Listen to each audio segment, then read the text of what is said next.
Chapter 16. The tiny gray airstrip nestled French-style at the base of a string of mountains. One had to immediately wonder why the French had built it there, and then wonder further why the Americans had chosen to build the basin's major combat base next to it. There was a temptation to excuse the French, who had not learned the lesson of Dien Bien Phu until after the airstrip had been in use for some months. But there came an addled surge of déjà vu, perhaps only subconscious, when one stood at the old gray strip and peered into swaddles of blue-green cliffs that lurked to the south and east, and at the uncontrollable Arizona to the north, an easy mortar arc away. It was as if the only substantive change that 15 years had wrought, aside from the increased ability of both sides to destroy the innards of the prize they sought to capture, was the composition of the fortifications. The French, considering their obligation more permanent, had built concrete bunkers, many of which still stood 10 miles away in Die Lock. The Americans, true to the temporary nature of their commitment, erected sandbag bunkers that decayed, sagging at the seams and finally bursting, oozing back into the earth each monsoon season, and had to be continually replaced. An Hoa Combat Base. Cities of tents sprawled from hill to barren hill around the airstrip, red as the clay dirt that permeated the air. The perimeter jutted and sprawled in no identifiable fashion, resembling a badly gerrymandered political district. Units had arrived in the basin in trickles, an artillery battery here, a tank detachment there, each passing month contributing juts of new perimeter in a burgeoning pastiche. Regimental command posts, 2 separate mess halls, most of an artillery battalion, detachments of every kind, tanks, amphtrax, motor transport, dispersing, medical, supply, and the company rear areas, home of the 25th Marines. At the edge of the airstrip, there was a sign, "Welcome to An Hoa, Little Dien Bien Phu." Rear area personnel, perversely proud of the frequency of incoming rocket and mortar rounds, had erected the sign. Bagger, just off the resupply helicopter, pointed a rifled arm at the sign and nudged Cannonball. "Sure. And where the hell have we been for the last 5 months? Downtown Saigon?" They walked slowly up the hill toward the battalion area, past tents red with dust, the dust so deep inside the weaves that no amount of brushing or scrubbing would ever erase its color, past oil barrel urinals, their screens dripping, choked with flies and cigarette butts, eddies of oil and urine odors surrounding them. Occasional jeeps and mechanical mules cloaked them with the red dust. The road was puffy with it. It rolled off their boot tops as they walked, as if it were a slightly viscid liquid. For those brief moments, they enjoyed their dirtiness, the patches of gook sores that ate into their skin, their filthy month-old clothes, even their relative gauntness. Those minor evidences set them off from the rear pogues who populated An Hoa, typing inside tents, chasing supplies and mules, or examining pay records. They reached a pallet box sidewalk and strolled languidly between a closer grouping of tents into the company office. In the rear of the tent, the first sergeant sat among a gaggle of clerks drinking a beer. He was huge and crew-cutted, a jovial disciplinarian who still carried a piece of shrapnel in his back from Korea. The top squinted slightly when Bagger and Cannonball walked in together, shoulder-bumping close, obvious friends. The racial polarity of the rear area made that a rare occurrence. He made sure that both were on the R&R list, then billeted them in the company transient tent. Finally, he smiled sternly at the 2 scruffy bush Marines. "You people look gross. Go to the supply tent and get some clean utilities. And get across the street to the showers before they turn the water off. You've got an hour. And shave. And tomorrow, get haircuts." Bagger nodded wryly, remembering the ephemeral regime of Sergeant Austin. "White walls." The top affirmed, still smiling. "That's right, Marine. White walls. Welcome back to the Corps." Bagger nudged Cannonball as they exited the tent. Welcome back to the Corps. Christ. Will somebody please tell me where the fuck I've been for 5 months? Cannonball shrugged nonchalantly, accustomed to hassles. His sharply featured, cream-colored face was totally at ease. Come on, Bagger. Didn't you know this is the real Corps? In the transient tent there were a half-dozen new dudes, green-clothed, faces ambiguous, as yet unaffected, who would join the company in the bush shortly. They crowded together at one end of the tent, suffering communally the miseries of the inexperienced. In the rest of the tent there were a dozen other transients, back from the hospital, on the way to or returning from R&R, or merely slackers, playing an angle that would keep them in the rear while the days ran on their tours. Bagger and Cannonball strode into the tent, found adjacent cots, and dropped their packs and weapons. A tall, spindly man with a full mane of jet-black hair approached them. He was grinning conspiratorially and wore 2 strings of love beads, like brightly colored Indian trinkets, around his neck. Bagger looked at the man as he approached in the shadowed darkness of the tent, then finally recognized him. Well, kiss my ass. It's Stretch. Where you been, boy? Stretch's long neck bobbed affably. Japan. 2 months. Been skating for a fat man's ass. Uh-huh. How the hell you make it to Japan on a stomach ache? Stretch smiled proudly, massaging his stomach. Had the hookworms, man. Had me a number 10 case. Rode those mothers all the way to Yokosuka. They laid eggs in my gut, and I took a 2-month cure. Can you dig it? Could have kissed each one of them. Did it hurt? Had the shits, cramps, stuff like that. What the hell? For 2 months in Japan? I'd do it again. Stretch grinned his conspiratorial grin. Matter of fact, I just might. Well, you won't have any trouble finding wormy water. Skipper won't have any water buckets sent in, and we're in the Am-Tams now. He says it affects our mobility. Yeah, there's plenty of wormy water. Stretch turned to Cannonball. Well, Cannonball, how you making it, boy? Cannonball smiled easily and tapped Stretch on the chest. His fingers lingered along the tall man's shirt front, and he stood very close. You see a boy? You just go ahead and knock him down. Stretch laughed. Yeah, old Cannonball. Hey, Homicide's back. Cannonball's hazel eyes sparkled. No shit. I've been wondering where that badass brother been. He been gone a hell of a long time for a slice up the side of his head. Where's he at? Stretch cocked his head, enjoying his informer role. Well, he's in trouble. Reason he took so long is he decided to take him a vacation down in Dogpatch, in Da Nang there, when he got out of the hospital. Spent a couple months shacking with some whore down there when he should have been back in the bush. They caught him swiping a camera in the R&R center a couple days ago. Sent him back here for a court-martial. Cannonball shook his head. Damn fool. He looked up to Stretch. So, where's he at, man? He's over in the Black Shack. Say what? Cannonball squinted up at the gloating Stretch. Man, you have been in the bush a long time.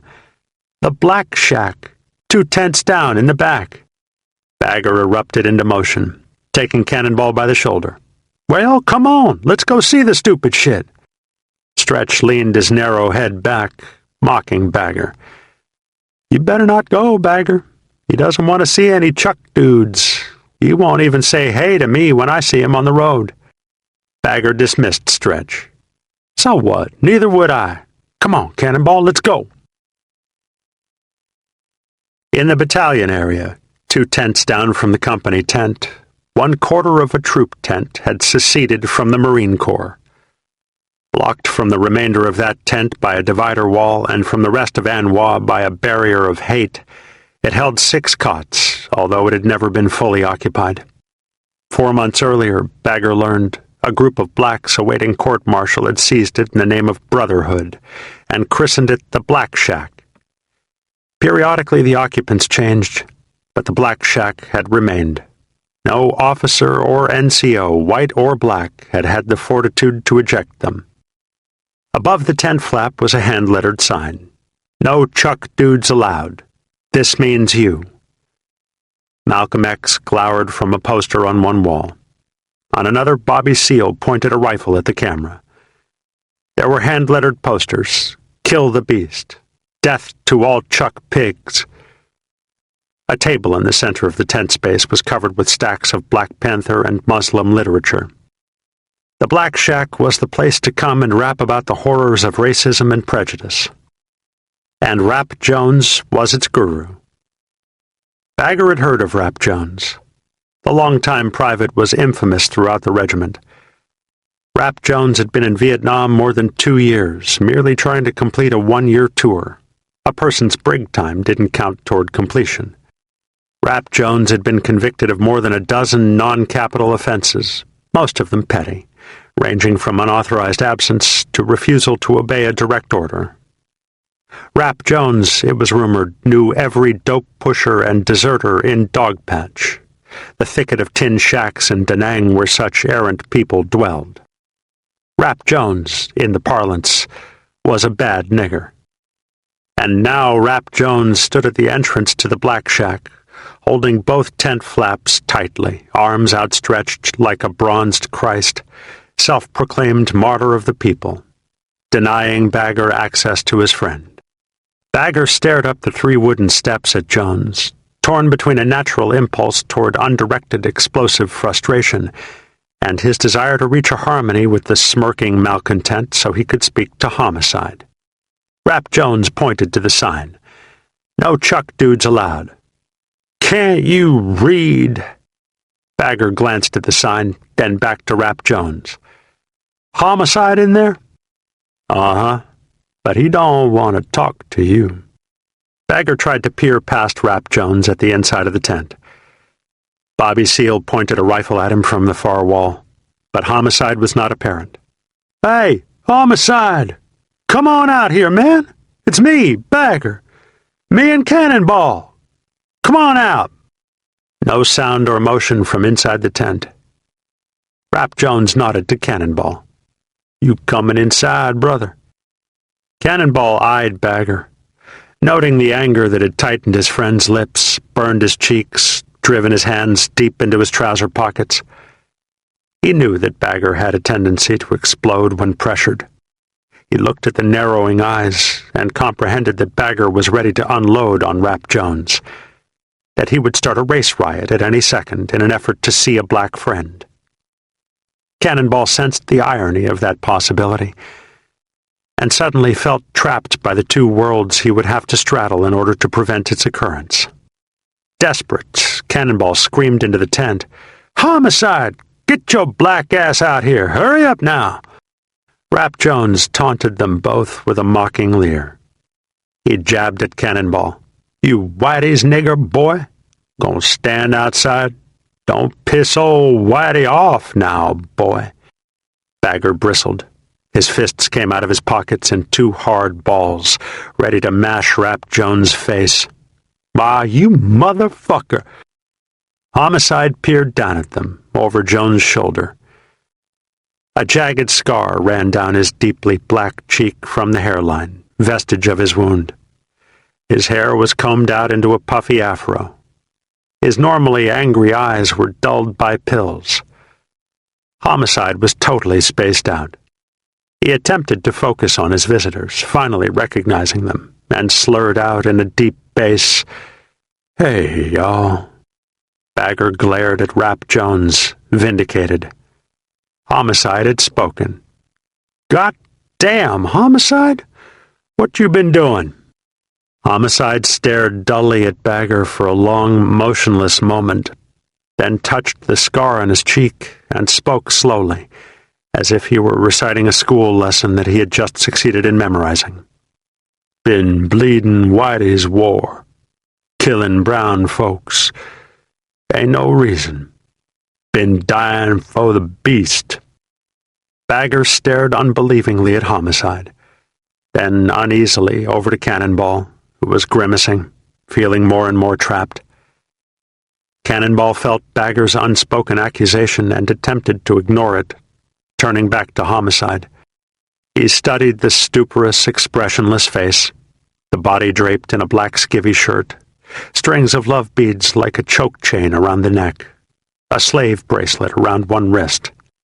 Homicide, decided Cannonball, was beyond reasoning.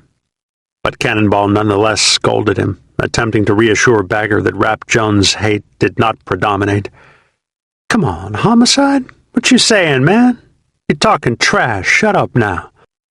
As he spoke, two faces peered down at him, one deeply black, round and numb, the other the color of polished leather, thin and angular, hating. Rap Jones spoke with finality, nodding to Cannonball. "You want to talk with Homicide, you come inside. You don't want to come inside, you slide." Bagger's neck veins bulged, and his wide face was turbulent, furious. "We ain't talking to you. You shut your face, hear?" Rap Jones seemingly ignored Bagger, but reached quickly inside the tent and came back to its entrance with a long carved stick. Short-timer stick. Bagger watched his antagonist pat the end of it against the flat of one hand and quickly realized that in one swift motion Rap Jones could pull the sheath and expose the hidden blade, and in another, pierce him with it. But Bagger was beyond caution. He reached inside his flak jacket pocket and pulled out a grenade, straightening the pin. "You pull the cover off of that, I pull the pin out of this. You stick me, you better be quick, nigger, 'cause this is going inside your skivvy shirt." Both men froze, staring deeply, tautly into each other's eyes. Homicide still peered blankly over Jones' shoulder, mumbling numb aphorisms about the beast to a silently staring Cannonball. Cannonball sensed that he had somehow caused the standoff by his waffling, and that Bagger would not back down of his own volition. To ask Bagger to leave with him now would be a futile gesture that would explode the powder keg. Rap Jones would prod Cannonball for being an uncle. Bagger would attack Rap Jones, and somebody would die, or at least bleed. "Ain't worth it," mused Cannonball. "And I did this. Don't ask me how. I don't know how. But I know I did this. Only one way out of it, too." He turned to Bagger. "Bagger, you book on out of here, man. I got a rap with a brother here. Catch you later, man." Rap Jones smirked. Bagger glared unbelievingly. "You mean you're gonna go in there?" Cannonball shrugged, trying to be nonchalant. "Yeah. You don't understand, man. I'll just catch you later, okay?" Cannonball walked up the steps. Rap Jones dropped the short-timer stick on a near cot and passed the power to Cannonball in an overlong, exaggerated series of hand-grabbing, celebrating his victory over Bagger. "Hey, there's a brother. What's happening now? You what's happening, Rap Jones, and the never-ending struggle. All right, and what is, blood?" Bagger watched, amazed. He bent the grenade pin back. The three men disappeared inside the black shack and tightened the tent flap behind them. Bagger stood for a moment, watching after them, then walked dazedly back to the transient tent, muttering to himself, "Niggers. Jesus Christ, I never thought Cannonball was like that. Out in the bush, they need you, they're all right. Get 'em back in the rear, and they turn to shit." He mimicked Rap Jones. "And what is, blood? Well, kiss my ass. Goddamn spooks." Chapter 17. The sun fell like a red balloon through the haze above the western mountains, streaking the mists with sheets of flame that made the hills appear to burn. At least it was cool enough to eat. Goodrich sat alone underneath the half-thatch of a burnt-out hooch at the edge of the latest confluence of village and trees that had become their two-day home. No one lived in the village anymore. It was filled with hooches like the one Goodrich sat under, blown apart and abandoned.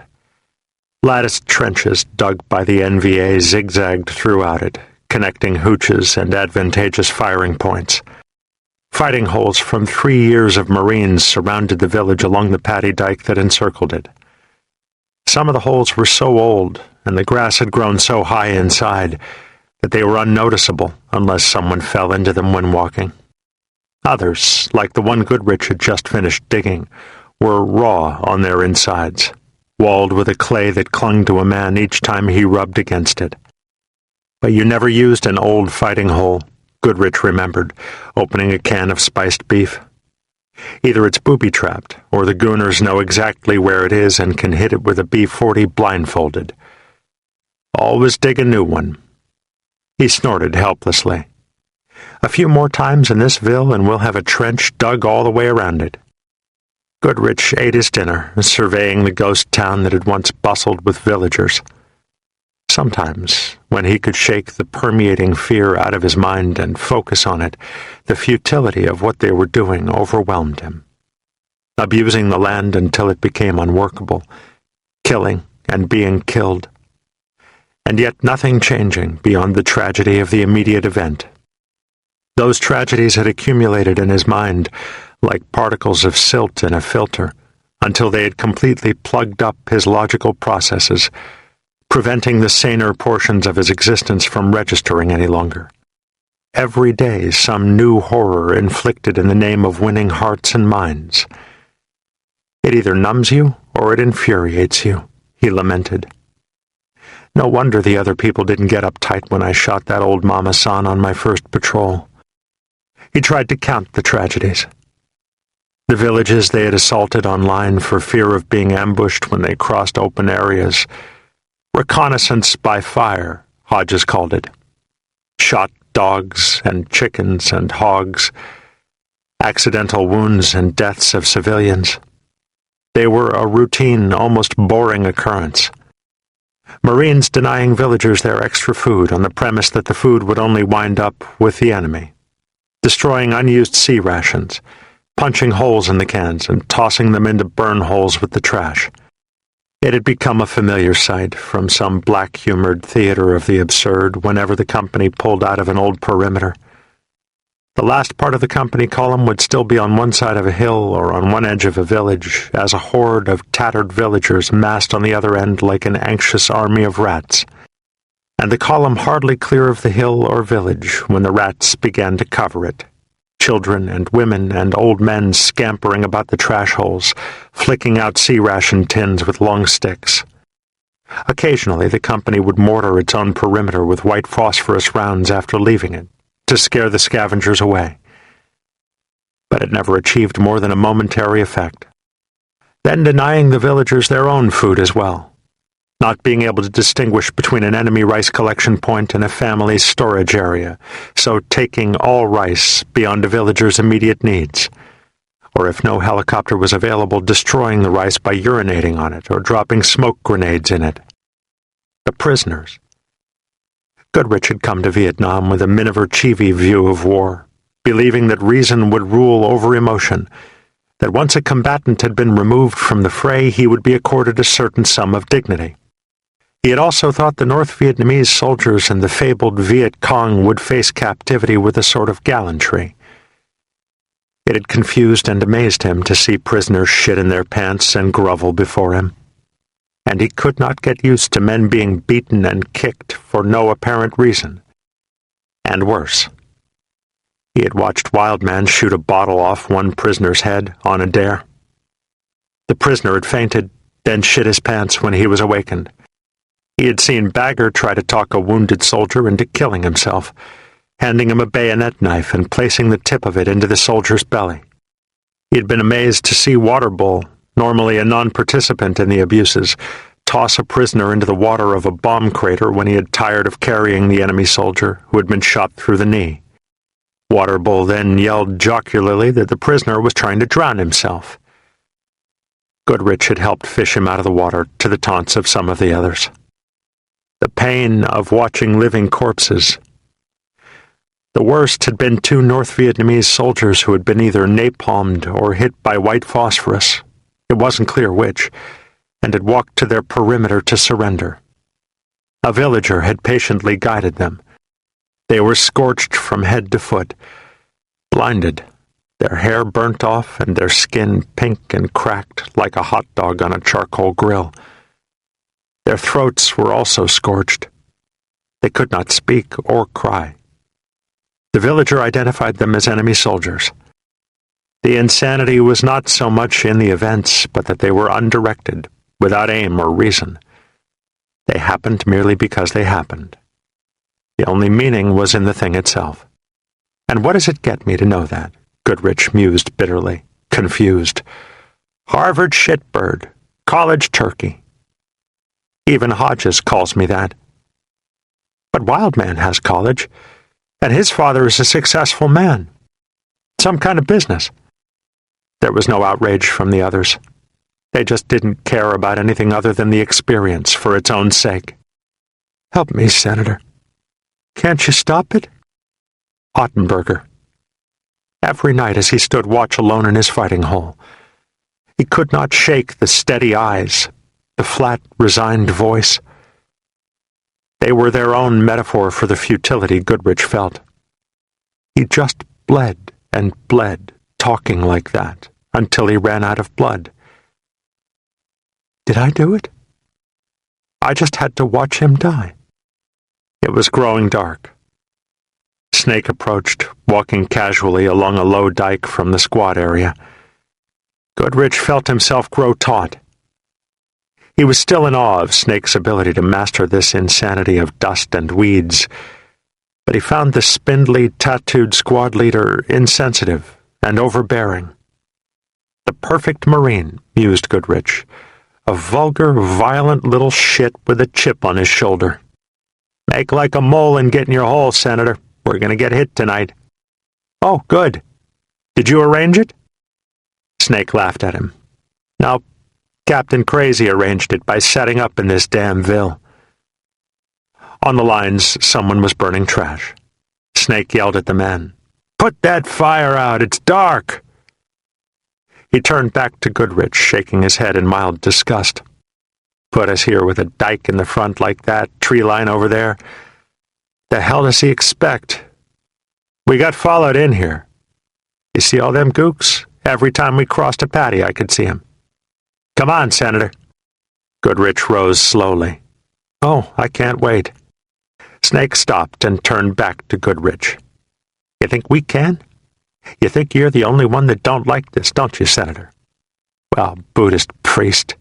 Snake stared coldly into his face. If anybody dies, I owe it to you. Goodrich swallowed hard, unnerved. No one talked about that. Not in the bush. Why?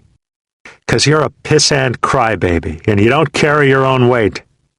When's the last time you did something for somebody besides yourself, Senator? Do you realize how ridiculous it is? Can you truly comprehend, Snake? You're doing for each other, and you're dying for each other. That's all. I mean, all. And the lousiest thing in the world to die for is another sucker who's only for you. Do you get what I mean? The only reason any of us are dying is because we're here. It's like two scorpions in a jar. They'll kill each other, but only because they're in the jar. Do you get what I mean? Snake stared quietly at Goodrich for a long moment. On the lines, a man lit a cigarette. Snake screamed at the silhouette, "Put out that smoke!" He turned back to Goodrich and tapped him on the chest.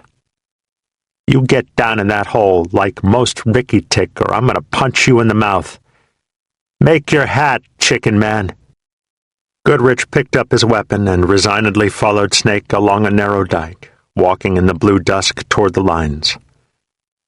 In front of him, the tree line, 100 meters out, somnolent in the darkness, suddenly went bright red with the flashes of several B-40 rockets.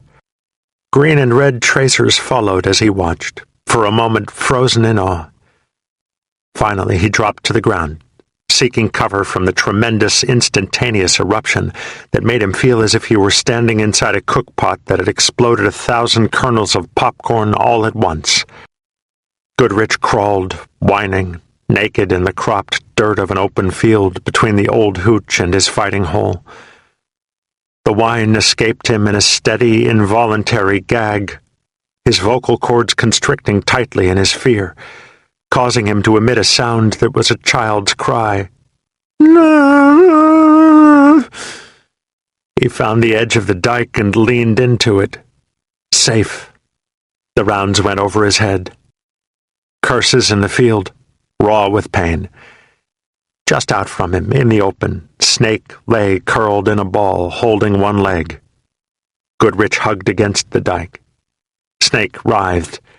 Dust spots kicked up around him from the incoming bullets. If I helped him, Goodrich thought suddenly, he would leave me alone. They would all leave me alone. But his fear immobilized him. Die for Snake because Snake is out there dying for me? Makes no sense. He lay against the dike and contemplated it some more. But if I crawled out to him, I could drag him back over here. Then I could help him, and there wouldn't be very many rounds. They would leave me alone then. A quick, large shadow emerged as he watched, and Waterbull scooped Snake up like a steam shovel grabbing a lump of dirt. In one motion, he picked up Snake and headed for the dike. He landed, rolling Snake over the top of him to cushion the fall, only feet from where Goodrich lay, still contemplating. In front of them, the lines now poured a steady rate of fire back at the tree line. Waterbull reached for Snake's foot. A B-40 rocket slammed into the hooch where Goodrich had eaten his dinner, setting its half roof of thatch ablaze. Snake protested as Waterbull probed. "I'm all right, Bull. Let me alone." Waterbull searched along the legs Snake had been holding. A burst of AK fire interrupted his effort, throwing a veil of dust from the dike into Bull's face. He lay flat for a moment, then grabbed Snake's leg again. "God damn it, let me alone, Bull!" Snake seemed in deep pain. "Thanks for getting me. I mean it. I just want to peep it out myself." He pushed his glasses back to the top of his nose. Now, he reached tentatively for his foot. "I think I took a round in my toe." Bull guffawed. "In your toe? You think it's funny? Shoot your foot and see how it feels, asshole." He began to unlace his boot.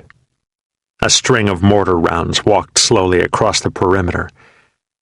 Snake listened for a moment. "One tube is all. This shit's gonna be over before you know it." He grimaced as he started to pull his boot off and noticed Goodrich. "Hey, Senator, be a hero and get my helmet, will you? I need the battle dressing off it." "I was going to help you. I was just getting ready." "Good. Get my helmet." The incoming rounds had stopped, at least for the moment. Goodrich crawled quickly out and retrieved the helmet, tossing it to Snake. It skidded across the dirt and stopped a yard away from Snake's face. "Nice job, Senator. Silver Star, at least." Snake took the battle dressing from the helmet band and, in one painful yank, pulled his boot off. There was no blood. He felt the crusted sock, counted his toes. The sock was dry. All toes were present. Waterbull knelt, preparing to apply the battle dressing. "Take the sock off, Snake." "Don't need to." "Course you need to. Come on, take it off." "I don't need to, Bull, all right?" Snake felt the bottom of his sock, finding a tear in it that was perhaps an inch long. "Give me my boot." Waterbull cocked his head, flabbergasted. "You mean after all that, you ain't even wounded?" "The boot, Bull, all right?" Waterbull reached along the dike where Snake had thrown the boot and handed it to Snake. Snake examined it carefully, feeling the front with one hand. He shook his head in disbelief. "Look at that, will you? Check this out." There was a small hole in the toe of the boot where the bullet had entered. There was no exit hole. Snake cackled. "Somewhere inside this boot there's a bullet that went between my toes." He stuck his foot in the air, showing them the torn sock. "Can you dig it?" Waterbull caught a glimpse of the tear from the glimmer of a distant illumination round. "No, I don't believe it." Snake laughed, relieved. I'll tell you, it felt like somebody put a whack on my foot with a damn sledgehammer, knocked me on my face. Waterbull nodded sagely, slouched against the dike. You should call in a heart for that, man. Yep, definitely worth a heart. Snake shook his head, still laughing. No blood. Not a drop. Forget it. The three made their way toward the lines, Snake limping slightly. It was quiet now. Goodrich walked beside Snake. He spoke hesitantly. I was gonna help you. I was coming. Waterbull beat me. The day I got a count on you, I'm hanging up my jock, Senator. The perimeter was quiet as a tomb. Medevacs were safely out. 1 man up, 3 down in the fighting holes. The tree line and high paddy dike had been silenced hours before. Hodges sat next to his poncho hooch, standing radio watch. Every 15 minutes he called security checks to the listening posts. At the end of an hour he would walk the platoon lines, checking fighting holes, rapping with those on watch, ensuring the lines were awake. But other than that, a time to ponder, to ruminate, to plan. He held his helmet on his knees and cupped a cigarette inside it, lighting it. Not supposed to, but screw it. It's 3 o'clock. The gooners are all in bed. Nonetheless, he continued to cup it as he smoked. There's always that chance. 1 sniper round can do it. Every now and then it happens. 3 artillery rounds impacted casually in the tree line. H&I's. Behind him, the 60mm mortar section fired 5 more in the vicinity of the high dike. Then there were quiet, elongated moments spent sitting under total blackness, as if he were locked inside a strangely odorous, mosquito-infested closet. So alone, so lonely like this. And at night like this they visited him, those old ghosts who had come alive each Sunday in his grandma's kitchen. He had joined them. He was one of them. They descended from the heavens, or maybe from the hollows of his memory, and they were real. He commiserated with them. Sometimes they were so close he felt the swishes of their passing. They tickled his neck. They brushed his arms. They ached inside his own misery. He stared into the blackness, dragging on his cigarette, communicating with them. All my life I've waited for this, he mused. Now I've joined you, and your losses are a strength to me. I ache, and yet I know that Alec retched with pain on the dust road that went to Corinth. I breathe the dust, and yet I know that Grandpa breathed the gas that made a hero out of Pershing. I flinch when the bullets tear the air in angry rents, and yet I know that Father and 3 farmer boys at Pickett's charge felt a cutting edge that dropped them dead. How can I be bitter? You are my strength, you ghosts. And I have learned those things, those esoteric skills and knowledges that mark me as one of you. That loose-boweled piles of shit, too much shit from overeating, plopped randomly around the outer dikes of a ville, mean trouble. Catching the aroma, seeing the groupings, watching flies dance lazily, rejoicing in their latest fetid morsel that bends the low grass in a muddy glob like a bomb of cow dung. Trouble. I can tell from the crack of a rifle shot the type of weapon fired and what direction the bullet is traveling. I can listen to a mortar pop and know its size, how far away it is. I know instinctively when I should prep a tree line with artillery before I move into it. I know which draws and fields should be crossed on line, which should be assaulted, and which are safe to cross in column. I know where to place my men when we stop and form a perimeter. I can shoot a rifle and throw a grenade and direct air and artillery onto any target under any circumstances. I can dress any type of wound. I have dressed all types of wounds, watered protruding intestines with my canteen to keep them from cracking under sunbake, patched sucking chests with plastic, tied off stumps with field-expedient tourniquets. I can call in medevac helicopters, talk to them, cajole them, dare them into any zone. I do these things, experience these things repeatedly, daily. Their terrors and miseries are so compelling, and yet so regular, that I have ascended to a high emotion that is nonetheless a crusted numbness. I am an automaton, bent on survival, agent and prisoner of my misery. How terribly exciting. And how, to what purpose will these skills serve me when this madness ends? What lies on the other side of all this? It frightens me.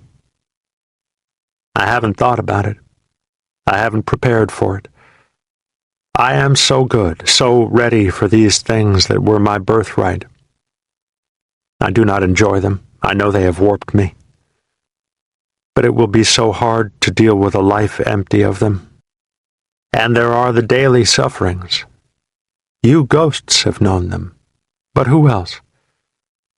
I can sleep in the rain, wrapped inside my poncho, listening to the drops beat on the rubber like small explosions, then feeling the water pour in rivulets inside my poncho, soaking me as I lie in the mud.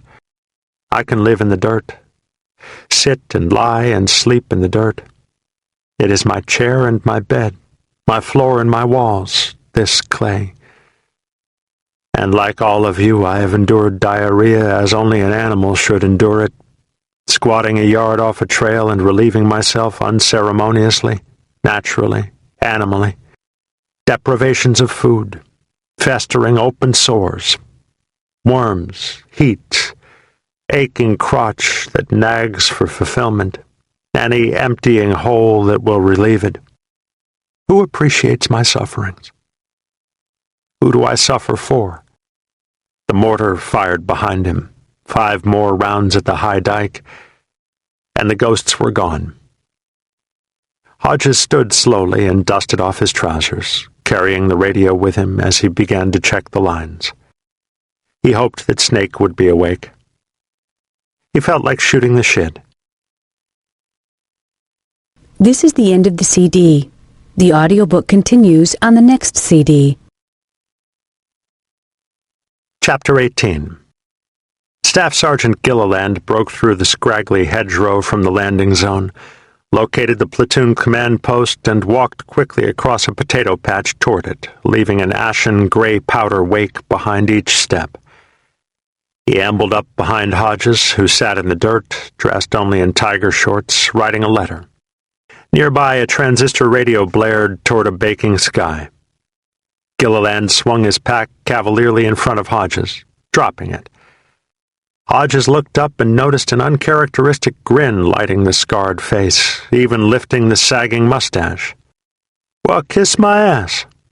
What's happening, Sarge? Didn't expect to see you back out here." Gilliland continued to smile, as if he had found some inner peace, some odd logic that made it all mean something.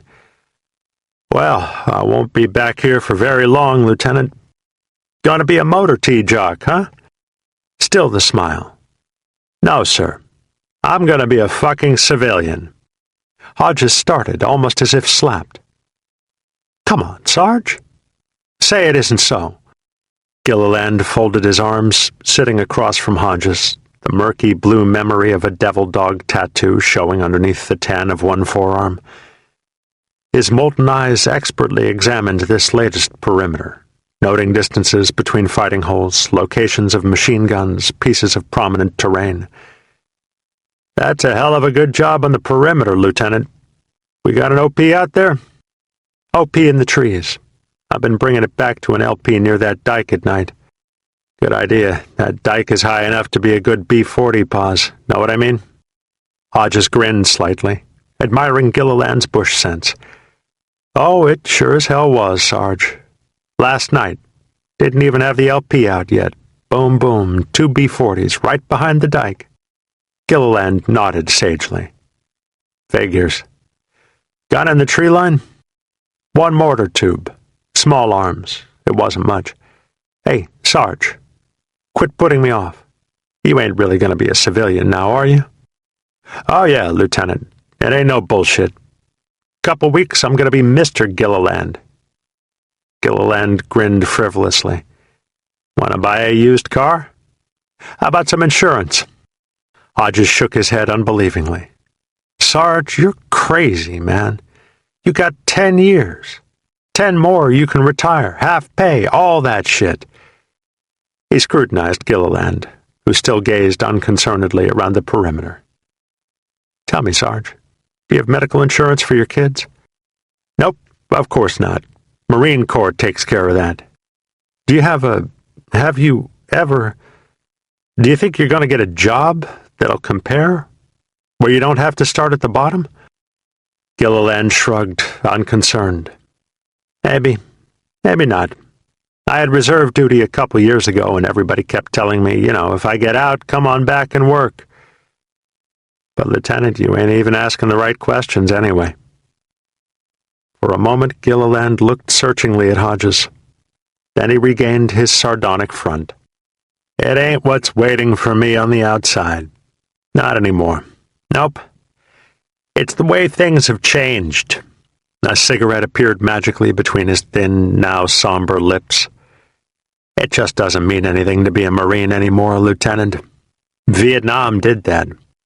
Hodges nodded, grinning wryly, remembering Sergeant Austin's comments about Vietnam Marines. You mean all the discipline is gone?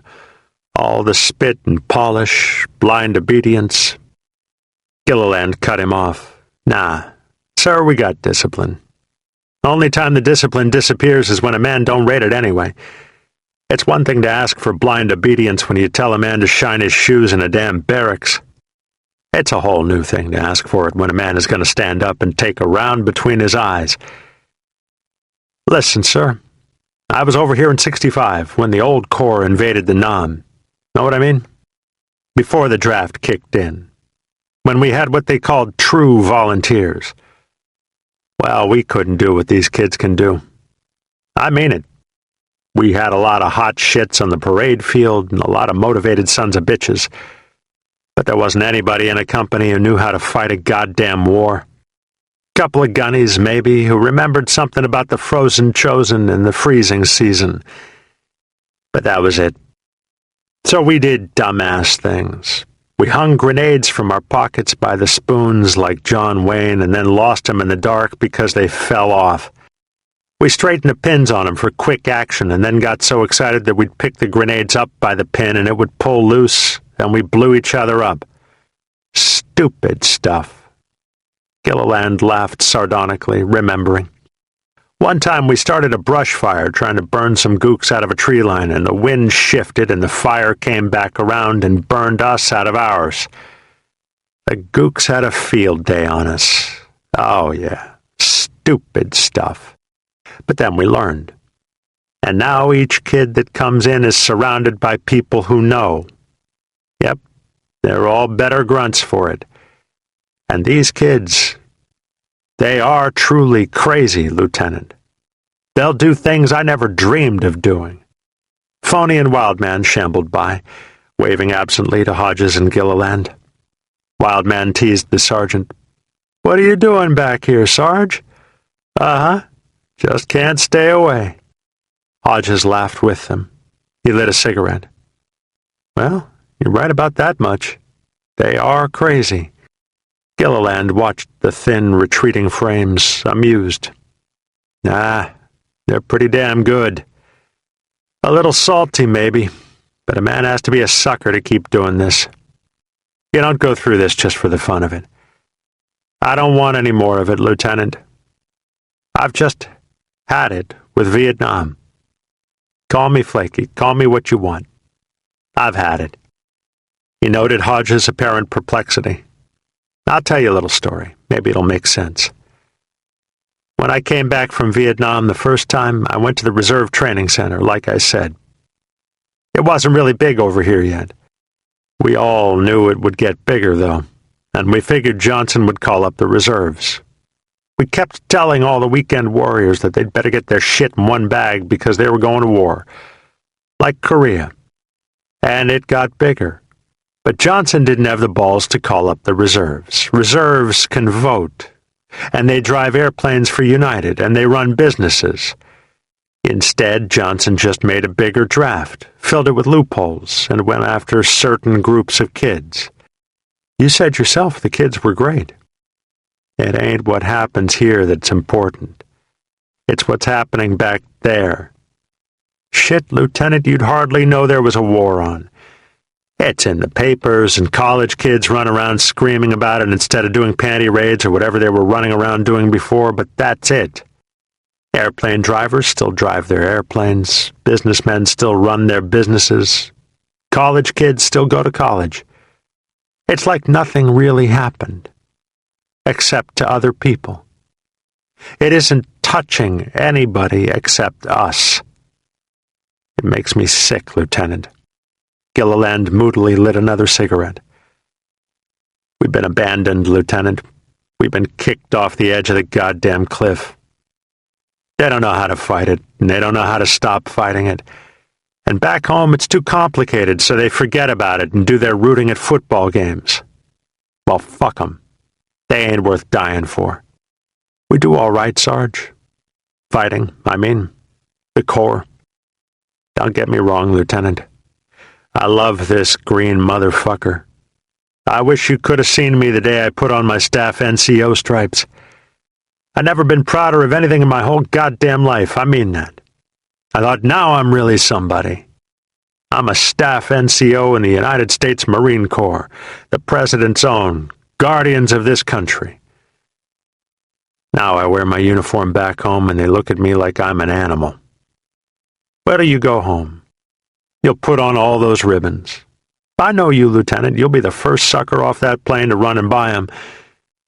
And somebody's going to spit on you for it. No bullshit. It happened to me in the LA airport on the way back here. Some broad.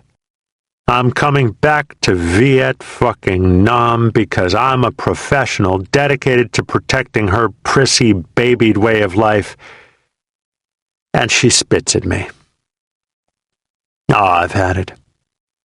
Let her boyfriend get drafted and come over here and take my place. Except he's probably found a way to bag it. Hodges pondered Gilliland's tirade.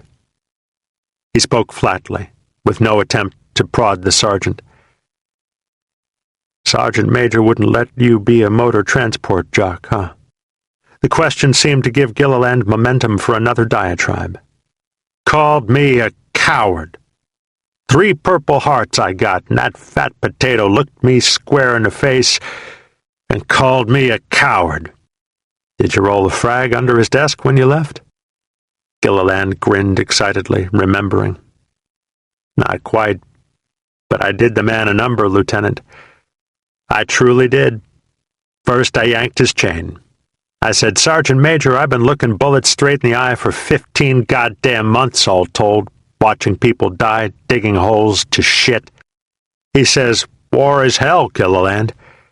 I says, yeah, but combat's a bitch. You wouldn't know that. How many cat holes have you dug since you've been here? He says, I dug mine in Korea. I says, I didn't know you needed to dig any at division headquarters in Korea in 1953. Then I says, Sergeant Major, it looks to me like if anybody's got anything to prove to anybody else about being a coward or not, you got something to show me. He says, Gilliland, get the fuck out of my office. Hodges indulged him. Get some, Sergeant Gilliland. That ain't all. Then I did the second thing. I says, Sergeant Major, I'm leaving. But first I want my ration. He says, what the hell are you talking about? I says, well, I've been in the bush for something like 3 months this time around, and I ain't had my beer and soda ration. That makes 90 beers and 90 sodas you owe me. He goes white as a turnip, and he squints, threatening me like he's a mafioso. Says, I don't know what you mean. I says, okay, forget it. I'm going to request mass to my colonel and ask him about it. You know the colonel and his staff ain't been missing their beer and soda, Lieutenant. Finally, he does a truly stupid thing. He walks outside his hooch and unlocks a big Connex box. You know, those big trash bins. He reaches in and gives me 3 cases of beer, Lieutenant, like he was dispensing manna from heaven. 3 cases. That Connex box was full. Why the hell would he do a thing like that? Gilliland grinned ironically. Well, I guess he figured cowards could be bought off because they don't have the balls to turn anybody in. Then he shrugged. I don't know. Maybe he figures he's stronger than the colonel, that he can weasel his way out of it even if I do blow the whistle. Did you take the beer? Gilliland laughed. You bet your ass, Lieutenant. He gestured across the potato patch toward the landing zone. Brought it with me. We can send a working party up to get it in a minute. But that ain't the best part. Gilliland continued to smile. He gives me the beer like he's making some kind of payoff. I'd asked him for the full ration for the company, to start sending it out like he's supposed to, instead of selling it to rear pogues, but I would have tipped my hand. I thanked him. Then I went straight over to Regimental Legal and turned his fat ass in. Gilliland beamed behind the sagging mustache. They're going to investigate him. Goodrich worked the C-ration can opener around the tin. It's common sense, he thought. Basic biology, or chemistry. Hell, I forget which, but flies like sugar and shit. The lid was off. Blackberry jam shone back at him from inside the tin. A fly immediately buzzed in and landed on it. He gloated. Goodrich, you're a genius. In a day or 2, you're going to be in the rear getting treatments at the battalion aid station. He took the jam and rubbed some into a gook sore on his stomach, filling the ulcerous hole, and also treated 2 on one of his arms. He beamed. Complications. Heavy. Then he lay back, his shirt off, and decided to take a nap. By the time I wake up, mused Goodrich, I'm going to be a very sick man. I hope. Cornbread, new to the squad, sat in the fighting hole, cleaning his M16. He had watched Goodrich curiously during the whole process. What you doing, Senator? You crazy? Crazy? Hell, I'm a genius, man. It's the smartest thing I've done in at least a year. How you gonna get that out of the hole?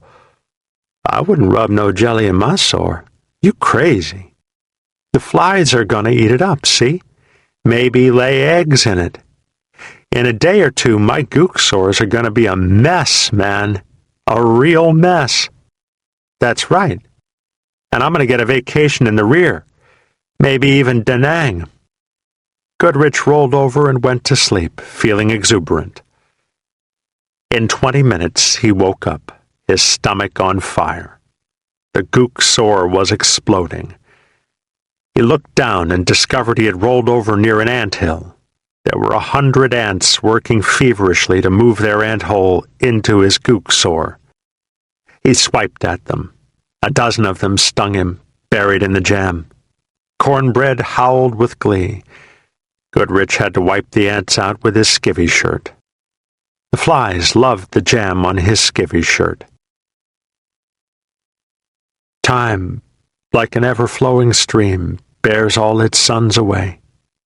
They fly, forgotten, as a dream dies at the opening day. It echoed on the church walls in a piece of Hodges' memory, some old hymn from a saner portion of his past. Time was everything.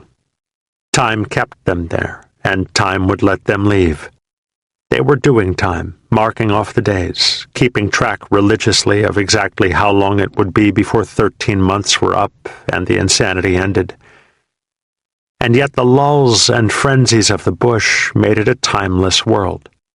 Each day counted as one when a man marked it off his calendar, but a day could be a week, an hour could be a month. An afternoon spent under fire when a patrol was caught in an open paddy would age them all a year, tighten their faces until the eyeballs bulged, make them whine, and leave them weak. Yet when the patrol came back to the company perimeter, it had been a year for them, but only an afternoon for the ones who had not been on the patrol. And when the cruel sun fell below the western mountains, it still had only been a day. All that for a stinking day. It was the most important part. Time was Vietnam, but it became so immeasurable in a man's emotions, some days so long and some so short that it was irrelevant, except for what it did to the face of a calendar. Hodges grinned whimsically, dripping steams of sweat as he lay listening to his radio in the oven of his poncho hooch.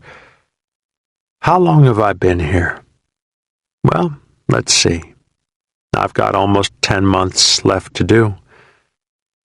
But that don't mean a goddamn thing. I've been here forever, man. For fucking ever. The resupply helicopter that brought Gilliland also brought ice. The platoon commanders were called to the company command post. It was a serious occurrence. Hodges had not seen ice in the bush during his whole time there. The company supply sergeant had stolen a piece from the mess hall in An Hoa and put it in a metal ammunition box.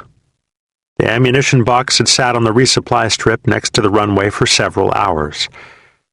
By the time it reached the field, the piece of ice was the size of a large grapefruit. 5 representatives gathered solemnly at the company command post, 1 for each rifle platoon, 1 for the weapons platoon, and 1 for the company headquarters personnel.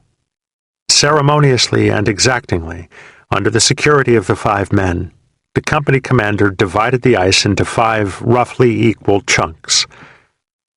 Hodges received his. It was the size of a golf ball. He raced toward his platoon lines, the ice cube melting quickly in his hands. It was deliciously cold. He had felt nothing so cold and inviting in months. The air was oven hot, and the cube was disappearing as he jogged. He was tempted to eat it. No one knows why I went to the CP, he reasoned excitedly. I could just throw it into my mouth and no one would ever know. The inside of his mouth was dry. He was sweating and hot. The cube was passing quickly, coldly, through his fingers. He kept his head and did not eat the ice. He called to Gilliland as he reached his platoon command post. "Get the squad leaders! Quick, man! Oh, shit! Hurry up!" Gilliland jogged to the lines, knowing it was important, whatever it was. Hodges did not get excited without reason. Hodges placed the ice cube under his poncho hooch in the shade. By the time the squad leaders had assembled in front of him, it was the size of a quarter. Hodges motioned toward it. "We got ice. Anybody got any ideas how to pass it out? It's so small now, I don't think anybody could divide it. It should go to 1 man." They could not decide. They debated as the cube melted away. Finally, Hodges picked up the now nickel-sized piece and nonchalantly tossed it across the perimeter. He laughed, shaking his head in amazement at his earlier panic. He still felt the luxurious coldness on his fingers. He sucked them. Jesus!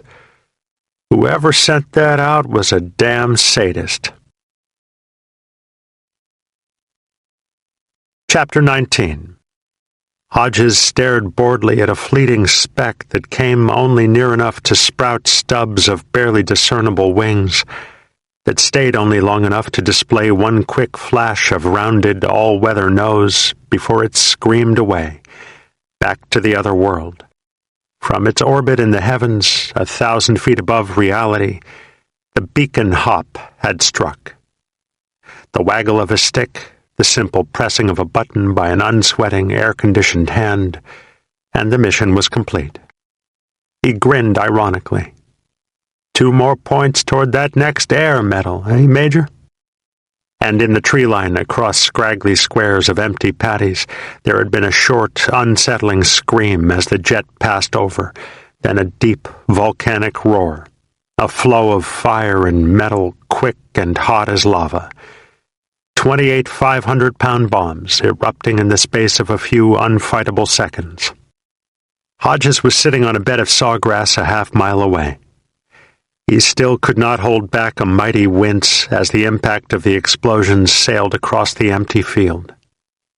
He had watched large jags of shrapnel dig into the dirt, even as far from the tree line as his knoll, and then had waited, ticking off the minutes, knowing they would come, and the field filling with them, little specks at first, like termites gushing from a piece of old wood that had been mashed, destroying their home. Little white dots oozing into the unkept rice fields, swarming slowly toward the marine perimeter, not understanding the connection between this latest volcanic eruption and the circle of dirty, sun-hard men, but collectively knowing, mutually in awe of the fact that these strange men had the power to invoke such wrathful gods, and had the power, as well as the means, to help mend the newest gaping holes that the froth of fire and steel had left them. The termites fought the paddy grass, stumbled over dikes, moving slowly toward the perimeter. They reached a wide stretch of sand, a low dip that would hold a deep stream when the monsoon filled the river, and approached the strip of village that loomed across it, home of the Marines. They walked steadily, women and children, and old men, starkly etched, colorful figurines of agony, plodding through a long moment of white, relentless desert. They carried 3 stretchers. Finally, they were close enough. Hodges gathered a patrol, summoned Dan, and moved to the edge of the perimeter to meet them. They struggled across the treadmill of loose sand, reaching him in groups of 3 or 4. There was no terror in their faces. Their faces were incurably sad, hopelessly numb. The pains were too regular to invoke terror. They could not fight it. It did no good to fear it. It was as inevitable as old age. Hodges watched them absently as they approached, no longer interested in examining the individuals, having undergone this ritual so many times that each figure became a caricature. The monkey-faced women in their flour sack tops and dirty black pajama bottoms, hair pulled back into severe buns, lips and teeth stained by betel nut, who began whining the moment they came within earshot. The frail old men, always dressed in white, to ensure they were not mistaken for VC and shot at from long range by an anxious trigger, apologetically smiling behind wispy beards and high crinkled cheeks. The stolid, half-clothed children, conical hats made out of discarded sea ration cases, unspeaking, covered with ulcerous sores. The first group reached the patrol. There was a low wail from a mama-san. Dan cut her off with a sharp, guttural word, and she stifled herself, whimpering. She and another ageless, beautyless hag took a bamboo pole off their shoulders and eased a parachute-wrapped figure to the sand. The parachute was stained with blood. Inside it was a girl, perhaps 14 years old. She was unconscious and bled from her midsection. The villagers gathered before the Marines. There were perhaps 30 somber persons standing wearily at the edge of the sand, staring up a bush-filled bank at Hodges. The other 2 stretchers were placed next to the dying girl. There was an old mama-san with an unidentifiable welt that had swollen half her face and an oozing wound in one thigh that had saturated a bandage made from an old shirt. A small child lay in the other parachute, unconscious from a severe head wound. It was obvious that the child would soon die. Doc Rabbit checked the small child first, then shook his head negatively, declining to work on him. He began redressing the older girl's wounds. Hodges watched Rabbit for a few minutes, then nodded to Dan, gesturing toward the patiently waiting group. Dan eyed the villagers. They were from Le Nam, several miles east of Liberty Bridge, 10 miles from his former home in Millet. Dan did not know Le Nam. He felt nothing for the villagers. He spoke strongly, almost arrogantly. "What do you want?" One mama-san dared to answer, groveling before Dan while shrewdly eyeing Hodges. When she finished, Dan continued to stare at her, his face almost sullen. Hodges prodded him. "What did she say?" Dan still eyed her, She say baby son get buku bak bomb. Same KIA. Say honcho, maybe souvenir, chop chop. Hodges squinted unbelievingly at Dan. Is she for real? Dan continued. She say maybe 1K C-rat, same one baby son. Hodges turned to the mama son, studying her. How in the name of God can she prostitute her grief, declare a clean slate for 12 C-ration meals? Did the kid mean that little to her? Or has she merely accepted the inevitability of it?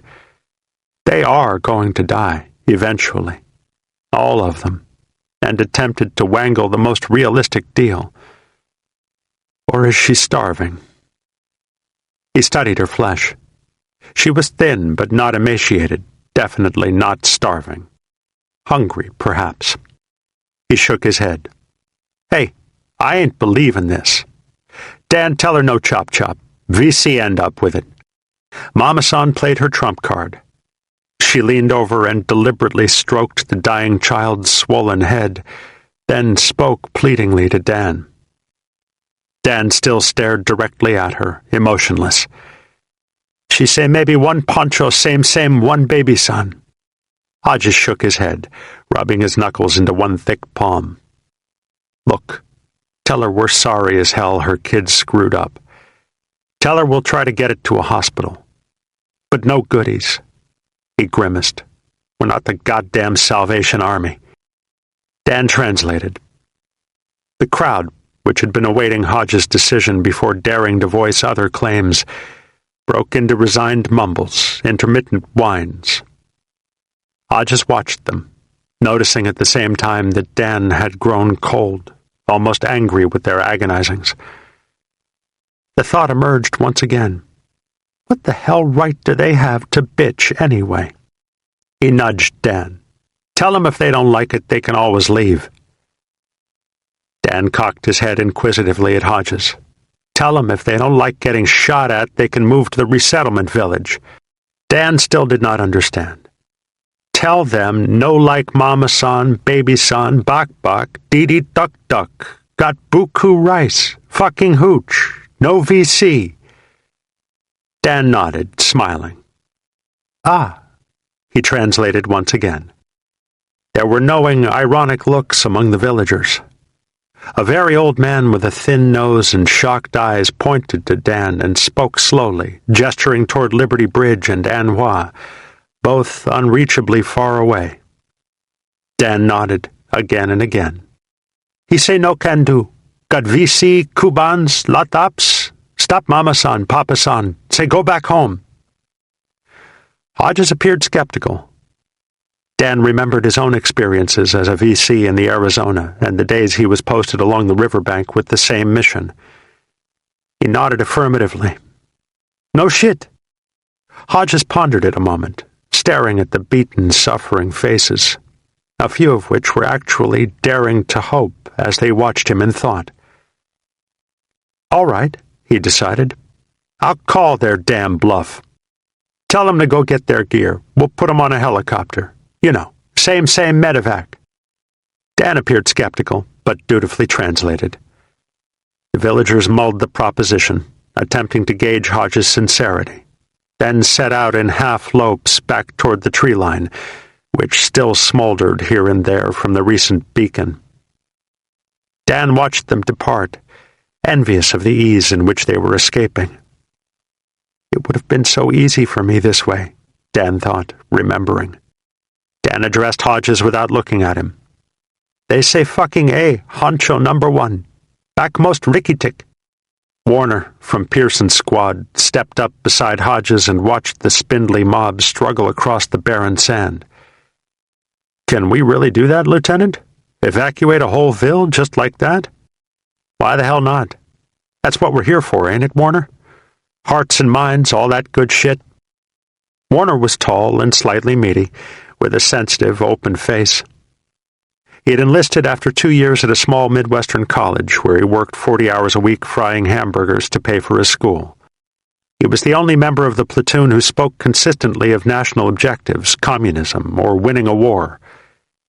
But even he had recently ceased such speculations. In the bush they were irrelevant. Now Warner smiled, though, his thin lips ironically parting. "You better watch it, sir. A couple days like this, and I might start believing again." Hodges eased down the embankment into the sand. "Don't do that, Warner. It's been nice having you sane." He approached Rabbit, who had just shot the old mama son with morphine. "How are they, Doc?" "Baby son's dead. That girl there has shrapnel in her gut. I'd say she hasn't got a prayer. Old mama son here is going to tough it out." The patrol surrounded the makeshift stretchers. Warner knelt down next to the unconscious girl and stroked her hair. "God, she's such a pretty thing." May, also from Pearson's squad, snorted. He was stringy and tough, coal digger tough, a stolid, accepting boy man who was too realistic, too knowledgeable for sentiment. 3 years she'd be like all the rest of 'em. If she's lucky, she'll live through this and stay in Da Nang when she gets out of the hospital. Then maybe in a year or two she'll make a good whore. The girl was indeed beautiful, naturally so, her face calm and smooth in its unconsciousness. The lips were full, and underneath the pajama top were the sproutings of delicate breasts. Warner looked sharply at May. "Come on, man, knock it off." May grinned, knowing he had rankled Warner. "Wonder if she's grown a pussy yet. She's about old enough. Know how long it's been since I've seen a pussy? Well, however long it's been, it's going to be a little while longer, May." Hodges stared calmly at both of them. "Ah, Lieutenant, just a peek? She won't even know." "Sure. And the next time you want to cop a feel, maybe get a stinky finger, and after that you'll want to ride." May shrugged absently, giving no ground. "So what, Lieutenant? She's going to be a whore anyway." Warner's fists clenched. "God damn it, May, you never let up, do you? The whole world's your damn whorehouse." Hodges nodded toward the dying girl. "Take her up to the perimeter. We'll see if we can't at least preserve her alternatives." "It won't work, Lieutenant," Gilliland grinned mischievously. "It's got to work, Sarge. Don't be such a goddamn cynic. Just because you're a short-timer—" "Hey, Lieutenant, I'm so short I gotta look up to look down." "Yeah, okay, I know, but don't be so negative all the time." "Now, Lieutenant—" Gilliland still flashed a secret, knowing grin. He dragged ceremoniously on a cigarette. "You know there's nothing I'd rather leave you with than a good attitude. Really." Gilliland lay back on his poncho, his head resting on his pack, staring at the roof of his poncho liner hooch. "Couple weeks, I'm going to be laying in a real rack with my woman, trying to decide if I want steak or lobster for dinner. Least I can do is try to leave you with a good attitude, for Christ's sake." He rolled his molten eyes, a humorous smile lighting his face. "But it ain't going to work. I know. You've got a friend." Gilliland laughed, enjoying the mystery he had provoked. "That's right. I got a friend. He's the gunny for the Regimental Civil Affairs section." Gilliland raised his eyebrows, a gesture of finality. "Lieutenant, the resettlementville is full." "Full? That's goddamn impossible. I saw it a couple months ago. It wasn't even half full. Hell, a quarter full. It can't be full." Gilliland grinned ironically. He flicked his cigarette into the grass. "Oh, it ain't really full. It's just full on paper. But you won't get any ville full of people into it, I guarantee." "I don't get it." "Come on, Lieutenant. You gotta think crooked. District Chief says he's got 500 bodies in the ville when he only has 200. Government sends him 500 rations of rice. He feeds 200 people, then sells 300 rations of rice on the black market. Pretty tricky, huh? Him and the sergeant major would make a gruesome twosome." Hodges was stunned, unbelieving. "There's got to be some way to stop that. Why doesn't somebody blow the whistle?" Gilliland explained, teasing Hodges with overbearing patience. "Who are you going to blow the whistle to, Lieutenant? This is what they call one of those civil affairs. The Vietnamese run it. We just coordinate it. If the man says the ville is full, then the ville is full. You might scream to the province chief, but he gets a cut off the rice, you can bet your sweet ass. Only thing to do is get it while you can, whenever they feel like letting a little go, but you ain't gonna get any whole ville in there. I'm gonna try like hell.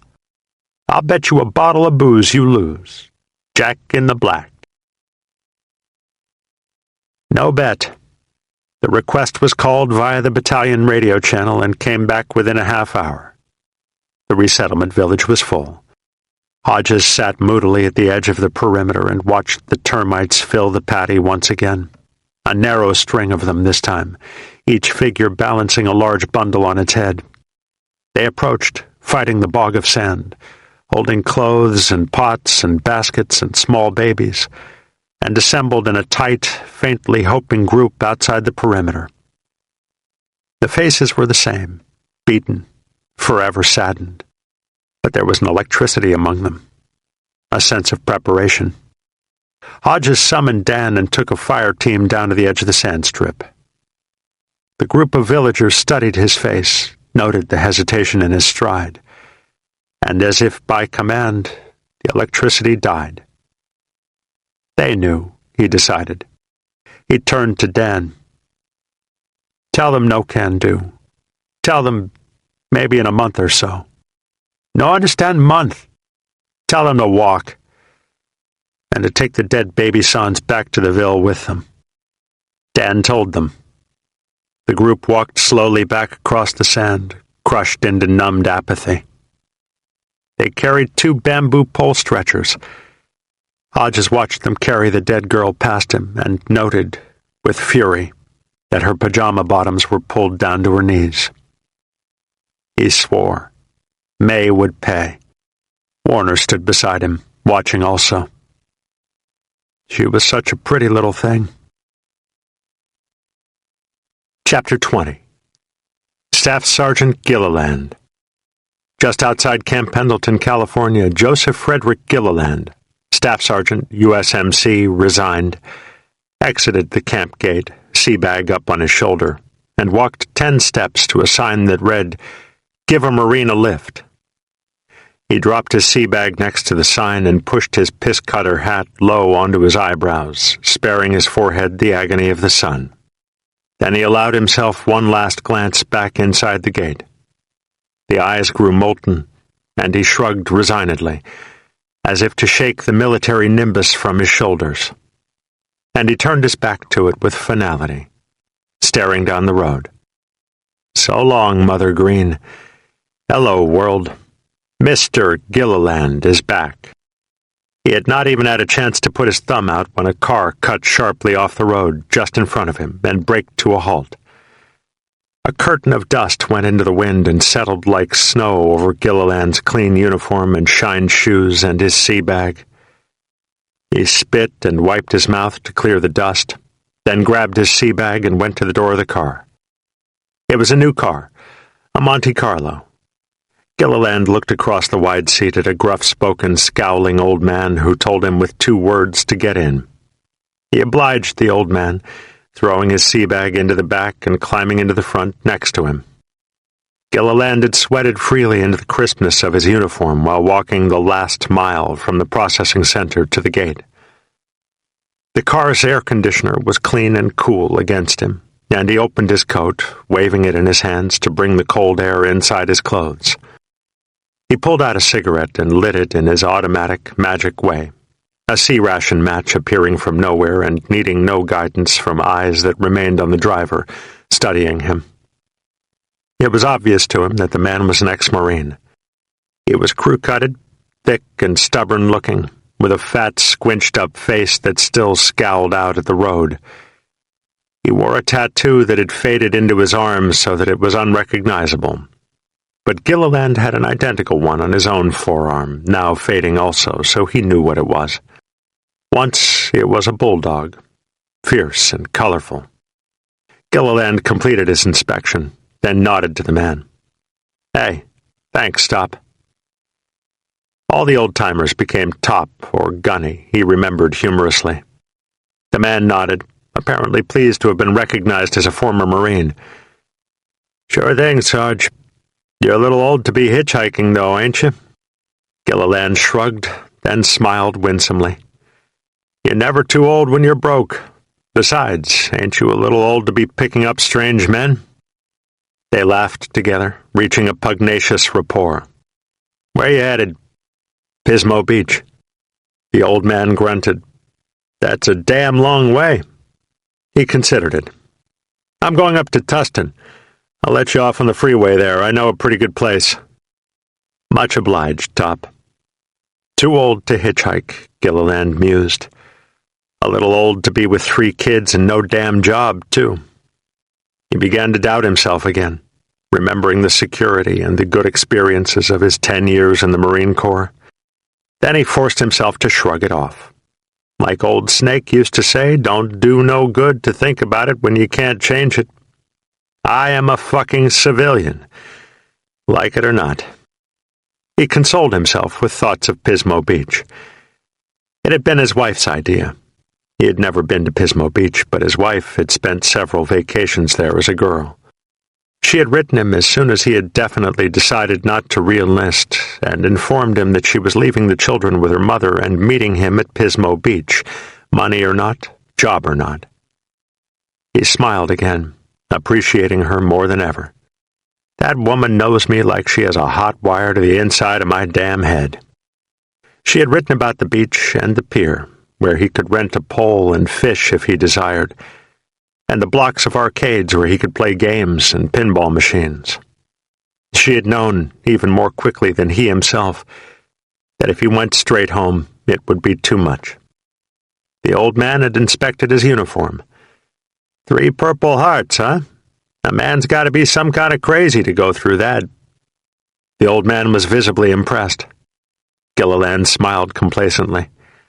Well, I ain't crazy, Top. Matter of fact, I just quit. You quit? The old man seemed stunned. The whole Marine Corps? Nah, ain't anybody quits as a staff NCO. Gilliland chuckled, shrugging helplessly. Marine Corps logic, he thought. I'm crazy if I stay, and I'm a disloyal son of a bitch if I leave. Can't win. Well, I gave him 2 tours, Top. 2 tours and 3 big hearts. And what the hell did it prove? Nobody in this goddamn country gives a shit. I've had it. Top begrudged him his right to be a traitor. Been pretty bad, huh? Hard to tell sometimes from the papers. They're just so against it. Yeah, it was a bad trip, as the troopies say. And it was worse this time than it was the last time. Can you believe that? Everything we put in there, and it just gets worse. Kinda crazy. Gilliland looked out the window and watched the people in the other cars, trying to get used to being back. It was all he had thought about for months, the major topic of conversation in the bush. Life's goals reduced to ground zero. Stay alive long enough to leave. You're pretty young to be a staff sergeant. My day it took 20 years to make staff. Yeah, but it meant something then. Hey, Top. Gilliland grinned conspiratorially to the old man. I would make a pimple on a good staff sergeant's ass. The old man liked that. It reminded him of a story. He told the story to Gilliland, and Gilliland laughed and told the old man a story that he in turn was reminded of. Then they talked about Vietnam and World War II, and how scared they were, and how many people they had seen killed. Gilliland liked the old man's honesty, and he felt close to him, as if each had touched the devil and could talk about it because the other person had also touched him. The devil was on the other side of a grotesque culture warp, and Gilliland realized for the first time that he was afraid to face people who had not experienced such things. He was afraid they would not understand him. He didn't know what civilians talked about. They reached Tustin, and the old man dropped Gilliland off at the ramp he had mentioned, and told him where to change freeways to get to Pismo Beach. When he pulled away, Gilliland felt deserted, as if the umbilical cord had finally snapped. He buttoned up his coat and mashed the piss cutter down over his eyes again, then balanced his sea bag up on his shoulder, like a native girl carrying a water jug. He walked up to an on-ramp sign and stood under it, feeling isolated and abandoned. The cars whizzed by, and he studied the flashes of people that passed him. Some were driving to the beach, some seemed to be working, some appeared to be merely driving. He began to feel deeply depressed. It hasn't even touched them, he mused darkly. All the broken bodies and the nights in the rain, and nobody even gives enough of a shit to give me a damn ride. Finally, a pickup truck filled with lumber pulled up. There were 2 men in the cab. They allowed Gilliland to sit in the bed of the truck with the lumber. He straddled his sea bag, on top of a mound of 2x4s and 2x8s and 1x4s. Neither man had mentioned his uniform when they stopped. The edges of the lumber were splintery and uncomfortable. The wind messed his hair, and he was beginning to smell himself through his uniform coat. She wouldn't mind. She had never minded. She had always taken him just as he came.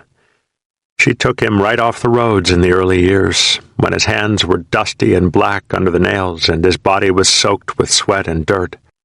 And she hadn't minded his tattoos, and she was not uncomfortable with a body scarred by mortar rounds, a smaller leg shot through and through by an AK. She could handle a stinking uniform.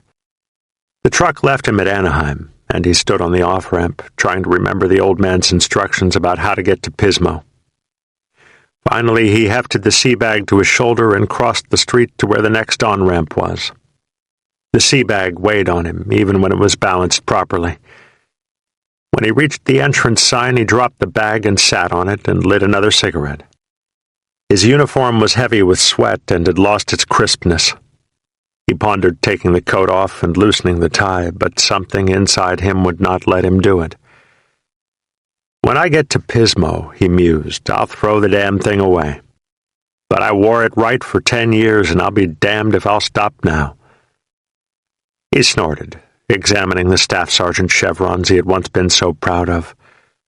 The President's Own, Guardians of the Free. He remembered an old troopy jingle as he watched cars whiz by. Doing the impossible. For the ungrateful. A bottle flew at him from a passing car and smashed next to his sea bag. Somebody in the car yelled something at him. Fascist, something like that. Gilliland lit a cigarette, pensive behind the gash of mustache and the scarred cheeks. The molten eyes watched car after car drive by. But after the bottle, he did not follow any car with even a movement of his head. They're scared of me. The uniform. He pondered the irony of that. Things don't make any goddamn sense at all. I beat my head against the wall for these fuckers, and they're scared of me. Wasn't like this a few years ago, I'll say that. I never waited longer than half a cigarette for a damn ride. 15 more minutes. A yellow Volkswagen turned off the road and stopped for him. It was a convertible, and the top was down. A black-haired, bearded man was driving. He was thin, and his hair exploded from his head in every conceivable direction. A chubby, long-haired girl sat next to him. She was wearing white short shorts and a red halter that showed most of her breasts from the top. Her nipples stood through the fabric. She had very large breasts. The driver was spaced out. He smiled ethereally to Gilliland. "Hey, man, where are you going?" "Pismo Beach." The driver mumbled it to himself several times. "Pismo Beach. Pismo Beach." He looked over to the girl. "Where the fuck is Pismo Beach?" She had a protective way of handling the driver. She stroked his leg and said comfortably, "North. Way north, sweetheart." Then she turned to Gilliland. "We can take you as far as Hollywood, if you think you want to go to Hollywood." Gilliland grinned winsomely, happy to have a ride. "Oh, yeah. I always did want to go to Hollywood." She giggled as if he were Bob Hope, and he threw his sea bag into the back seat and climbed in with it. He sat it on its end on the seat, like a fourth passenger, as they drove. The car entered the freeway, and the girl pulled out a large brandy snifter full of something crimson from under the dashboard. She took a long drink and laughed loudly with her head back and gave the snifter to the driver. He took a long drink, too. Then she turned around and offered the snifter to Gilliland. "Want some? It's dynamite, man. Really dynamite." "What is it?" "Oh, it's just really dynamite," she giggled uncontrollably. "No, thanks. I've got a long way to go today." "Well, it'll take you there." She was still giggling. "No, thanks. Really." Gilliland was becoming uneasy. She ignored him after that. She and the driver continued to drink out of the snifter. The driver then casually reached over and caressed the insides of her thighs up very high. She laughed in her throat and moved against his hand. Gilliland could not see the driver's hand, but he caught facefuls of the girl's long hair as she undulated, and could tell that her nipples had become hard. He was afraid. He stared tightly at the driver's face, ready to grab the wheel if the driver forgot what he was doing and lost control. "This bastard wants to kill me for a damn finger fuck," he thought grimly. The driver started to take his hand away, and she held it there. Gilliland wondered briefly whether she was a nymphomaniac. "Fucking Hollywood," he mused. "The whole place is X-rated." He took a Marlboro out, and the driver noticed and pulled his hand away from the girl and grinned. "Hey, man, want to do a number?" Gilliland looked the man in the eyes through the rearview mirror. "What's a number? Is this guy queer or what?" "You know, man. Don't you smoke dope? I thought all you dudes smoked dope. I heard the Nam was the best dope in the world, man."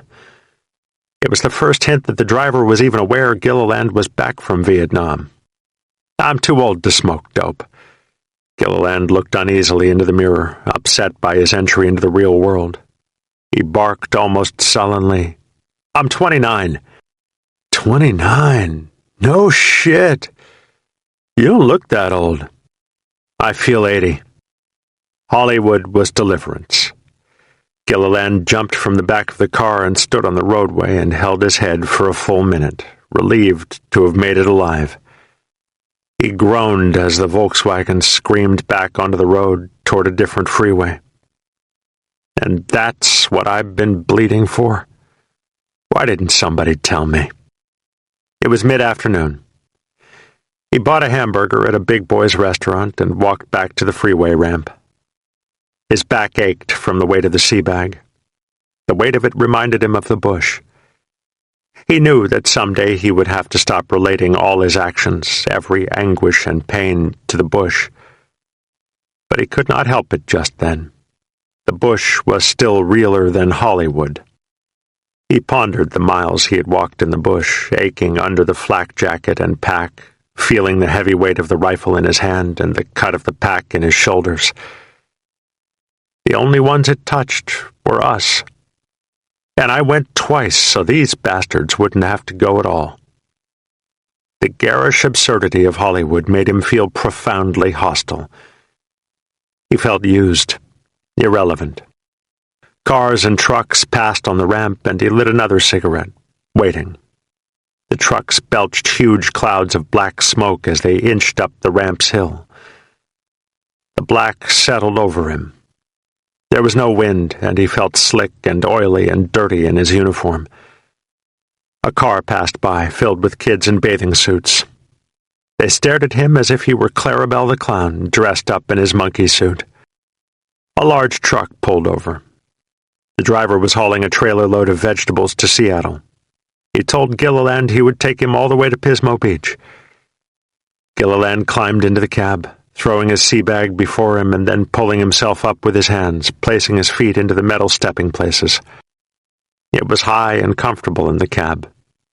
They drove along the coast toward Santa Barbara, and Gilliland could see the frothing waves and the pockets of surfers out in them, grouped in the special good places for surfing.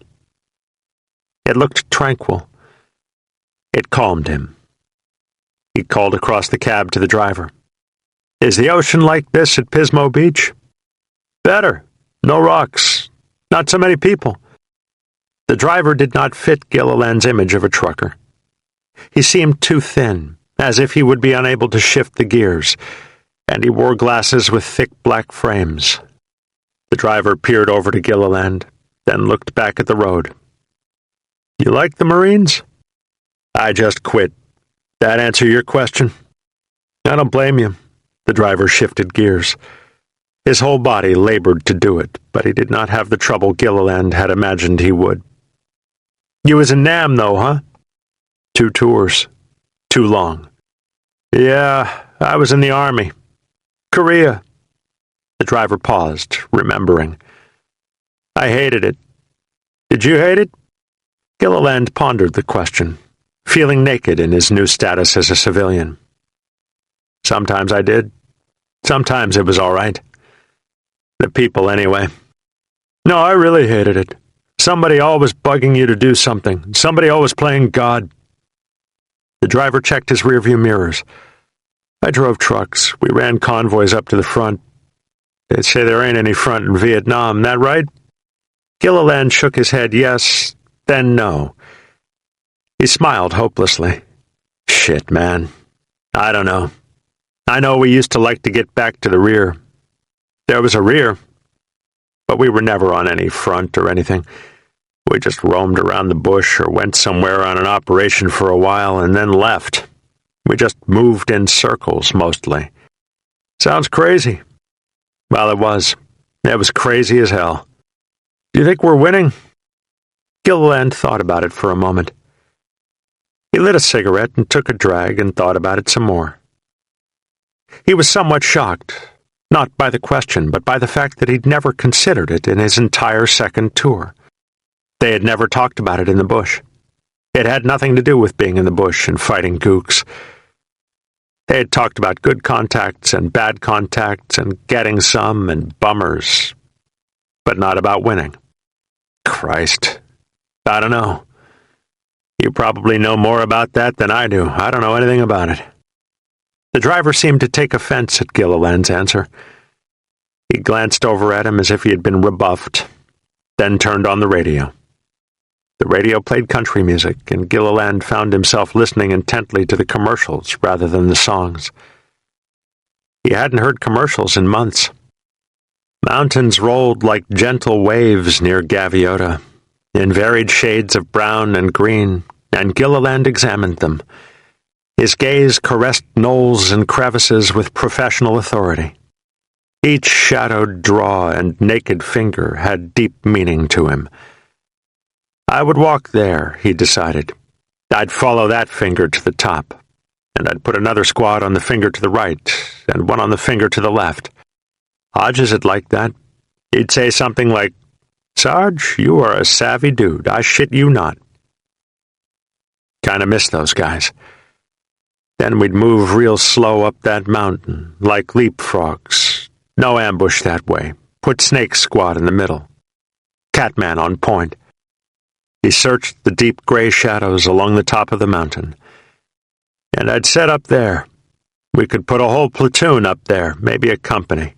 It's a bare-ass hill, but we could dig in real deep and we'd be spread out enough that they could mortar us and we'd do okay. And at night I'd put an LP down that main finger, 'cause the gooners would come up that way too.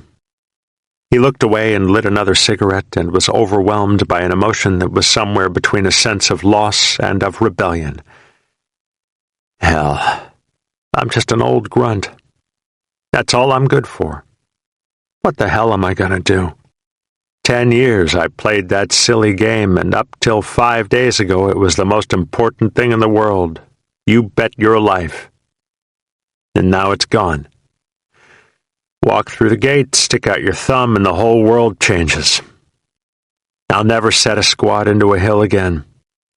Still, he could not shake the thought that a squad set in at Gaviota Pass was more real than a fishing pier at Pismo Beach. He suddenly realized that, on top of everything else, he was afraid to meet his wife at Pismo Beach. I'm counting too much on it being good, he fretted. What if it isn't like that? I've been planning this too hard. I'm about to the point that if there isn't any fishing or the water's too cold to swim in, I just might have a damn fit. Something's gotta be the way you think it's going to be. It grew dark, and Gilliland slumbered in the truck.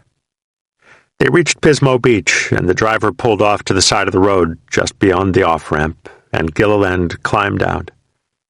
He waved briefly to the driver as the truck pulled back onto the highway. Its exhaust covered him with new, slick smells. He stood in the dark next to the highway and felt a cool breeze wash against him. He sucked it into his lungs. So this is Pismo Beach. It smells good, even from here. Smells like sea and fish and food. He put his sea bag onto his shoulder and began walking toward the ocean. The sea bag beat at him, bouncing as he walked. He felt older than 29. Maybe it's the jet lag, he reasoned. It's only 8 o'clock, but I've been up all night Vietnam time. Maybe it's me. He walked past a drive-in restaurant before he reached the motel. The lights flashed harshly at him, hurting his eyes. There was an electric contraption that hung like a lamp and zapped every time a bug flew into it. The first time it flashed, he jumped. It looked like a muzzle flash from a rifle, and his mind had been wandering. Inside, the jukebox moaned. It wasn't me that started that old crazy Asian war, but I was proud to go and do my patriotic chore.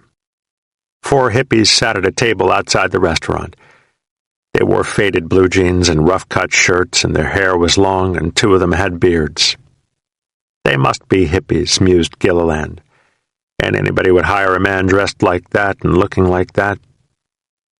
But he doubted himself. Hell, I'm the weird-looking one, not them. They leered at him as he walked past, struggling with his sea bag. He kept to the sidewalk, but they were only a few feet away. One of them called to him. "Evening, hero!" He ignored them. Another spoke loudly, so everyone in the restaurant would take notice. "Hey, how was your war, killing machine?" He crossed the street, careful not to look back. He was too tired to fight them. There were too many of them, and he didn't care anymore. The desk clerk at the Shorecliff Lodge had been in the Navy during World War II. He had driven landing craft for the 1st Marine Brigade in the Pacific. He had fought at Saipan and Tinian and Guam. He told Gilliland all about it as soon as he saw Gilliland's uniform, before Gilliland could ask him what room his wife was in. The clerk took notice of the Purple Heart with its 2 gold stars and nodded expertly. "You're just back from Vietnam. Man, I just wish they'd let us win, you know? Craziest thing I ever saw."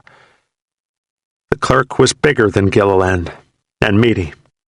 Gilliland nodded, wiping sweat off of his mustache. He was tired. "Yeah, now what room is... We should just bomb 'em back to the goddamn Stone Age. I'll tell you, Chief, we've been doing that pretty damn... Make Hanoi a parking lot. I mean it. How can you fight a war with your hands tied behind your back is what I want to know, Sergeant. You don't. You quit." Gilliland leaned over the counter and looked coldly into the clerk's eyes. The Vietnam War was over. It happened only to individuals, and it had ceased happening to him. "Can you knock off your bullshit and tell me which room Mrs. Gilliland is in? You want to talk about the war, go write a letter to your congressman." Chapter 21. A violent, thunderless noon rain scudded across a blue sky and soaked them thoroughly, even as the untroubled blue peeked around its edges. Then it suddenly abated, leaving them inside a thin, steamy mist. In minutes, the resupply helicopter powered through the mist, driving it away with rotor wash, whipping the mist as winter wind drives chimney smoke. And they cringed, naked on the terraced hillside, feeling new horizontal rain that was driven by the helicopter's blades, lifted from long leaves of greening sawgrass. Then the bird was gone. The moment of brief, fierce communication with the other world had passed, and they were again abandoned, and mercilessly scorched under an unharnessed sun. It was they that steamed now, clothes and poncho liners and packs reaching for the hot blue sky in hundreds of wispy individual fogs.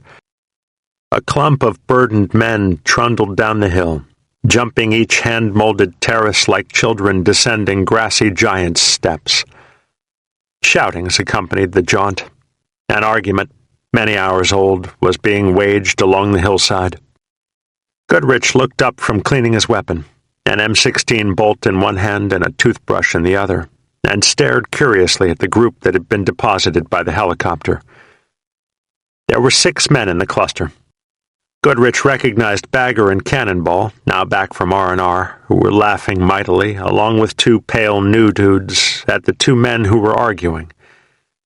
One of the arguers was tall and blond, splendidly muscled, with a narrow, jutting face and a thin, broken nose. He walked quickly, seemingly angry, attempting to be rid of the other. The second man, obviously the antagonist, was short and squat, square-faced, with a drooping, too-long mustache, sagging, amused eyes, and a nose like a hawk's beak. The short man followed the other, leaning forward in a crouch, attempting to address him. His face was lifted by an incessant, patient grin. The tall man ignored his squat antagonist, walking quickly up to Goodrich. He squinted once, an attempt to recognize Goodrich, then looked along the perimeter for a familiar face. Finally, he turned back to Goodrich, speaking in a forceful, unbelieving drawl. "This is 3rd Platoon." Goodrich nodded, still awestruck by the suddenness of the clown show's arrival. The squat man crouched around and peered up to the blond man's face, still grinning mischievously. Blond man ignored him. "Where is everybody?" Then, "Where's Snake?" Goodrich pointed. 30 meters down the line, Snake lay sleeping inside a poncho hooch. "He's crashed. Right over there." The tall, muscular man marched directly over to the poncho hooch, accompanied by the crouching, grinning clown. The others, including a now curious Goodrich, followed closely after. Blond man nonchalantly dropped his helmet on Snake's back. Snake coiled inside the hooch and appeared on the other side with the helmet in one hand, ready to throw it into his assailant's face. He went motionless, dumbfounded on the backswing. The tall man spoke, still unsmiling. "Hey, Snake, put this crazy bastard out on an LP by himself, will you? Without a radio." Then he grinned hugely. Snake jogged around his hooch, his thin lips in a generous smile, tattoos dancing on the narrow arms. He threw the helmet into his assailant's stomach. It bounced off harmlessly. "Baby cakes, you skating mother. I thought you had a job in the company mailroom. What the hell are you doing back out here?" Baby cakes peered at his clowning, squatting nemesis. "Never mind what. I'm here. Now get me away from this asshole, will you? Every time I get around him, I get in trouble. He gets me shot, he gets me the clap, he gets me written up." He shoved the squat man in the face, pushing him off balance. "Get away from me, shithead." The ugly dwarf laughed. "I don't mind him, Snake. He's just a little pissed off. It was his own damn fault, but he won't admit it." The ogre had returned. Snake guffawed. "You never done a wrong thing in your life, have you, Ogre?" Ogre was stoned. Ogre was usually stoned. He grinned affectionately to Snake, his eyebrows slightly raised. "Hell, all I did was tell him about mine warfare school. You know, that he should go." Baby Cakes pushed Ogre on the top of his helmet, felling him. "Sure." He turned to Snake as if presenting a case.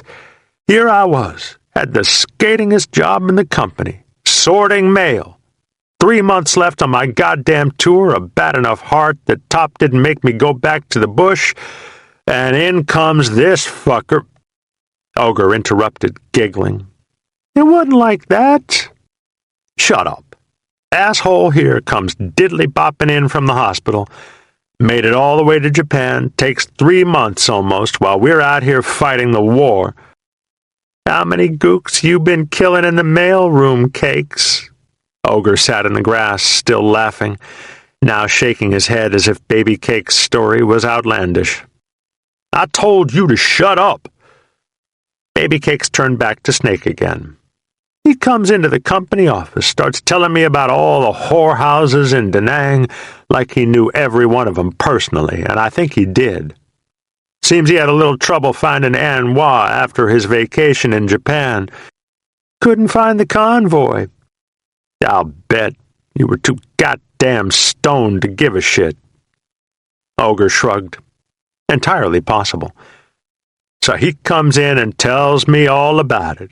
Here I am, fighting off gooks with his letter opener?" Ogre howled.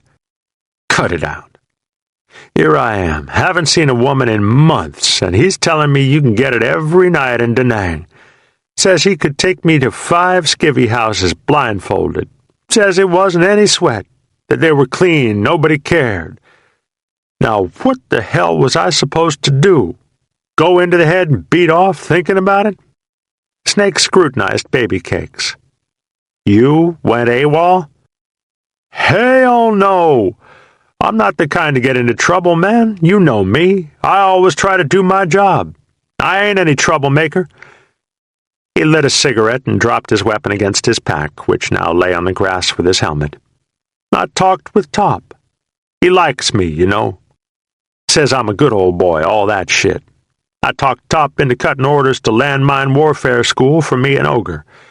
He said I'd have to go back to the bush, though, battalion rule about people who've been to school. Hell, I figured it'd be worth it for another R&R.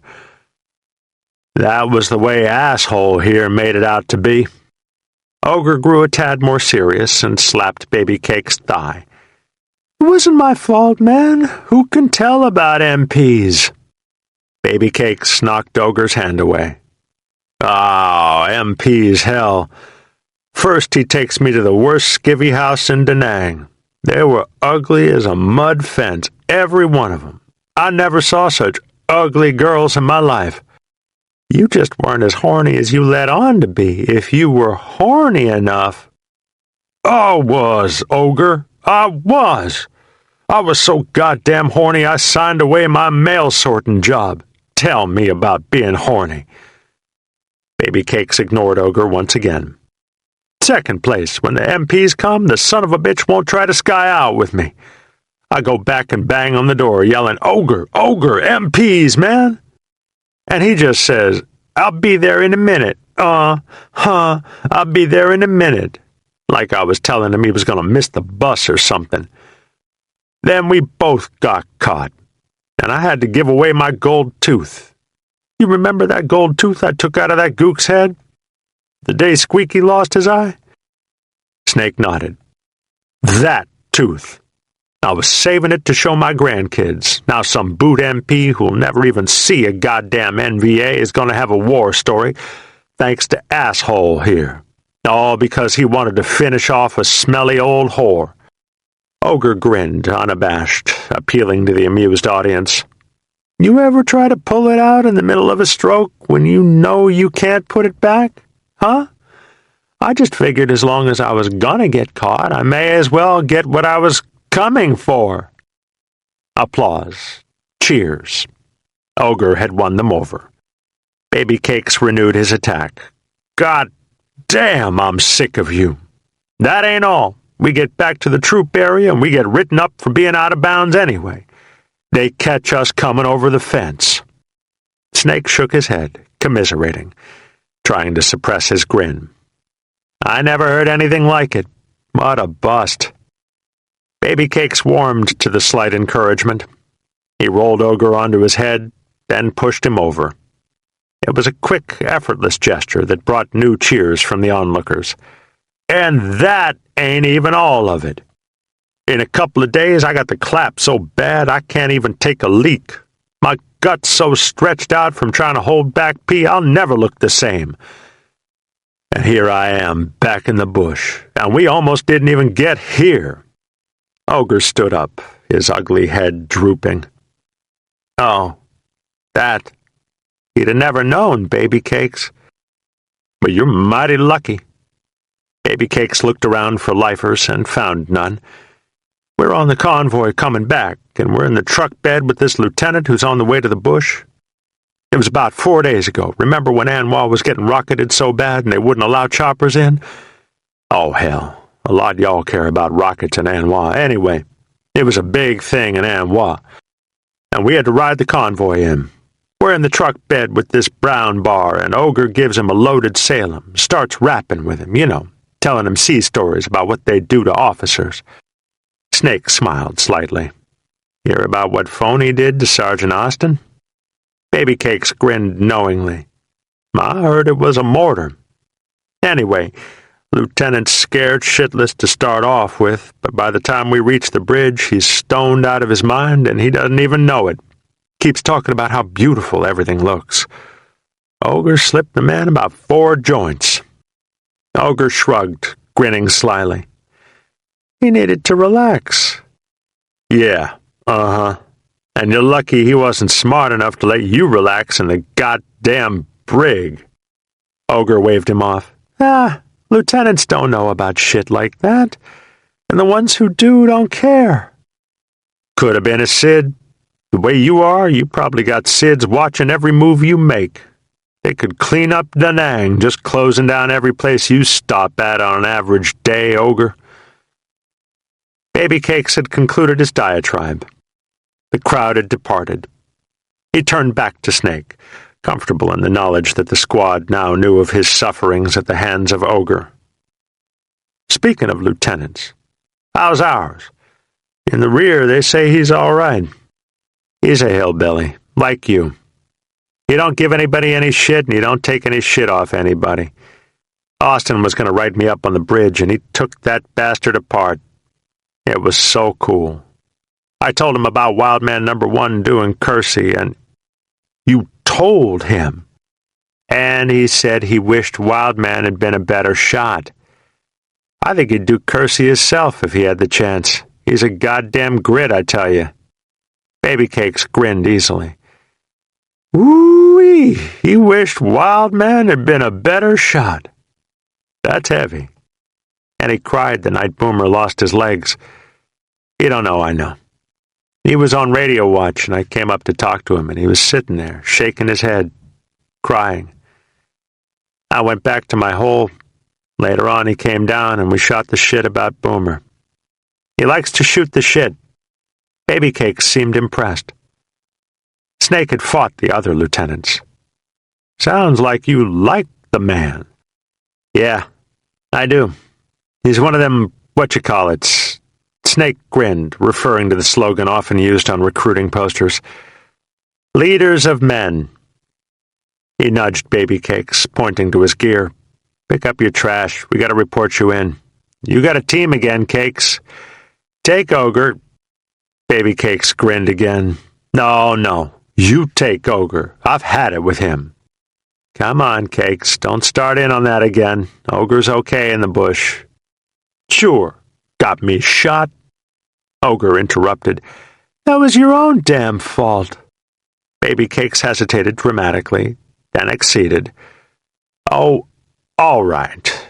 But you're going to be the death of me, you goddamn toad. Snake continued. And you got Senator and Cornbread. Cornbread tries to act dumb, but he ain't. Senator ain't really a senator, yet. He just tries to make you think so.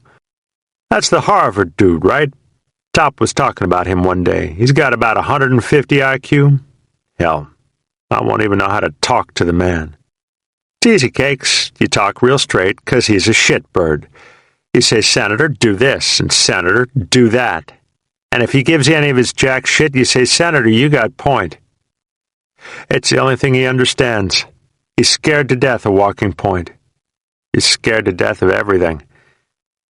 Snake looked coldly toward Goodrich's fighting hole. He let Bergie die. Baby Cakes seemed surprised. I thought they were blown away by a 106, blown all to shit. They were, but Bergie bled to death, man. We got out there the next morning, and Senator was sitting right next to him. Hadn't even put a tourniquet on the man. Bergie was all fucked up, but he bled mostly out of his legs. I seen the ground where he bled. All of us saw it. Baby Cakes shook his head in disbelief. Well, what kind of man is that? What you giving him to me for, Snake? 'Cause if he screws up, I know you'll break his head, and I don't want you to get bored. If you get bored, Senator can tell you about anything you ever wanted to know about. Just ask him. He can tell you about the tiger cages. What the hell is a tiger cage except a cage for tigers? Ask Senator, and he can tell you about the Geneva Accords. So what about it? Ask him. You're going to come away a genius, Cakes. I think I'd better work on coming away alive. The perimeter was almost motionless under the close, windless shelter of the afternoon heat. The ragged, overgrown hill that had been carefully shaped into terraces some centuries ago, that had held manicured gardens only years ago, now hosted 100 chest-deep holes, a city of jerry-rigged poncho tents, a tribe of nomad warriors. In 2 days they would leave it raped and scarred by their survival needs, scorched by trash fires, pitted by new fighting holes, reeking and maggoty from a half-dozen straddle trenches, and perhaps, if Buddha turned his head again, pocked by new ravages of war. The sun beat down relentlessly. Men stripped to tiger shorts and boots and sought the shaded ovens of their hooches. They listened to transistors. Some wrote letters, some played back-alley card games, some slept off the watches of the night before. Ogre and Baby Cakes paraded the perimeter's fighting holes, seeking familiar faces. They found few. They were stripped to tiger shorts, and Ogre wore a wide-brimmed bush hat pulled low over his ears in a carefully coaxed bush marine style. The rear pogues wore them curled up, like cowboy hats worn sideways. Both were pale after months away from the scorching sun that fired the bush. They proudly, consciously modeled deep scars from their earlier wounds. Baby Cakes, the long pink gash like a strip of cord laid from his mid-back to his neck. Ogre, the deep crisscrossings in his calves and thighs that disappeared under his tiger shorts. A large peace symbol hung from Ogre's neck on his dog-tag chain.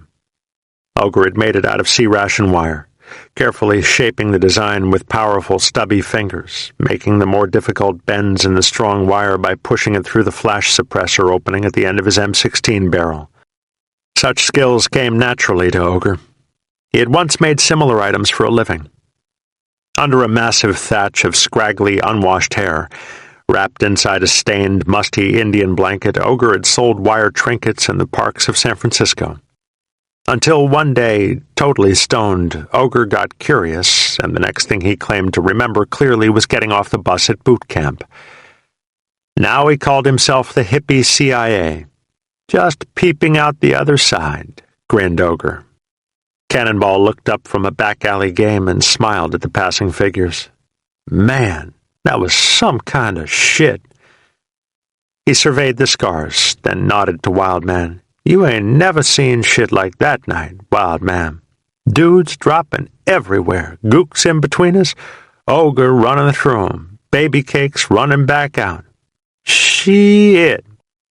Bagger tossed a card under the poncho liner that was their table.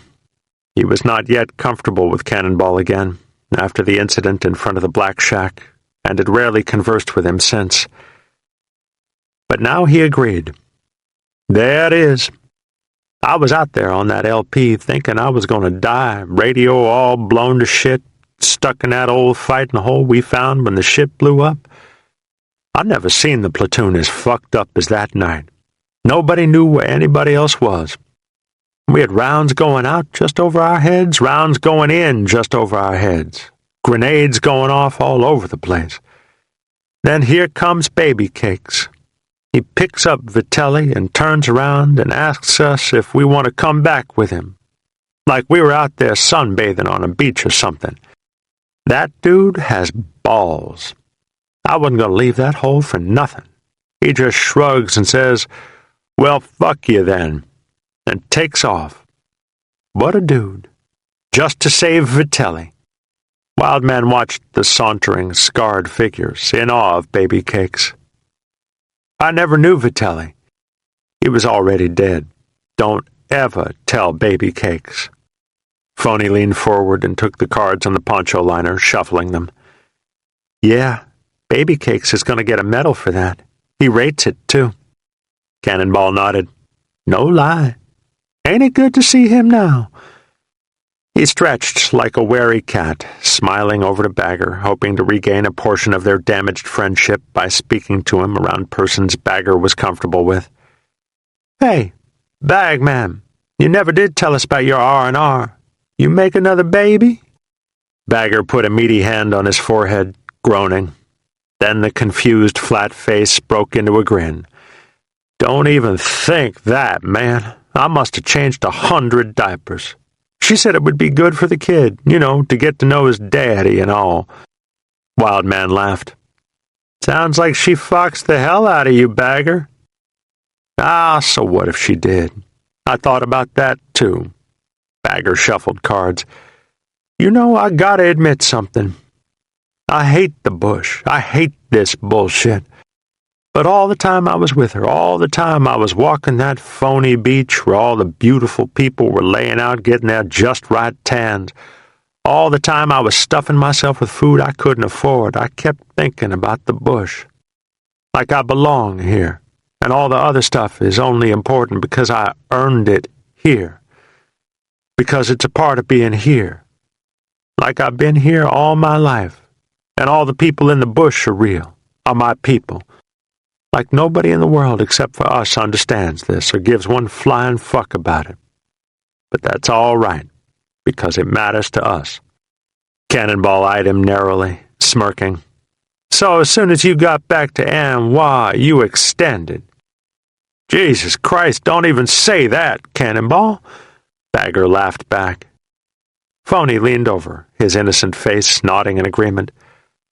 Well, I know what you mean, Bagger. I never had a home in my life till I came out here. Nowhere to go back to. Stay forever. Wildman grinned ironically to Phony, then called over to Goodrich, who was sitting several yards away under a poncho liner hooch, reading. Yeah, this shit's just like college, right, Senator? Sit around the frat house with all the brothers, planning parties, having fun. Ain't that right, Senator? Goodrich had despaired of meaningful communication with the others. He had written home, and his parents had sent him several paperback volumes of philosophy. He was afraid his mind would deteriorate if he did not exercise it with strenuous reading. I didn't hear you. He had been reading Schopenhauer on genius, from Wisdom of Life. As a rule, wrote Schopenhauer, a man is sociable just in the degree in which he is intellectually poor and generally vulgar. Goodrich liked that. Out in the bush, it's just like college, I said, sitting around jiving with all the brothers, planning parties, all that shit. We went to different schools, Wildman. Hey, that's right. I forgot, you looked so familiar. Well, I won't be an ass, thought Goodrich. If you want to know, I get the feeling this is kind of like Russian roulette myself. Just as senseless. And the players aren't excused until the gun goes off in their face, so you get new players, but the old ones can't leave until they lose. So the more times you put the gun to your head, the cumulative chances of its going off are... He shrugged helplessly. Well, how many people do you know who rotated without getting hit? Cannonball scowled quizzically at Goodrich. Say, what? Bagger peered at Wildman. What's he talking about? Phony answered. School. Chapter 22. Bagger. The team. Everything's the team. You work hard with them, early in the morning when everybody else is still asleep. You work hard with them in the afternoon when everybody else has gone home. You take showers together, and on the field it's like a battle. You do all these things for each other and with each other. Not for yourself. For the team. When you play tackle, your glory is in yards gained through your hole. You don't score points. Somebody else scores points through your hole. You don't win games. The team wins games. You stay together in school. eat lunch with each other, walk around with your letter sweaters in groups. Everybody stares. There goes the team. Not Jerry Dean Dolan, there goes our left tackle. Good luck, guys. You all stomp 'em Friday night. You hear? Yeah. You party together. Screw around on the bus going to the away games. Cut farts and light 'em. That's cool. Sing songs. After the games with the girls, cheerleaders are the best. They like the team, and that's what you are. Part of the team. So what can you say when the team decides to enlist? 4 years together like that, and nobody's going to college. Not Jerry Dean, left tackle Dolan. For sure. Had enough of that. They drove to Athens in 2 cars, 8 of them. They found the Marine recruiting office and startled the recruiter with the ease of it. No sales pitch, man. Sign us the hell up. You just got the Bowman Rebels football team. The whole first team of graduating seniors. Can you handle it? Can I handle it? The recruiter was in euphoria. Somebody locked that door before these gents changed their minds. Later that day, he slammed the car door, furious and afraid at what he had done. The pen full of beagles out back bayed mournfully, announcing his arrival. He walked up the cinder block path to the trailer, feeling blocks wiggle under him, and stared up at the door. She was standing just inside the screen filtering her, softening her features, giving her a picture book attractiveness that did not filter out the animal in her. The animal exuded, embraced him as he climbed the steps. Cheerleader. Uh-huh. She smiled, the eyes dancing happily, mischievously, invitingly. Beads of water ran down sandy strands of hair and plopped on the top of a generous breast, then trickled through the warm, entrancing abyss, finally melting into the terry-cloth fabric of her loose-wrapped robe. Caught me in the shower, Jerry Dean. I bet you planned it that way. Her hair clung wetly to her cheeks and down her neck, drops of shower water resting in the hollows of her face. She cocked her head, leaning on the door. He looked fully at her through the screen door, exploring all her secret parts with his eyes. She smiled back, still inviting him, enjoying his visual embrace. Got herself a left tackle. Uh-huh. Did you all really go to Athens? Oh, yeah. And enlist? Oh, yeah. Well, you all are crazy. Don't I know it? Hey, it's hot out here. Well, she pushed the screen door open and turned. Come on in. He followed her into the living room, eyes fixed on the sturdy, well-shaped hips that clung tightly to the terry cloth each time she strode. She stopped and turned, looking him full in the eyes, smiling bold and mischievous. He walked up. She didn't budge, met his movement, pushed into him with that meaty firmness. Where's your mother? Open smile widened to a knowing grin. At work. You know that. Where's your sister? She pulled on the robe's terry-cloth belt. Rich flesh exploded from the middle of her. Still the devil's smile. She won't be back.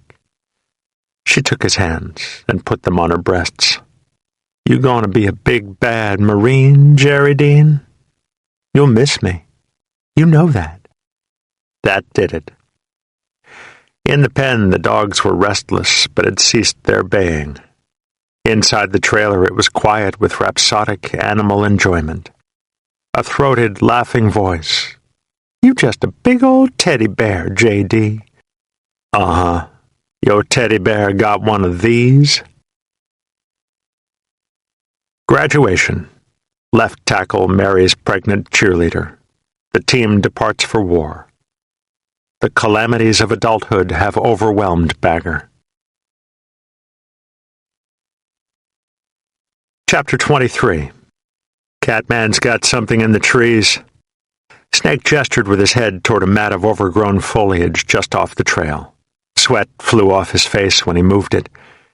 He was bare-chested underneath his flak jacket, and rivulets of perspiration poured down his trunk, gathering in his soaked trousers. "Over there," he says. The platoon knelt or sat on the trail. Several men guzzled from canteens. Hodges peered across the field and saw an old abandoned hooch and a clump of banana trees. He shrugged and queried Catman.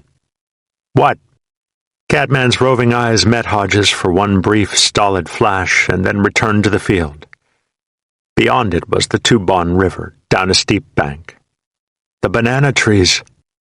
Hodges looked at Stork, his radio man, who shrugged confusedly. He turned to Snake. "What?" Catman pointed cautiously. "Stalks are gone."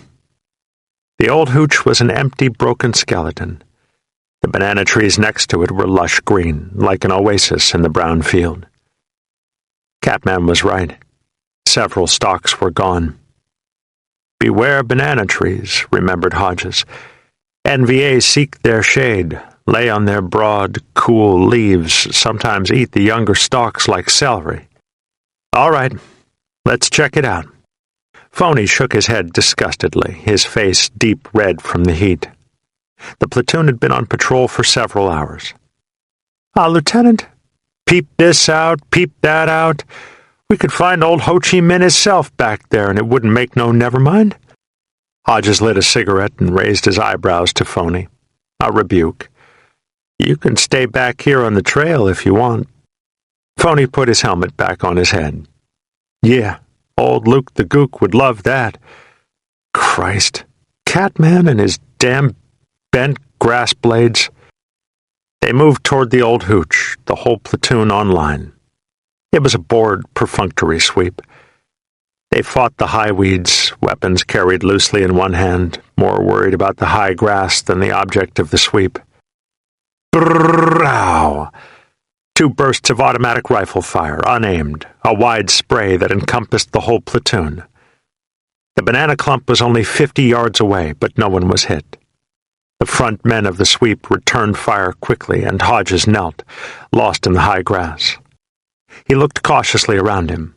He knew that all portions of the old villages such as this one were latticed by deep, grass-hidden trenches, that the platoon could be completely surrounded and not even become aware of it until the enemy began firing. For a moment he considered retreating back to the trail, but he realized that there would be no protection on it, no guarantee that it also was not covered. On its other side there was more village, more matted fields, other trenches. He grimaced. "We are the bait, dangling. Assault to the river bank!"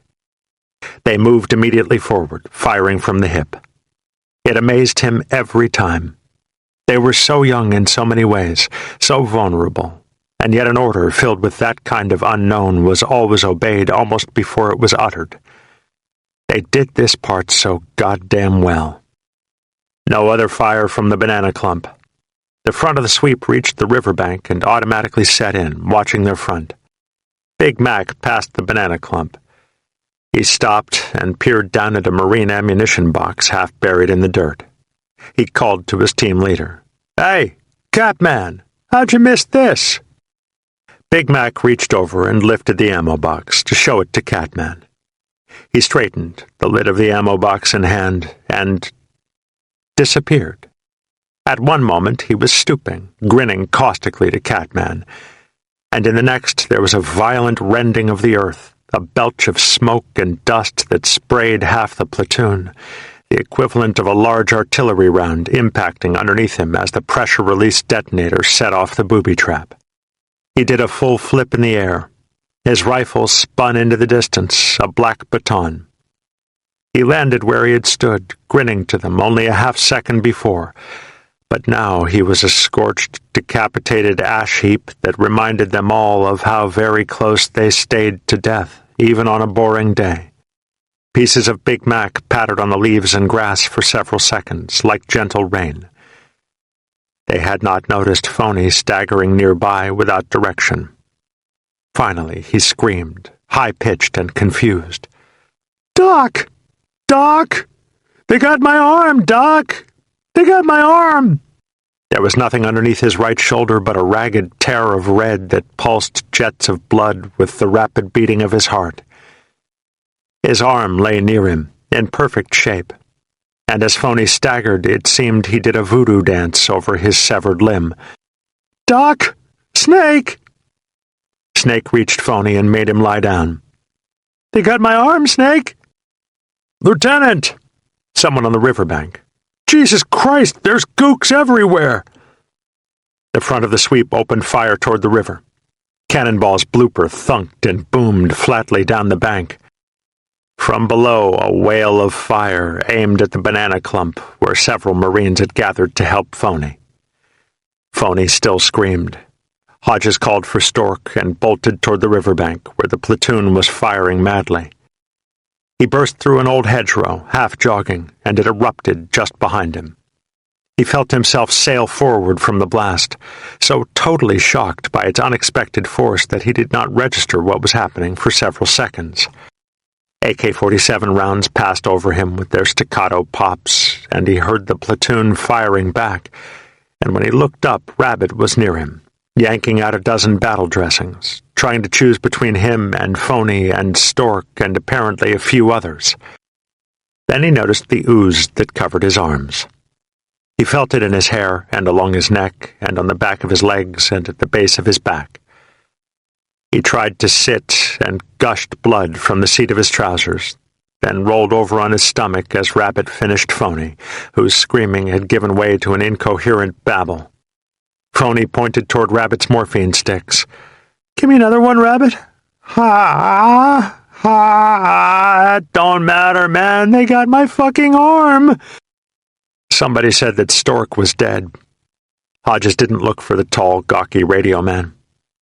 Catman crept over and helped Rabbit dress his wounds, his normally emotionless face angry and confused. Rabbit dripped sweat in his face. Snake was directing the fire of the platoon. He crept stealthily to Hodges. "They got a goddamn hospital or something on a little island out there, Lieutenant. They're making their DD over into the Arizona. They can wait it. I think they're just fucking with us until they get out of there." Campos and Wolfman worked the machine gun methodically. Hodges tried to lift his head. "Getting any?" Snake shrugged. "A few. Put some artillery on the far bank. Blow 'em away." It's too late. 3 minutes more and the firing ceased. "We gotta get your ass out of here, Lieutenant." The morphine was hitting Hodges. He felt good, warm and weak. The shrapnel holes had felt like bee stings deep down inside, but they didn't hurt anymore. He listened as Snake called in the medevac request. 2 emergencies, 2 priorities, 2 routines. 2 dead men. "Who's hit?" "You are, sir." Snake lit a cigarette. "And Phony, and Stork, and Big Mac, 2 others. Big Mac is all fucked up." "Hey, Lieutenant," Snake grimaced pensively. "This really sucks." Catman called to them from where Stork lay. He seemed apologetic, uncertain. He held the radio handset. "Lieutenant, Snake, they want the actual." Hodges was floating on the morphine. Snake dragged on his cigarette and nodded to Catman. "Oh, it's the 6. They want a mine and booby trap report." Phony was still babbling. Catman spoke hauntingly. "They told me all the things. Hell, man. I can't remember. Who am I? They want to know what kind of round went off. Was there a tripwire? How far we were dispersed? Christ. They want to know how it was camouflaged. Tell them if we knew all those things, we would have found it instead of tripping the motherfucker. Tell him to come out here and kiss my ass." Hodges laughed softly, eyeing Snake. "Uh-huh. You thought there was nothing to being a platoon commander, didn't you, you little shit? You didn't know about the paperwork. Now, Lieutenant, how the hell can we answer any of those questions? And what the hell difference does it make once it goes off? Make something up. That's what I do. Ever want to get back at a lifer? Make a story up that'll blow his goddamn mind. Tell them to come out here and see for their goddamn selves. Tell them that. The fuck do they know? Snake nodded to Catman. Tell him we ain't got any report. Catman walked away, avoiding both of them. You tell them. Who am I? I don't even talk right, man. Snake watched the medevac helicopter ascend. It was a high and distant deus ex machina that now left them again abandoned in the wilderness. Baby Cakes sat down next to him. They sat quietly, drawing on cigarettes, the rest of the platoon in a hasty perimeter that had secured the landing zone. Baby Cakes broke the silence. So, what do we do now, platoon commander for a day? Snake watched the helicopter. It had become a speck in the distance. Burn down Vietnam.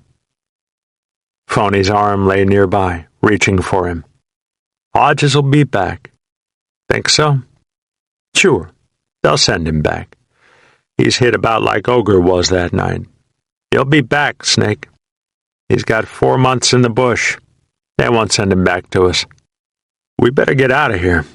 There was a lot of gooks crossing that river. This ain't any place to get hit. Snake stood up, placing his helmet back on his head.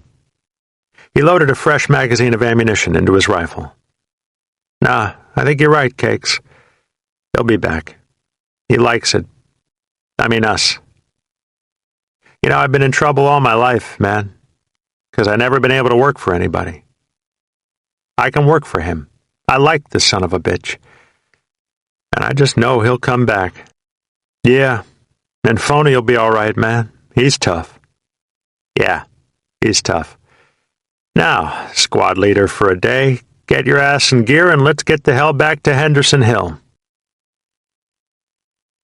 The column stretched wearily back toward the company perimeter, several miles away.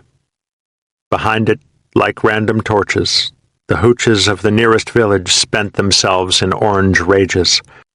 The flames rose anonymously, but it was the platoon's collective act of passion, a substitute for not being able to fight the enemy that had ravaged them.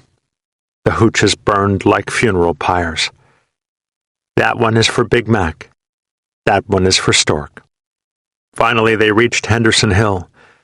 It was low and flat, deep red clay dust, marked by huge craters and a steam-shoveled inner perimeter, the vestige of a great experiment. Years before, a Vietnamese Popular Forces unit had been ordered into the An Hoa Basin and had built a compound on the hill.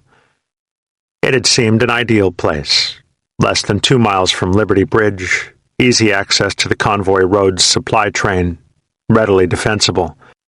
But the notion of a localized Vietnamese unit operating on a permanent basis had aroused the ire of the local Viet Cong, and the hill had been repeatedly attacked, regularly overrun, until the Popular Forces unit had refused to remain. It was withdrawn, the sandbag bunkers were plowed under, the towers felled and burned, and the wire around the perimeter abandoned to enterprising VC units who pilfered great sections at night. But the hill itself remained an ideal company position, and it was used for short periods by many marine companies operating in the Phu Nguyen villages, and the villagers around the base of the hill had remained peacefully ambivalent about the warriors who continued to ravage the basin. With the exception of the Duk Duk and Mao Chan villages, which hugged the wire at An Hoa, the Henderson Hill villages housed the most friendly, most cooperative civilians in the basin. The children greeted the patrol as it wound along the high, wide paddy dike that joined the village at the northern edge of the hill. Cheerful, doting faces, calling out to favored Marines in husky gutter English. Hey, Wadabu, you need washy-wash, okay? Hey, Y-man, you #1 back VC, huh? Hey, Baxay, you gimme cigarette. The platoon chided the children back, trading friendly insults, clowning with them as they danced along with the movement of the patrol. Bagger slipped off his flak jacket and dropped it onto the shoulders of a small, thin boy. The jacket reached the boy's ankles. He laughed, calling to the other children, and jogged proudly, keeping pace with Bagger. He growled convincingly, "Ah, me back VC!" One small boy in a wide-brimmed version of a bush hat had alternately stood and walked next to the column, somber eyes squinched, searching. Finally he saw Wildman. He skipped along next to him, tugging at his flak jacket, and spoke intensely. "Where phony, man?" Wildman did not address him. He twirled his finger in a circular motion, indicating a helicopter medevac. The boy was genuinely upset. Phony was his washy-wash Marine, his personal responsibility when it came to drawing buckets at the well, for which Phony had been lavish with sea rations and cigarettes. He shook a fist. "Oh, man, VC backpack Phony? Number fucking 1000. Phony come back. He backpack buku VC." Wildman waved him away, on the verge of a snarl. "Get the fuck away from me." Goodrich watched the parade of children. He liked their friendliness, and the villages around Henderson Hill were almost worth fighting for, or over, or about. Whatever the hell we're doing, he grumbled. Real villages, as he had first imagined Vietnam would be. Cultivated gardens, pecking chickens, and penned hogs that even Captain Crazy did not see fit to slaughter. People who smiled. It was the only area Goodrich had worked in where the Marines dared venture outside their perimeter during the day, to sit under shade trees, run a secret joint, visit with the villagers. Anywhere else they would be ambushed within 15 minutes. The 2 booby traps had shaken him. The victims were selected so randomly. You could be 100% right and still be 100% dead, or permanently scarred, like Phony. There's not a goddamn thing you can do about it either, mused Goodrich. It enforced his sense of the complete randomness of it all. Like existentialism, he thought again, climbing the hill. Suffering without meaning, except in the suffering itself. But no one would understand that if I told them. He had finally despaired of being the duty moralist of the platoon. He had personally refrained from setting fire to any of the thatch hooches as they burned the village on their way back, but he no longer spoke to any of the others about their actions. He had decided to maintain his own standards, to preserve a sense of sanity in spite of such events, but it would only have enraged them more deeply to try and stop them. A vote against burning a hooch would have been a vote against the memory of those who had been hit. He could sense Snake's deep depression. It was obvious that Snake had been closer to Phony and Hodges, with the possible exception of Baby Cakes, than to anyone else in the platoon.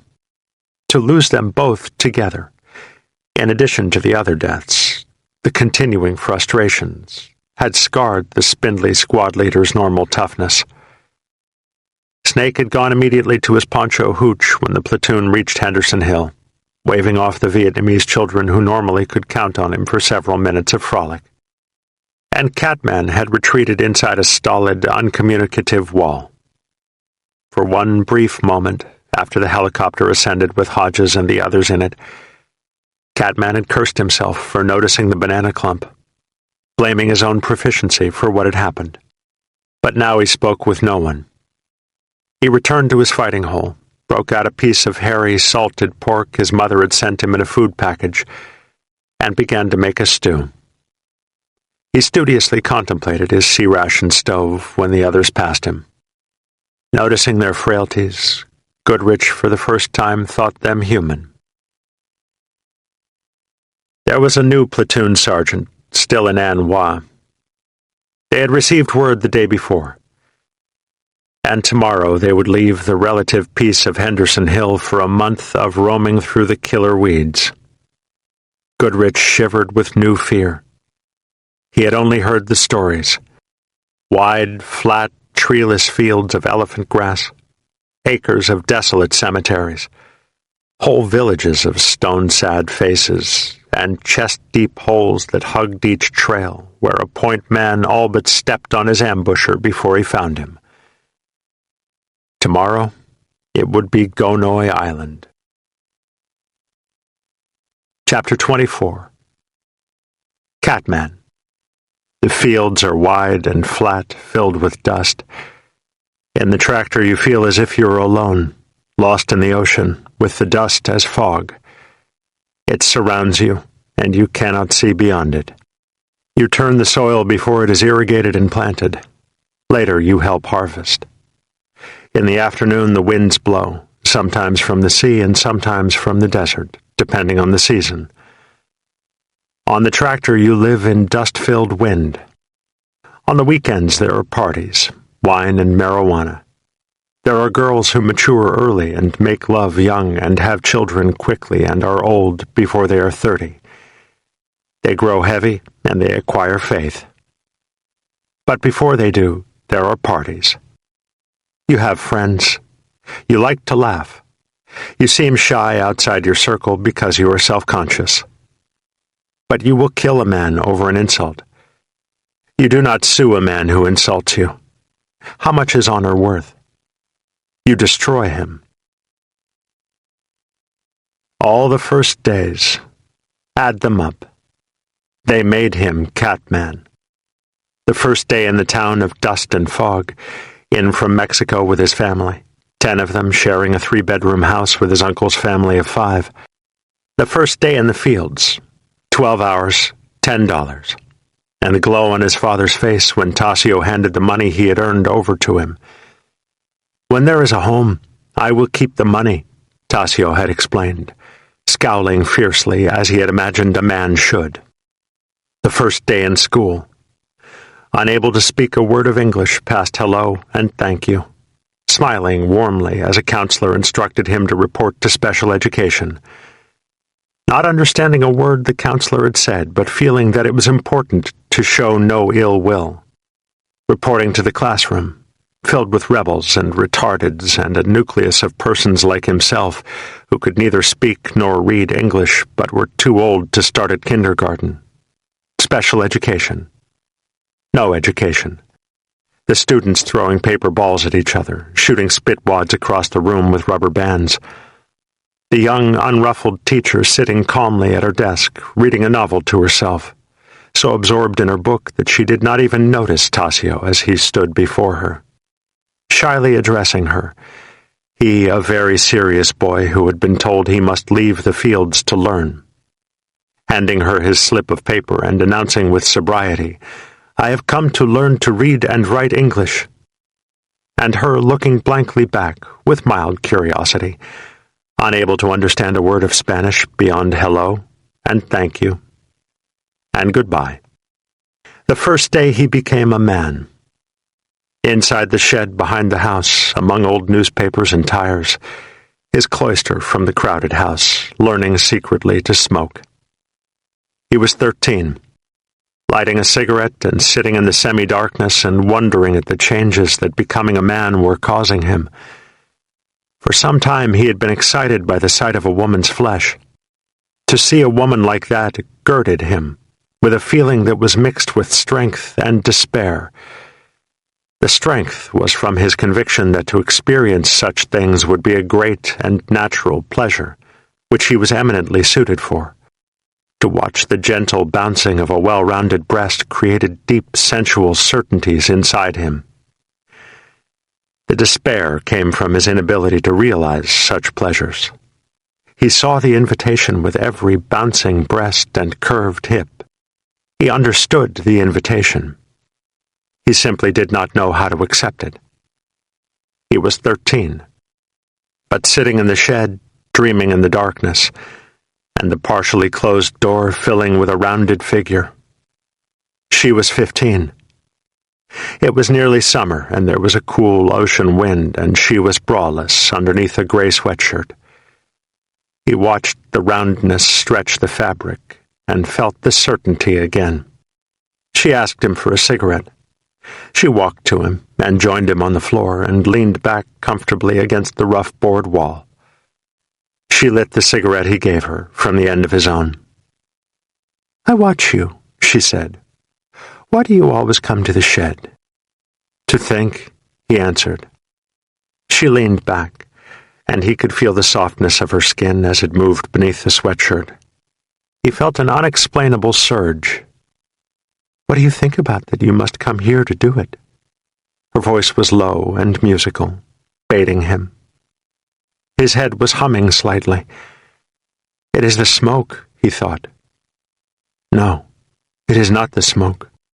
I think about becoming a man. I will have many women." I think about that." She smiled knowingly then, standing and walking back toward the door. He felt a deep frustration. "I do not know how to bring this thing about," he commented to himself. Then she slowly pulled the door until it was tightly shut. "I have done it. Don't ask me how." Thin slivers of daylight pierced through the cracks in the boards that made the door, but otherwise it was black. She returned to him and sat very close, her body firmly touching him in many places. "Put out your cigarette," she said. Tasio ground the cigarette into the dust and turned to her. He was not afraid. He was meant to do this. She placed his hand underneath her sweatshirt, and he felt the soft warmth of her stomach and needed no further guidance. His hand moved up and experienced the fullness of her breasts. They were round and full and very firm. He felt a surge of warmth inside himself that made it difficult for him to breathe. "Now you have to kiss me," she told him, and she leaned to him. In the darkness he learned the pleasures of the deep tongue that asked for more than mouth. He learned as naturally as a baby learns to eat. In a few moments she drew him to her, and he murmured in his quiet voice, "I am still small." "You are large enough," she answered. And he found he was. The first day out of school, quitting the day he turned 16. As he left the building, he felt the elation that a prisoner feels when he has been paroled and is exiting the prison gate. It did not matter that the fields were also a prison. A prison entered out of choice is not a prison, no matter how small the realm of choice. There was no choice in entering school, and it did not relate to work, therefore it did not relate to life. Then, finally, the first day he knew he must go to war. The friends had dwindled from the fields. Some drafted quickly because they were not in school and were thus deemed more expendable, but others enlisting readily, excited by the thought of battle. There would always be the fields. They were eternity. Tasio himself becoming incensed and enlisting in the Marine Corps. "I am meant to do these things," he thought warmly, feeling the anticipation lighten his body. "It is the machismo. I am meant for this." As indeed he was. He was the eyes of the platoon, quiet and delicately featured, a prowling cat. His eyes and his natural instincts combined to notice the smallest inconsistency. Old Snoop and Poop, Catman and his damn bent grass blades.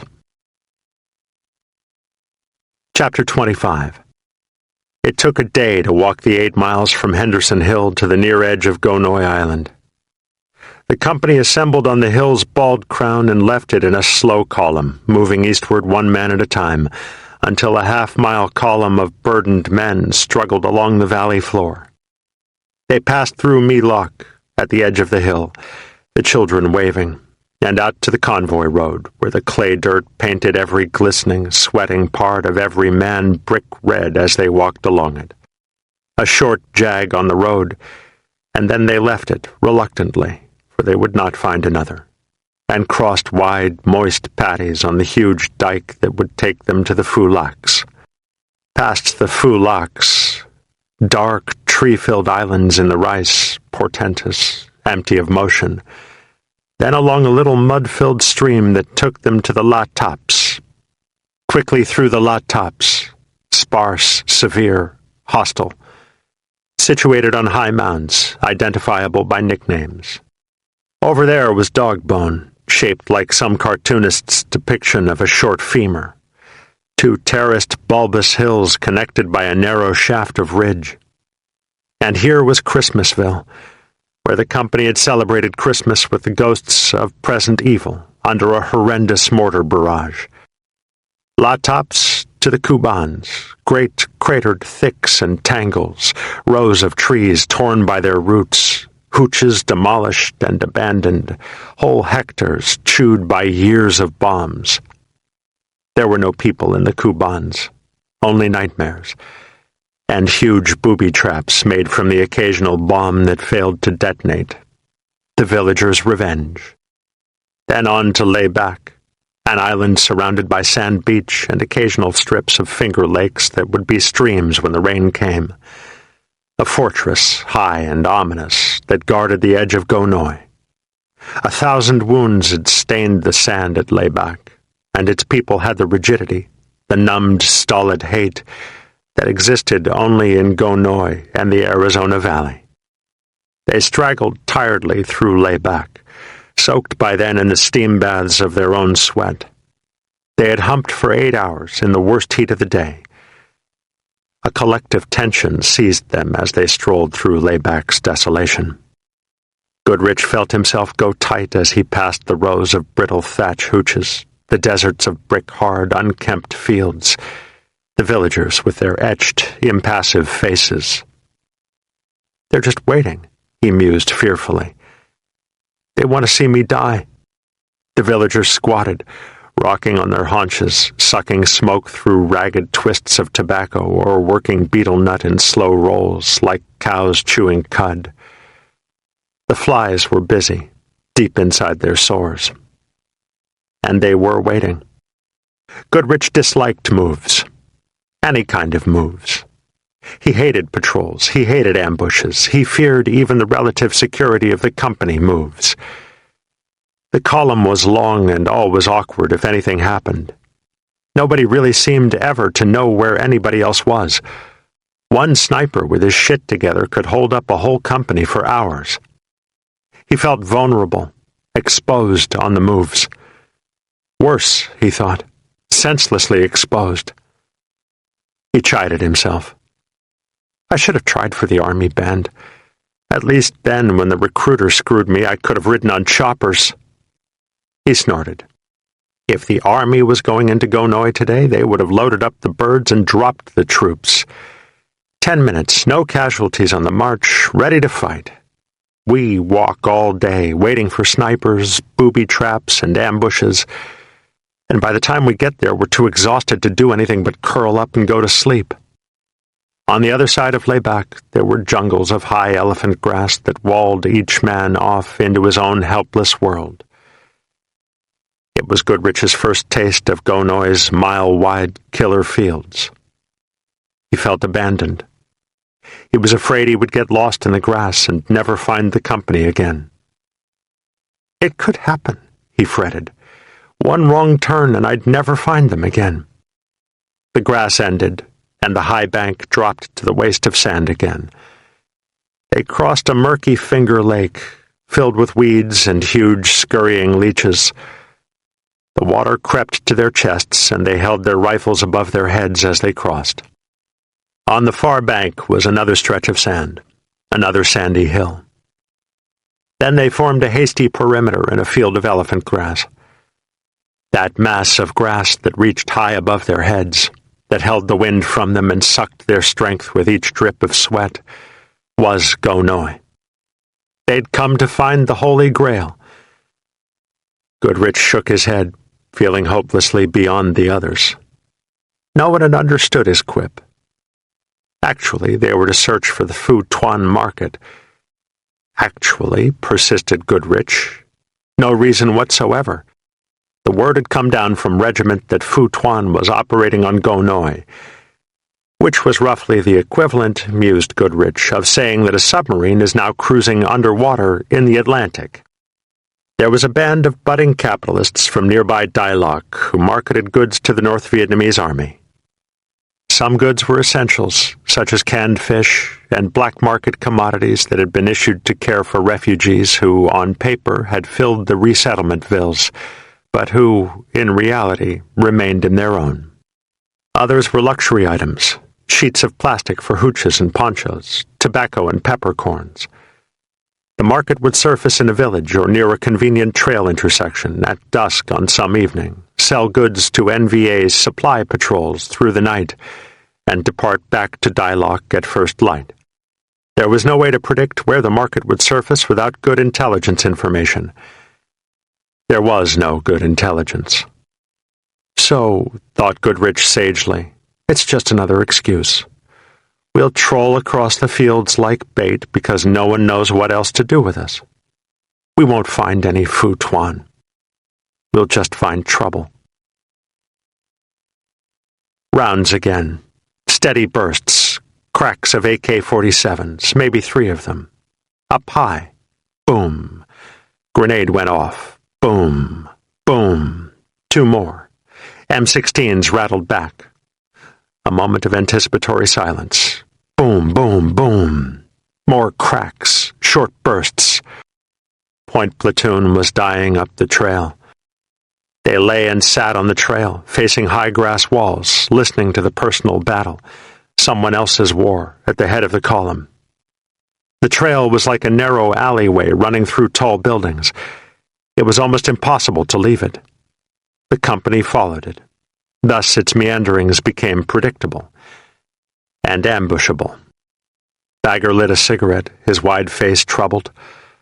More M16s cut loose up the trail. He winced, then smoked sulkily, staring at the massive jutting green grass blades. More cracks, lower, lost in the grass. Hope they don't bring us up there. We'll never make it. We'll get lost in the grass. They'll hear us coming and do the hell out of us. Wildman drank from a canteen, then stared inside it, absently measuring his last drops of water. They won't. First platoon will handle it.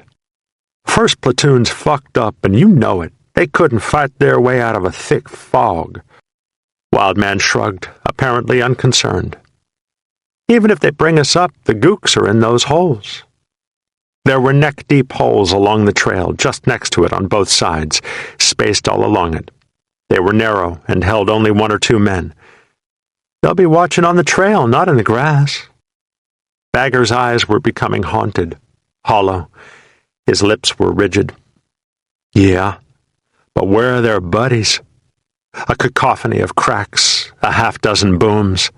Oh, this shit is bad. We got Point next. Point was methodically rotated among platoons, squads, fire teams, even individuals on Go Noise killer trails. Share the risk.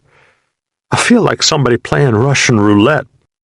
Wildman quietly studied Bagger, watching him fiddle with his cigarette. Bagger, you getting flaky? Bagger stared at the high grass. 1 AK cracked over their heads. More booms. Oh, you bet your sweet ass I'm getting flaky. Who ain't flaky about getting set up to be blown away? The spider holes were silent. First platoon had won the battle of latest trail bend. The company inched forward to secure both ends of the battleground so the medevac helicopter would land. The point man had been killed. 3 others shot. 3 NVA were dead. Bagger and Wildman stood, deploying a few feet into the grass as security. Wildman grinned under a droopy, red-flecked mustache. It was a resigned grin. Don't do no good to get flaky about it, Bagger. Won't change a goddamn thing. 2 hours later, 300 meters down the trail, Wildman got his. Same thing. That unceremonious, instantaneous crack that startles you, jets the adrenaline, totally surprises you no matter how many times you repeat to yourself that it will happen around this turn, right here, it will happen. It's gotta happen just around here. I'll get the bastard first. An unseen burst, and Wildman was down, curled in a little ball, holding his stomach. He thought to shoot, knew he should respond, but could not let go of his gut. Behind him, Bagger flopped to the ground, his eyes protruding in terror, his face taut. He hugged the dirt, frozen by fear. Gook popped out of a spider hole, took a shot at Bagger's supine frame, and missed. Waterbowl rushed to the trail bend and tossed a grenade up trail to keep the ambushers' heads inside their holes, not knowing where they were. Boom. Snake had them figured. He grabbed Baby Cake's team and pulled them through the grass just off the trail. There were old cemetery mounds near the ambushers. He bunched the team behind the first mound, 5 of them huddled in a tight knot. Baby Cakes, Ogre, Senator, and Cornbread, plus himself. He schooled them. Next time they open up, listen for where they are. When I say so, toss a grenade. Everybody. Keep it away from Wildman. Soon as the grenades go off, we jump out of here and grease 'em. Got it?" All nodded in response. Goodrich crouched low, petrified. "They'll kill us all. This is crazy. They'll be waiting for us as soon as we step out. They'll mow us down like—" Crack, just on the other side, maybe 5 meters away. Waterbull had tried to reach Wildman. Wildman was now the bait, the lure that would draw more targets near the spider holes. Crack, just on the other side of the trail. 2 holes. Snake nodded, his lips set into a firm line, eyes clear, analyzing. "Now!" 5 grenades over the mound. Short pause. Incredible interlocking booms. A pulsing explosion. The booms still rang. Snake jumped up. "Now!" He sprang quickly around the mound. Baby Cakes jumped from the other side of it. Ogre and Cornbread followed. Goodrich clung to his grassy haven, waiting to hear the shots that would mow the others down. A rifle. Another. Outgoing. M16s. He felt suddenly abandoned, was terrified to be alone in the high grass, and ran after the others. The ambushers were dead. One sagged inside his spider hole, his head blown apart. The other was draped outside, across the trail. They had watched Wildman, certain that the grenade barrage was preparatory to an attempt to drag him to safety. Snake and Baby Cakes had caught them from the side, just in back of where they were watching. Wildman groveled in the dirt, still clutching his stomach. Bagger stood up and peered at the ball of agony that was Wildman and could not control his anger. He walked to the trail bend and gazed at the dead ambushers. With a violent grunt, he kicked one sprawling body back into its spider hole.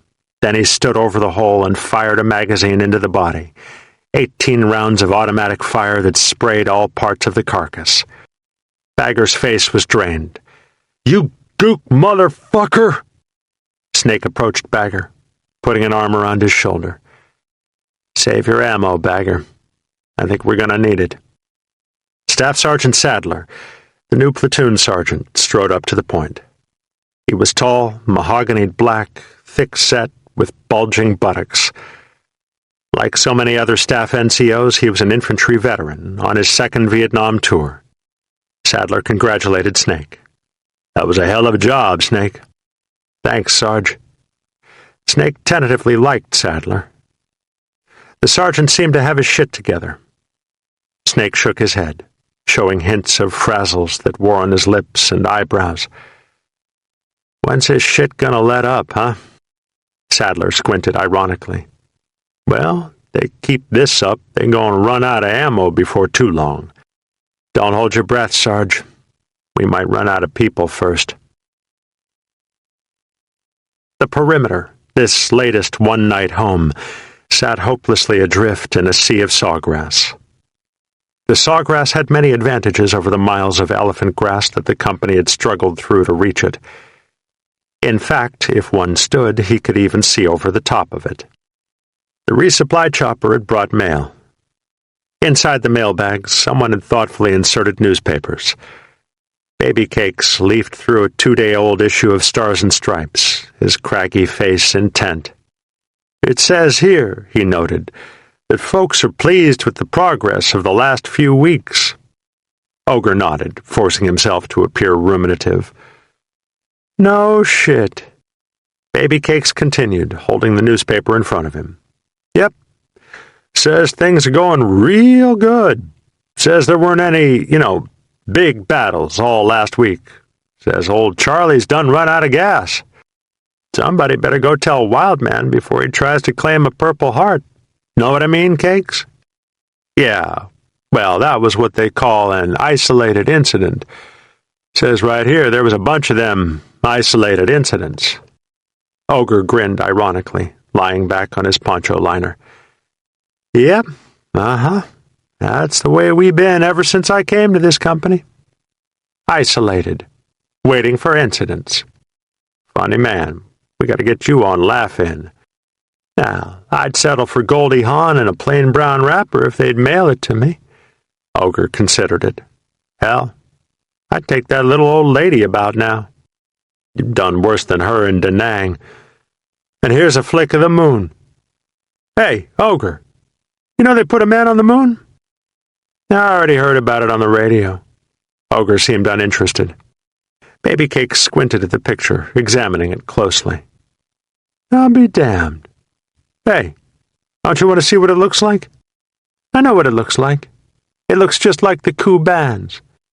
Baby Cake studied the picture again. No, there ain't any trails. The night was wholly black, very low, just above the grass. Rain fell steadily, big drops like explosions on the ponchos. Fog rose from the ground, which was still hot from the penetrating sun of hours before. Each huge drop of rain sent a part of itself, as steam, back into the dead night air. Waterbull leaned against the back wall of his fighting hole. Behind him, Bagger and Little Mac slept fitfully under a low poncho hooch. He wore the third poncho. It would be rotated with the watch. The poncho hood was over his ears, underneath his helmet. He did not hear the night. He heard himself when his body rustled. He heard the rain's explosions when he stood still. Well, they won't mortar us, he reasoned. And if they do, we'll hear those bloopy short rounds, 'cause the increments will get wet and won't ignite, and we'll hear 'em blow up their own people. Listen to 'em scream like that night out in the Lataps. He chuckled in spite of his discomfort. Happens like that when it rains. People don't think Dukes screw up. People think they're Superman and all. Should have heard them that night. He peered in front of him. There was a wall of steamy grass 4 feet high, well over his head as he stood inside the fighting hole. He and Bagger and Little Mac had matted down a few feet of the grass, primarily in order to dig cat holes to defecate in. But I can't see a damn thing, Waterbull lamented again. May as well not be standing here. Don't do no good. Besides, no gook in his right mind would go out in this stuff. Old Luke the Gook ain't dumb. He knows when to come in out of the rain. How the hell are they going to find us out in the middle of all this damn grass anyway? I know where we are, and I couldn't find us if I went out past that cat hole right there. Like Cannonball says, they ain't no way, man. His mind wandered. He began to think of his Bangkok whore. The freckles danced in the dark. His fat face grinned hugely, mindless of the splashing rain that beat against it. That little gal sure, well, there just ain't any other word for it. That gal could just plain fuck. He remembered the delicate body, the breasts that filled both his massive hands, springy, soft as velvet, the responsive nipples that rose when touched, the way she would moan comfortably when he rolled the nipples with his tongue, the firm, tight hips that danced crazily, seeking him, the warmth, the tightness of her liquid insides. He was hard. He fondled himself underneath his poncho, remembering the first time with her. He set his rifle down inside the fighting hole and reached for his wallet. Maybe I can see that picture if I hold it close enough. He grinned, stroking himself. Hell, everybody does it, like they say. It ain't much, but it's better than a wet dream. He pulled the wallet out, unwrapping it from its protective plastic bag, and found the transparent picture holder. He flipped through it until she stared back at him in the dark. Her legs were crossed, the magnificent breasts standing firm and beautiful, aching to be touched. He held the picture inches from his face, still fondling himself. Oh, man, to bite those tits right now. In front of him, 2 short strides away, a man shivered in the wet grass, feeling his adrenaline pump explosively. He had been watching Waterbull for several minutes, waiting. The perimeter had not been difficult to locate. There was the trail, then the mattings of sawgrass, recent, ephemeral paths that led to the perimeter. And even though the rain washed the air continuously, there had been the odor from the cat holes, 100 odorous droppings, ringing the perimeter like a stench-filled moat. The man inhaled deeply, curled his legs like a cat preparing to leap, and charged. There was an instant of thrashing to Waterbull's front, like a deer breaking cover. Waterbull lowered his wallet from just before his eyes and for an agonizing, elongated moment stared into the face of an equally terrified, resolved attacker. Each feature of the man luminesced in that instant, as if he glowed from inside in the foggy dark. Waterbull came to know his attacker's face as well as he knew his own. The heavy eyebrows arched, the taut, tight skin, the narrow bridge of nose that flared down to wide, fat nostrils, the thick lips set firmly, determined over a long, narrow chin, the whole face wildly determined. In the millisecond that seemed an hour to Waterbull, the time it took for his grimacing attacker to take his first revealing stride, he thought to do a dozen things, wondered why his body could not perform each desired act. He managed to drop his wallet. He even attempted to reach his weapon, lying 2 feet, a million hopeless miles, beyond his grasp. He reached for it, and the bolting figure triggered his own weapon, hitting Waterbull in 3 places with a burst of automatic rifle dealt from perhaps 4 feet away. One burst. His attacker dashed past him and was inside the perimeter, lost in the high grass. Bagger had been slumbering fitfully just behind the hole.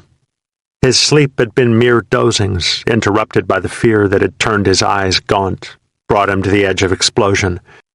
He had started when the attacker smashed through the grass toward Waterbull and instinctively rolled from under his poncho hooch into the grass beside it.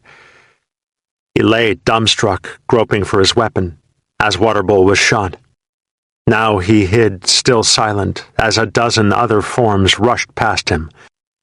Another automatic blast ripped through the low poncho hooch. Little Mac was shot through both legs.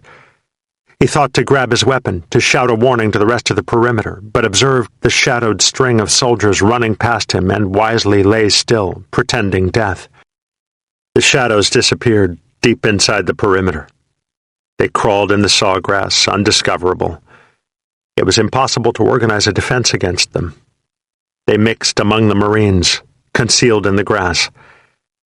In the middle of the perimeter there was a clearing, but even it was clouded by thickets of bushes, clumps of grass. The attackers hid, tossing grenades at positions from inside the lines, harassing command posts. Each position was isolated in its own grass bed. Wild rifle fire crisscrossed the inside of the perimeter, aimed at shadows, imaginary ghouls. The perimeter was tightly drawn, its fighting holes very close to the choking sawgrass. 10 meters down from Waterbull, Snake squatted in a fighting hole next to Cannonball. Catman was in another, just next to them. They had heard the cracks of rifle fire and comprehended that Waterbull's team was being overrun, but remained deep inside their own holes. In the killer weeds, any man who moved might be shot. On the other side of Waterbull, Goodrich knelt in his hole with cornbread, peering into the black interior of the perimeter. Next to them were Baby Cakes and Ogre a few feet away. Goodrich searched for movement, listened for cries from Waterbull's position. He was terrified beyond words. "Help me, Senator." Rifle fire burst randomly. "Can't you stop it?" Grenades from unseen places. "You're just waiting for me to die." He turned to an equally terrified Cornbread. "Do you think we should try to help them?" Cornbread's eyes were round and luminescent inside his wet black face. He answered in a hoarse whisper, "I can't do it." A grenade dropped near them from nowhere and exploded a few feet in front of them. It boomed loudly, although most of its shrapnel was absorbed by the soft, wet dirt. The two were silent for a moment, watching, their rifles pointed toward the center of the perimeter. Finally, Ogre leaned over from his hole. "One thing you ain't is dumb, Cornbread." Boom! Another grenade. The sappers gave the impression of being ubiquitous. There were explosions, crimson trails of tracers everywhere. Bagger still lay frozen in the grass, too petrified to crawl 5 feet over to Little Mac, much less to examine Waterbull. Little Mac still pretended death, too frightened to call Bagger. The perimeter was small and totally overrun. A shout would bring the boogeyman. For 3 hours, the sappers terrorized the company. No supporting arms were called. The only option would be to call artillery on their own position, and there were not enough casualties to justify such a desperate measure.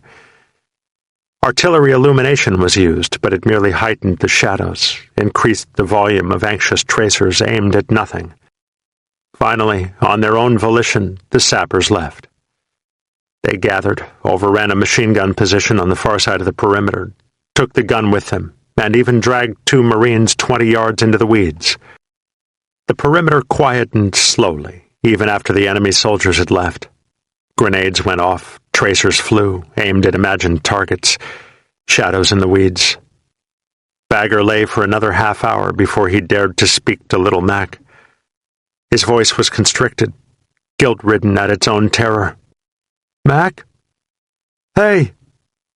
Are you okay?" Little Mac also spoke hesitantly, remembering the string of burdened soldiers that had all but stepped on him a few hours ago. "I need a doc, Bagger. Can you get me a doc? Go get Rabbit." Bagger hesitated, shivering in the wet grass, then crawled slowly, reluctantly, toward the command post. Baby Cakes had found Waterbull. The huge redhead was unconscious, but still alive. Baby Cakes tore the poncho off Waterbull, feeling in the rainy dark for his wounds. He spoke ironically as he worked. "Got your Peter out, huh, Bullman? Can't get enough of that whore. Lucky you're so damn big. Big dude like you would take a year to bleed to death. Wake up, Bull." Lieutenant Rockman was among those killed by the sappers. Medevac helicopters would not take the dead out until daylight. Lieutenant Shaw, who was Rockman's best friend and the commander of the weapons platoon, came out on the morning helicopter, returning from a visit to Da Nang that he had somehow wangled out of Captain Crazy. Shaw had not known that Rockman was dead. He trotted off the helicopter and began jogging toward the company command post, fighting the swaying sawgrass, holding onto his helmet as he ran, and he bumped into 2 Marines carrying Rockman's corpse onto the waiting chopper. Rockman was waxy and stiff. Shaw stared at his dead friend in disbelief as the 2 men lumbered past him. Then he threw up. The helicopter rotor wash flung his vomit back onto his clothes, and Lieutenant Shaw flung himself back into the helicopter. They would not see him again. 2 days later, there would be a message from the company rear that Shaw was now on the regimental staff. They swept through the high grass of their own perimeter in the humid morning heat, a half-dozen squad patrols combing the weeds for enemy. They found 5 sappers, 2 of them alive. The 2 prisoners were brought to the company CP. One had been shot in the midsection, a bullet having pierced his stomach lining, leaving a tear where a part of his intestine now bulged, as if he wore a foot-long sausage near his belt. The other had been shot through the hip and through the shoulder. His uniform was soaked, top and bottom, with blood. They gathered around the prisoners, a continually changing group of perhaps 20 men. They wanted the prisoners to die. If they died, there would be 2 more kills, a parody for their own deaths the night before. If the prisoners lived, they would not make the tote board that tallied ratios. The prisoner with the bulging intestine jabbered deliriously through the morning, his voice high and nasal, a child's. He pleaded with them to mend his innards. He referred to himself as a baby son, at which they uniformly jeered. "Yeah, baby son my ass. You seemed like a baby son last night." Finally, just after noon, he died. Dan ceremoniously placed a cigarette between the chilled lips, then withdrew the dead man's penis from his trousers and placed it in his stiffening fingers. The gathered Marines laughed contemptuously at the dead soldier. The other soldier still clung to life when the resupply helicopter arrived in mid-afternoon and was medevaced. A group from Snake's squad watched the helicopter churn toward Da Nang. Snake grimaced. They should have shot the fucker when they found him. Ogre agreed. There it is, man. Shoot him before you touch him. He's a kill. Touch him first, you gotta wait around for him to die. Well, he just might make it. Goodrich. You better hope not, Senator. That's the game out here. That's what we're here for. To kill gooks. Baby Cakes grinned whimsically to his charge. Funny. I thought there was more to it. There is, Senator, there is. But it all goes together. Kill gooks and make it home alive. Once they're dead, they leave you the hell alone.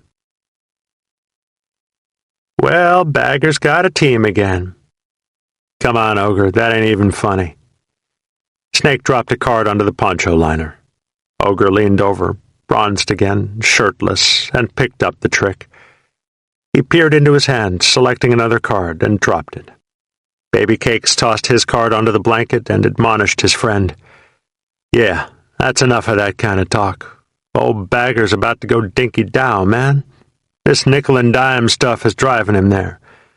Don't make it any worse than it already is. 50 feet from them, Bagger slept in the speckled shade of the bullet-ridden poncho hooch. He had sulked for hours, refusing to converse or even eat. Goodrich felt he understood Bagger.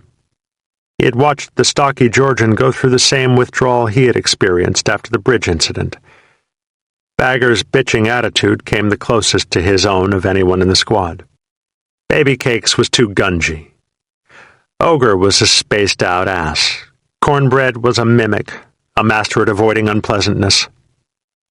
And they don't like me anyway, mused Goodrich. Snake told them. Bagger might understand. He wanted out of the team. He could live with Bagger's complaints. He could live without Baby Cake's boasts and bravado. Goodrich called to Snake and the others from his fighting hole. Listen, why don't you put me in Bagger's team? We have 4 men. It isn't right to leave him by himself. Snake shrugged absently. We're getting new dudes any day. Baby Cakes pondered it. The only question in his mind was whether Bagger could put up with Goodrich and retain his shred of sanity. He was delighted to unload the senator. He looked at Snake. Hey, I don't mind, Snake. Then, under his breath, I done learned all about Genevas and tiger cages. Let somebody else get smart. Snake smirked at Baby Cakes, picking up the deck of cards. Okay, Senator, pack your trash and get on over to Bagger's Hole. Cannonball and Cornbread sat facing each other, cleaning their weapons. Cornbread measured Cannonball, then grinned confidentially. Man, last night that big blonde Chuck, not Baby Cakes, you know, the fat one, Senator, he was saying maybe we should go on over and try and help Bagger and Lil Mac, you know, when all the shit was happening. Bagger and Lil Mac, they ain't even helping each other, and we supposed to go over and help. I keep thinking about dying for some Chuck who ain't even doing for himself. He chuckled, rubbing a rag along the outer barrel of his M16. I just say, I can't, you know, like I'm too dumb. One of you smart-ass Chuck dudes show me how to get your ass shot off. He and Cannonball laughed fraternally. Cornbread grew earnest. You think he'd be screaming about helping you if you was laying in the grass all shot to shit? You think he'd want to crawl past all them gooks, get his ass shot off to help you? Cannonball mulled Cornbread's assertion, growing serious.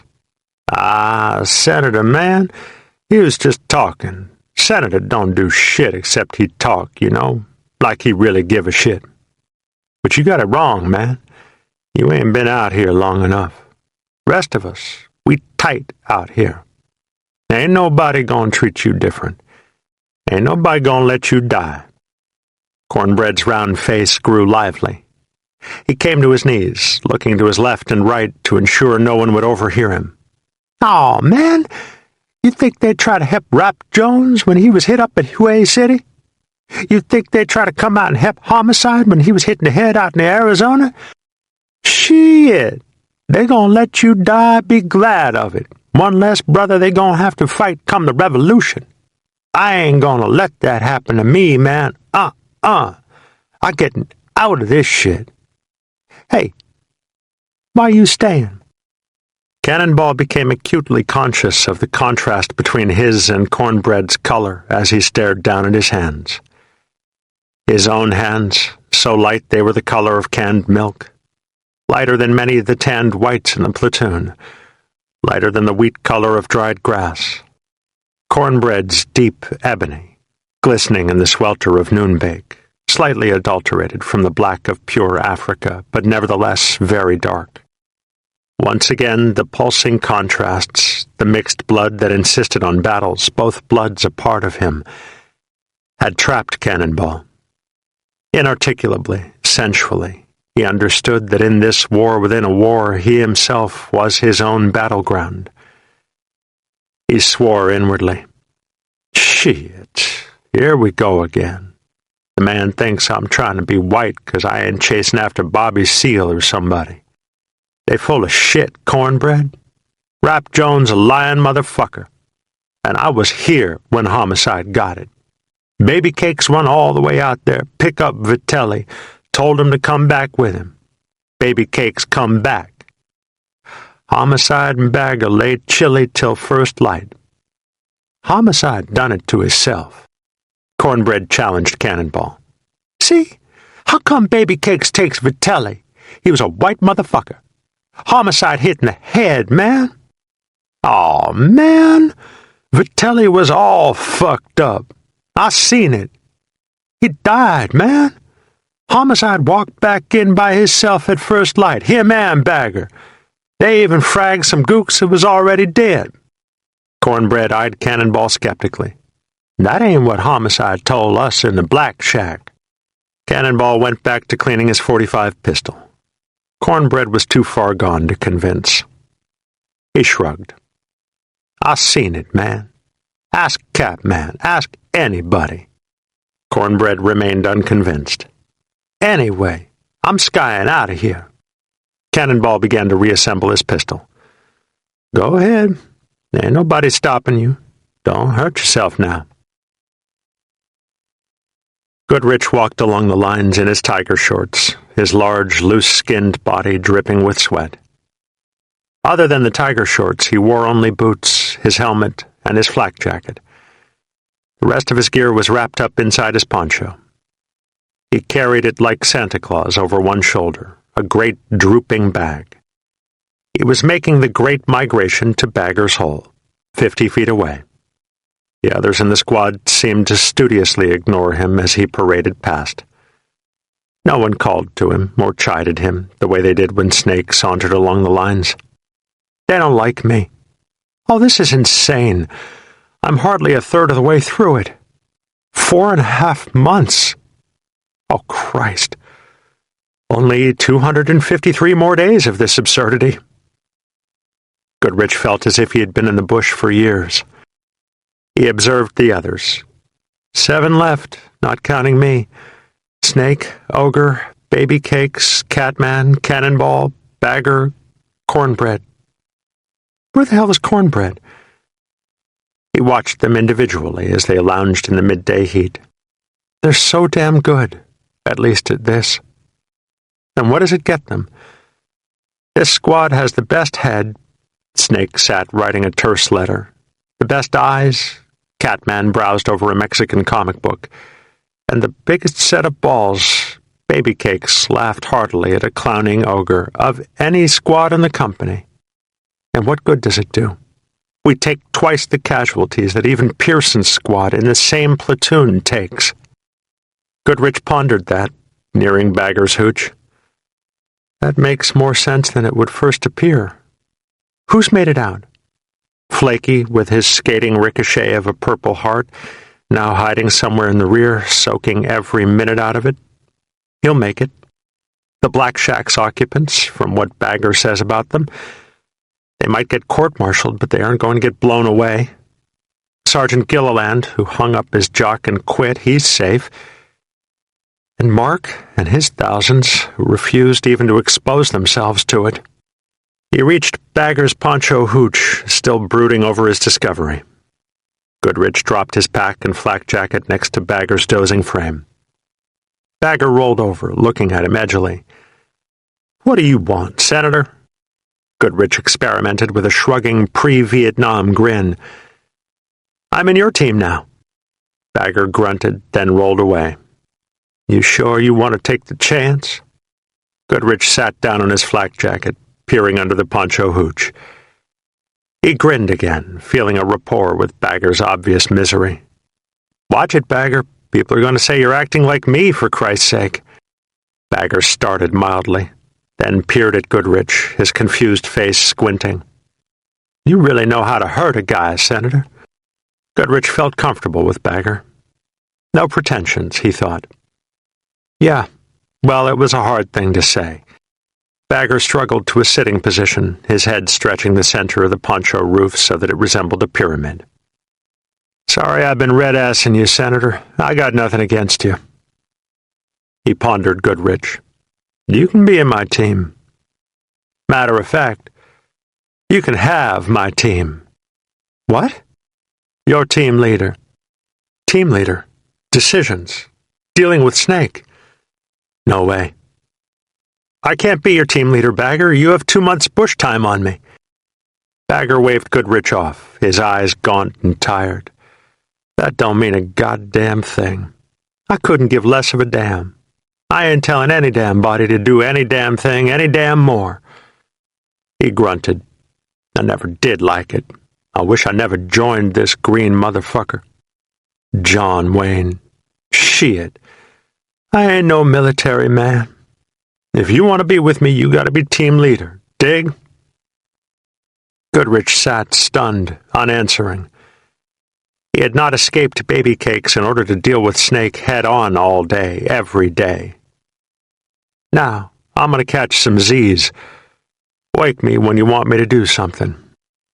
"Sleep," mused Goodrich, fretting over Bagger's snoring frame. The Great Escape. There was a loud boom just outside Baby Cake's hole that ripped through Goodrich's thoughts.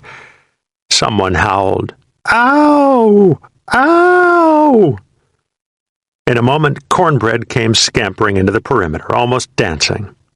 His head was back, and he howled as if at the moon. He lifted his knees high as he ran. Both hands were pressed against his bulbous buttocks.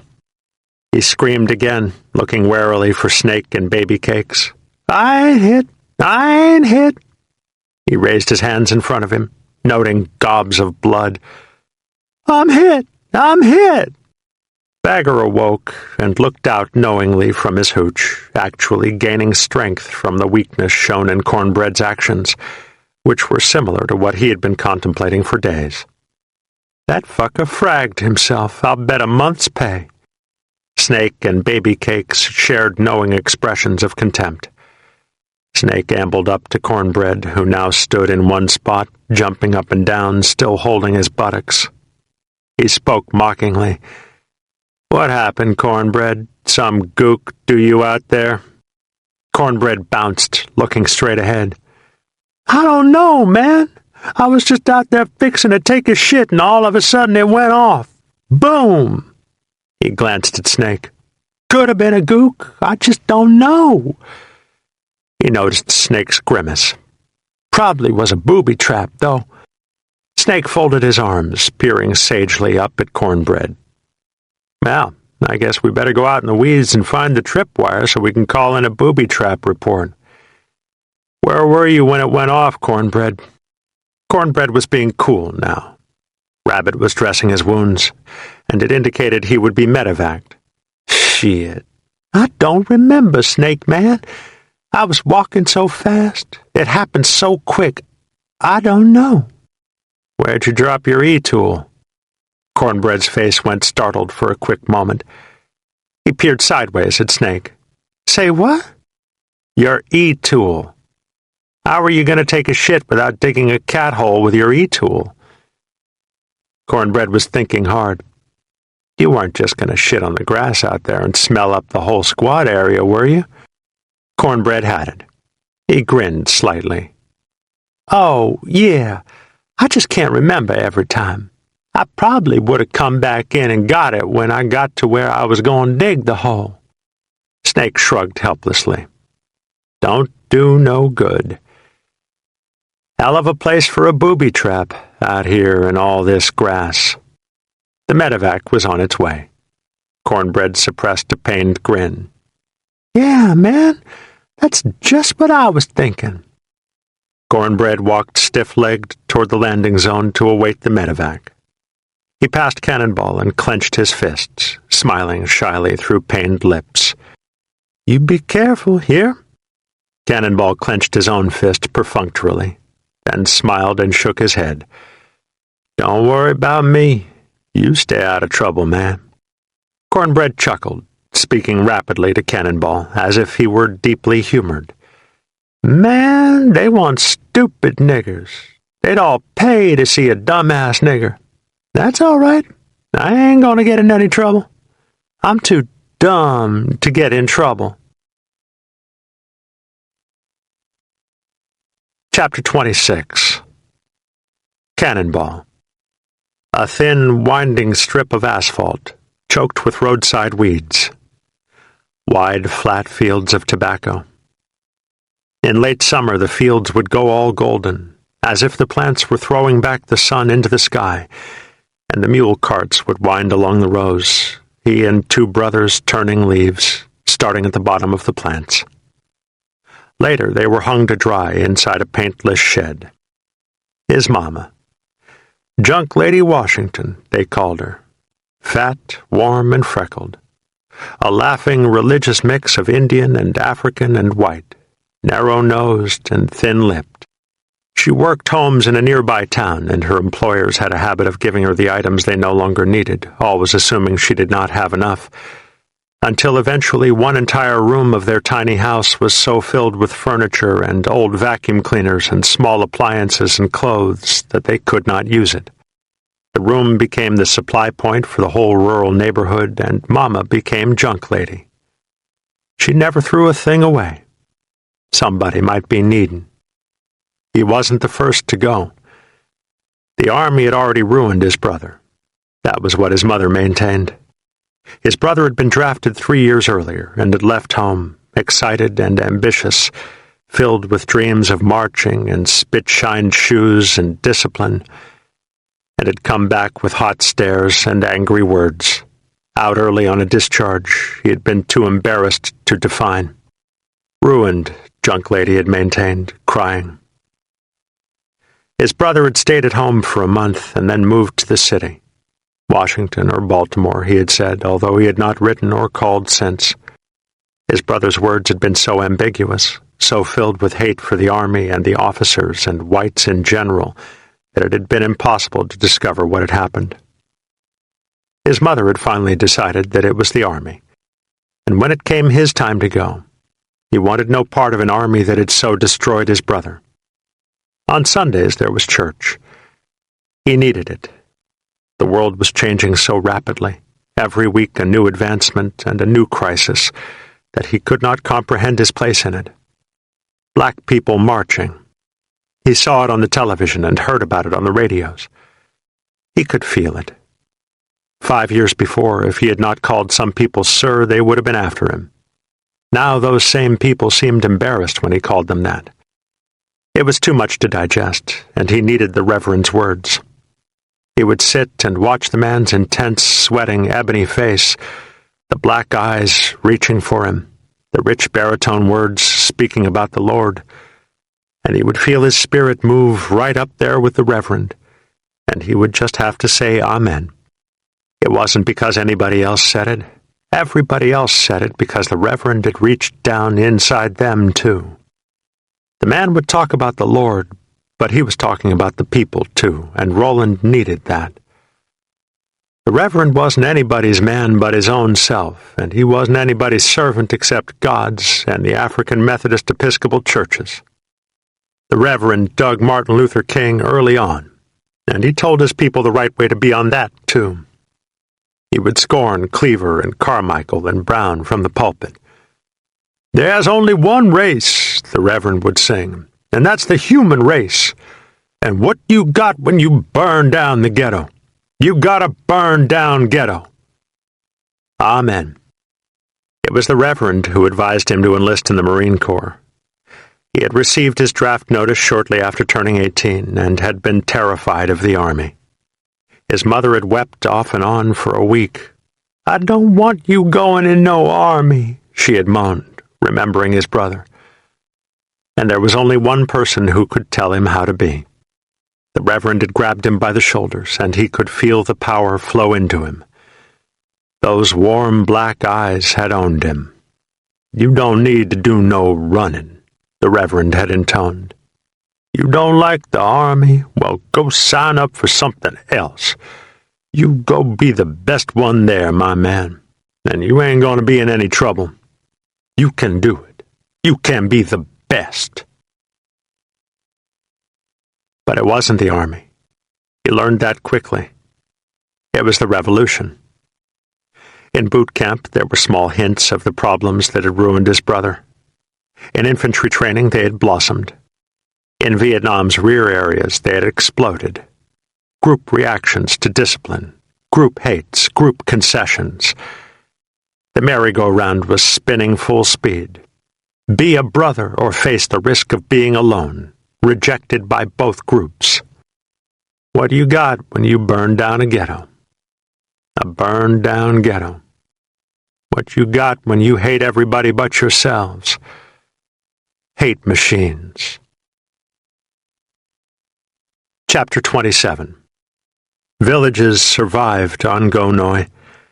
Great wasted remnants of the old towns that once sprawled thick and wide as railroad stops in French times, now flattened and redone in thin, scattered groups of humpbacked hooches where the remnant families hid from what it had all become.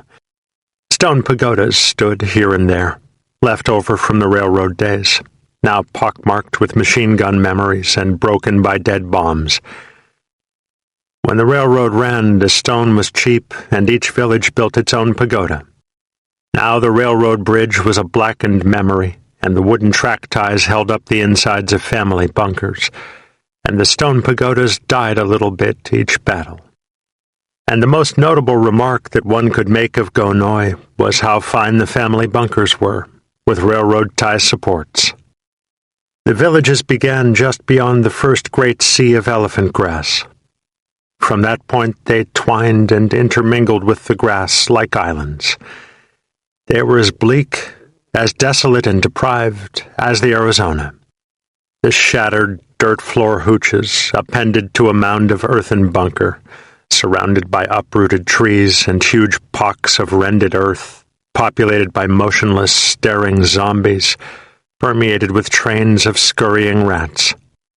Experiencing them was as enriching, as stimulating, as strolling through the empty, blackened caverns of the moon. But better than the killer grass. It was a relief to reach the villages and walk their relative openness. The hooches and the mamasans, the pecking childrens and the wire-haired ugly dogs struck comforting chords, even in their misery. They were recognizable, familiar sights. For 3 weeks, the company wound slowly through the villages, across more sawgrass fields and through still other villages, searching absently for some sign of Phu Tuan, looking more closely during the days for some corner that had good fields of fire, where they could spend the night. On this day, 3rd Platoon had Tail End Charlie. No big trip, as Ogre said.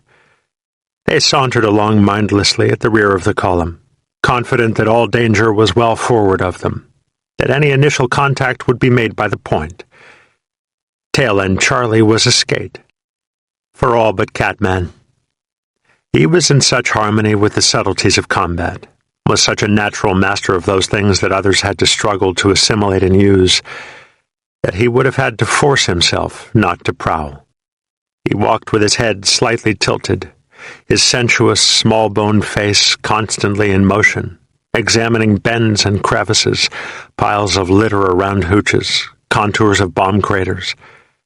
The regularities of even devastated Earth were so understandable to him that they could be suspicioned and inspected. The village ended, and a sawgrass field began again. Just at the edge of the ville, next to a bomb crater that had scooped out a deep sawgrass divot under melted shards of earth, there was a flat green stretch of metal. Unnatural. It just broke the surface of the earth, as if the earth were a huge brown sea and it had floated to the top like a dead fish and now showed a small stretch of belly. Catman glanced at it, then called ahead, "Hold it up!" Slowly, like an accordion expanding, the half-mile of men halted. Most of the column rested uncomfortably in the middle of the field. Sergeant Sadler moved back and Snake forward to where Catman stood. Catman pointed to the smooth underbelly. "Bomb." Sadler stared at it and was tempted to leave it. It was late afternoon, and the company would have to be dug into its new location by dark, but he knew that abandoned bombs provided explosives for grenades and booby traps to the enemy. The bomb was a 250-pounder. Sadler decided, "We better blow it in place. I'll call up for the engineers." Snake spoke tiredly, anxious to be moving. "Let Baby Cakes do it, Sarge. He's had mine warfare school." Snake nodded ironically over to Baby Cakes. "Hell, that's why Top sent him back out to the bush." Sadler shook his head decisively. "You don't need no 250 to break in on." He mulled it for a moment. "We need security back here anyway. Leave him for security, and he can watch. He can blow the next one." There would be others. Dud rounds were scattered like toadstools on the basin floor. In a few moments, the engineer wound his way to the rear of the column from the company command section. He walked jauntily, a cigarette dangling out of one corner of his mouth, a box of blasting caps carried in the breast pocket of his flak jacket. He carried a large green bag of explosives that swung freely under his shoulder on a strap. He recognized Sadler and nodded nonchalantly. "Where is it?" Catman pointed. The engineer walked over, knelt down next to it, and caressed its exposed parts expertly. "We'll have to dig it out a little and get a charge under it. It's pretty deep." He poked the dirt tentatively, like a surgeon examining a prospective patient, then turned to Sadler. "Better get the company out of the way, Sarge. This thing is going to blow up and out. I'd say 200, maybe 250 meters. Better get him out of the way now. I'll set the fuse and catch up." Baby Cakes and a grinning, fascinated ogre joined the engineer. Baby Cakes provided an entrenching tool. Ogre watched curiously, making periodic comments about the engineer's expertise. "You ain't gonna blow us up now?" The engineer nodded importantly. "Nope." "You sure this ain't a booby trap?" The engineer peeped Ogre. "Nope, I ain't sure. We gotta dig it out some more." "Well, kiss my ass. I ain't gonna stand here while you dig around any damn booby trap." Baby Cakes slapped Ogre on the chest. "Shut up, man. If you want to learn how to do this, just watch the dude, okay? He ain't gonna blow us up. If you don't pay attention, next time you might, though. Just watch, shit for brains." The company crawled forward, just out of the blast radius of the 250, leaving the engineer, Ogre, and Baby Cakes. Third platoon sat on the trail in the sawgrass, waiting for the three to catch up. 5 minutes. Nothing. 10 minutes. Snake peered anxiously at his watch. "God damn. Wish they'd hurry up. 5 o'clock already. We gotta find a new pause, make a perimeter, figure out night acts, dig the hell in, and eat. All before dark." For a moment he cursed Catman's proficiency.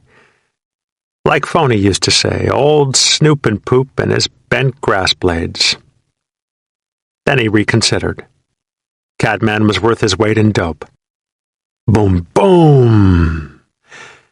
Down the trail there was a large explosion, followed by a huge secondary, uninterrupted by a pause. That should do it, thought Snake. He scanned the trail. Still no baby cakes and ogre. Well, he reasoned, they probably found a hole next to it so they wouldn't have to trip all the way back down there if the fuse went out on them. Pretty good thinking. 5 more minutes. Still no baby cakes. Snake had become uneasy, but would not allow himself to think the gruesome thought. He fought it for a few more minutes, and then had to admit it. Christ almighty, he grieved. They'd unblown themselves to bits. Snake scampered over to Sadler. Something's wrong, Sarge. We better get down that trail right goddamn now. The platoon mounted up and rushed down the trail, leaving the company to move to its night position without them. 2 bends in the sawgrass, and the village revealed itself before them. At its near edge, where the bomb had been found, the air was lightly hazed by dust and smoke, and in the air, clinging to each particle of haze, settling with the dust on grass and tree leaves, was the rich, wet aroma of recent blood. But there were no bodies, and the bomb had not been blown. It lay ominously where Catman had discovered it, partially excavated toward one end, but undetonated. For a moment, the whole platoon stared numbly at the empty scrape of dirt before the bomb, as if they had collectively discovered a haunted building, or a ghoul itself. The undercurrent ran through all of them like a shiver. What the hell is going on? Sadler was mystified. If it was gooks, he reasoned, there would have been a firefight. And what about the second explosion? And where the hell are they? He became spooked and yelled to Snake and the other squad leaders, "Set up security! Hurry up!" The platoon deployed into a perimeter and began searching out the area. There were few clues. The dirt in front of the bomb was raw, but there were no blood trails, no signs of the 3 men. Nor were there any mattings in the grass that might be followed. Snake walked slowly around the grassy edges of the dirt area, massaging scraps of cloth in the fingers of one hand. The scraps clung like fuzz to the grass. In a moment, Catman brought him a dark green strap that he had found on the other side of the bomb. Snake approached Sadler. "I'll tell you what happened, Sarge. I'll bet my ass on it." He showed Sadler the scraps. Some gook fragged him, getting ready to hit him, and he got a secondary off that engineer's goodie bag. Sadler pondered it, intense. It sounded logical. So what happened to him? Couldn't have blowed him all to bits. Snake calculated, his chin in one hand. Nah, there was maybe 5 or 6 pounds of C4 in that bag, plus the man's blasting caps. Probably did a royal job on the engineer, but there couldn't be any shrapnel. He looked at Sadler. I bet it didn't do nothing but knock baby cakes and ogre out from the concussion. Yep, I'll bet it didn't. And I'll bet those gook bastards picked up all their trash and skied out with them. Snake looked amazed, as if he had never contemplated such a fate. Jesus Christ, they're POWs.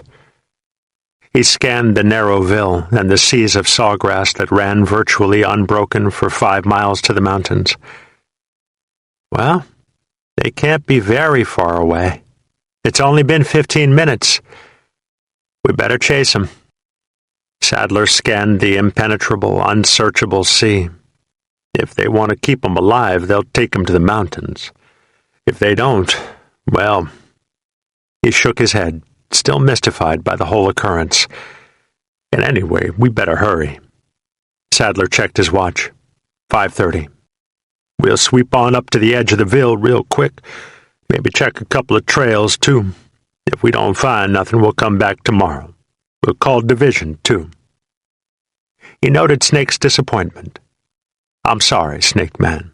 That's all we can do. Hey, Sarge, you better come over here. Wolfman from Guns held up a helmet. He and Cronin were straddling an unviewable object in the sawgrass.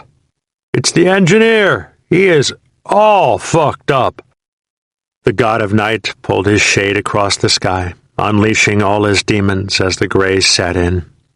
The platoon moved quickly down the sawgrass trail, racing him, hurrying to beat the black. The black belonged to those others, the night god's children, who frolicked, even murdered under the romance of Starbright. Night, for the platoon, was hiding time. Time to dig deep holes and wait in fear for the loneliest of deaths, the impersonal, shattering projectile that would just as soon kill tree or air as man. In their middle, dragged between two poles, was the mangled body of the engineer. Back in the village, or in the grass, or maybe only in their memories, were the other two. No trace of them was found. Ogre and baby cakes had evaporated. The next morning, 2 platoons from the company searched the village, hooch by hooch, and followed the trails toward the mountains. They found nothing. Word was passed to all operating units in the area to be on the lookout for signs of the 2 men. There was no immediate response. Helicopters and observation aircraft patrolled, swooping low, seeking possibilities inside the sawgrass. There were none. Baby Cakes and Ogre had vanished. It would take a miracle to find them. In the company perimeter, the squad gathered at Snake's Hooch as if summoned upon its return from the exhausting, many-houred patrol. Snake sat in the grass next to his poncho hooch, smoking a cigarette, mechanically throwing a bayonet knife into the dirt. He would throw it into the dirt, look at it for a frowning, contemplative moment, then slowly retrieve it and repeat the process. The others sat, stripped to tiger shorts or utility trousers, shirtless, watching him. Bagger drank thirstily from a canteen. Catman lit a smoke. Finally, Snake threw the knife hard. It entered the dirt up to its hilt. He took a long drag on his cigarette and surveyed the 4 men who were left in his squad. Catman, sitting stolid as a gook, deeply upset because another of his discoveries had gone afoul. Cannonball, sweating profusely from the patrol, now drinking the remainder of Bagger's canteen. Bagger, his face completely drained, looking as if he had lost 20 pounds over the last 3 weeks. And Goodrich, nervous, egocentric even at this moment, fretting over an ulcerous gook sore on his arm. All of them, each in his own way, awaiting Snake's wisdom. Snake picked the knife up again and studied it as he spoke. "We've been together a long damn time, and we're all that's left." Names and faces flashed in every mind, unspoken. All the dozens that had poured through the conduit, now down to 5. Drop by drop, drained down to this sediment, these exhausted dregs. We're all that's left, out here, forgotten but for momentary hurricanes of helicopters, left to be killed or maimed, dreg by dreg, for the honor of possessing Trail Bend or Banana Clump or nothing. Snake lit another cigarette. No one said anything. "We can't leave Baby Cakes and Ogre out here." The tenor voice was soft, reasoned, modulated, but filled with underlying strength. Baby Cakes ran straight at 10 damn gooks to try and save Vitelli. Baby Cakes would still be out here looking for you. He stared at each man. Each man nodded self-consciously, agreeing. "Well, as long as there's a chance, we gotta try and find him." Catman shook his head bitterly. "It's my fault, man. I always see too many things. I see bananas and Phony gets blown away. I see a bomb and Baby Cakes is gone. I should never see these things. It don't do no good to try, man. I quit. I don't try no more." "It ain't your fault, Catman. Don't let it get you down." Bagger eyed Snake hesitantly. "Well, what can we do? We're only 5 damn people." Snake threw the knife back into the dirt. "We've been on Gonoy almost a month. Company's pulling out of here tomorrow or the day after. We gotta get another look at that Ville, maybe talk to the mama sons and baby sons. If we can get some good scoop out of somebody, we might be able to help find him." He scanned the group again. "Who knows? They just might be out there in the weeds somewhere." Bagger shook his head negatively. No way. We can't do that by ourselves. Sure we can, if Sadler and the skipper will let us. Matter of fact, it might be the only way to do it. We'll take us a little killer team out there tomorrow, just at first light. Take Dan with us so that we can talk to the villagers. That'll be 6 people. We can really snoop around with 6 dudes. Any less than that, we might be hurting if we get hit. Again, he peered at each man with the intense stare.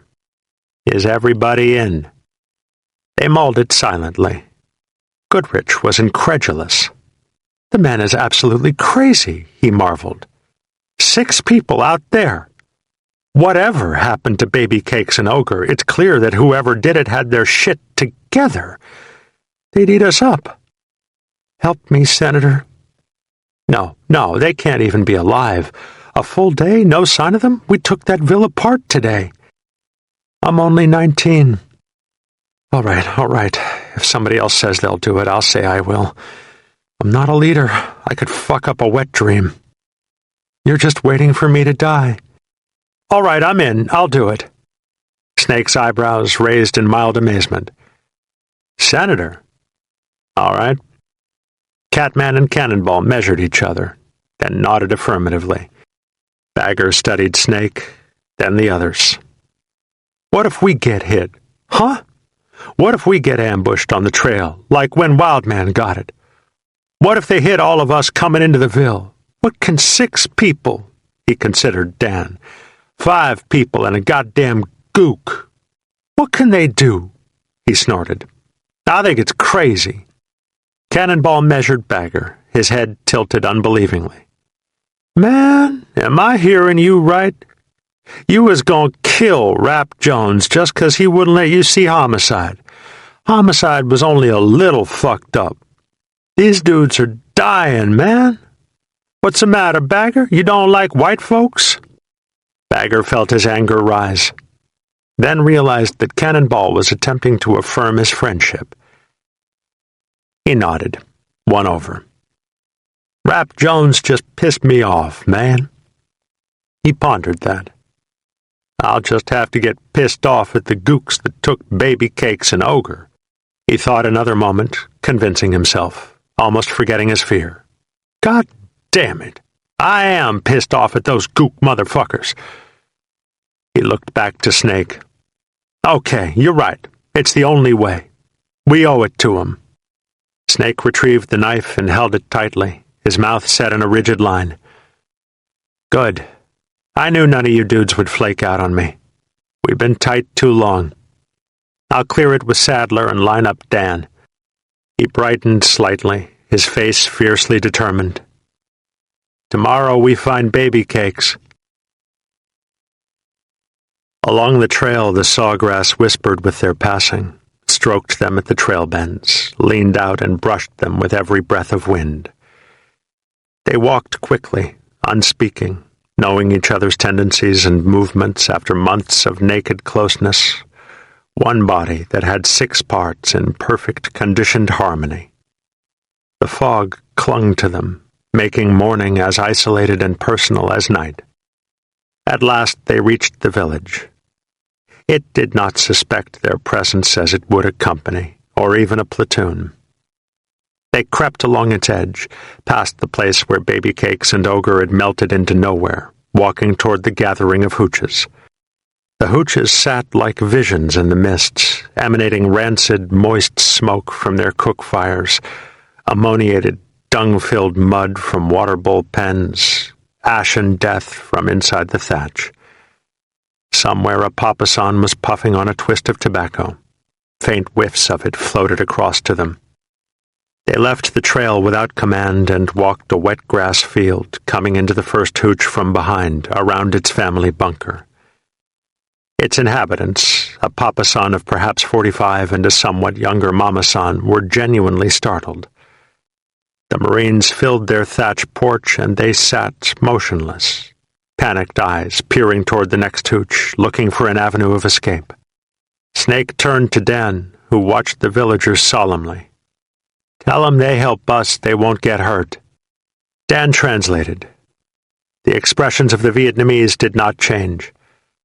Snake pulled out a picture of baby cakes taken months before out in the Arizona. He showed it to the terrified Papasan and employed a sort of sign language as he talked. "Couple days ago, right out here, him and another dude, took away by the NVA.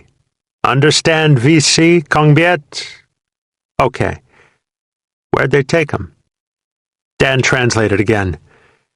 He was already becoming angry. He sensed that the man knew exactly what Snake was talking about.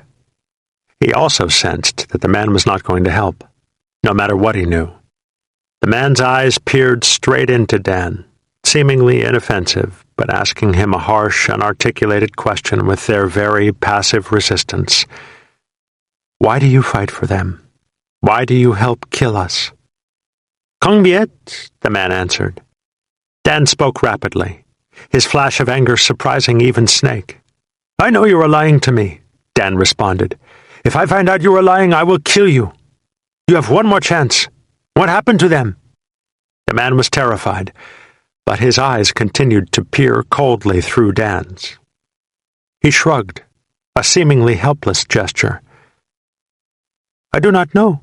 Sometimes there are VC, sometimes there are Marines, but I do not see VC with Marines." Dan appeared furious. Snake grabbed him by the shoulder and smiled to Papasan. "Okay, Papasan." He asked Dan softly, "Is he lying, Dan? Papasan bullshit Marines?"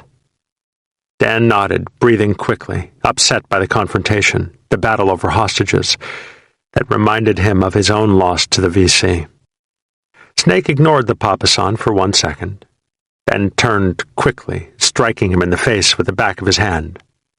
Papasan's head jerked madly from the blow. Snake walked to him, showing him the picture again. "Now, motherfucker, take a good look. Oh, Dow, huh? Where'd they go?" Papasan talked quickly, his hands at his shoulders in a helpless shrug. On and on he babbled, motioning with his hands, pouring out his frustrations. Finally, Goodrich cut him off. He rubbed his own face, peering uneasily down the village trail. He was wishing he had not come on the patrol. He wanted to hurry up and end it. He felt certain they were going to be ambushed if they stayed out very long. "Come on, Snake. We're out here to find baby cakes, not to beat on gooks. If you think he knows something, let's take him back with us and send him in." Snake still stared angrily at the Papasan, who was eyeing Goodrich hopefully. "And what the fuck good would that do, Senator? He'd be interrogated for 3 days, and we'd be out of here tomorrow or the next day, and baby cakes and Ogre would be God knows where by then." "Nope." Snake peered intently at the man. "He knows something. Dan says so." Goodrich grimaced, nervous and unimpressed by Dan's conclusions. "How the hell does he know?" "That fucker just knows, man. If you grew up with gooks, you'd know too." Snake pondered it.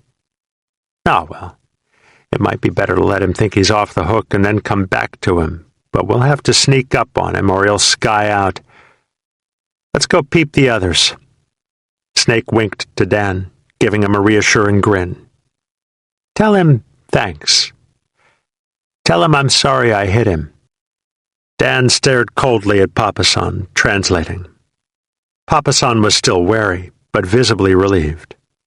He nodded quickly, nursing the side of his head. The killer team departed, moving to the next hooch. Bagger motioned back toward Papasan's hooch as they left. "You know what I don't like about him? He ain't old," he asked Dan in a hoarse whisper. "He VC, Dan?" Dan pondered it and answered judiciously, "Maybe." There were more than a dozen hooches scattered through the ville. The squad crept up on each one, interrogating villagers, showing them the picture of baby cakes, seeking information. They found none. Each villager was properly, almost dutifully fearful of them, but none volunteered information. Several hours passed. They probed the outer reaches of the village, following trails into the grass, looking for clues that did not exist. Finally, Snake had had enough. He tilted his helmet back and addressed Catman.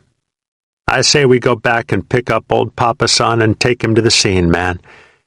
Go over where they were blowing the bomb and walk out in different directions and play hot and cold. You know, peep him out, see what scares him. That old dude knows something. Bagger agreed.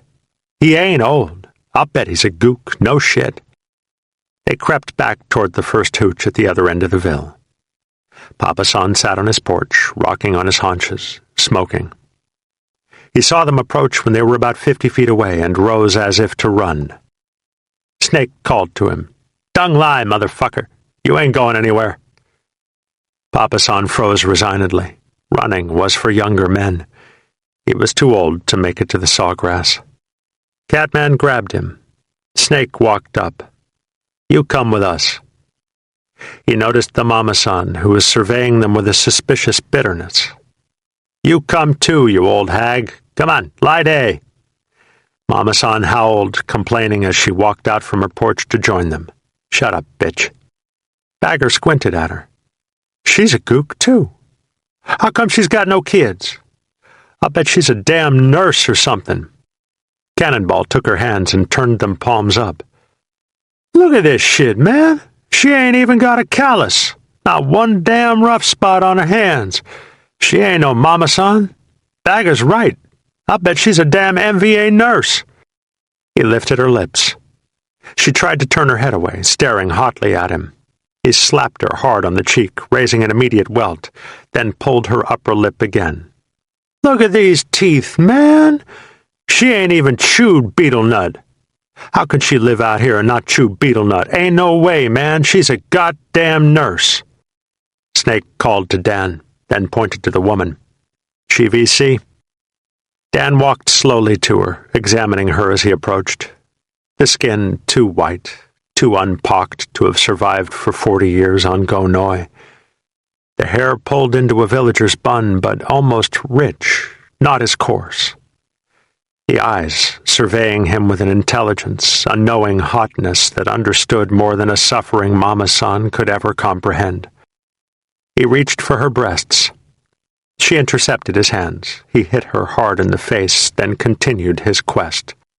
He stared directly into her eyes, feeling the breasts, remembering his own wife's withered set, even before she bore him children, and drained herself to sustain them. Too much milk. She has eaten too well when younger, thought Dan. She's not a villager. She could not be from Go Noi. Dan continued to stare directly into her eyes as he spoke. "She VC. Fucking A, uh-huh? No shit." Goodrich, already fearful of being ambushed, was becoming uneasy with the increasing anger of the other squad members. It had become worse with every frustrated attempt to gather information. He wanted out. If he had thought he could make it safely, he would have bolted from the patrol and made his own way back to the company. But the mile of killer weeds... He attempted to speak calmly. "Look, let's take them back so some trained interrogators can work on them. I know the company will stay another couple days if we get something out of these people. Come on. Let's get the hell out of here. I'm getting flaky." "You've been flaky all your life." Snake walked slowly over to the Papa-san and stared coolly at him. "We're right on the verge, Senator. I ain't leaving now. Look at him. He's shaking like a drunk with the DTs." Snake laughed shortly, remembering mornings with old bones. "Fucker looks like my old man." He felt the man's muscles. "Bagger's right. You're a gook, all right. Hardcore. So's your old lady. UVC, huh?" The man shook his head frantically and produced a Can-Kwok identification card. Snake laughed. "Ah, good thinking, Papa-san. Even got yourself a Can-Kwok." He slapped the man on the back of the head. "Oh, I'll bet my ass you know where Ogre and Baby Cakes are. I'll just bet my ass." The hooch was at the end of the village. It was the nearest living space to where the incident had occurred. Snake pushed the Papa-san toward the spot where Ogre and Baby Cakes disappeared. The others followed. Cannonball prodded the Mama-san with his rifle barrel. She now frowned tightly, her face rigid with hate. They stood at the spot for a few moments, Dan pumping both captives with acid, angry questions. Neither showed a revealing emotion. Snake stood in the parched earth where the engineer's explosive bag had erupted, totally stumped. He examined the faces of Papa-san and Mama-san. They both wore masks. Mama-san, cold and hating, daring to be disgusted as a woman may. Papa-san attempting to acquiesce just enough to survive the interrogation, shrewdly misunderstanding the harder questions. "Kung Biet," said Papa-san over and over. "Kung Biet." Finally, Snake grabbed Papa-san by the nape of the neck and pushed him back toward his hooch. "Come on, Luke. We're gonna take a look around your house." They walked back in their cluster, once again through the back way. Catman noticed it first. Just the slightest drop. There in the soft dirt of a corrugated potato patch, the rows perfectly aligned, the powdery gray dirt holding wilted sticks that jutted out crookedly toward the baking sun. 2 dips, like saddles, where the rain of the night before had settled the dirt. Unnatural. Catman walked into the patch and stood before the dips. The dirt of the dips was wetter than the other portions of the patch. It slumped, cracked at the top from having settled. Snake squinted, walking toward the hooch. "What you got, Catman?" Catman stood silently, glaring at the dirt, not wanting to accept the possibility, yet vibrating from its very feasibility. "Get a shovel." Goodrich searched the hooch and found a spade, his own insides electrified. He jogged out and handed it to Catman. The others moved solemnly to where Catman stood. Catman extended the shovel to Papa-san. "Dig." Papa-san eyed the dirt warily. He feigned ignorance again. "Kung Biet?" Catman, the calm one, exploded. He kicked the man in the ass, then swung his rifle butt and struck him in the head. The man cowered in the dirt, his hands before his face. Catman grabbed him by the shirt and lifted him off the ground and shook him mightily, swearing at him in Spanish. He threw him back to the dirt, dealing him several kicks in the stomach, then picked up the shovel and threw it at him. "Cabron! Hijo de la chingada! Dig!" Papa-san bled slowly at the edge of the welt the rifle butt had made on his head. He eyed Catman fearfully, fetched the shovel, and began to dig in the wrong place. Catman exploded again, rushing the man, striking him again in the head with his rifle.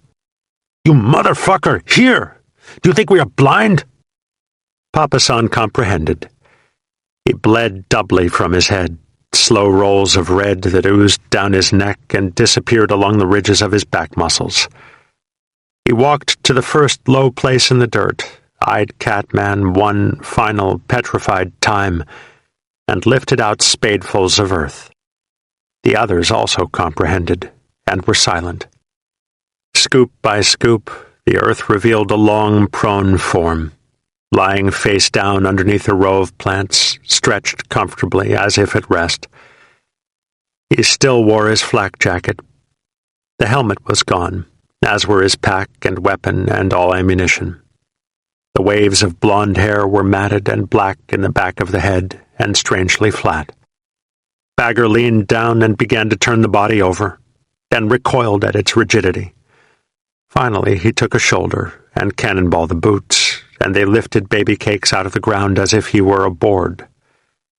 They rolled him onto his back, and Bagger gagged.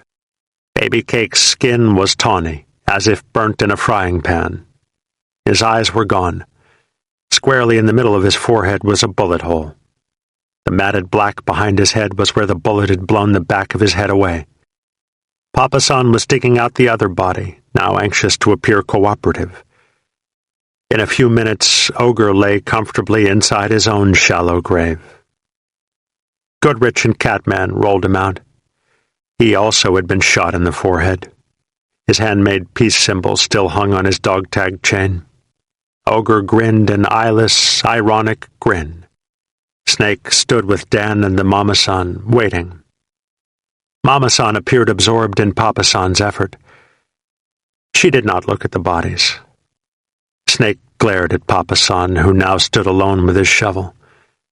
He spoke calmly, his face seething with murderous rage. "You motherfucker. You piece of shit." Papa San raised his hands in another futile gesture, babbling to Snake. He finished, looking expectantly to Dan. Dan spoke disgustedly, his breast heaving with emotion. He say, "Not my fault." He say, "VC bak ogre, baby cake. Make him bury." He say, "No VC." He say, "Maybe Mama-san VC." So he says it wasn't him, huh?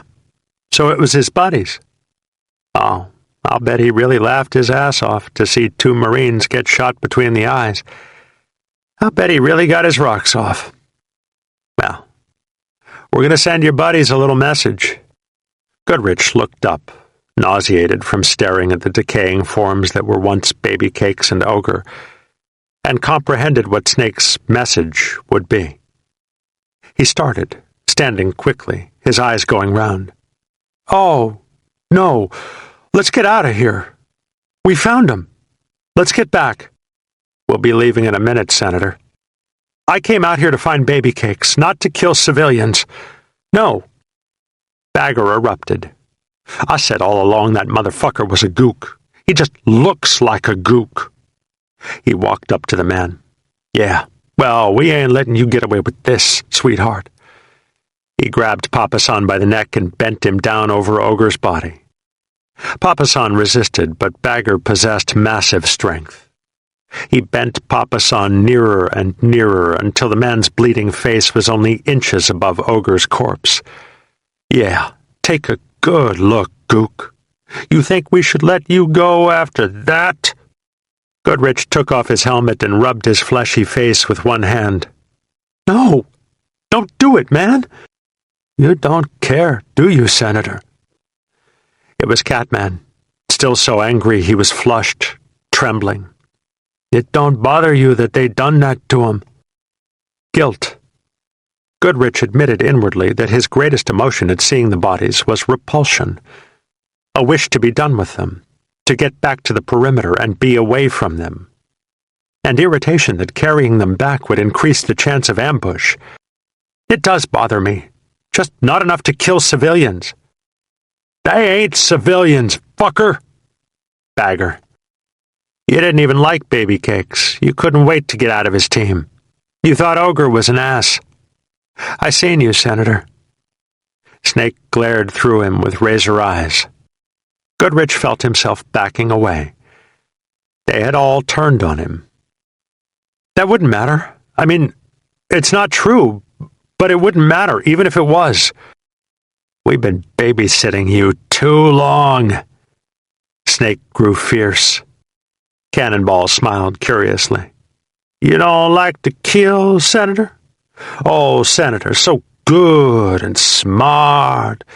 You don't like to kill. You killed Berkey, Senator. You sat on your fat ass 2 feet away from the man and let him die. I seen it." Cannonball lost his smile. "Maybe you only like to kill Marines. These gooks friends of yours, Senator? You like what they did? Help me, Senator." "Oh, for Christ's sake, leave me alone. Just leave me alone." Cannonball. Snake called them off. "Well, Senator, we're going to do what we think we have to. You do what you think you have to. If you don't like this, leave." "Leave? Killer weeds? A mile?" "You know I can't." "Then go up by that hooch." Snake ignored him now. He instructed Dan and Bagger. Put 'em in the same graves they put Ogre and Cakes. "Make 'em lay down." Goodrich walked quickly away.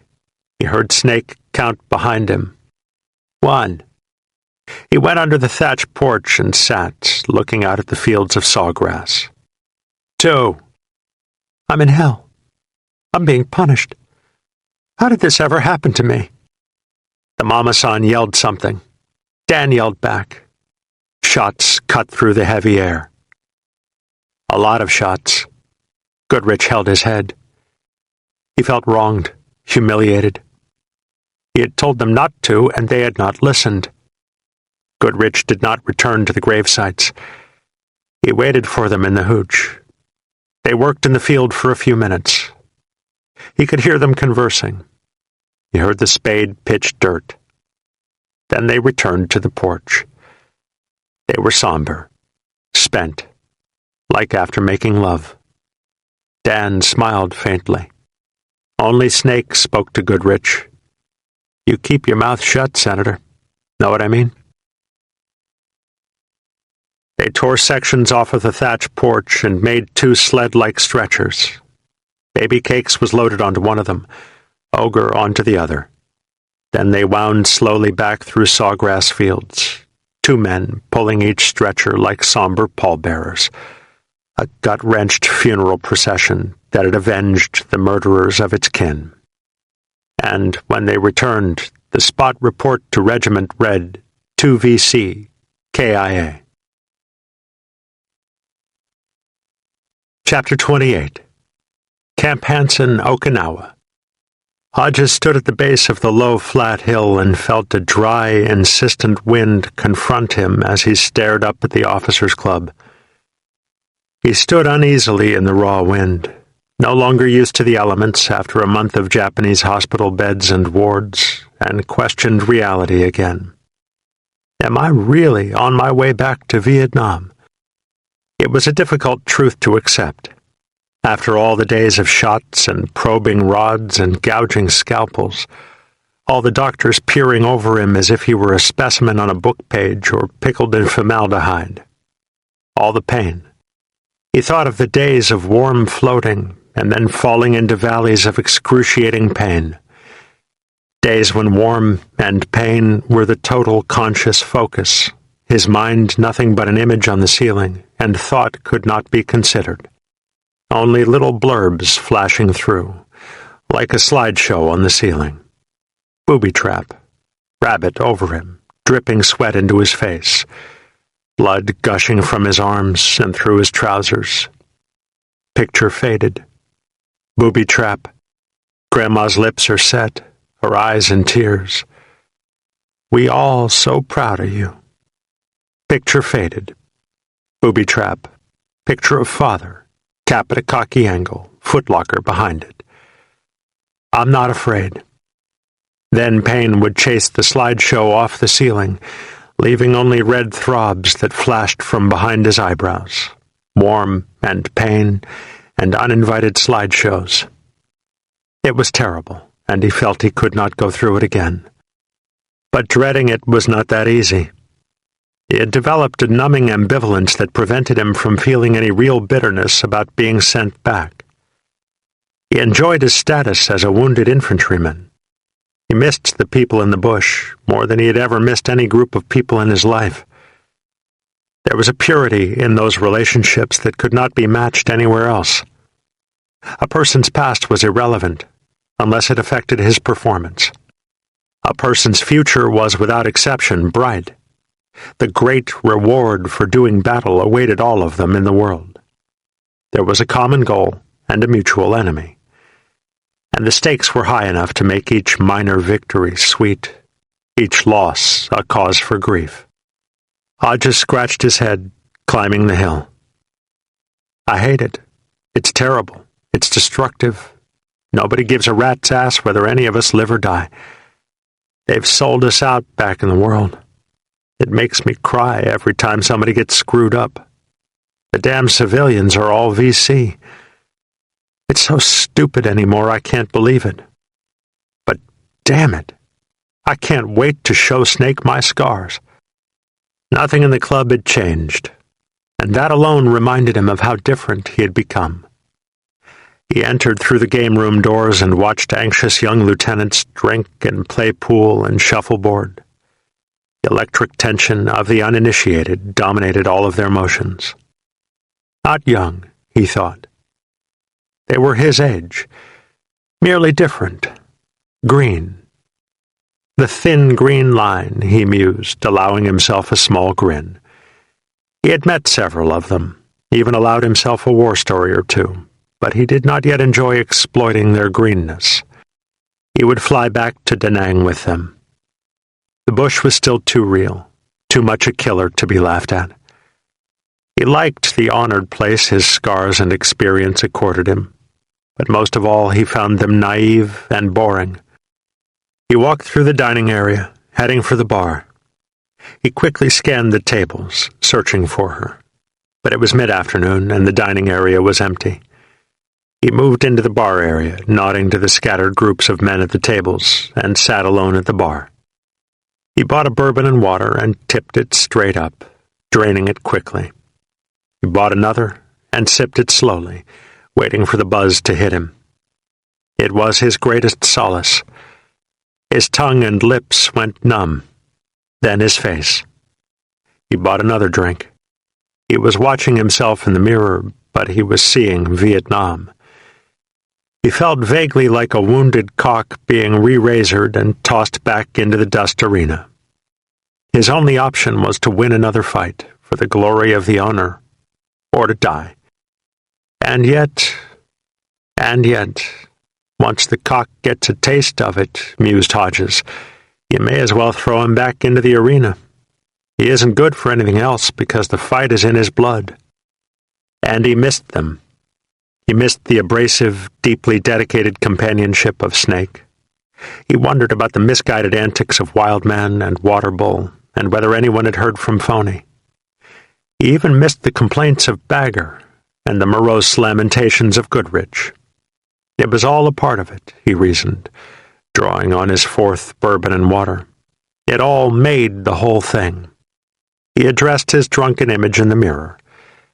The image stared searchingly back at him as he spoke. I hate it. God damn it, I hate it. But I miss it. He could see the dining area through the mirror, and presently he noticed the waitresses beginning to prepare tables for dinner. Their way of walking was no longer entrancing to him. Rather, it appeared timid, restrained. He was used to Oriental women after a month in Japan. During his last 10 days in the hospital, he had been an ambulatory patient and had emptied his anxieties into a half-dozen Japanese whores. But he had thought of her continually since his medevac to Japan, knowing he would transit through Okinawa on his way back to Vietnam. He remembered her freshness, her hesitating innocence. Her earlier reluctance was its own attraction. She was young, fresh, untainted by the spoilings of others. Finally, she crossed the mirror, her deceptively curved body hidden by the waitress uniform, her face a study of emotional control.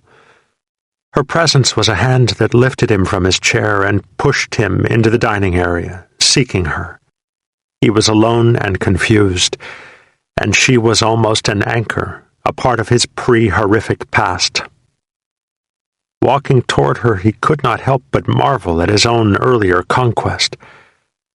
My God, she's dynamite, he thought. She was preparing a table in the far corner of the room. She saw him coming and half smiled, as if embarrassed, then looked around herself to ensure that the other waitresses were out of earshot. Her doe eyes watched him impishly as he approached, and he felt light, buoyant, a part of something clean and electric that had shot between them. No time for formalities. Vietnam in 3 days. He started to take her arm, and her eyes grew large, and she backed away, looking around the room. No! You crazy? He remembered. Resist. Pressure for equal time from officer observers. Image of purity. He backed away, not wanting her to feel cornered or embarrassed. Please see me tonight. No can do. I got Okinawa boyfriend now. She became the slightest bit coy, straightening already straight silverware. You say 4 months, you come on R&R. To him, it was an admission. I couldn't. I was hit. She stared curiously at him. What is hit? He rolled down his collar, unveiling rope-like welts of scars along his neck and lower head. He secretly reveled in her expression as she squinched her face, on the verge of nausea. Along his back was an ineradicable message that he had endured and conquered an unshareable hell. The ultimate message, mused Hodges drunkenly, that transcends all language barriers. One scar is worth 1,000 wasted words. I'm on my way back. Vietnam? Yeah. He shrugged helplessly, his voice a whisper. I'm scared.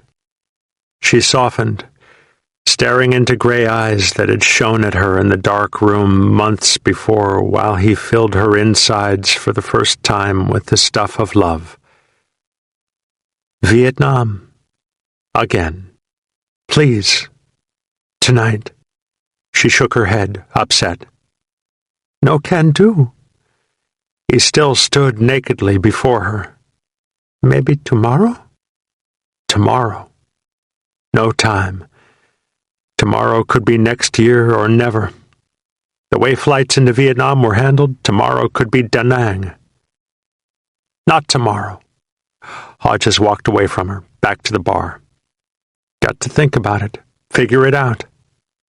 He felt the stares follow him, from other waitresses and officers at the bar. Screw them. All of them. What the hell do they know? He sat in her area at dinner.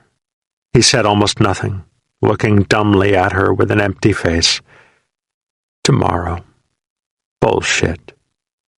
As he rose to leave, he touched her arm and stopped her in one of her journeys to another table. I'll wait for you outside tonight. She said no again and walked away. He sat in the dark on the fence railing, whipped by the dry, insistent breeze, thinking of the other times he had waited for her, and of the intervening months. He no longer understood himself completely, and the very fence on which he sat was where he had begun to lose his comprehension. As he dragged on his 10th cigarette, she became a gliding shadow in the dark. He hopped down from the railing and stood in front of her. Mitsuko. She stopped abruptly, staring into him. He was unable to tell whether she was angry or merely upset. He stepped toward her and she lowered her head. No. Boyfriend, come now. Pick me up in front. You go. Tomorrow. No time. Tell him to go. He sensed the wrong in his demand as soon as he issued it. It asked too much in the name of uncertain memories. Remarkably, she compromised. Come my house later. 10:30. Okay? He took her shoulders and kissed her full on the mouth. She kissed him back, charging him, then walked quickly away. He returned to the bar and had another bourbon, and then swore it off for the night, feeling he had abandoned his only friend for her. After that, he took a long, sobering walk through the camp and into the village. It was dangerous to walk alone. The camp and kin village had spawned their own myriad of battlegrounds, shadows and bushes where violent men would gut you for the dollars in your wallet. Americans behind the gutting knives. But still he walked, quickly, impervious. It was time. He bounded down the lighted street to her apartment, knowing the way by heart, retracing less burdened footsteps of his former self. He knocked quietly on the door, and she answered it, filling the door with a fresh, innocent radiance. He stepped inside and closed the door, and she looked achingly at him and asked him what he wanted, but she knew what he wanted because she craved it too. He crushed her to him and felt her breathe more quickly. And then there was no need to crush her because she was holding him so tightly that he could feel her urgent pressing from knee to shoulders. The futon was unfolded, but it was too far away, a whole room away, and he had no time to walk it. No time. He pulled her to the kitchen floor, and somehow her happy coat was gone, and he reveled in the silky tightness of her skin again, having dreamed of it so many thousand times that he had to remind himself that this was real. She talked to him in low moans, and he said his only Japanese words over and over, Ichiban, Ichiban, and he was inside her. She was hot mercury for him. He grasped for every part of her, wanting to absorb it all, and then exploded, sobbing from spent emotion.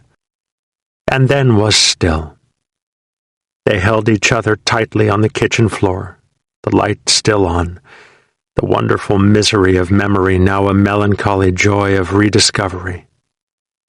But Hodges was already thinking of when he would leave her again, and he embraced her more tightly, a murmur deep inside him saying that he would not lose her if he somehow held her close enough. She smiled shyly and left him for a moment, and when she returned, he grabbed her and wrestled her to the futon.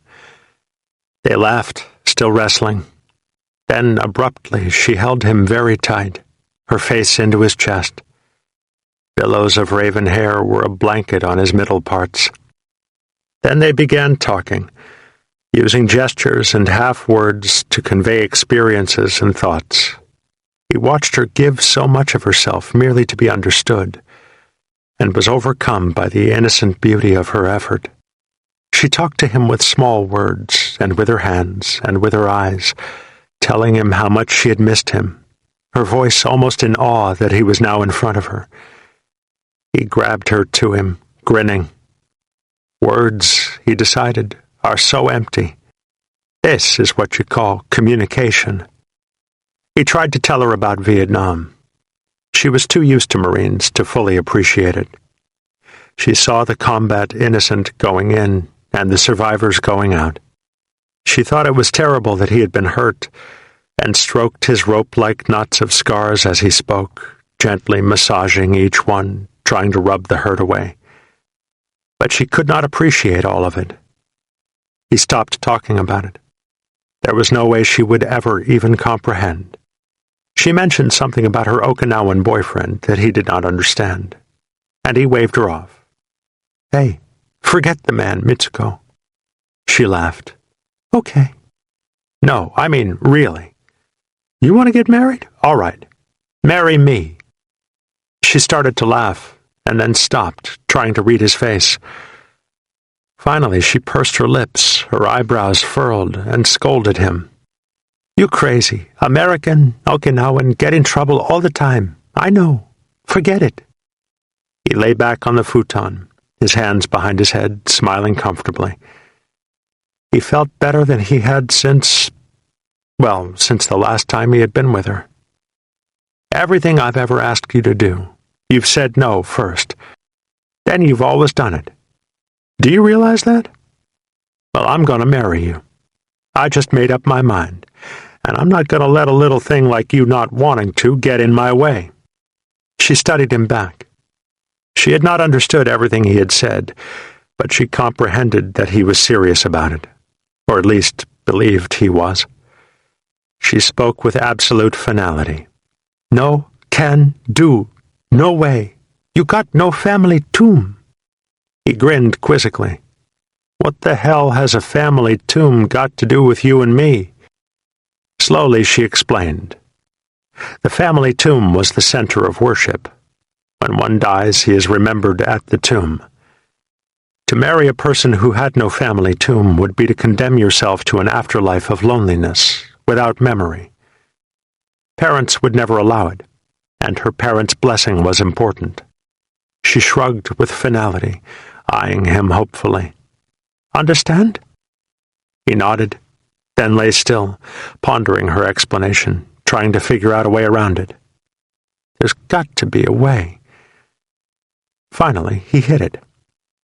He remembered all the Sundays talked away with Grandma, learning of the ghosts, the trials, and the sacrifices of the ones Grandma simply called us. Right here on Okinawa, he thought. Pick a war memorial. "Hey," he caressed a silky arm. "Tell him I have a family tomb. Tell him Camp Hansen is my family tomb. It's the biggest one on the whole damn island." She laughed, low and velvety, thinking he was teasing her. Then he attempted to explain it. The way he was brought up, bullets in the creek beds, Daddy in the back shed. She mulled it for a few moments, not really understanding, running her fingers gently over his recent wounds, and pulled him to her. Neither mentioned it again. They loved again. He sought to draw out every moment, to find infinity in the passions of her womb, to cling to her and thus avoid the rawness of what awaited him. She seemed to him the rightest thing in a world gone totally wrong. They met again the next night, and he sensed that he had confused her life as nothing else had or ever could. He had made what appeared to be an absolute promise, but he did not understand the Okinawan ways. She was still uncertain of his sincerity. She did not know what to do about the Okinawan who had been pestering her. She was afraid that her parents would condemn her. As they talked, Hodges sensed that her parents were the key. If they gave their blessing, there would be no screams from the Okinawan suitor. If he approached the parents, she would no longer doubt his sincerity. If the parents approved, all doubts about such things as family tombs would disappear. He convinced her to trade days off with another girl.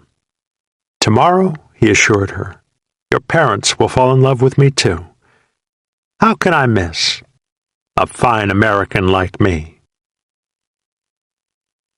He walked out to her apartment in the wind-blown morning air, dancing along cluttered streets that seemed so quaint and harmless in the daylight, night's gutting shadows now bright and sunstruck.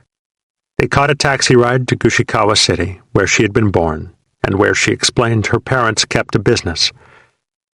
He held her as they rode.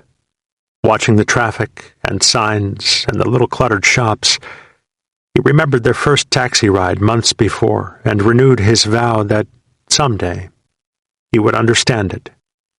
In Gushikawa City, the cab wound randomly along packed streets until she stopped it abruptly in the middle of a block. He looked around and saw only shops and dozens of busy people. He paid the driver, and she took his hand and led him through the crowd, much as a loom weaves fabric. They walked a waving path, careful not to touch other figures on the crowded sidewalk, and he felt the faintly hostile stares from passing Okinawans. They were not happy with gold holding white. He noticed that Mitsuko was wearing the same emotionless mask that she wore while serving Marines. She ignored the stares. She turned off the main thoroughfare into what appeared to be an alleyway. It was one lane wide, and cluttered shops overflowed onto it, narrowing it further. As they walked, he was surrounded by the clutter and the closeness, and he sensed that he was entering a sort of inner sanctum. It was a close, bustling world of Okinawans, untouched and unvisited by Americans, devoid of cars and bars. He was amazed, not only that it existed, but that it thrived so near to the larger arteries that he had come to know as Okinawa. Cars and jeeps ground 50 feet behind them, but this was a walking world. She turned again into an even narrower walkway. The shops were as small as horse stalls now. The walkway was so narrow that the roofs of the stalls almost touched across it. They walked together, she bravely squeezing his hand in the face of rejecting stares, he lowering his head to avoid occasional low rooftops, absorbing strange smells and sounds of a patch of earth unchanged by the conqueror. He perceived that for the first time he was seeing her people. He smelled and listened and watched, and he saw the certainty in her eyes, and he knew her better, comprehended all the resistance. And as he was swallowed by the odors and the darkness of the shops, he felt drawn into a netherworld. Finally she stopped. He stood in the middle of a mass of shops and cluttered goods and people, wondering at the darkness of the open-air stalls, the only light being small shafts that crept past the angled roofs. She nodded at one of the shops then, giving him a secret smile that was a wish. He turned and faced the shop and peered through stacks of clothes, dozens of dull-colored shirts and trousers, at 2 narrow aisles that were perhaps 10 feet deep. The aisles met in a U at the back of the shop, and there was a man sitting barefoot on a low wooden platform where they met. He was smoking a cigarette and sipping green tea that steamed lazily from a porcelain teapot on the platform, and incongruously watching a small color television. Hodges grinned. Culture clash, even in the netherworld. Except for the man, The stall was empty. The shopkeeper sensed Hodges' presence and hopped quickly from the platform. His narrow, wrinkled face wore an emasculated smile. He was small, gnarled, and beaten. All old Oriental men seemed like that to Hodges, the forever vanquished. He walked toward Hodges, his smile as much a mask as Mitsuko's emotionless, empty face of a few minutes before. Then the old man saw her. He stopped and stared at their joined hands, and the mask disappeared, and he was no longer vanquished. He was a father more than he was a vanquished warrior. Blood, mused Hodges, is more real than flags. The man spoke low, urgent sentences to Mitsuko, his eyes alternating between the joined hands and her face. She met his gaze at first, then looked to the ground, her head lowered. But she did not let go of Hodges' hand. Her father had ignored Hodges from the moment he saw Mitsuko. He asked a series of staccato questions, and she answered with hushed acknowledgments. Rapid-fire question. Soft, velvet, hi. New question. Another, hi. Finally, he turned to the rear of the stall and called commandingly. A tiny lady walked through the curtain, smiled widely when she noticed Mitsuko, then assumed a querulous mask as she listened to the staccato of her husband. She did not look directly at Hodges either. Hodges watched their wailings and once again sensed the intrusion he was making into lives he did not understand. The shriveled parents spoke urgent words to their erring daughter. She surprisingly docile in the face of their lamentations. She did not meet their eyes. Her answers were a soft hush, but she continued to cling tightly to Hodges' hand. He was frozen by his lack of understanding. He did not want to increase their frustrations by forcing his presence on them, but he was not comfortable standing docilely by while Mitsuko caught the abuse that he had caused her. Finally, he compromised. He diplomatically made a low bow, his head only inches from the father's narrow chest, and held it until the man ceased talking. Then he smiled to both parents and spoke softly, cautiously, trying to avoid the casual, arrogant manner that had given his kind a bad name. I love your daughter very much. I will be good to her forever. They looked curiously at him, not understanding his words and still not accepting his presence. He turned to Mitsuko. Tell them what I said. She hesitated a moment, then interpreted, still not looking at them. They peered at Hodges, somber and unanswering. He continued, and Mitsuko slowly translated. I've known your daughter for 5 months. I really love her. I want to marry her, and I'd like to have your blessing. Mitsuko squinted her nose, staring uncertainly at Hodges. No, understand blessing. Hodges smiled, amused. The parents sensed their closeness and exchanged concerned frowns. Hodges rephrased. I'd like you to say it's okay. Mitsuko nodded, then looked at her parents as she translated, her face hoping. Her father looked from Hodges to Mitsuko, pondering his answer. Then he spoke with what appeared to be frankness. Mitsuko translated. How can I say okay? I do not even know you. Hodges felt a roll of slight elation deep in his chest. An equivocal answer seemed to him a major victory. Then her father continued, eyeing Hodges. Mitsuko translated again. If you marry, where you live? The answer to the question was so obvious that Hodges had never even considered it to be open. He was slightly amazed that her father had even asked. America. Her father spoke a staccato sentence and then bowed slightly, turning to the rear of the stall. Mitsuko murmured, her eyes following her father's exit. No can do. Daughter stay on Okinawa. Family on Okinawa. Hodges watched the wrinkled old man curiously, amused by what he perceived to be the parody in his actions. This old shopkeeper ain't getting my goat that easy.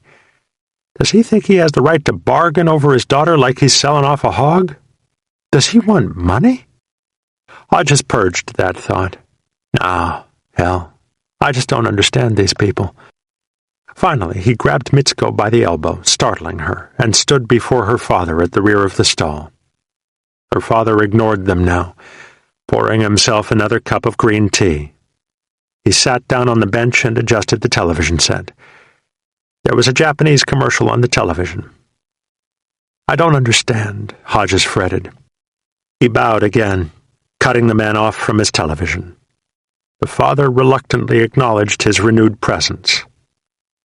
I'd like to get to know you. I'm going to come back again, soon, to see you. I intend to marry Mitsuko. Mitsuko was tense and looked at Hodges again, her eyebrows raised. No, understand, intend. Hodges put an arm possessively around her shoulder. I'm going to marry your little girl, Papa-san. Her father grunted, shaking his head, and ignored them. Mitsuko went to her mother. They had a long, though quiet, discussion, their voices hushed in deference to her father, who had dismissed both the issue and them. Mitsuko and her mother wore identical, pained expressions, obviously understanding each other. Hodges walked over to them and placed an arm around Mitsuko's mother and kissed her on the forehead, wanting her to accept him and instinctively caring for her. She looked down, embarrassed, then took both of them briefly into her tiny arms, assuring them of her support with the gesture, and firmly pushed them toward the entrance of the stall. The disapproving stares were all the more real to Hodges as they walked the narrow corridors of overflowing shops and bustling people back to the main street. He grunted ironically to himself, thinking of his earlier optimism. A fine American like me. And the main street seemed a highway after his brief touch with the netherworld. They spent the rest of the day on a taxi tour of Okinawa, which Mitsuko proudly conducted. She took him to the southern end of the island, where they drove past hundreds of family tombs, shrines, and monuments. She impressed him with her pride and her grasp of Okinawan history, awakening him in her quiet way to the realization that Okinawa really was a separate entity, which had magically survived centuries of delusion by great, ephemeral warlords that owned it. They drove to the site of the old Shuri Castle, which had been crumbled to the dust by the big guns of American battleships in World War II. In its place was a university. The castle gate had been re-erected from the rubble, though. Above it was the sign that had been a part of Okinawa for 400 years, a guidepost and a comment, Shure no Kuni. The figures were translated by Mitsuko. Nation of Courtesy. She carefully explained the warlord origins of the sign, how the Chinese dubbed them that while exacting tribute hundreds of years before. She told Hodges of the old double-winged castle that helped stave off destruction when the Japanese decided they wanted to rule Okinawa too. Hodges marveled at the ingenuity of the old islanders who had decided to pay two warlords tribute rather than subject their people to a double onslaught by the two great powers. They had even constructed two separate but equal wings of the castle to receive their two masters simultaneously. Here you are, sir, your very own receiving area. Don't worry about that other warlord. Nothing to get upset about. Certainly nothing to fight about. Especially here on top of us. Then she took him to the Shinto shrine at Nami no Ue, on the bluffs overlooking Naha. She carefully explained, painfully searching for the right words and gestures, how mothers and wives had come to pray each day during the earlier wars, beginning with the Sino-Japanese War. It had been the first Japanese adventure Okinawans were called to fight in. They're new at this, mused Hodges. Less than 100 years. She glanced to him shyly, her eyes on his war-scarred neck. They prayed, she noted with hesitation, that sons and husbands would be found unfit for military service. No samurai on Okinawa. Hodges watched her through all those hours, and sensed that in her delicate, indirect way, she was telling him something. But the power of his ghosts, all the pride that made him Hodges, would not let him listen. He spent the next day in a large, dim warehouse putting his initials on dead sea bags. The sea bags came from all the reaches of Vietnam's I Corps to be collected in the warehouse and shipped home in groups. Each one represented a casualty who could not carry his own sea bag away from the war, and who had preceded the sea bag either in a coffin or in a medevac flight filled with the gravely wounded. Sea bag duty was reserved for officers awaiting flights into Vietnam. Sort of a reacclimatization process, noted Hodges dryly as he strode across the camp toward the warehouse where he would stand duty. It was a boring day. Hodges sat at a field desk in the front of the warehouse, talking away the hours with supply clerks and fantasizing about that evening when Mitsuko would get off work. Occasionally, a clerk would drive up in a motorized forklift and unload one or two sea bags, presenting a casualty ticket and the sea bag's tag for Hodges to verify. After Hodges signed the verification, the bags were placed on shelves in the rear of the warehouse. The huge racks of sea bags behind him began to bother him as the day progressed. The forklift worked unhurriedly, yet brought him a steady stream of dead bags to join the high, long rows that loomed in the darkness to his rear. He found himself checking the names carefully as he certified the bags, at the same time hoping that he would not have to go through the agony of certifying the bag of one of his men or an officer classmate from basic school. The dead bags became dead people. The forklift was bringing him coffins. Each bag was the same on the outside, like a coffin, and each held its own collection of belongings, sizes that fit only the man who had packed the bag, individualized, like the tragic innards of a coffin. The bags pulsed with personality, and he became overwhelmed by the long, dark rows of dead men. Dead men. Yes, that was it. He walked the rows as if he were strolling through a cemetery. The bags reached the ceiling, shelved on racks, blocking the overhead lights and making mournful shadows on the floor. Occasionally he stopped, reading the tags, noting the man's rank and unit, as if reading the inscription on a gravestone. They had existed. They bled and died. There was no monument to their effort in Vietnam, and there would be little impact back in the world, outside of their own homes. But here, in the dark rows of the warehouse, they came together for a day or a week, a whole room of testimony. They had once existed, and now they did not exist. A slow month, the clerk had informed Hodges earlier. It had been a slow month while he had been in the hospital. You could tell by the sea bags. And how did you die? Wondered Hodges, fingering a tag. A firefight on a slow day outside Dong Ha? A mere platoon overrun in Arizona? A booby trap on a boring squad patrol near Da Nang? He found himself reading every tag, trying to find someone he knew. He dreaded the discovery, but he felt he needed it as an affirmation. All the misery, all the blood and death. Surely it could produce one sea bag out of the room of bags, one affirmation of his own endeavors. He walked faster, he reached higher. He was lost in the dark rows, swallowed by hundreds of dead bags, each carefully tagged and certified. But there was no one he knew. Finally he gave up and returned to the field desk. In the very mortuary of affirmation, his platoon and his friends did not exist. Lieutenant Hodges, reporting as ordered, sir. Hodges, come on in. Aye, aye, sir.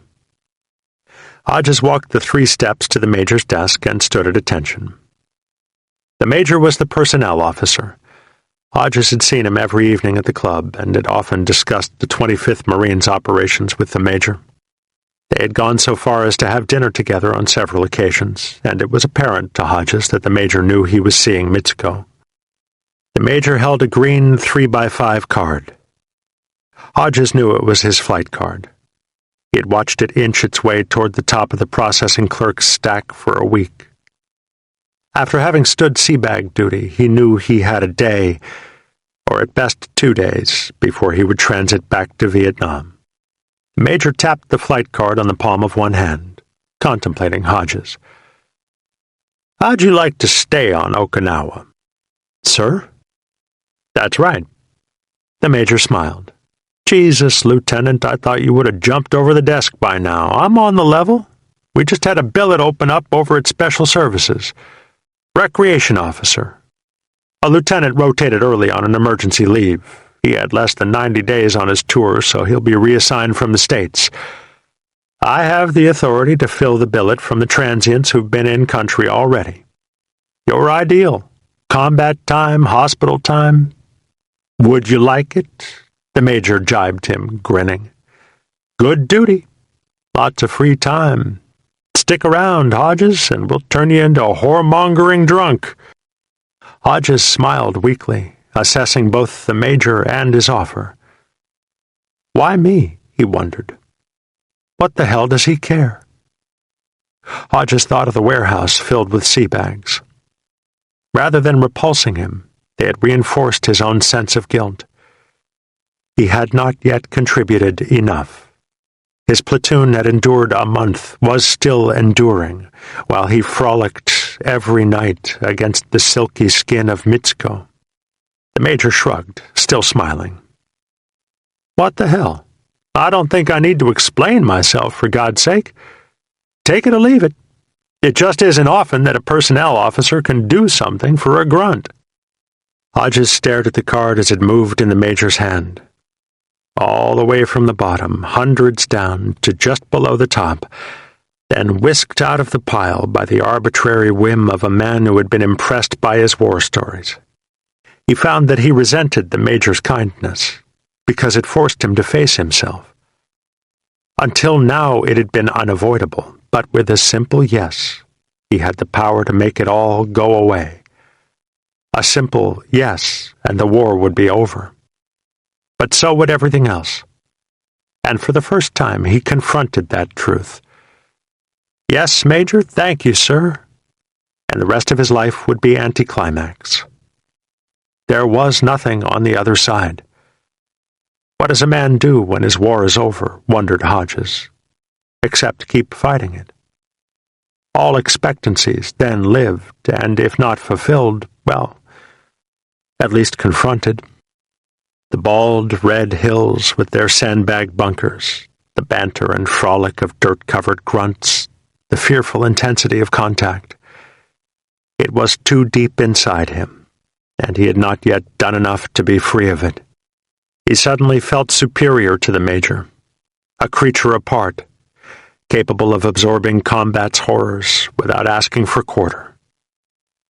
Down south, his men were on patrol, or digging new perimeters, or dying, and he was nothing if he did not share that misery. He stared deep into the Major's face, enjoying the one moment of nobility that his months of terror had allowed. Thanks, Major, but I didn't come halfway around the world to referee basketball games. Chapter 29. An Hoa, a space of earth, a collection of bald clay hills, tents and sandbagged bunkers, guns and tanks and trucks, strange odors of excrement and rot, people, brick dust like red mist. At this moment, so vibrant, so powerful, that it dominated the basin. Nerve center, possessed of guns that could reach to every hill and tree, collector and dispenser of sustenance, sanctuary, the rear. And yet tenuous, ephemeral. An Hoa was totally American. Its tents housed Americans, its mess halls fed Americans, its guns killed for Americans, its miles of barbed wire and concertina fenced Americans in and Vietnamese of all bents out. An Hoa was a moment of total power, foreign to the brick dust soil. It sat like Troy on the bald red mounds. They struggled up the thin road from the helicopter pad tired but relieved, electric with anticipation, looking forward to a promised 4 days of turnaround time in An Hoa before they beat the bush again. Snake's remnant of a squad shambled off one helicopter and joined the string of people that headed toward the company troop tents. Hodges watched them, waiting at the troop tent. Bagger, gaunt and hollow-eyed, but already starting to unwind, walking with his sturdy, yawing steps, his rifle over one shoulder like a tramp's stick held by the barrel. Goodrich, plainly morose, avoiding the eyes of the others, walking alone, his chubby face a miserable scowl. Snake, Cannonball, and Catman, a dusty threesome, smoking and jiving, happy to be back in the rear. Hodges smiled excitedly and called to them. They collectively brightened and walked quickly to him. He greeted each of them as a long-lost friend. Snake smiled relievedly. He looked as tired as Hodges had ever seen him. "Ah, Lieutenant, I never been so glad to see somebody in my whole damn life. You are actual again?" Hodges grinned back. "Yeah, well, y'all are lucky as hell. They tried to make me a special services officer on Okinawa, then a battalion supply officer. But I told them I needed the bush, man." Bagger squinted, taken aback. "When did you get so gungy, Lieutenant?" "Well, what kind of hello is that? Besides, you wouldn't want me as a supply officer, Bagger. I'd fuck it up so bad you'd starve." They laughed fraternally. Cannonball grinned slyly. "Hey, Lieutenant, come on, show us your scars." The privileged ceremony of the grunt. Hodges took off his shirt and proudly showed them the ones on his triceps and neck. "The ones on my ass are private." As they commented approvingly, he surveyed them. "Whoo-wee! Man, you all look like hell, I shit you not." Bagger shook his head. "Oh, Lieutenant, it was the worst shit I ever been through. Nickel and dime, nickel and dime. They ate us up." Cannonball agreed. "There it is. We never caught 'em in one good firefight. They just kept fucking with us. Phony and Big Mac over here, Wild Man on the trails, Water Bull in the weeds, Baby Cakes and Ogre." His voice trailed off. Snake-eyed Hodges. "How many new dudes we got?" "About half a tent full." "Well, where the hell they been?" Hodges grinned ironically.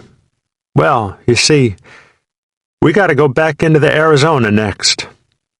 He brightened, lifting his eyebrows sardonically. "They've been saving him for the big op." Cannonball grunted. "Yeah, I like that. They should save all of us for the big op. I ain't seen no big op to be saved for." Catman and Goodrich had stood silently on the fringe of the gathering. Catman because of his natural shyness, Goodrich out of a brooding disaffection from the others since the shootings. Hodges called to Catman. "Catman, how are you holding up, man?" Catman brightened perceptibly, but still appeared disillusioned, mildly confused. "Not too good, sir. It's a bummer. How about you, Goodrich?" Goodrich came sullenly from his doldrums and scrutinized Hodges. He had been faintly hopeful when he first saw the lieutenant, but had been immediately turned off. "Show me your scars, Lieutenant. Let's play John Wayne and model our scars. Hey, here, Lieutenant. I got a #1 gook sore that some ant shit in a while back. Want to hear the story on that one? Then we can all sit around and talk about the people we've killed." "I need to take a shit." Goodrich walked away from them toward the troop tents. Hodges shrugged. "Well, the senator's his same old happy self, I see. Hey, get yourself some racks. Top's got a cookout going this afternoon, and we already got the showers turned on." He grinned one final time.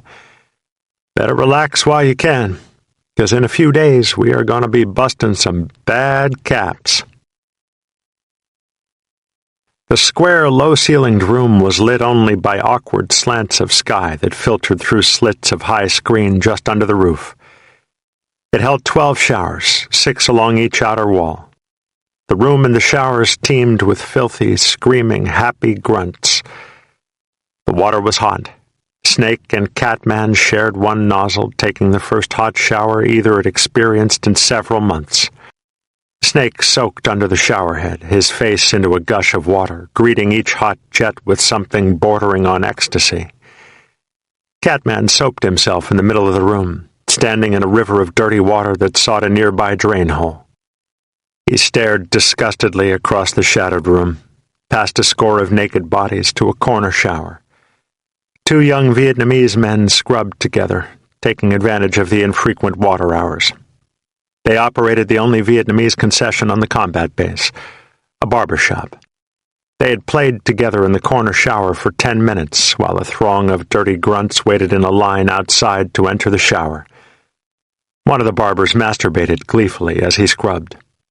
The other saw him, shouted an exclamation, and joined in.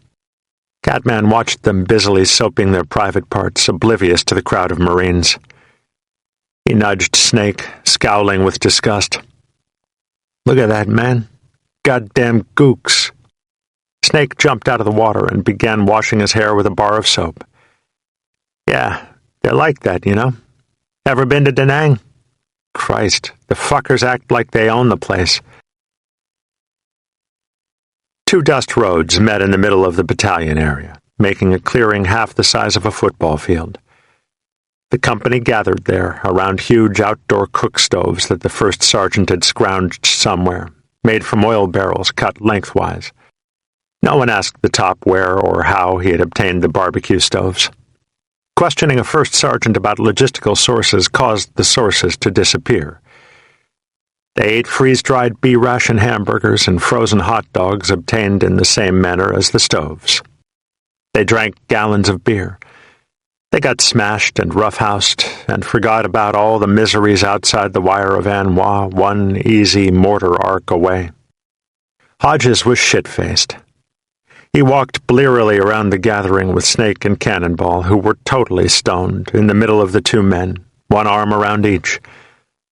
He was so drunk he forgot to eat. Snake was so stoned he was overcome by the munchies and could not stop eating. Hodges felt desperately close to the ones who had been with him since the beginning, as if they were the lone survivors of some ongoing, never-ending calamity. He felt possessive of them, as if he was their big brother, which was exactly the way they treated him. On the far side of the clearing, near the company tents, a group of blacks crowded around a small tape deck that blared out soul music. In the still dusk air, they danced shirtless on the road, their dark, sinewy limbs flailing, their bodies sweating, working out their anguish through the music's conduit. Cannonball began bouncing under Hodges' arm, then jived across the dust clearing. "Catch you later, sir." One of the company office clerks brought out a guitar and began strumming it. Goodrich approached him. "May I?" The clerk shrugged. "Knock yourself out." Goodrich was also drunk. There was no excuse to stay sober, and there was no such thing as maintaining decorum anymore. He found a wooden ammunition box and sat on it. He tuned the guitar for a few minutes, strumming it fretfully, then exploded in an unending catharsis. He played the guitar expertly. His chords were melancholy parts of his own frustrations. Dozens of people were drawn by the mournful strings. They gathered in a knot around him. He began to sing. He had a clear, strong baritone that cried for all of them. He sang every anti-war song he could think of. He sang every Dylan protest song he could remember. They loved it. He had reached them with music in a way that his words and arguments had never approached. And more important, he was re-energizing after months of agony, pouring out his bitterness in sweet, melodious words. He was a natural entertainer. He strummed between songs, enjoying the attention, the requests. He seemed to know every popular song that anyone wanted to hear. He played Galveston and Stand By Your Man for Bagger, who wept unashamedly as he listened, peering at a set of pictures of his wife. Hodges appeared, walking next to Snake. Goodrich spoke loudly to the crowd, gesturing to his platoon commander. "Wait a minute, folks. I have to dedicate one to my lieutenant, old Grit City himself, Robert E. Lee Hodges. Can you possibly dig it?" Snake stepped forward. "Be careful, Senator." Goodrich eyed Snake with a small smile, strumming on the guitar. "And for my squad leader, well, there's only one song for a lifer." Goodrich picked his chords. "From the hell of Montezuma to the hell of Tripoli, we will die for stupid reasons, on the land and on the sea." There were a few laughs, a few claps from the dozens of men around Goodrich. He nodded graciously to them. Snake smirked. "Real cute, Senator. Bring that guitar with you out in the Arizona next week and sing it to Luke the Gook. He'll love you." Goodrich stopped, afraid of rankling Snake. He strummed the guitar, still smiling, pondering Hodges. "Now my lieutenant just got back," he continued to strum, his words coming out as a melodious introduction to another song. "Yeah, they asked him to stay on Okinawa, drinking beer and screwing off. Yeah. But my lieutenant, he's a dedicated man. Yeah. It's in the blood, they say. There's no peace on Okinawa when there's war in Vietnam. Yeah. 'Cause there ain't any kills in Okinawa. And there ain't any gook sores, jungle sores, ringworm, hookworm, diarrhea." The Marines applauded and cheered. Goodrich strummed faster. "No, there ain't any day acts, night acts, LPs, OPs, ambushes, or patrols." His audience cheered again, laughing at Goodrich's fat-faced mimicry. Goodrich grinned intently, strumming slower.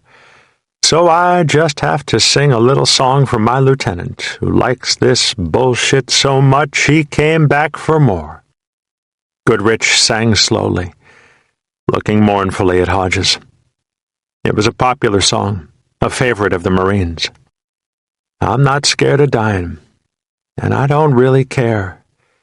If it's peace you find in dying, well then let my time be near. If it's peace you find in dying, when dying time is here, just bundle up my coffin, 'cause it's cold way down there. And when I die, and when I'm gone, there'll be one child born, and a world to carry on." A large hand squeezed the neck of his guitar, killing the chords. Then a massive arm wrenched the guitar from Goodrich's grasp. Goodrich looked up, and Bagger stared ominously, drunkenly, down at him. Bagger kicked the ammo box, as if testing the strength of the wood, before kicking it out from under Goodrich. "This song is over, Senator. Who the fuck you think you are? That was an asshole thing to do. An asshole thing." His former audience stared silently at him. They often sang the song among themselves, but the pointed introduction had been too much, like a gallows wish. "It gets better." People began to walk away from him. Bagger kicked the ammo box again. Wordless and embarrassed, Goodrich rose and walked away. Midnight. Hodges, reasonably sober now, strolled through the platoon tents one last time before returning to the officer's tent. Snake and Cannonball slept peacefully. Bagger sat on his cot, still steamed, mumbling to a sleeping Goodrich. Goodrich was snoring. Every time Goodrich snored, Bagger mumbled, "Shut up, Senator." Hodges watched for 30 seconds, amused. Finally he spoke. "Hey, Bagger, why don't you go to sleep? Then he won't notice." Bagger startled, then smiled in the darkness of the tent. "Oh, hey there, Lieutenant." He nodded toward Goodrich. "I can't go to sleep. Asshole here snores too loud. Then wake him up and tell him to stop." "Oh, shit. Then I'd be up all night while he told me about the science of how you snore. Hey, sorry about that song tonight, Lieutenant." Hodges sat next to Bagger on the cot. "I don't mean nothing, Bagger. The man's uptight. I guess that's how they let off steam at Harvard." Bagger busily fumbled through his pack and finally produced a plastic bag. Got some new flicks of my wife, sir. From R&R. Looky here." He flipped out an accordion-style plastic holder filled with Instamatic pictures, then quickly put his hand over one of them. "Oops, you can't see that one." Hodges indulged the stocky Georgian. "Yep, that's a real nice gal you got, Bagger." Bagger was singing, a drunken whimper. "The hurtin's on me, yeah, I will never be free, no, my baby, no, no, no. Oh, Lieutenant, God, I hate it. I ain't gonna make it, sir. Something bad's gonna happen. They're being too nice to us. It's always a bad sign when they're nice to us." Bagger sobbed again and looked up to Hodges with mild reproof. "How does it feel to know you didn't really have to come back?" "Shitty." "Then why'd you do it?" "Christ, I don't know. Style, I guess." Bagger sniffed. "That don't even make sense." "You're telling me." Hodges was thinking of another song, one he had heard in the officer's tent while trying to sober up. Songs, he mused. They were emotional umbilical cords that fed a man the world for a few minutes, even in Vietnam. And some were omens. "I see a bad moon rising," the song had intoned. "I see trouble on the way." Hodges patted Bagger on one thick shoulder, intending to cheer him up, but the song bounded through his fear and deflated his gesture. "Don't go out tonight. It's bound to take your life. There's a bad moon on the rise." He released Bagger's shoulder and pointed toward an empty cot. "Where's Catman, Bagger?" "Catman. Catman. Catman passed out about 2 hours ago." "Where?" "Well, I don't remember exactly." Bagger pointed thoughtfully. "But it was one of 3 ditches." Chapter 30. "Get him on the road, Snake Man. It's 0800 now." Snake pulled the poncho liner off his face and stared in the dimness of the troop tent at the figure looming over his cot. The man was very black, round-faced and heavy-shouldered, with a small bulge over his belt and thick, bulbous buttocks. He stood, hands on hips, leering amusedly at the stringy wisp of a man he had awakened. Snake thought to shake his head and clear it. He moved it to one side and found that it only set it into further spinning. He sat on the edge of the cot, his brain tingly, his whole self relaxed, and was almost angered that he had to activate his senses enough to respond to the man's order. He eyed his platoon sergeant, who still smiled amusedly at him. "Hey, Sergeant Sadler." He rubbed his face, trying to remember why he was being awakened. He found his glasses underneath the cot, put them on, then rubbed his face again. I suppose I should know the answer to this, but what's going down? Why you want us on the road?" "You knew last night. We had a good talk last night." Sadler chortled. "Course you were about halfway to the moon. I'll give you a hint. You ain't done it in a long time." Snake grinned, finally awakening. "No shit. Gotta hand it to you, Sarge. When we get to the rear, you think of everything." "Yeah, I think about it. Don't hold your breath about any o' that. Now, get your ass out of the rack and get your people on the road. We got platoon formation. Now." Snake had slept in his boots and trousers. He reached down for his flak jacket, staring unbelievingly at Sadler. "Platoon formation? Oh, come on, Sarge, you're shitting me." Faint memories of Staff Sergeant Austin's interrupted regime floated through the cobwebs of his mind. Sadler stood over him, still amused. "Man, you a salty little shit, you know that? Where you think you are, back on the block?" Snake shrugged absently. "I was just wondering about what the hell was going on." "I told you last night." "I forgot. Well, if you want to know, I recommend you get your ass outside and find out." Sadler grinned triumphantly. "And while you're at it, bring along your squad." Snake laughed in spite of himself as he rounded up his men. Now how can you argue with logic like that? Outside the tent there were uncertain rows of men he no longer recognized. His own squad held a dozen people beside himself, 8 of whom were nothing more than vague, uncharacteristic faces, unmarked flak jackets and helmets, unscuffed boots. Not one of them even has a name yet, he fretted. He viewed the row that was primarily new dudes, and each face reminded him of some other man who had flowed through the unfortunate conduit, who was trolled like bait along the basin floor, and who now rested comfortably in anonymity as a reward for his effort. All the faces who had appeared and were real to this surreal world, a year of faces now, and who had disappeared on big green birds and were eventually replaced, as if the conduit itself were an organism capable of gorging itself on bodies and especially excreting the ones it had totally devoured. He counted his people. 9, 10, 11, 12, all here. And tonight I just gotta give 'em names. The platoon strolled along the dirt road in 3 rough squads. Sadler walked casually at the side of the column of 3s.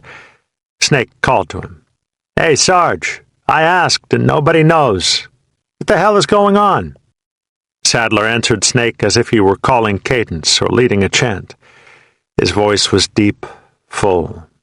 "Well, first we gon' get everybody clean uniforms. That means new everything. Flak jackets, helmet covers, everything." Snake whistled. "Oh boy, something heavy's coming down, I can tell already." Cannonball agreed. He howled, jive chattering. "Oh man, you ain't lying. I tried to get a new flak jacket when I come back from R&R, and that motherfucking supply gunny act like I was trying to take the gold right out of his teeth." Sadler strutted like a cock rooster.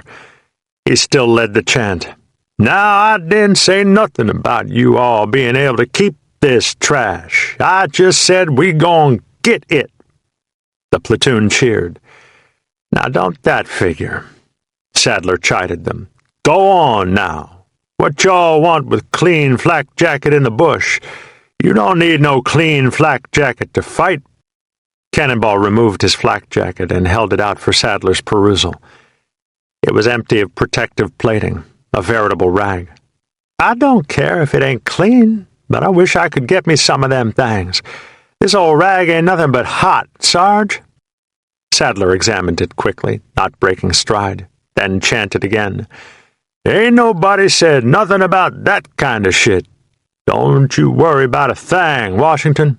You keep the one he give you, and if he don't like it, he can try and walk over me." Murmurs in the platoon. "Hey, old Sadler's gonna be all right."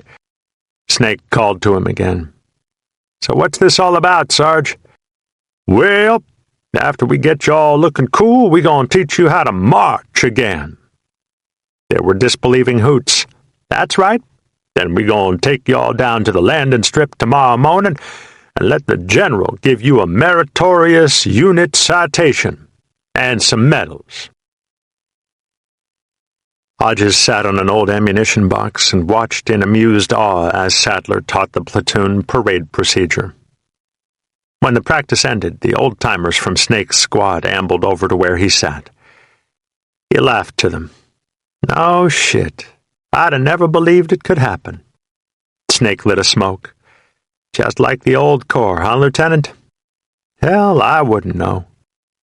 Bagger scowled to Hodges. "Hey, Lieutenant, what's this all about, anyway? I mean, really. Why the hell is this general? It's a real heavy, ain't it? From the world?"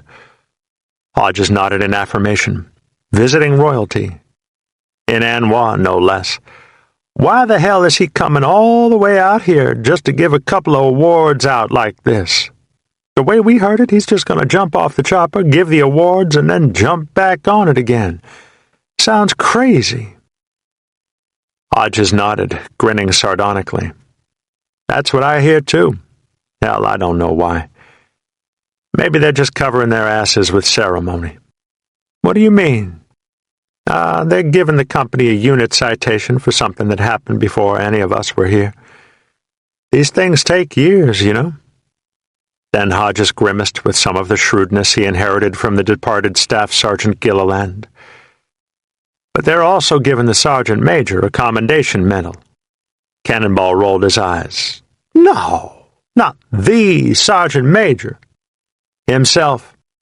Snake's eyes narrowed. The one Gilliland said was going to be investigated?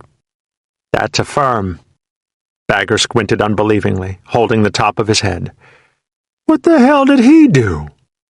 Oh, I hear he did a lot. But they're giving him an award for what he's about to do. Hodges grinned. He's leaving. They're giving him a meritorious Navy commendation as an end-of-tour award. He ain't been here a whole tour. I was here when the bastard got here. Snake was adamant, but then assumed a knowing grin. But I guess he's been here long enough. He shrugged, shaking his head. So much for God, Corps, and country, eh, Lieutenant? It figures. It goddamn figures. Goodrich walked away, his face a brooding grimace. Well, this green suck.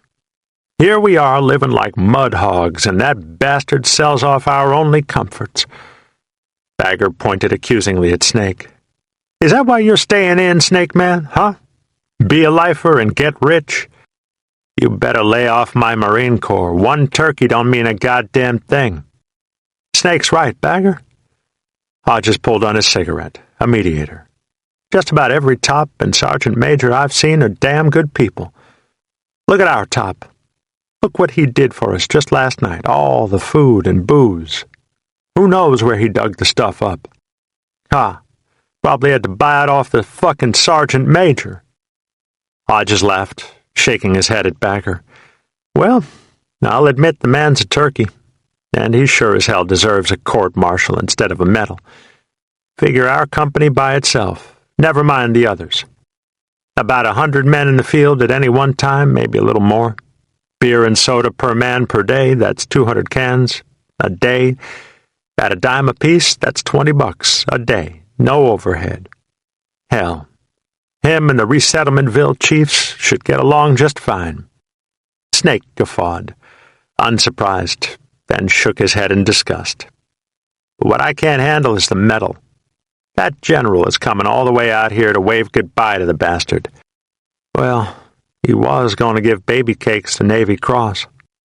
They suddenly fell silent. Catman got up and walked slowly away. Snake shook his head and stood up. What a bummer. Long rows of men stood rigidly inside the morning drizzle. The helicopter made a runway landing, touched down smoothly, and maintained an idle pop-pop-pop of rotors as the general descended. Before him was the awe-inspiring sight of combat troops who only days ago were bleeding in the unproductive sand and weeds of Gonoy. Today they stood disciplined and scrubbed, dressed out in newly issued gear. The general's wrinkled face was stern and solemn. He pointed to the company staff. His aide began to read the wording of the unit citation.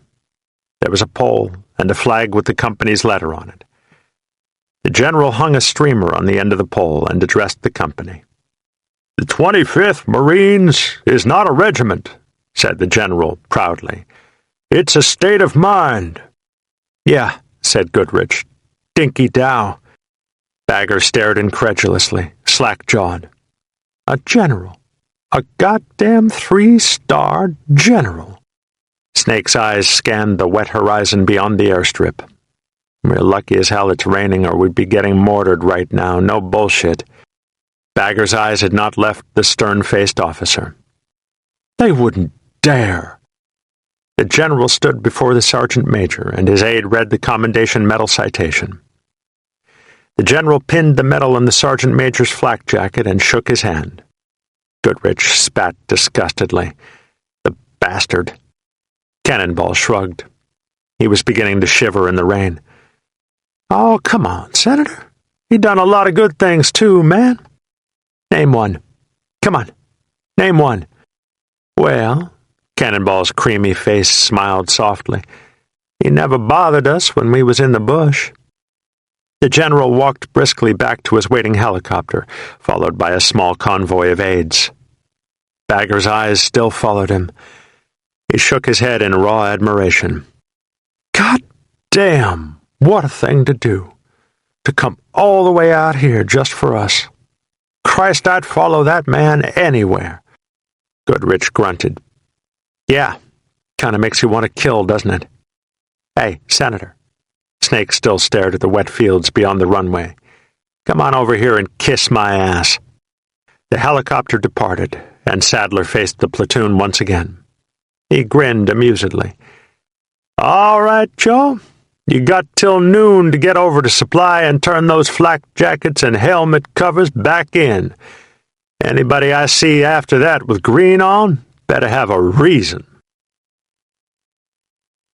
They received a letter from Waterbull, sent from the hospital in the World. Old Bull's a gutsy fucker, they all agreed. Hardly been a month, and he's on his feet. He had addressed it to Third Herd, Snake's squad. It was their mutual property, and they possessively passed it around to each other, making sure that everyone in the squad had a chance to read it and contemplate Bull's vindication of their existence. I really miss you guys. We had so many good times, lost so many good people. I really wish I was back there with you, no shit.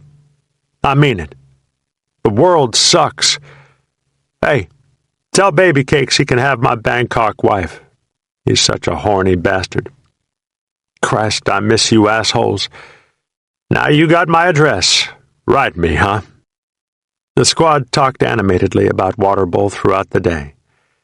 Snake and Cannonball wrote him cheery letters, not mentioning Baby Cake's death.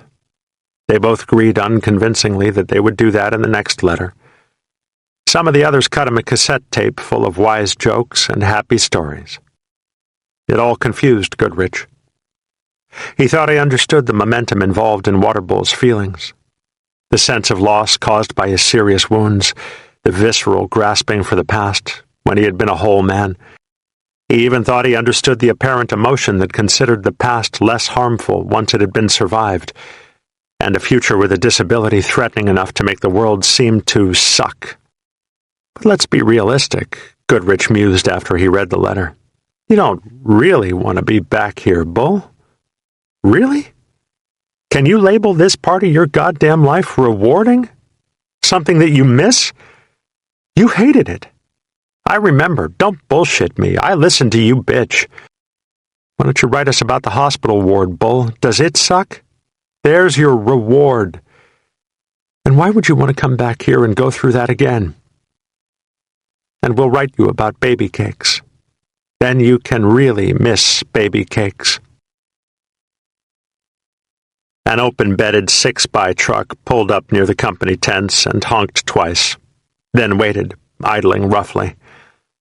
The working party sat against a sandbag bunker inside its morning shade and peered stodgily at the truck's impatient driver.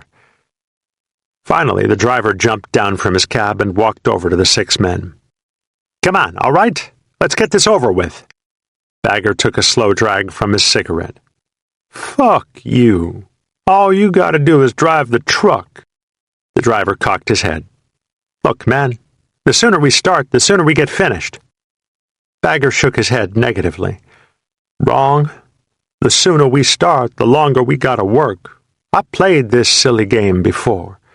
Hey, take it easy, all right? What's a few sandbags one way or t'other? Have a seat, man. He gestured magnanimously next to him at an unoccupied square of red dirt. The driver declined. Lister, the troop handler, stood slowly and dusted off the seat of his trousers. Well, we better get it on. Some lifer gonna see the truck and come over here and shit on me. Next thing I know, I'll be back in the bush humping mortar rounds. The other 5 men rose slowly and climbed onto the bed of the truck. In a moment it lurched forward, churning clouds of red dust. Bagger lit a cigarette with one hand, holding to the side of the truck with the other. Suddenly he squinted, focusing as if he had been slapped. His eyes remained fixed on one tent. The truck turned a corner and Bagger jostled Cannonball, who sat low in the truck, catnapping. Cannonball! Hey, man! Why'd the Black Shack take their sign down? Bagger had become used to assigning each morning's frustration to the presence of the sign. and the remembrance of his encounter with Rap Jones. Cannonball shook his head, attempting to evade the question. I don't know, man. Don't ask me. Don't bullshit me, man. Course you know. Come on. Level with me. Somebody did 'em a job, huh?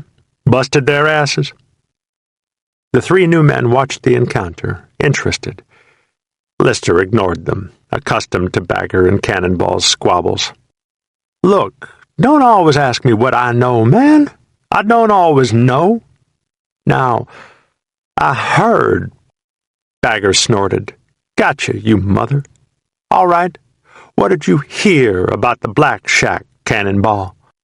Cannonball recited, mildly irritated. Well, I heard that Sergeant Sadler and Top Lee from over in Charlie Company cleaned 'em out. I heard there ain't any such thing as the Black Shack anymore. That's what I heard. Bagger slapped his thigh, delighted. Woo-wee! Man, I bet Top Lee and old Sadler really made the list. I bet they're #1 enemies of the people. All that shit. Oh, yeah. I think I'm gonna like old Sadler. Yes, sir. He don't take shit off of anybody. He grinned to Cannonball, who was attempting to resume his catnap in the bouncing truck. Well, what'd they do with Rap Jones, and who else? Knock it off, okay, Bagger? I don't know who else. Homicides in the Da Nang brig. Rap Jones is back in the world. The world? How'd he get back in the world? Bagger molded. He murdered somebody. Cannonball remained silent. Bagger nudged him with a boot. Huh? Cannonball elbowed Bagger's leg away. Bagger repeated, How, Cannonball? Huh? He got a medical. A medical? Bagger contemplated. Psycho, had to be. Cannonball spoke slowly. Hemorrhoids. Bagger groaned. Hemorrhoids! Oh, Cannonball, say it isn't so. Cannonball ignored him. Well, that goddamn does it. No shit. I quit. That's just another reason why. All you got to do to get out of this green motherfucker is lay down and quit, all right? I quit. Cannonball sighed resignedly. He was thinking about his brother. No, you don't. You ain't got the balls. I don't either. The truck stopped suddenly, throwing them forward. They were at the edge of An Hoa's outer perimeter. The truck had stopped outside an opening in the wire next to a wide, shallow hole with loose earth in it. The driver poked his head through the opening in the rear of his cab that once held a window. This is it, folks. Start loading sandbags. Let me know when you're ready to leave. He stretched out on the seat of his cab and prepared to take a nap. Bagger walked to the front of the bed and peered inside the cab, his muscular arms resting on his hips. You know something? You piss me the hell off. Who do you think you are, rushing us out here so you can take your goddamn nap? You should be out there helping us fill sandbags, you know that? The driver ignored him, feigning sleep. Just because you drive a goddamn truck. Uh-huh. Drive a truck, play around here in the rear, sleep in a rack, get a little stoned. We get our asses shot off every day for months, and they bring us back to the rear for a couple days, and we load goddamn sandbags while you skate. The driver continued to ignore him. Bagger reached in and shook him awake. Well, I'll tell you what, you ain't getting much sleep. I mean it, 'cause I'm waking you up every 5 minutes. Bagger exited off the side of the truck. The rest of the working party awaited him on the ground, amused. They worked listlessly, filling sandbags and loading them into the bed of the truck. True to his word, Bagger kept the driver awake. He kicked the truck door every time he passed. He stuck his head inside the window and screamed to the driver. The driver lay on the seat, continuing to ignore the stocky bully.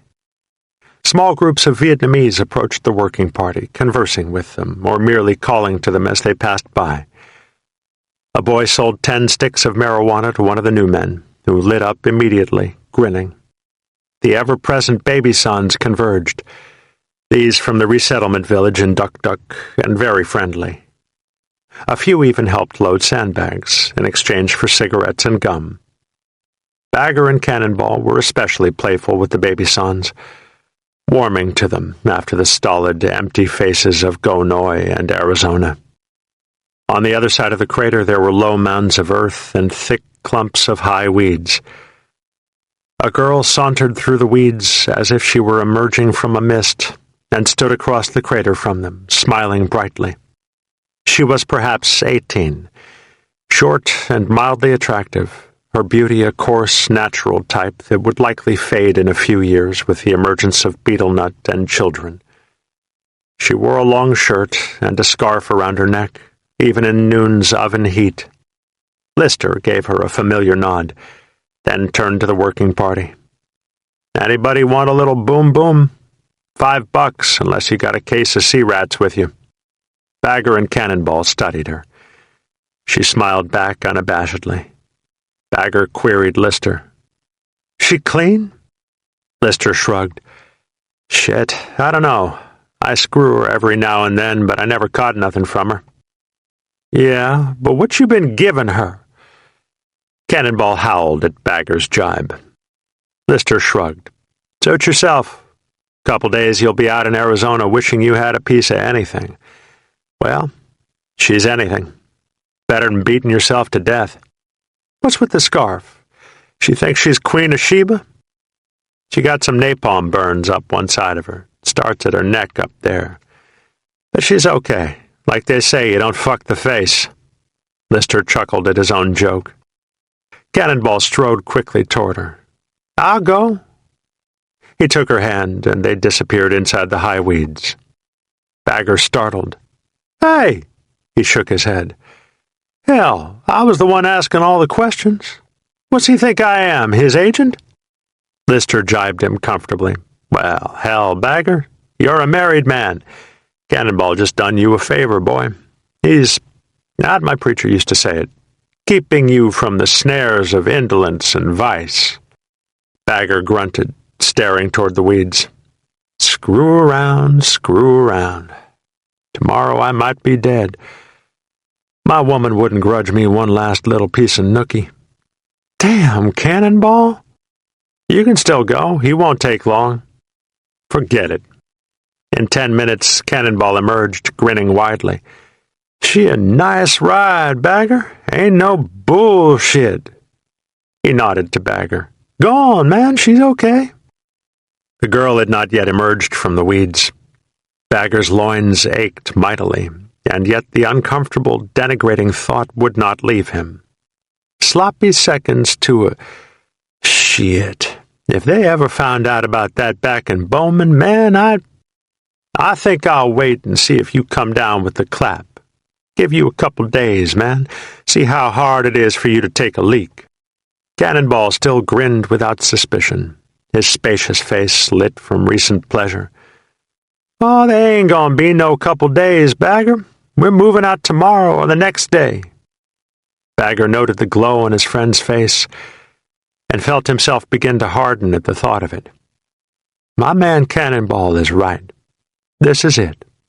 What's the difference if I poke it in a hole filled with him? It's that or nothing. You're right, man. Where's she at? In the weeds, she lay on someone's discarded poncho, waiting for him. She held her pajama bottoms casually over her middle parts, as if in modesty. He stood above her, undoing his trousers, and she grinned encouragingly, brightly, as if he were offering her a toy. She laid her bottoms next to him and lifted her knees just a little bit and stroked the inside of her own thighs, still smiling to him. He was hard, watching her stroke herself, and dropped his trousers to his ankles, kneeling between her legs. She reached for him and caressed him, smiling almost innocently. Oh, nice, she murmured. Number one. He entered her, and she was hot and tight, even after Cannonball. She still smiled happily, talking to him urgently as he stroked her. He reached to caress her breasts, and she frowned just a bit. keeping his hands from the scarred side of her body. She still wore the shirt and scarf. He grabbed her shoulders and thrust deeply, and for those moments she was not herself, and he was not amid the weeds of An Hoa, coursing on another man's effluent. He was riding on a starship, above all misery, and she was his propellant. He exploded, throwing off the agony of the bitter, unproductive months, for a moment united with a pleasurable, moaning creature, interlocked in life's most creative act. And then it was over. The starship descended to the dirty poncho like a burning meteor, and he stared, almost embarrassed, at the too easily smiling creature who had just driven him through her very own Milky Way. He pulled his trousers back up, then paid her. She took his money and spoke deep, amused words. "Hey, you number one boom boom. Maybe you come back, huh?"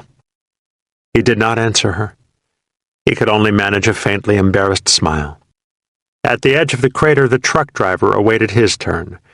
He grinned conspiratorially to Bagger. "Was it any good?"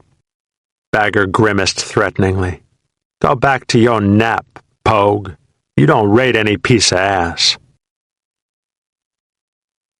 Chapter 31. Snake strolled between red tents along the pallet box walkway, each square of wood rickety beneath his feet. Fetid odors enveloped him as he walked.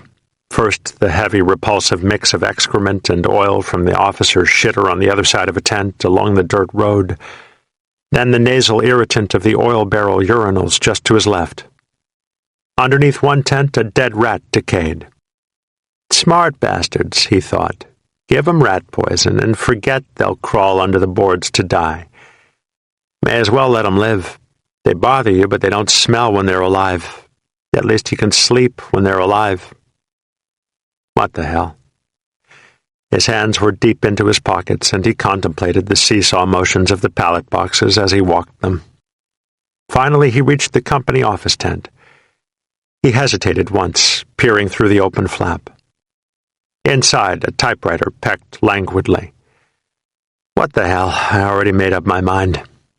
He walked briskly up 2 wooden steps and into the tent, standing in front of a wooden gate, emanating mild arrogance. That gate had a hand-lettered sign taped to it. Entrance by permission only. A narrow face with startled eyes and a small puckered mouth looked up from the typewriter and recognized him. "Snake Man! Hey, what's happening?" "Me in trouble. You know it. Where's the top?" "He'll be right back. Come on in. Want a smoke?" Snake nodded his thanks and sat on the edge of the clerk's desk. The clerk, a nervous, deferential man whom Snake had nicknamed Bugs months before, lit a cigarette for him. "Listen, man, I was real shook up when I heard about baby cakes. Oh, Christ.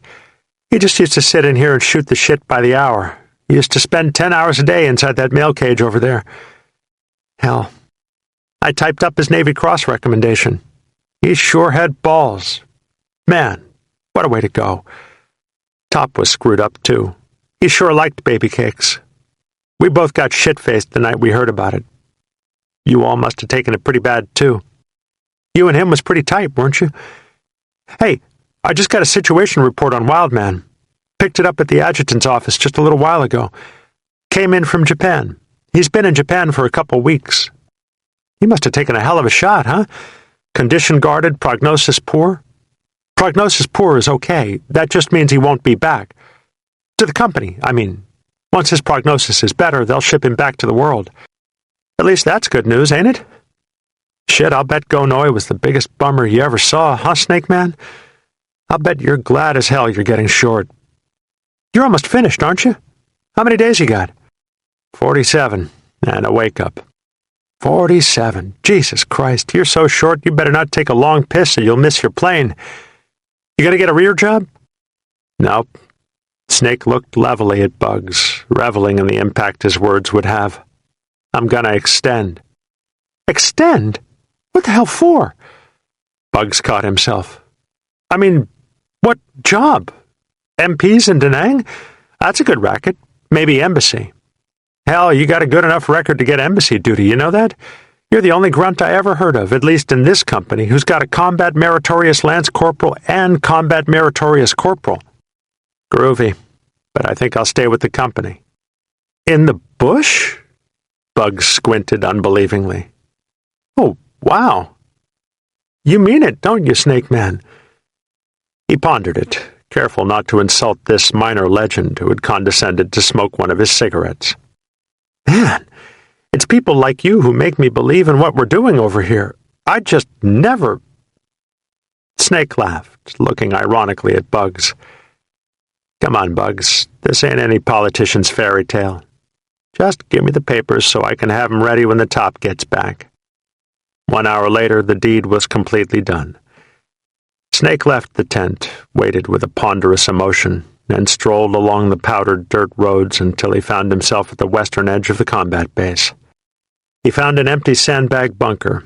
It would be occupied at dusk, and climbed onto its roof and sat heavily, moodily peering across the fields of concertina like a king on a throne, surveying his wide domain. Far to the west, the mountains rose, fierce and blue and ominous, above low layers of thick white fog. They seemed peaceful, but he knew their secrets, understood their mysteries more completely than he had ever mastered anything before. He was a comprehending denizen, master of a violent world. He watched the mountains and the almost quaint repetitions of paddy and tree line that led to them, and acknowledged that he could do this forever. He sensed that beyond the terror that was today, there was a fullness that no other thing in the remainder of his life would ever equal. That beyond doubt the rest of his life would be spent remembering those agonizing months, revering their fullness. That, yes, he was now 20, well, almost 20, and what would always have been the greatest, the most important experience of his life had almost passed. If he were to go back now, when he did go back, there was nothing, not a thing that would parallel the sense of urgency and authority and need, of being a part of something, and of being needed and being good. Extend? Hell yeah. I'll extend until this goddamn thing is over. He sensed that it was all here. Everything. And there was none of it there. All of life's compelling throbs, condensed and honed each time a bullet flew. The pain, the brother love, the sacrifice.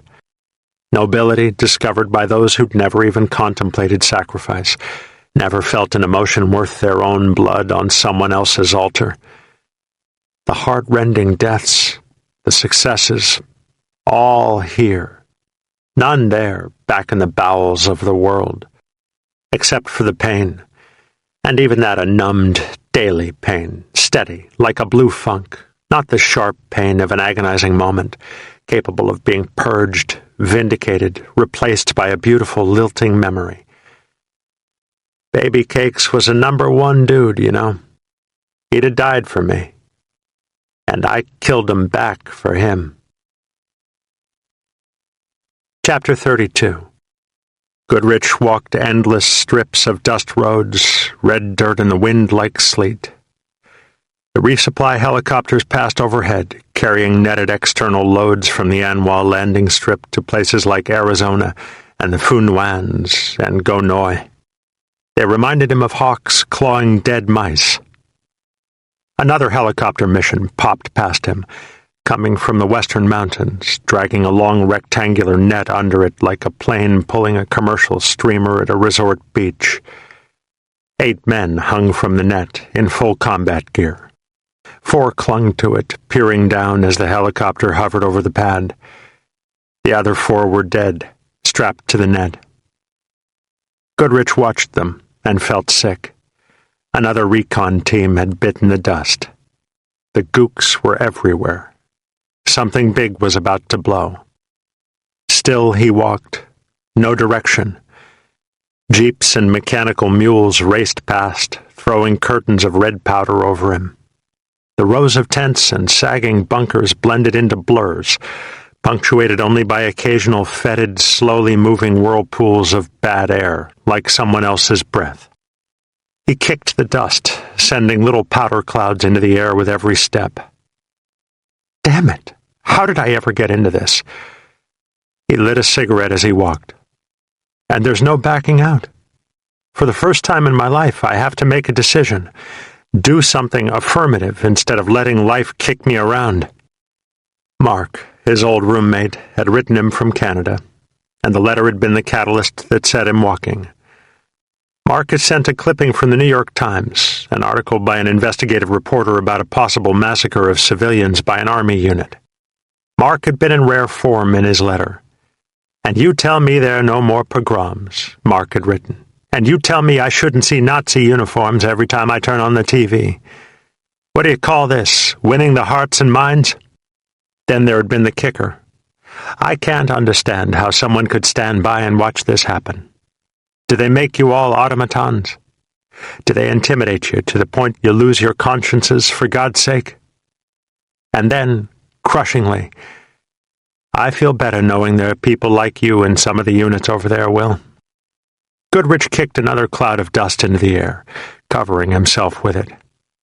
He had mulled it for hours and could not find a way out of confronting the issue head-on. He had justified his unpopularity within the platoon by his willingness to retain his moral principles. And damn it, I'm right, he thought, reassuring himself. The others just don't seem to have the maturity or the moral referent or something. They just can't understand the things they're doing, or have done. Then he attacked himself. I don't know, maybe it's me. I sure don't seem to be very swift about all this Bush bullshit. He regretted the immaturity he himself had displayed when he had serenaded Snake and Hodges. I can certainly be a goddamn asshole without much provocation. But if I ignore this, how can I ever face myself, much less anyone else? The moral purist who copped out of his one real crisis. I'd be saying, in effect, that 2 murders weren't worth the effort, weren't worth the confrontation. Will Goodrich, moral purist and gutless wonder. And it was wrong. He contemplated the killings. We can't play God. We can't administer street justice, what the hell, bush justice, to every Vietnamese who pisses us off. He contemplated the emotions that were transparent in the others, the hot, wronged urge to avenge that rushed from places inside them where he himself had only felt repulsion. For a moment, he doubted his right to judge their actions from his own moral referent, since he knew that for some reason he and they reacted as differently as 5 Dobermans and a Cocker Spaniel. But damn it, he decided. There's no way to justify murder. The rules say kill, okay. But when the rules say stop, you've got to stop. We're not God, we're not barbarians. He returned to the battalion area and found himself standing before the legal officer's tent. He immediately grew queasy. Who's his clerk? What if this gets out? Who knows what they'd do to me? They can be such... Oh, God, no way. He walked the road for a short space again, feeling trapped, powerless. Then it hit him like a shock. Of course. Regimental legal. At least they investigated the sergeant major, and it won't get back to the company from regiment too far removed. Regimental command area. He reached a small square sandbag bunker with a red sign above the door. The sign read Regimental Legal Officer.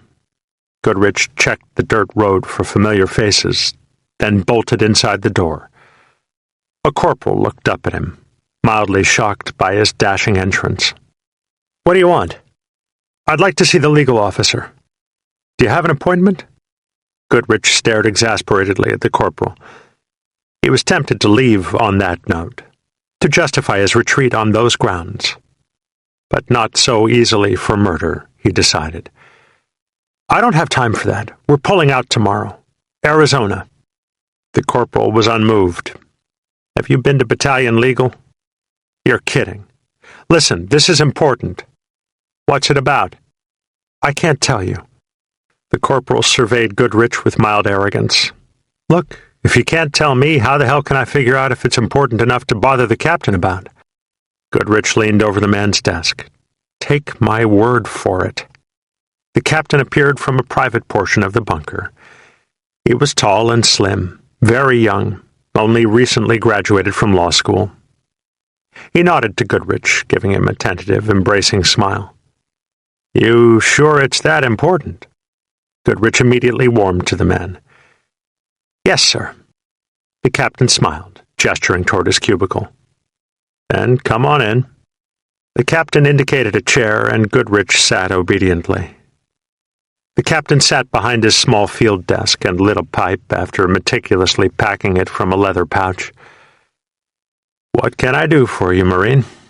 Need a divorce? Been AWOL? Getting busted for pot? He laughed comfortably. I've got a whole bag of tricks. Goodrich found himself hesitating to talk about it. It wasn't something a person could just start describing on command. And yet, he felt drawn to the captain. He smiled tentatively. How about a job?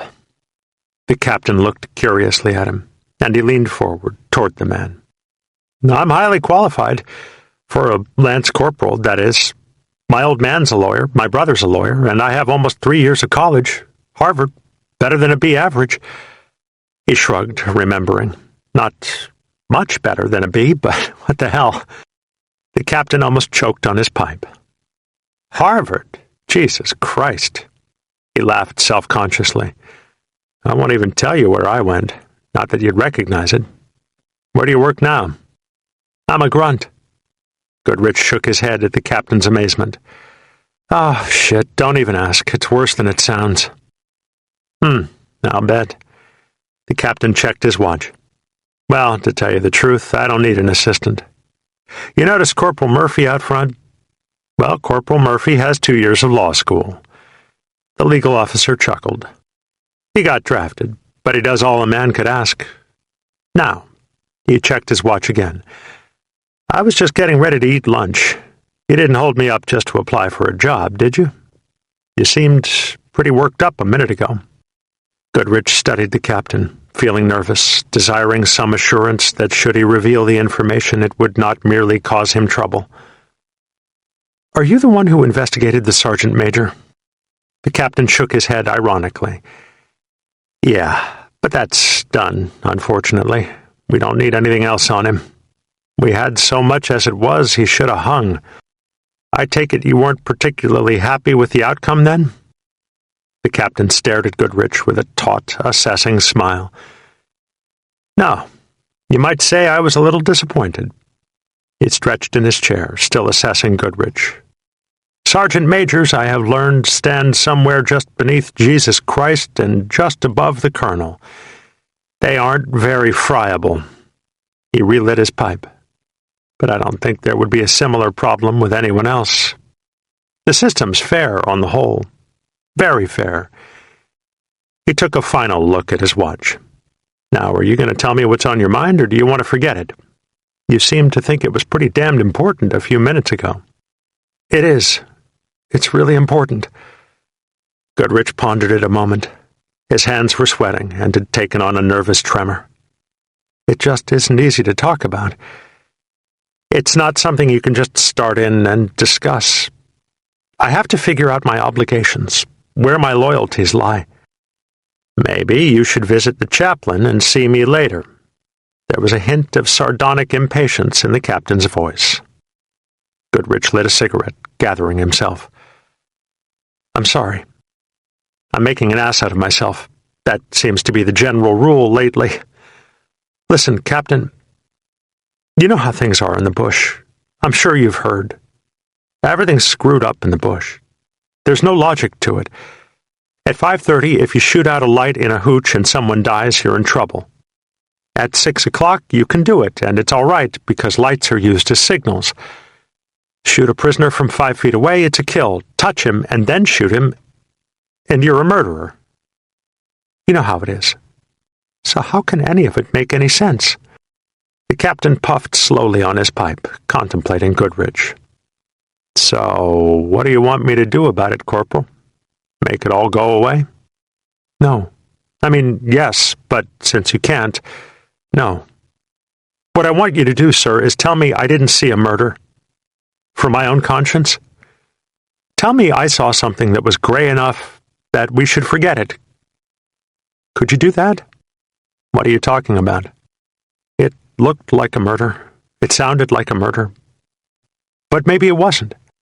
"Well, tell me about it." Goodrich described, in intimate detail, the killings of the man and woman on Gonoy. He talked about baby cakes and ogre, the killer team patrol, finding the bodies, Catman's assault on the men. He emphasized his own resistance and his removal from the scene as the killings took place. He finished and sat motionless in the chair, emotionally drained. "There. I've done it." The lawyer studied his notes for several minutes, sucking on a pipe that had gone out without his noticing it. Finally, he spoke to Goodrich, reading from his legal pad. "I want to get a few things straight. First, you did not participate in any of this." "That's right." "And you were not present at the scene when it all took place." "That's right." "In fact, from your own statement, you didn't even see the incident. You, and I quote roughly, sat on the porch looking out at the field and heard the woman scream. Then there were shots." Goodrich sighed. He was tired of talking about it. "That's right." "And finally, from your own statement, you did not see the bodies after the alleged killings." The alleged stuck in Goodrich's tired mind. "Well, I read again from my notes," the captain sucked on his unlit pipe.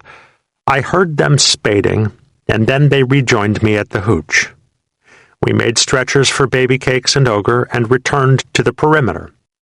"Well, I know they were killed, Captain." "They probably were, Goodrich." The captain's face was intense, lit. "You asked me to tell you that you didn't see a murder. All right, I'm telling you. You didn't see a murder.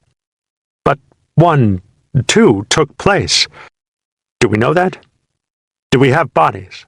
Do we have witnesses who will swear that people were killed? Were they even civilians? Was there something that happened near the gravesite that would have made the homicides, presuming for a moment that there were homicides, justifiable? Did Mama-san have a knife? Did Papa-san reach for someone's weapon?" Goodrich shook his head, grimacing with a mix of disgust and disbelief. "Did Mama-san have a knife? Holy shit, that's weak, Captain. You say the Vietnamese scout identified them both as VC. Dan. Everybody's a VC to Dan." The captain laughed, tossing his head and shrugging. "Well, he should know. He's probably pretty close to being right, around here." "Who killed them, Goodrich? Again, presuming they were killed." "They were, I know that. And Snake was the man who gave the orders. I was there for that much. But who killed them? Did the Vietnamese scout do it? Do you realize we have no authority over him? If he did the actual shooting, there's no murder. There were a lot of shots, Captain. A lot of shots." The captain shook his head, exasperated. "Haven't I convinced you yet? Isn't all that enough to quell your goddamn conscience? I'll tell you how I feel. Best friends murdered like that? For God's sake, there's enough tragedy without compounding it. If they did kill the people, they'll have to live with it. It was a mistake. They're kids. They're fucked up and confused. You said it yourself. Nothing makes sense out here." Goodrich felt his eyes narrow. "Boys will be boys, eh, Captain? You know that's not what I mean." The lawyer scrutinized Goodrich, tamping out his pipe and repacking it. He lit it again, still staring. "All right. What do you suggest I do?" "I don't know." Goodrich held both hands over his head. "Jesus Christ, I came here to ask you, and now you're asking me." "It's not exactly your clear-cut case," the captain smoked pensively. "Well, we'll have to do an Article 32 investigation. If it ever hit the press that this event occurred and we let it go by without investigating it, the shit would hit the fan. He continued to eye Goodrich, as if he were attempting to solve a puzzle that sat fragmented in the middle of Goodrich's face. We won't indict. We'd never convict. No, I won't say that. With this Me Lie thing in the press, we're going to be catching hell. Anything's possible, but I doubt it. So what do you want me to do? Write me a statement, just as you told it to me. Do it right now. Goodrich hesitated. All right, but, Captain, I hope you realize what could happen to me if this got out. It won't get out. The lawyer shook his head again, totally confused. What the hell do you want? You just pushed me into this. Now you don't want to cooperate? I didn't push you into it. I just asked a question. All right. The captain seemed somewhat irritated with Goodrich. I'll get you out of the company. It won't be that hard. We do it for our SIDS all the time. Your SIDS? The full impact was hitting Goodrich. Yeah, criminal investigate. I know. When can you do it? A couple days. I'll get orders for you when Division approves the Article 32, the captain sighed. You may end up working for me after all. Chapter 33. Hodges met a classmate from his basic school platoon in the mess hall when he went to eat his last hot meal before departing on the operation. It was lunch. B-ration freeze-dried hamburgers topped with brown gravy made from powder, a dirt-filled lettuce salad, and Kool-Aid. The classmate had only recently arrived in Vietnam after finishing combat engineers school. They had not been close in basic school, yet Hodges greeted him as a long-lost friend, the man's enthusiastic awe a reminder of how it had begun for him 5 months before. Grasping the man's hand and staring into rested, curious eyes, Hodges sensed an innocence that was as far away as his own childhood. He thought of the advice of Major Otto, who had spoken so honestly to him the day he departed for the bush, and again lamented the fact that the Major was in Da Nang, on the division staff. His friend's face convinced him that he and Otto now shared a jealous ethos, gained in fear and dirt and blood and hassle, that would have made it possible to talk, really talk, for the first time. This was me, mused Hodges, listening to his friend's questions. But it isn't anymore. The classmate had kept up with the doings of all the other lieutenants who had graduated with them. He knew who had washed out of flight school. He knew who was up for medals. He knew who had died.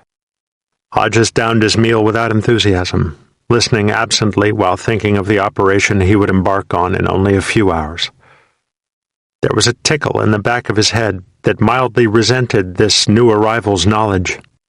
From the man's perch in engineer's school, in the calm of a Fort Belvoir building, he had kept score, as if it were a basketball game, while Hodges and the other grunts had slugged it out in isolation from each other.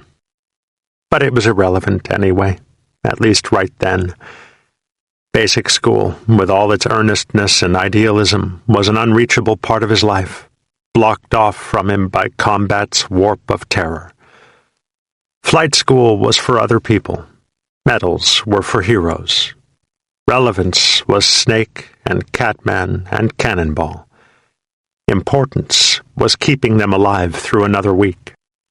20 dead, his friend was saying, giving the numbers with the careless abandon of one who had never experienced the quick death of a friend, then commenting in the same breath on the unbearable heat and dust of An Hoa. 70 grunt lieutenants in our basic class, and 20 dead in 5 months. The deaths reached Hodges, brought him from his moody contemplation of the coming operation. The 20 dead would not pass through his mind like the other chatter from his classmate. He chewed a piece of gritty lettuce, considering it a luxury, and remembered basic school, only a half-year removed, yet like a dream from innocent childhood. The platoon runs, the feisty chants, The nights they would return to O'Bannon Hall after field problems and climb 3 flights of steps to the floor that held their rooms, leaving thick mud trails from their boots and camouflage smears along the handrails, singing in loud unison, "Fuck, fuck, fuck this TBS shit. 3 more weeks and we'll be home. Then it's off to Vietnam. Lose a leg or lose an arm and be pensioned by the Corps forevermore." But not believing it. 20 dead. His friend continued, giving all the details of how each man had died, seemingly more amazed that so many were capable of dying in such a dirty little war than with the fact that they had actually died. He knew all the details and was able to transfer each death neatly into a lesson, a comment on the character of the man who had died. The family man died on the day his son was born. The superhero assaulted a North Vietnamese bunker and caught a grenade in the stomach. It had never happened to John Wayne. The best athlete willed his own death after losing both legs to a mine. The salty, ex-enlisted wise-ass refused to listen to the advice of a Kit Carson scout and walked his platoon into an ambush. The class jokester's helicopter had caught vicious fire going into a hot landing zone, and it crashed, then blew up, the ammunition inside the helicopter detonating and killing every man. A most ironic way to go, the jokester would have agreed. On and on, as if they were textbook deaths. The lessons irritated Hodges. His friend had no right to package them so neatly, to make them sensible. And how would he characterize mine? Hodges wondered again and again as the man issued his examples. He knows I came from Okinawa by my own free will. Oh, God, I'd be the Gunji one. Hodges shrugged. What the hell does he know anyway? And who the fuck cares? Hodges drained his last bit of Kool-Aid. It was time to round up his platoon. He stood and shook his classmate's hand, feeling he had little in common with the man anymore. Remember how we were all afraid it would end before we got a chance to get a piece of it? The man clasped Hodges' hand. It was the eyes, Hodges finally decided. Too enthusiastic. "We can still win it, I think, don't you?" Hodges heard himself issue a surprised chuckle. "I don't know anything about it anymore." Chapter 34. They poured in trickles from the tents until, in minutes, the road became a teeming teenage wasteland. They were fully burdened. Packs bulged on each back as if every man carried a fat, hidden papoose. Men were strapped with 3 and 4 bandoliers of ammunition, and counter-strapped with thin cylinders of laws. 1 in 4 carried a heavy square bag containing a claymore mine. Machine gun teams sported boxes upon boxes of ammo on long green straps. Mortarmen carried tubes and base plates and packboards laced with ominous dull green mortar rounds, looking like small fin-tailed bombs. They gathered on the dirt road as if at a convention on some hotel floor, chatting in small groups, filled with mixed moods, suppressing the electric anticipation that coursed through all of them. A few brooded alone at the edge of the mob, miserable with fear. Staff Sergeant Sadler strutted through the platoon troop tent, fully burdened also. His helmet was low in front, down over his eyes. He urged the remainder of the platoon out onto the road. Come on, get it on the road. We got a war to fight." He jammed a letter into his flak jacket pocket as he walked along the center row of the tent. So, he thought, motioning to a man to go back and retrieve a C-ration meal on his cot, "She don't like Philly. So Philly ain't good enough for her. Should have left her in North Carolina," she says. "Folks treat her better in North Carolina. So kids get used to white folks better in North Carolina, go to school with more white folks in North Carolina." He snorted, shaking his huge round head. "Well, if North Carolina's so damn good, why the hell are there so many niggers in Philly?" "Oh, I don't know. You never can keep 'em happy. Should have left her in California. I know I could have found some place in California." But it's the same. It's her. I keep telling her. When's she gonna listen? Rule number 1, thought Sadler, exiting the other side of the troop tent. People ain't never gonna forget you're a nigger. People ain't never gonna think niggers and honkies are the same. The only thing you can do is be so goddamn good that it don't matter. And if you ain't any good, you can cry all you want and it won't make you good. But if you good, you don't need to cry. Them motherfuckers in their black shack, he thought. I worked 12 years at being good, even if I'm a nigger, and they want everybody to say they ain't bad, no matter what kind of shit they put down, just because they're niggers. And the only thing they do is make everybody hate all of us, because they think we need a damn crutch. Well, the best damn NCOs in this here Marine Corps are black. The Major made a point of telling me that when I left Camp Lejeune. And we don't need no punk imitating Cleaver to do us in. I'd like to kill them toads. Now, where the hell is Snake Man? The plan, the colonel had advised the company's officers at a meeting in the regimental command center the day before, is to run a large-scale sweep and block to begin our operation. We know there is a full regiment and another main force battalion operating in the central Arizona, getting ready to make a major assault, probably on An Hoa. We haven't been able to pin them down in a major battle yet. Bait dangling, alas, had failed. So we're going after the whole kit and caboodle in one shot. We have the 2nd Battalion of our own 25th Marines in the western Arizona roughly here, the pointer slapping expertly on the map, and here. We're going to insert 4 more companies at night into a block in the eastern Arizona. We're pulling 2 down from the 14th Marines that will set up here, the pointer slapping, and here. Alpha of our 1st Battalion will move in here. Your company will move along the southeast edge of the Arizona and set up in a block on the northern part of the football island, completing the block. There's a wide paddy, a good half-mile across. That will be to your front. It should give you excellent fields of fire when the day's festivities begin. Wry smile. A touch of humor always helps rapport. You'll take the afternoon convoy from An Hoa to Liberty Bridge. That will conceal your movement. The colonel smiled winsomely. And, frankly, we don't have any helicopters available to move you anyway.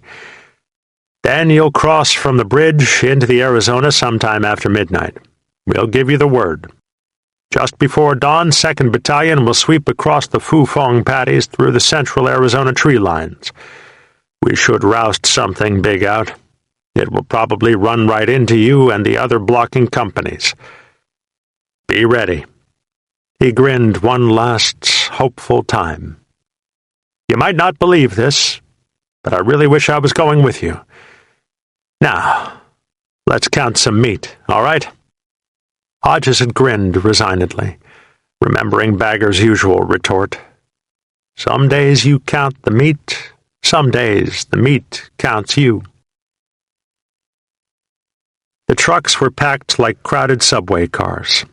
Some men sat tightly on the 2 boards that ran the length of the truck bed. Others lay on the sandbagged bed itself, between the seats. The trucks followed one another closely, winding along the red earth.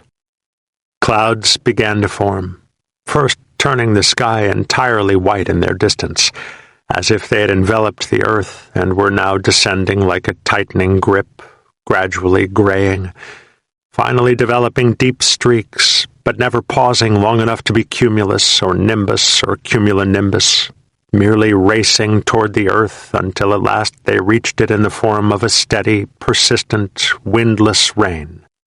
A few pulled on ponchos when the rain began. Most accepted the wetness rather than expend the energy to undo packs and roll out ponchos and repack.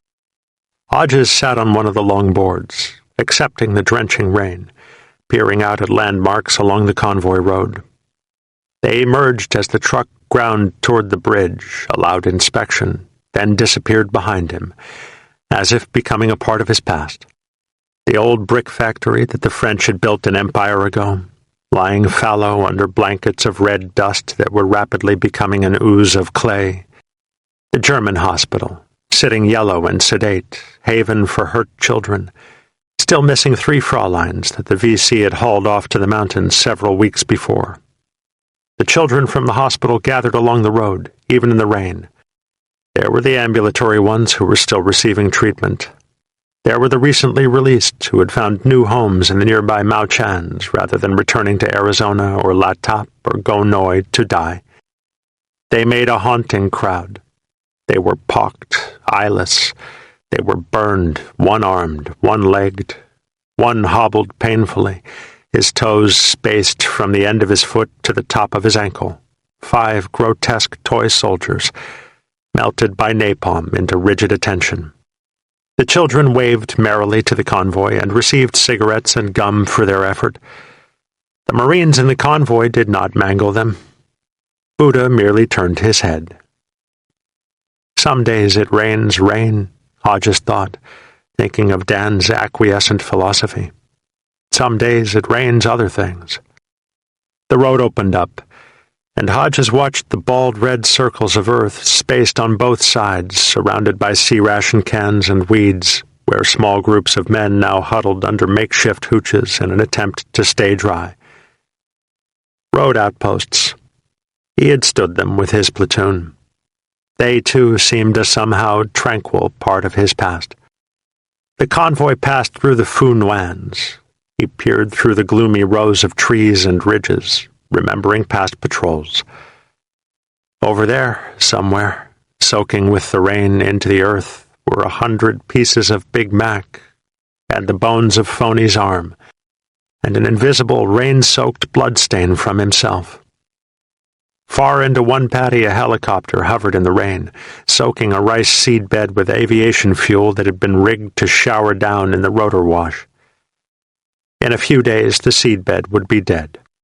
The helicopter, remembered Hodges, was a part of Operation Rice Denial. If we kill off all the rice, the logic ran, there won't be any to give to the enemy. If the enemy doesn't have rice, it will have to quit fighting. Hodges shook his head, watching the helicopter. Not a totally bad rationale. But meanwhile the villagers will starve. Ah, he remembered ironically, but they can always move to the resettlement villages if they really care. Right. Underneath the hovering monster, a mama-san stood, squarely in the middle of her seedbed. She peered through the gasoline rain, reaching both hands toward the inanimate machine that soaked her and her life source. Hodges watched her chest heave. She was either crying or screaming. The helicopter did not hear her, nor did it see. Finally, the convoy reached the bridge compound. It paused only long enough to excrete its cargo, dropping the company in clusters along the mud-soaked road where it passed through the wire. They stood, drenched already, splattered with red mud from the grinding, departing truck wheels. Snake slung his rifle over his shoulder, upside down to keep the rain out of the barrel, and hunted down Hodges. Both wore soaked utility shirts underneath their flak jackets.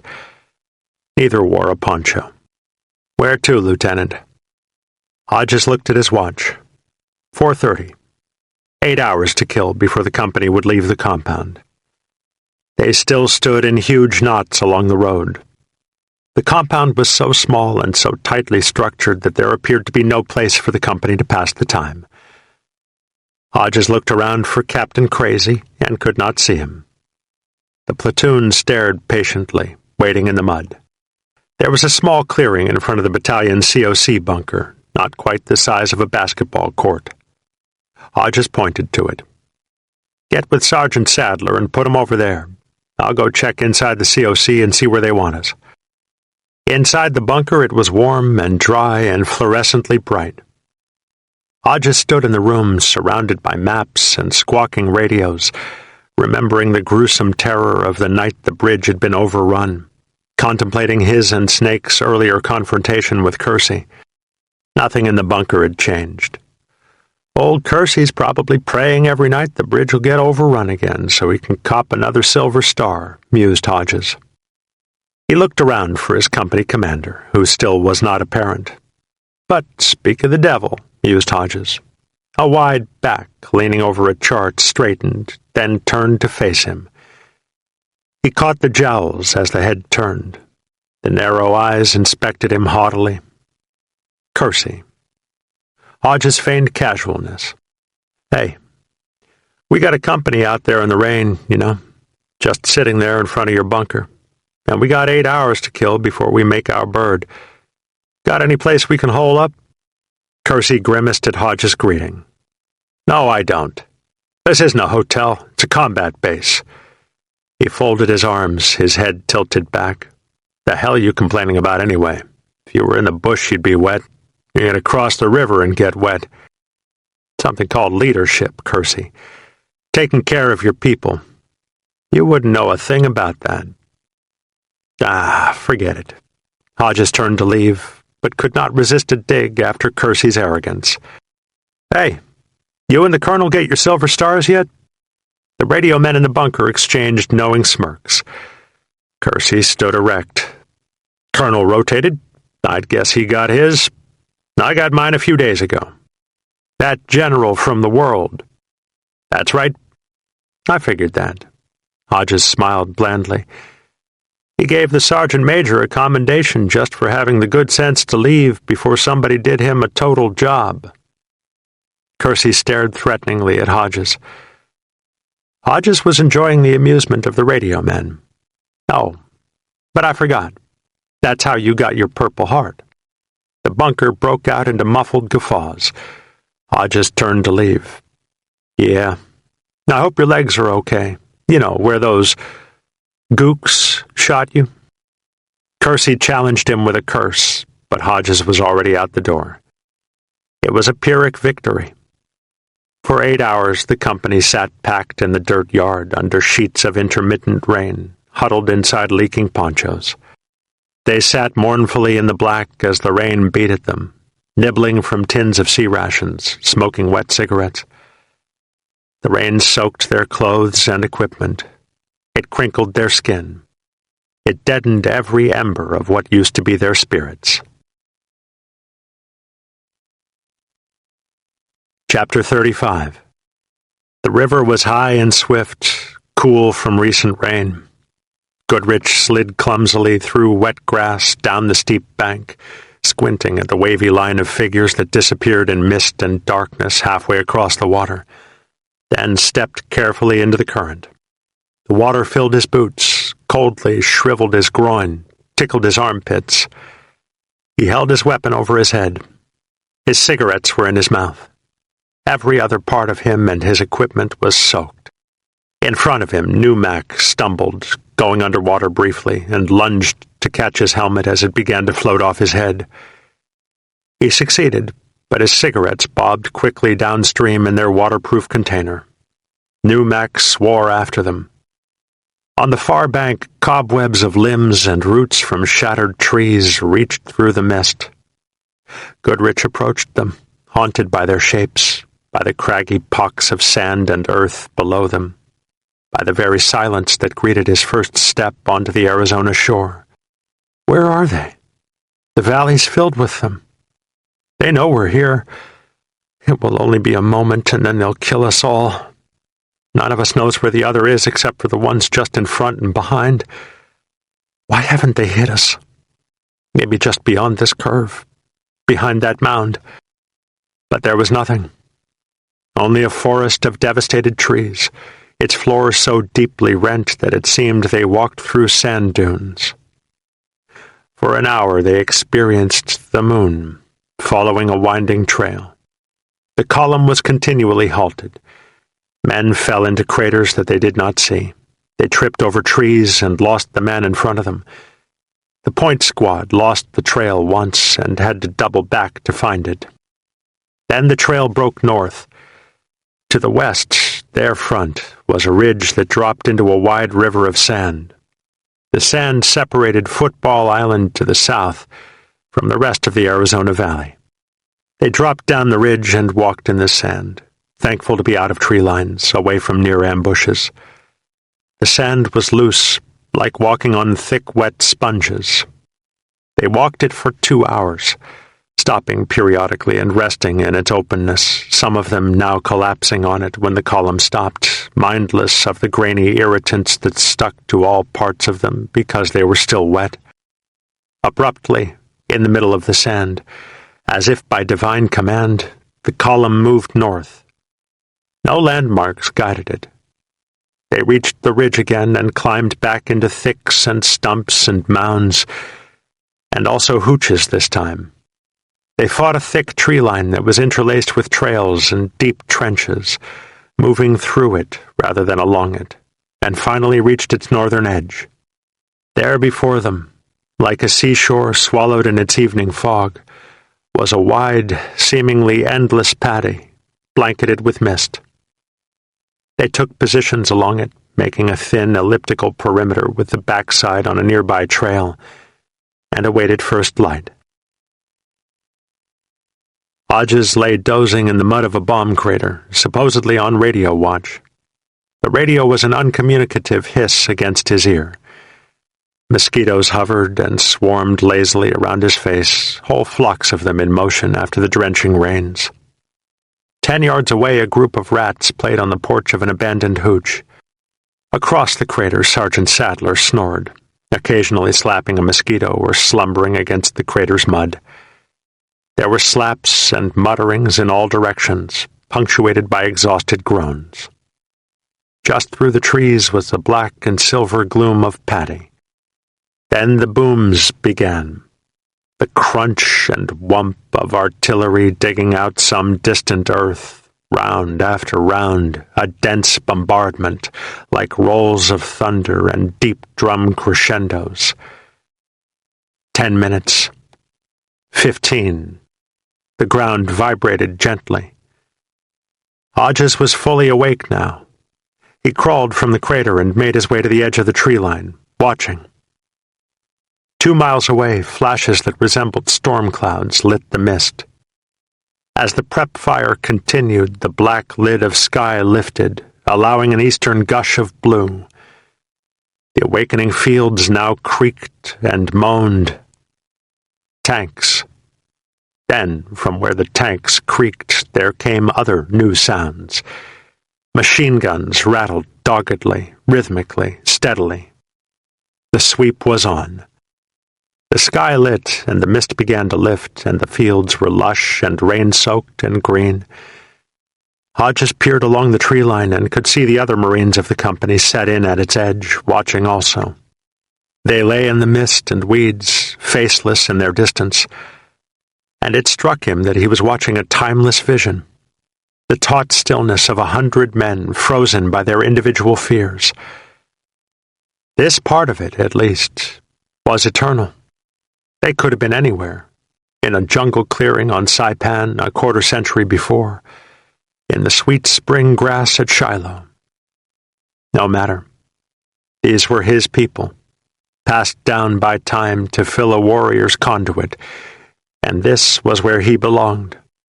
He dreaded what the rumbling tanks, the sputters of machine guns would bring, but at the same time the very prospect energized him with awe and determination. Bred to it, like a bird dog. In front of them, another tree line bent, perhaps 200 yards away. Hodges peered through lingering wisps of fog and felt his eyes enlarge. A rush that resembled passion crept from the insides of his guts and somehow drew the skin from every part of his body toward that center of his joy and fear, so tight that when he smiled it made his cheeks burn. Gooks, hundreds of them, trapped in the tree line, swarming with all the apparent order of a mob catching a subway. "We got you, you bastards, we got you." He felt like standing and screaming at them, slapping the others in his platoon on the back, declaring the war finally over. Artillery crumped in the tree line, and the sweep from the west roared with tanks exploding 90mm shells. The enemy, a North Vietnamese regiment, had left outposts to delay the sweep, and was searching for a point to consolidate and regroup. Later, In their best tradition, they would attempt to chew up the sweeping companies piecemeal after the sweep expended itself. But now, they were indeed trapped. A group of perhaps 20 soldiers bolted south out of the tree line, which was becoming saturated with artillery. They ran wildly toward Hodges and the others. Closer, closer they came, and Hodges felt a joy and anticipation so hard to contain that he found himself bobbing up and down inside the trench where he hid. Come on, you bastards. After all the months, all the bullshit. Come on. 10 more meters and you die. The soldiers ran to within 50 meters of the company. Abruptly, the machine guns signaled the beginning of the ambush. The NVA were caught between two paddy dikes and had no cover. Some fell immediately, others ran or crawled back toward the paddy dike behind them. The company unleashed a fierce barrage of machine gun and rifle fire, gunning down most of the soldiers before they could even return fire. Above the roar of 100 weapons, like a curdle in the blood that had been passed down to him from some other dust-filled field, Hodges could hear the Marines screaming. He joined them. It seemed appropriate, a century later and a half a world away, a chorus of rebel yells. In 5 minutes, it was over, and the company lay spent, watching other enemy groups pour out of the far tree line, moving east across another open paddy. Bronco observation planes arrived and dove busily at the fleeting enemy, firing rockets and miniguns, then stayed on station to direct artillery strikes, generous with air-bursting anti-personnel rounds, into the open fields. They remained in the tree line as the sun crawled over them, watching the Broncos work out, in awe of the sheer numbers of enemy soldiers who were still fleeing the sweep. There were now literally hundreds of North Vietnamese soldiers crossing the paddies from west to east in large droves. They did not flee toward the company again. They had begun moving in a large circle, unbeknownst to the Marines. They moved south until they were almost in range of the company. They moved east until they were almost in range of the other blocking companies. They moved north to the far fringe of the valley. Then they moved back to the west, escaping through a crease in the sweeping battalion's coverage caused by thick foliage. Even in their fleeing, there was order. Later, with 8 Marine companies converged haphazardly on the eastern section of the valley, they would attack, choosing their own targets. They had taken casualties determining the location of the blocking companies. They were taking continual casualties from artillery and airstrikes, but they had already broken out. For 2 hours, aircraft zoomed and dove, artillery made continuous eruptions in the dirt and air, and the tanks pressed east. Finally, the targets were gone.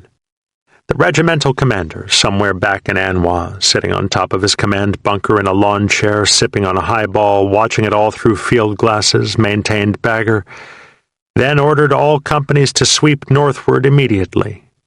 Consolidate. We swept east, the logic ran. They fled the sweep. Somewhere between the sweep and block, there's got to be a regiment. The company was the furthest unit south. They left the tree line in a wide sweeping line, moving cautiously across the open paddy. They waded through waist-high brushy grass, then stepped into wet green fields where fresh hectares of rice had recently sprouted. The mud soaked their boots, the low dikes tripped them. They were exhausted. They reached the group that had fled toward their blocking position. The dead soldiers lay in no particular order on the glistening mud. Some waited with large packs, some carrying only weapons, some dressed in uniforms and some in villagers' clothes. They checked the bodies quickly, with little excitement now. The weapons were taken, unwillingly due to their weight. Some Marines souvenired packs from the dead North Vietnamese soldiers. NVA packs were the most comfortable of all varieties carried. Ornaments from uniforms were quickly pocketed, lest the men be required to surrender them to battalion intelligence for scrutiny and unearned souvenirs. Cannonball walked listlessly, weighted by his pack and by nearly 100 blooper rounds that he carried strapped to his thigh in a large bag, at almost a pound apiece.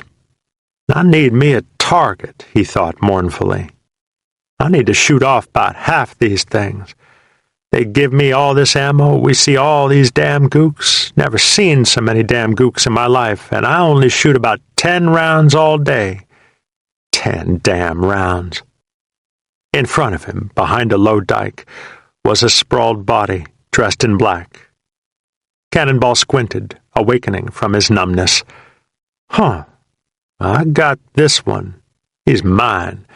Maybe I'll get me a pack of one of them SKS rifles. This one's mine. He squinted again. The sprawling body's rifle pointed straight at him. He walked closer, to perhaps 5 meters away. The eyes behind the rifle were open, glaring hotly, feverishly into his. Cannonball halted quickly, sucking a lungful of wind through clenched teeth. The rifle erupted, its rounds so close that he was sure he felt them pass near his head.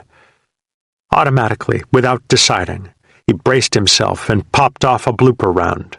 Thunk! The round dug deeply into the dirt just next to the hotly staring figure. It was spin-armed and had to travel several yards before it would go off. Cannonball was too close to his target. The two men stared quietly at each other, separated by what seemed only inches, 2 strides and the distance of a paddy dyke. The man in black watched Cannonball with animal intensity, like a cornered fox that faces certain death in the only manner his instincts will allow, prepared to fight all overwhelming comers because his senses inform him there is no other exit but to die clawing. Cannonball stared back, waiting for the next blast from the rifle that pointed toward his innards, aware that his own weapon was a single-shot type that had to be broken open in order to be reloaded, and realizing that his first move to break the weapon would summon the burst from the pointed rifle, knowing also that he would have to search his packed blooper bag for a buckshot round, the only type of ammunition he carried that would kill his adversary from that distance. Both men sensing they were doomed, and yet neither having the wherewithal to prevent his own destruction, or, as it turned out, the means to bring about the other's death. A blast rang out from Cannonball's right. The man in black slumped to his side, dead. Bagger jogged up to the body, pumped a half-dozen more bullets into it, then knelt next to it.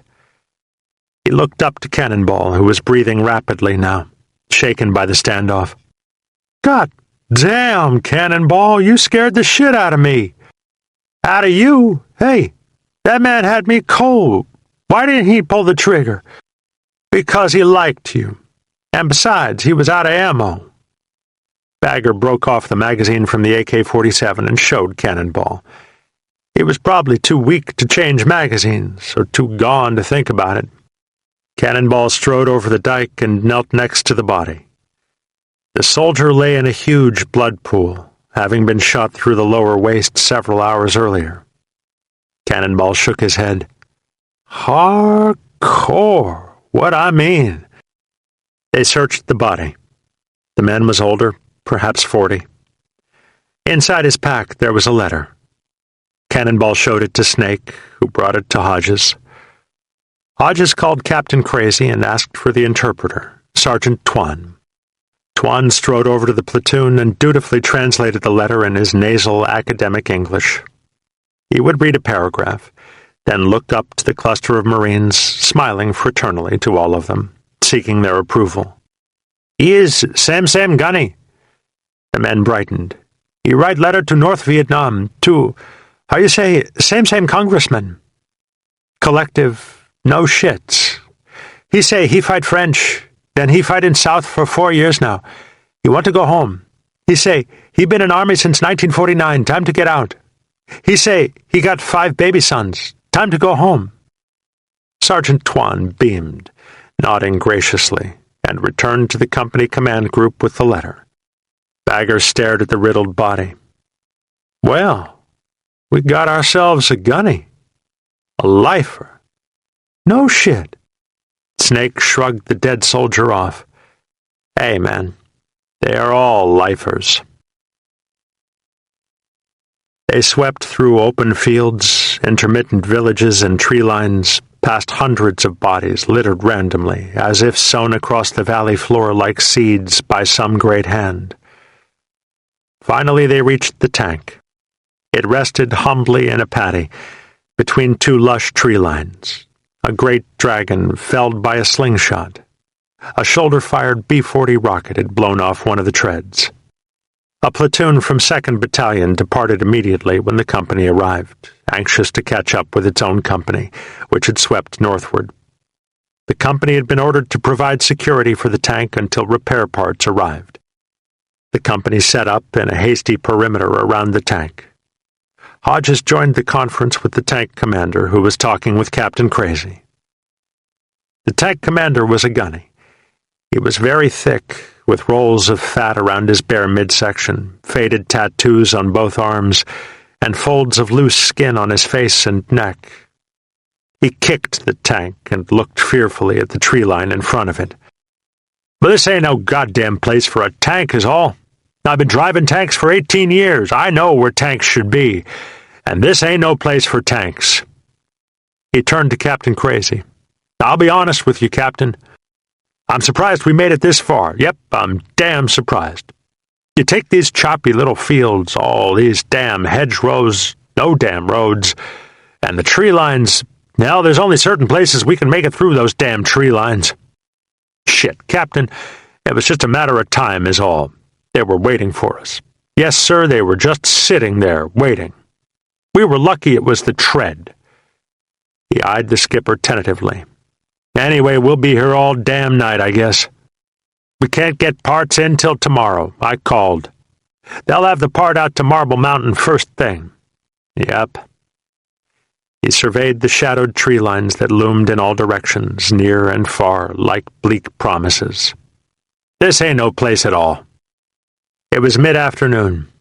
The sky descended again, as the day before, turning white and then gray as the rain formed spontaneously without the ceremony of threatening clouds.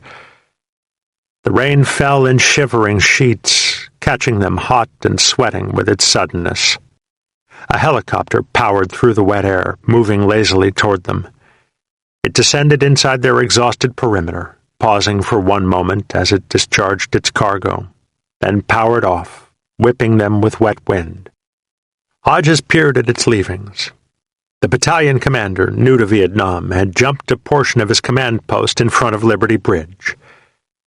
He stood in the wet mud with 3 radio men, a major who was his operations officer, and a scowling, jowly first lieutenant. Kersey. Chapter 36. "I don't give a damn what your lieutenant said. I said move your holes out. When Battalion CP is in your perimeter, it controls it. Now don't give me a bunch of your wise-ass shit, Corporal. Move your holes out." Snake stood on the traveled paddy dike that was the village's edge, looking out into the open field. He had set his squad in behind the dike, where it would have a natural abutment, impenetrable by even B-40 rockets. A position in the paddy itself would be mercilessly exposed to the tree line that ran in front of the lines. He remembered the last time he had caved into Kersey's demands, when Speedy's team was destroyed at Liberty Bridge. "There ain't no way, Lieutenant. That's stupid." Kersey was enraged. "Listen, you little shit. This perimeter is so goddamn screwed up, there's only one family hooch inside it. We didn't ask to set up in a paddy around no goddamn tank. And the Colonel's gonna have that hooch." Family hooches were highly prized by staffs. There were bunkers when mortars fell. There was the thatch when it rained. The hooch was just down from Snake's hole, right on the edge of the lines. And that means you're going to move your lines out to protect it. Snake suppressed a grin as he stared back into Kersey's hating eyes. "What are you going to do if I say no, Lieutenant? Cut my hair off and send me to Vietnam?" He remembered earlier battles with Kersey, 10 and 11 months before, when Wildman No. 1 had finally run out of patience and ended Kersey's bush tenure with a bullet in each of his legs. Before, every day, It was like this. The nonsensical battles, the jockeying for status inside the platoon and between Kersey and the other platoon commanders.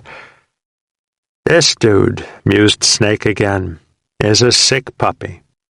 I ain't doing it unless my lieutenant tells me to. Kersey's lips went tight. All right. Go get him. Snake stared deep into Kersey's face. The rain poured down from his helmet, in front of it, like a veil.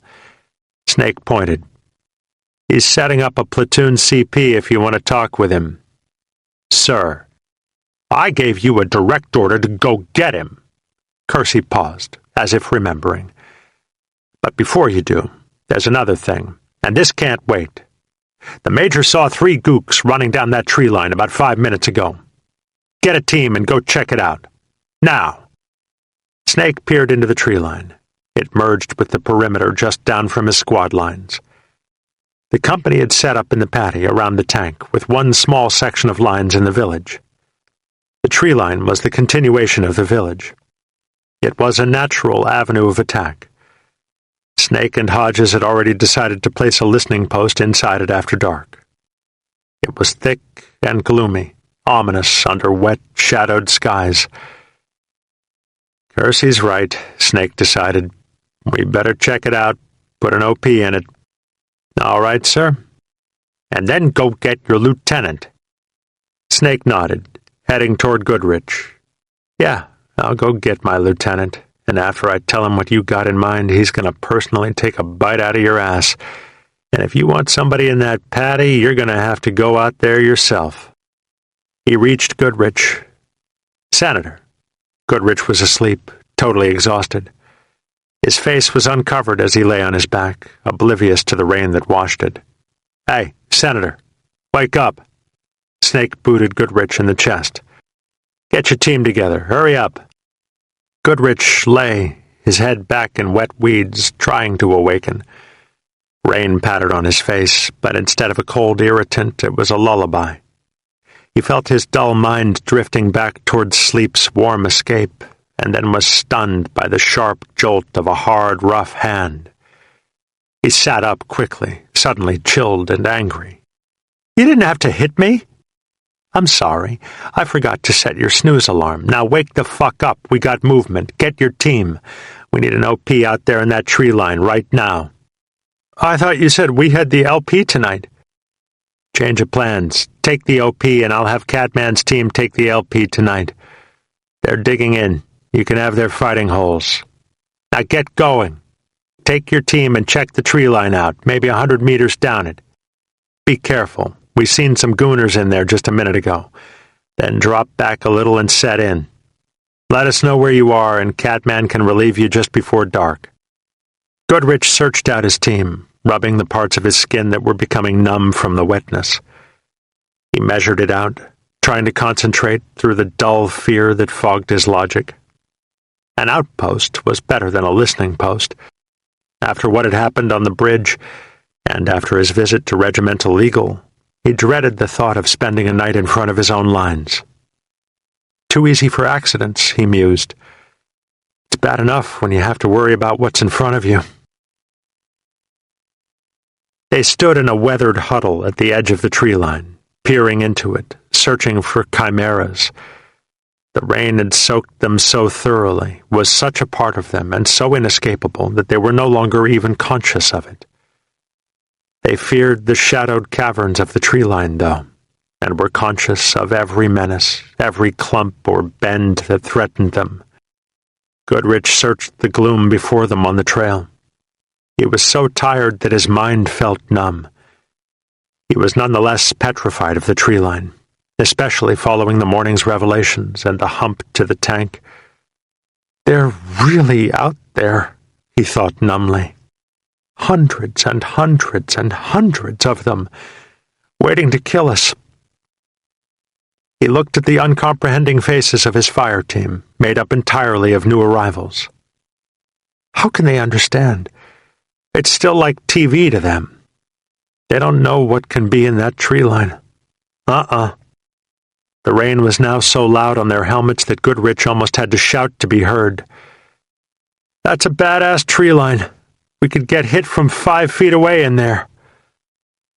The team stared naively at him, awaiting his logic. Next to the tree line, a thin cemetery ran the length of the trees. The cemetery was in a field bordered on 3 sides by similar thicks of trees and hooches, the open end toward where they stood. Goodrich pointed toward the cemetery. "Let's move through the cemetery and check out the tree line from inside the mounds. We could see into the trees, and we'll have good cover. We won't get ambushed in there." Jojo, tall and thin, wiped rain off his nose with a huge black hand. "Snake say put it in the tree line, man. He gon' get on your case if he knows we're in the cemetery." Goodrich was mildly rankled, no longer in awe of Snake. "You let me worry about that. We'll let them know where we are when we get set in. If they don't like it, they can come out here and change us." They walked across high, wet grass and moved inside the mounds, paralleling the tree line, peering into it from 30 yards away. Halfway through the cemetery, Rodeo grabbed Goodrich, his eyes scrutinizing a clump of bushes inside the trees. "I saw movement in there. No bullshit. Something moved, man." They knelt behind the mounds, silently watching. 3 minutes. No movement. They moved cautiously along the mounds now, watching the tree line carefully. Finally, they reached the end of it.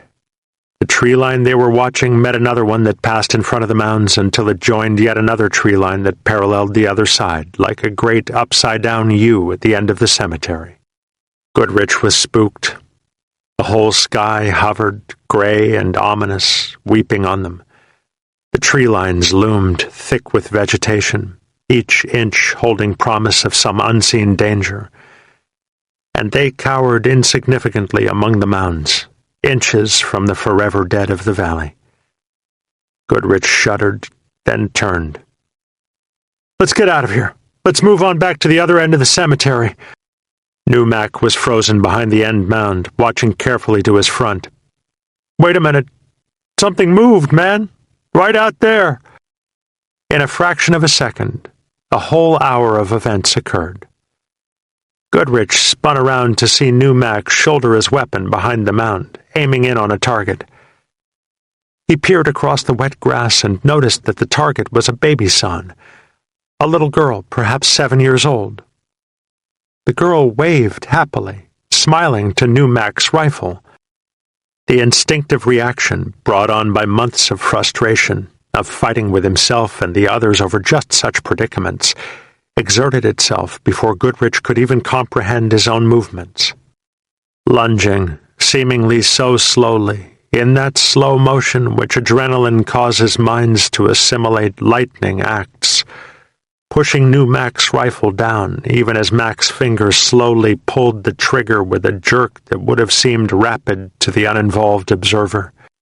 Falling face down next to the mound, beyond periphery, 3 feet outside the cemetery. Standing quickly, intent on Numac, not the girl. Numac leaning to help him, then aware that Numac was watching the baby son with wide, horror-filled eyes, but not seeing the girl himself, seeing only Mac's eyes as they widened terribly at the sight of something they had only nightmared about. Then watching the center of Numac's face erupt gently with the entry of the bullet, even noticing the back of Mac's head fly apart, pieces of red and gray dripping from the back end of Mac's helmet before Goodrich finally realized that he had erred, that the baby son had dropped into a ditch, disappeared, that the roar he heard was not his own heart pumping blood madly in fear, but a cacophony of weapons aiming at him and the others from 3 sides, devouring them as they waited deep inside the U. And even, not more than a second or two having passed, being able to observe with a sort of haunted, detached objectivity his own frantic effort to retreat behind the mounds again, as if the 2 feet he had to run were a 100-yard dash, a cross-country mile, and almost laughing at himself when he did not make it, when the tremendous explosion occurred in one leg, as if the inside of the leg itself were self-destructing from its effort to make the stride that it failed to accomplish. Then, rolling in the wet grass in front of the mounds, thinking almost humorously that he would die like a duck on a shooting gallery pond, squirming in front of the ambush, only to give them a bit more challenge before they made mincemeat of his body. But suddenly, feeling the wondrous, welcome muck, the slant of slope, and literally swimming inside it. Bomb crater. Oh, you beautiful mud hole. He crawled inside the crater, lying at the bottom of it, inside a pool of water. The rounds passed fiercely over him, a relentless attack on Rodeo and Jojo, who did not yet fire back. He wondered numbly at his own luck, discounting the fact that he was still outside the cemetery, across an unreachable 2-foot plain of meadow. He looked up the mud slope of the crater and noticed slivers of red along the trail where he had slid down the bank. And in the grass where the mud groove began, lying motionless, was a dead part of Will Goodrich. The boot was blonded by months of misery, scuffs of dirt and wet stream crossings. The calf was mildly athletic, perfectly formed but for angry tears at its top from the explosion. He looked down at his left leg. Most of it was gone. Chapter 37. They were still digging their fighting holes when the cemetery erupted. They lay down flat behind the traveled dike, thinking they were being hit. They peered tensely at each other, trying to find a target to shoot back at. Snake listened attentively. Rounds were high, mostly. 100 meters out, maybe more.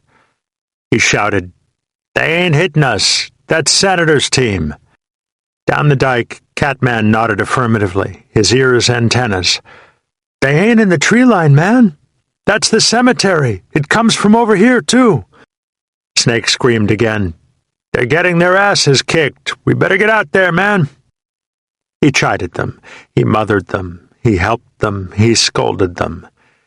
In moments, they were creeping under stray rounds, fierce even at that distance, toward the cemetery.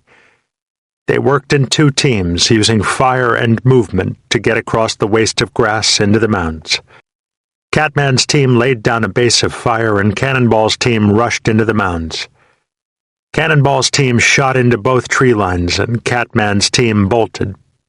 They crept through the mounds toward the end of the cemetery, under merciless fire now, but protected by the chest-high hills from direct fire. They moved quickly, sucked along as if in a vacuum, aware that this was periphery, that for all the talk of dangling bait, they were now consciously setting the hook on themselves. Halfway to the stranded team, the cemetery bottlenecked, its thinness reduced to 1 mound. They groped, staring at the far side. Rodeo and Jojo were visible 50 meters to their front, cowering inside the mounds, occasionally lifting a rifle and firing an unaimed burst. Bagger huddled behind a mound, staring at the single grave in front of them. No cover. He screamed to Snake, his voice filtered by rain and rifle fire. "We can't! They know we have to cross that! Let's wait here for the react! We can cover Senator's team from here!" Snake stared at the mound. "We can go over the top, 1 man at a time. Now, put out rounds." Cannonball fired blooper rounds steadily into both tree lines, alternating his shots. They made flat booms in the distant wet earth. Termite and Catman put out laws, standing quickly and shoulder-firing them. Snake ran at the mound and took a flying leap, sailing over it, bouncing just on the other side, and rolling into the sanctum of more graves. He huddled against a mound and called to the squad. "Come on, let's go!" The remainder of the squad stared at each other, waiting to see who would be next. Finally, Cannonball shrugged, sat up like a halfback, and ran for the mound. He made to leap and slipped in the wet earth, the weight of his blooper bag having caused him to slip. He fell belly first onto the mound, his powerful legs still churning, moving him only inches at a time. The firing increased. Bagger screamed incoherently and rushed for Cannonball, trying to push him over the mound. The blooper bag erupted with tear gas, a bullet having pierced a gas crystal projectile, exploding it. Bagger took the brunt of the explosion in his face, which was positioned near the blooper bag. Snake had reached for Cannonball from the other side. He also was covered with the crystals.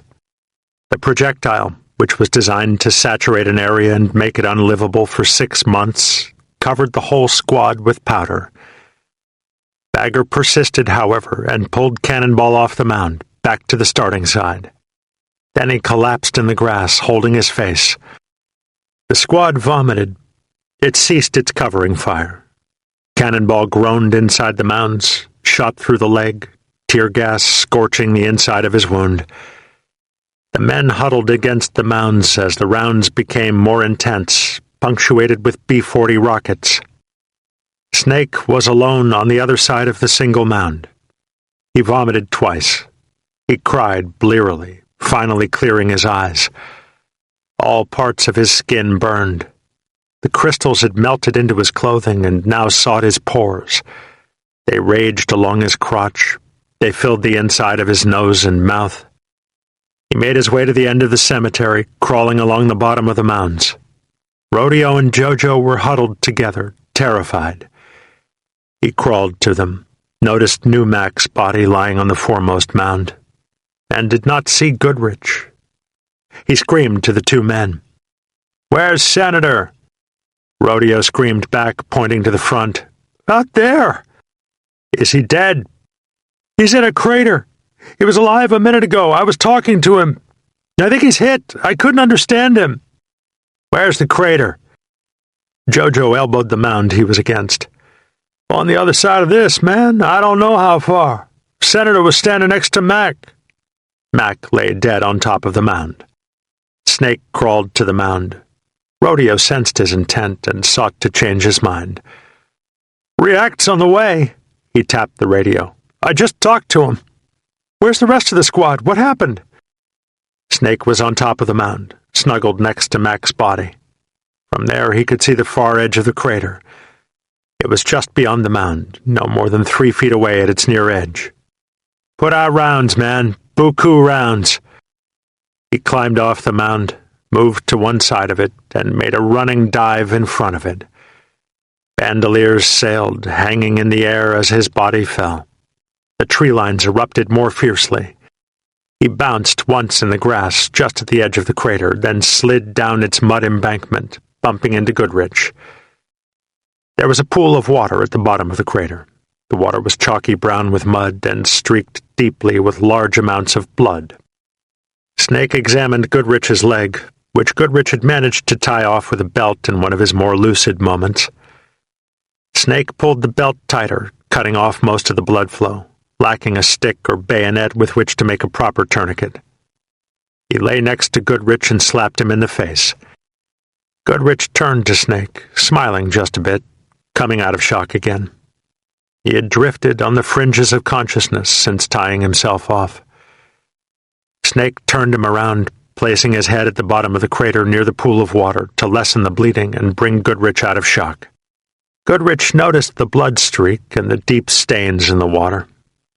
He smiled again to Snake, somewhat drowsily. A B-40 rocket exploded above them. Rodeo and JoJo fired back. "Blood and water mix. It doesn't matter." Snake lit a cigarette, waiting for the React patrol. He huddled next to Goodrich. The cigarette was wet. Another B-40 ripped the earth above them. More small arms rounds to and from the cemetery. "Want a smoke, Senator?" "No, it's all the same." Snake puffed on his cigarette, almost languidly. "Hold on, Senator. You're gonna be okay, man. React's almost here." Goodrich shook his head from side to side, his helmet gone, each wave of his head scraping off more mud in his hair like a mop. No, it's clear now. Blood and water mix. It's all the same, like patties, empty without rain, and when it rains, you think it's always wet, but when the rain stops, it's gone, and you never even know. It's like blood. I know now. They mix." Snake took another drag from his smoke. "You hit anywhere else?" "How'd that happen?" Did you fuck something up, Senator? I'll bet you did. It doesn't matter. Goodrich came out of shock briefly, the blood having returned to his head as he lay upside down in the crater. It isn't far. They could run out here and kill us. He rolled his head in the mud again. We're gonna die. Nah, they'd have to cross the paddy twice. React's coming. Hear it? They won't do that. Besides, we're the bait, Senator. They want us here. Chapter 38. Snake had told Hodges about the listening post, and they had discussed Kersey's attempt to move the squad positions away from the protection of the dike. Now Hodges was sitting against a wet dike in the middle of the paddy. He scraped out the bottom of a sea-ration tin of beef and potatoes, moodily contemplating the impotence of the tank that had anchored them in such an indefensible perimeter. When the ambush had erupted, he listened absently to its distance, wondering if one of the sweep companies to the west had been hit, then decided it was too close for them. Perhaps, he mused numbly, another platoon in the company had a patrol out. Then Warner, now his radio man, had run to him, his arms flailing, the spacious face in a panic. It's the OP, Lieutenant! They've been blown away! Then, gathering the platoon, finding that Snake's squad had already bolted to the cemetery, not being surprised, and in fact having expected that, so pushing the remainder of the platoon and some volunteers from the company's headquarters across the perimeter to the dike where the squad's defensive positions had been, and finally past the hooch that held the battalion staff, moving toward the cemetery under relentless fire even from that distance. As he passed the hooch, receiving an embittering shock, again not surprising or unexpected, but made acrid by the expression on Kersey's face. The staff hugged tightly to the dirt floor of the family hooch, dry under its thatch, and watched the platoon inch past them. And Kersey peered out to him, his face set in tight aloofness. But the message was more than aloofness. I got mine already, the scowl was saying. I already proved I'm a hero, and that mess out there is your war. Watching Kersey stare at him, and remembering Sergeant Gilliland's cynicism, and finally understanding it, realizing what he meant when he said that Vietnam had done something to us all, even the Corps, that there was no great effort for anything anymore, only thousands, no, millions of isolated, individual wars. That it broke down even here. If they die, it's not my problem. They're yours. They pressed hurriedly across open grass like moths toward a roaring flame, losing two new dudes whose names he did not remember at the edge of the mounds. The rest of Snake's squad lay paralyzed by the tear gas, littered like live carcasses inside the mounds. He looked at them. Cannonball was in agony. Rabbit tended to him. Bagger appeared to be blind. He bled out of one eye, rubbed the other, then both, absently, as if the pressure on them would be enough to bring back sight. Hodges had people throw smoke grenades on both sides of the single mound that had caused the bottleneck, creating a screen. Then he rushed the react through in groups of 3 and 4, anxious to be away from the lingering tear gas. He left one fire team and his new corpsman with the casualties. The others reached the end of the cemetery, and Hodges set the platoon in among the mounds in a half circle. Rodeo called to Hodges. Snake and Senator are out there. Hodges crept to Rodeo. Are they alive? Yes, sir, I think. There's a crater out there. Hodges called to Snake. Snake, are you all right? A voice filtered through the rain. Senator's all fucked up. Do you need help? Wait a minute. Snake slapped Goodrich again. Senator, wake up, man. Come on, listen to me. Can you lay on top of me? Can you get on your hands and knees? Goodrich rolled his head in the mud, half-conscious. I wish I knew. It doesn't matter. All the same, Blood and water mix. I'm going to die. It makes sense. Snake grabbed Goodrich by one arm and rolled him over on top of him, then tested the weight. No sweat. He called to Hodges. Lieutenant, I'm coming around the mound on your left. When I yell at you, have somebody catch Senator. I've got him on my back. There was a pause. Finally, Hodges called back. All right, we're ready. The platoon put out a steady rate of covering fire. Snake dug his boots into the mud of the crater, tested the weight again, and rushed up the side. Goodrich was large, heavier. He draped Snake's form. Here I come! Snake crawled the mud bank, stepping over Goodrich's former leg, pallid in the weeds. The tree line erupted with concentrated fire. A machine gun had a bead. Mathis from Pearson's squad stepped out from the mound to receive Goodrich and was shot. He crumpled. Snake felt Goodrich being pulled forward at the shoulder as a round worked its way through his upper chest. Goodrich's body tugged at him. He tripped.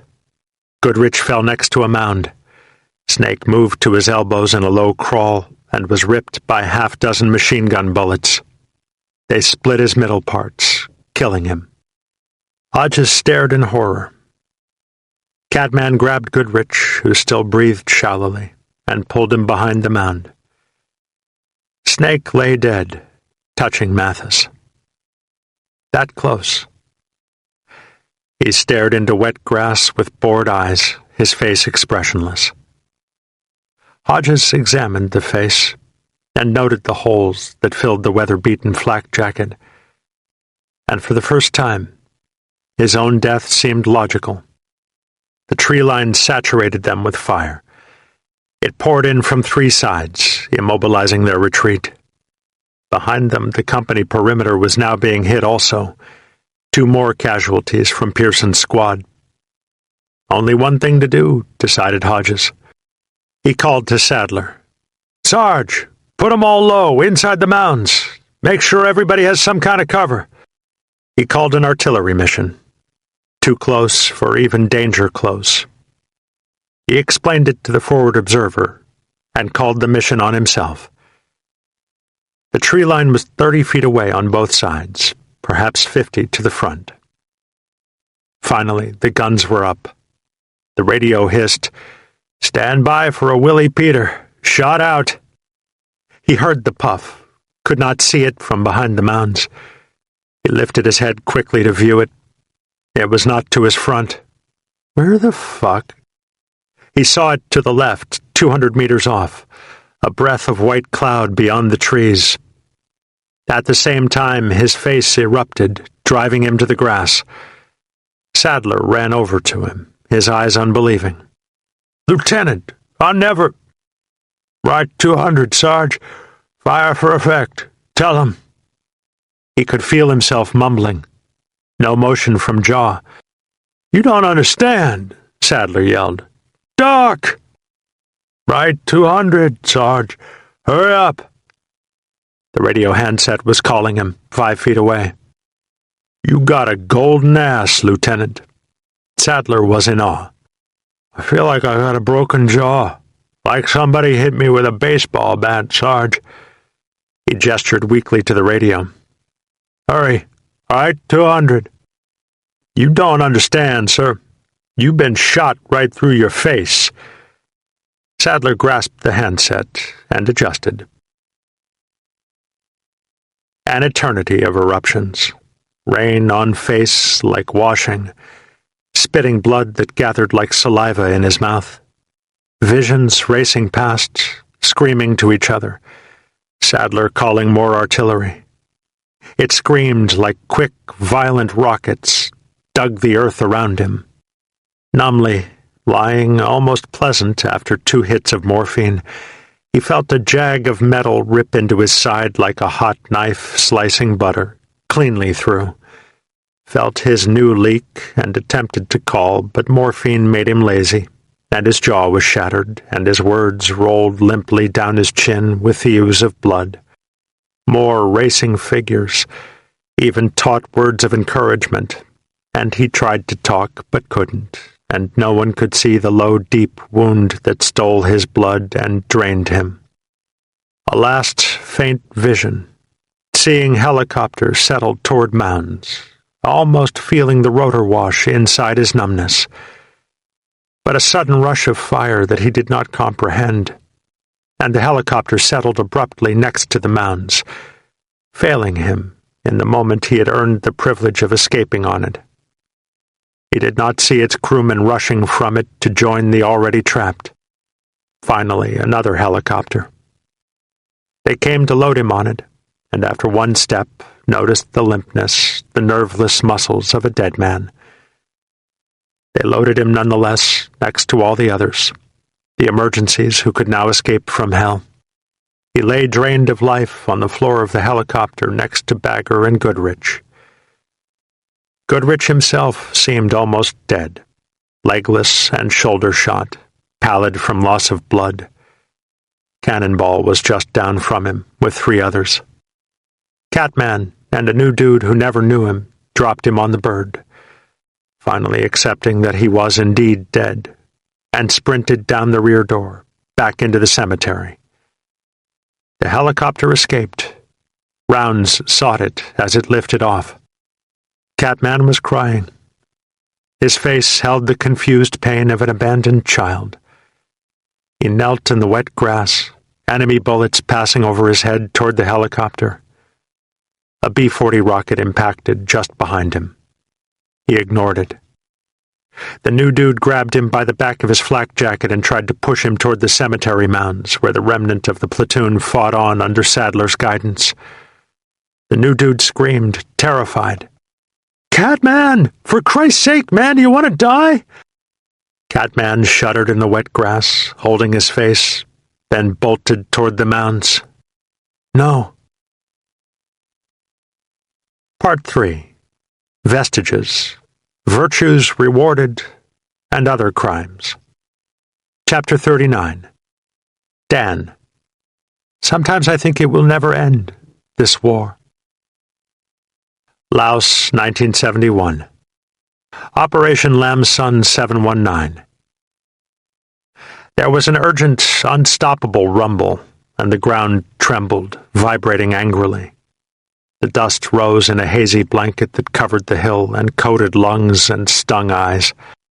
Across the narrow valley was a stream of steady flashes, and a black cloud that grew quickly behind the flashes, puffing up like exhaust fumes from a poorly tuned truck. Dan pressed his sweating face into the dust and clutched his rifle and wondered at the ground beneath him as it quivered. It was the arc light again. Perhaps that will stop them, he thought, knowing that nothing would stop them. The arc light finished, and a black cloud hung low over the thick green canopy of the ridges across the valley. There was a moment of hesitating silence. They will come now, he decided. The B-52s are gone, and there is nothing to stop them. As if on cue, the artillery crunched into the hill, saturating it and the valley in front of Dan with angry clouds, devastating crunches. 152s. They will kill us all, Dan decided. So strange to die in this country I do not know. But, he sighed, hugging the barren ground, that is the nature of things. I warned them. I told them, but they would not listen. A private is not listened to. And it was so logical. A private knows intrinsically what a general must learn through experience. That is because a private thinks with caution, since he will be killed. A general can be daring when only the private will die for his mistakes. But it is useless to think about it. Thoughts will not change it. The night before the operation began, they had sat in the abandoned ruins of Khe Sanh and watched the jets as they saturated the Laos road with bombs and napalm. There had been much talk about Khe Sanh among the soldiers. This is where the Marines killed so many North Vietnamese, they had agreed in awe. A great battle for the Marines. Now it was abandoned, and the airstrip was tatters of curled plating that used to be runway, and the bunkers had dissolved into the earth. and the Marines were gone. But it was a great battle. Thousands of ghosts haunted the dark perimeter. There had been a pep talk by the company commander. He had clasped his hands in front of his chest, intent. "Tomorrow will begin the greatest test for our army," he had said. "Tomorrow we attack Laos." Dan could not fully comprehend Laos, nor did he understand why it was a test. To him it was absurd. So many problems, right here, he thought. So many North Vietnamese soldiers in my valley, and no government soldiers there since the Marines left. And yet we are attacking this Laos. Finally, his reticence was overwhelmed by his common sense. "And what is this Laos that it is so important?" he had asked. "Why do we attack this Laos?" The Daiwei had looked at him with contempt. "It is a country," he answered. "We attack it because enemy soldiers and supplies are there. Many soldiers, much supplies. It will be a great victory." Dan shrugged, meeting the company commander's eyes. "Enemy soldiers and supplies are everywhere. There are easier places. We do not know this Laos." The officer had become angered. He walked over to Dan, standing over him. "Are you a general, then? 3 years you spend doing nothing with the American Marines. Before that you are the enemy, and now you are a general. We attack Laos for the good of the country." Dan was not afraid of the Daiwei. The man could only beat him. "We do so many things for the good of the country," he answered. "We kill so many. We destroy so much. And what is a country? Is it a group of people who think alike and work together and want all other people to leave them alone? Then my valley is a country. Is it a piece of land that can be separated from other land? Then my valley is a country. 2 rivers come together and a cliff joins them at their wide part. I do not do this for the people of my valley. And I do not know your country." The officer slapped Dan hard on the face. "Your valley is VC. You are VC. I should kill you." The officer slapped him again. "You want me to put you in prison so you will not have to attack Laos with us? Peasant coward! Que lam!" Dan stared tiredly at the officer. "I am not afraid," he said slowly. "I do not have to be afraid to think it is wrong." The officer stomped off, and Dan sat down and lit a cigarette. Across the border, another airstrike was dropping bombs along the road. "The airstrikes are like a magnet," Dan mused. "They know what we are going to do. They will wait for the right time and mass on the road and destroy us. It is so stupid." A group of soldiers crowded eagerly around Dan when the officer left. His willingness to stand his ground in the face of certain pain and ridicule gave him a strong charisma. There were many in Dan's squad who felt the way he had spoken. They did not resent his past. He had been with them for 6 months and had always been reliable. And there were the stories. Dan's melodious baritone sang out the pain of his past in a hard, unemotional ballad that they loved to listen to. They were eager to learn of the VC, and were mildly assuaged when Dan spoke of them with disgust. The VC had taken his family and his land, and thus his life, for the sake of discipline. He would never forgive them. It was the only passion he felt, and it was a personal one. The other soldiers interpreted his passion as one against the VC movement. He did not attempt to distinguish the hate for them. It would not change anything for him. And they were eager to learn of his years with the Marines. Dan spoke of the Marines with mild warmth. They were good years for him, and the warm ember of their remembrance was the only pleasure he was able to speak of. So many great battles, so much respect. "I would have stayed with them until I died," Dan would tell his eager listeners. "It was the best life for me. But they left, and there was no place to go. I could not return to my village because of the VC. I have not seen my valley since I was conscripted." Dan never questioned why the Marines left. It was the nature of things that they would leave. Always the foreigner leaves. This was not their home. They spent an eerie, restless night amid the ghosts at Khe Sanh, and in the morning began following Route 9 into Laos. The fog was dense and heavy in the lungs, and its isolating thickness created an air of unreality about the column's movements. Dan was surprised when Laos appeared no different than Vietnam. He had been sure that different countries would look different. But they are all the same, he had mused in awe. What is this, that it is Laos and not Vietnam? For 2 weeks they twisted along narrow trails, under thick canopy and bamboo trellises where canopy ended. There was almost no resistance. The Daiwei ridiculed Dan occasionally. "So we do not know this Laos, eh, General? So it is wrong?" Dan did not answer. The North Vietnamese will speak for me, he thought. He was right. When the column was far enough into the trap that supply lines could be cut, the NVA massed with thousands of troops and hundreds of pieces of heavy equipment. Whole battalions were overrun and destroyed. Dan's battalion had been attacked the day before and moved onto a scarred, barren hill in order to defend. The heavy artillery had shelled the hill for a full day. Dan's battalion now shared an unspoken but permeating conviction that they would be defeated soon.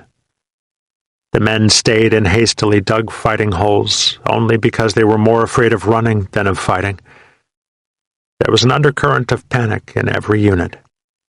A medevac helicopter made it through enemy guns and landed on the hill, and was immediately swamped with frightened men. Soldiers hung on to the outsides of the helicopter when the insides were too full. American crewmen cursed the panicking soldiers and kicked at them, knocking them off the helicopter railings so they could depart. Dan crouched inside his fighting hole, not understanding the depth of the other soldiers' panic. Why would a man risk his life on a helicopter railing, wondered Dan. It is so stupid. When the helicopter lands, he will only be taken by the officers and sent somewhere new to die. The artillery fire became more intense. The hill was under a cloud of dust. Then there was a creaking rumble to the front where the arc light had been, and the narrow valley filled with a dozen Russian tanks. The artillery shifted to behind the hill, and the tanks charged out of the trees to the front of it, spitting huge explosions and churning curtains of dust behind them. Soldiers watched a Cobra gunship scream above the tanks, pumping rockets. The gunship disintegrated in the air. Someone on the ridge behind the tanks had blown it up with a Russian SAM missile. A second gunship screamed in, and also exploded. When the second gunship blew up, there was a high, collective scream of terror, and the battalion snapped. Masses of troops and officers fled the hill, running through the artillery barrage behind it. The tanks climbed the hill, taking it easily, and consolidated on the other side of it. Behind the tanks, a battalion of NVA advanced in skirmishes, moving quickly up the hill. The political officer of the NVA battalion spoke melodiously into a loudspeaker. "Wang Ho Bak Madang! Surrender to us, and you will not be harmed. We are fellow countrymen. Throw down your arms and join us in our struggle. Surrender, and you will not be harmed." Dan had watched the tanks in amazement. "There are so many," he had marveled, "and they are so good." He knew it would be no use to run. They would kill the ones who ran. He lay curled inside his hole as the tanks passed over him. Then he heard the loudspeaker. He sensed with his natural, uncanny shrewdness that the message was a true one. They truly believed these things, he remarked inwardly. Countrymen, struggle. They were words he himself had urged upon villagers years before, when the VC took him into the villages at night. Dan stood in the haze of dust and put both hands into the air, leaving his rifle in his hole. He joined a group of surrendering men. the men crawling out of similar hiding places, arms in the air. His face was the definition of endurance, cracked with a small, ironic smile. He was not afraid. If they killed him, it did not matter. But they would not kill him. He was sure of that. He knew the words they desired to hear, and his strong, melodious voice would carry the words into their senses, and they would nod and accept his words as urgent truth. The group of beaten, surrendering men was swallowed by the North Vietnamese. The NVA soldiers were flushed with their victory and eager to interrogate their prisoners. Dan sighed. They seemed so naive. And it was such a game. Chapter 40. Snake. Well, I'm going to get me some of that. Bring me home a medal. No more mopping up other people's pee. Outside, low gusts of wind rattled trash and made dirty eddies in the sidewalks, but never blew enough or strong enough to move the amber haze that hugged the skyline. The streets were filled with garbage and spiraling trash. Fronts of buildings were piled with junk and stained by soot. Everywhere there was lifeless, controlling concrete. Wasteland, home of the regurgitated and the lost. It was late morning. Inside the creaking, fetid row house, the windows whined and rattled at the wind, leaking Arctic currents through their looseness when the gusts beat at the panes. Snake's mother sat up in her bed, waking late and alone, and felt her feet grow icy as they moved from the bed to the floor. Just can't keep it out, she mourned to herself. This damn place. Like living outside. No use caring about it either. Won't change it. She caught a glimpse of the picture on the dresser, then settled her gaze on it and smiled briefly. She felt a secret, sweet elation, just a current of unadmitted elation. He'd have changed it. Yeah, I think he would have. She stood beside the bed, feeling old and shivering in her underclothes. Feeling old was a recent misery that had crept up on her. She was not yet comfortable with it or even able to accept it, but it was a real emotion on lone, cold mornings. Old. She took a cotton robe from the bedpost and threw it around her shoulders, snuggling into it. She would wear the cotton robe all morning, perhaps all day. So little to dress for, so little to care about. Then she picked the picture up and held it, remembering. It was his boot camp picture. He was short-haired and uniformed. The elation came back again, mingled with just a tinge of relief. The picture stared back, eyes cool, invincible behind the glasses, chin forever tilted in arrogant bravado. Crazy kid, always fighting. She smiled sadly. Always in trouble. But you sure did a wonderful thing over there, Ronnie. You sure did. Wonder when that medal's gonna come. She held the picture to her shrinking, hollow breasts and imagined the ceremony. What will I wear? She wondered for the latest innumerable time. I'll have to buy a suit. A good one. She touched the bleached hair, now lusterless and brown from being 45 and not caring anymore. And get my hair done right, and I'll stand there on the White House lawn and cry just a little. I know it's going to make me cry, hearing about the brave way he died. And I'll just say thank you, Mr. President. This'll never take his place, you know that. But I'm so proud of what he done.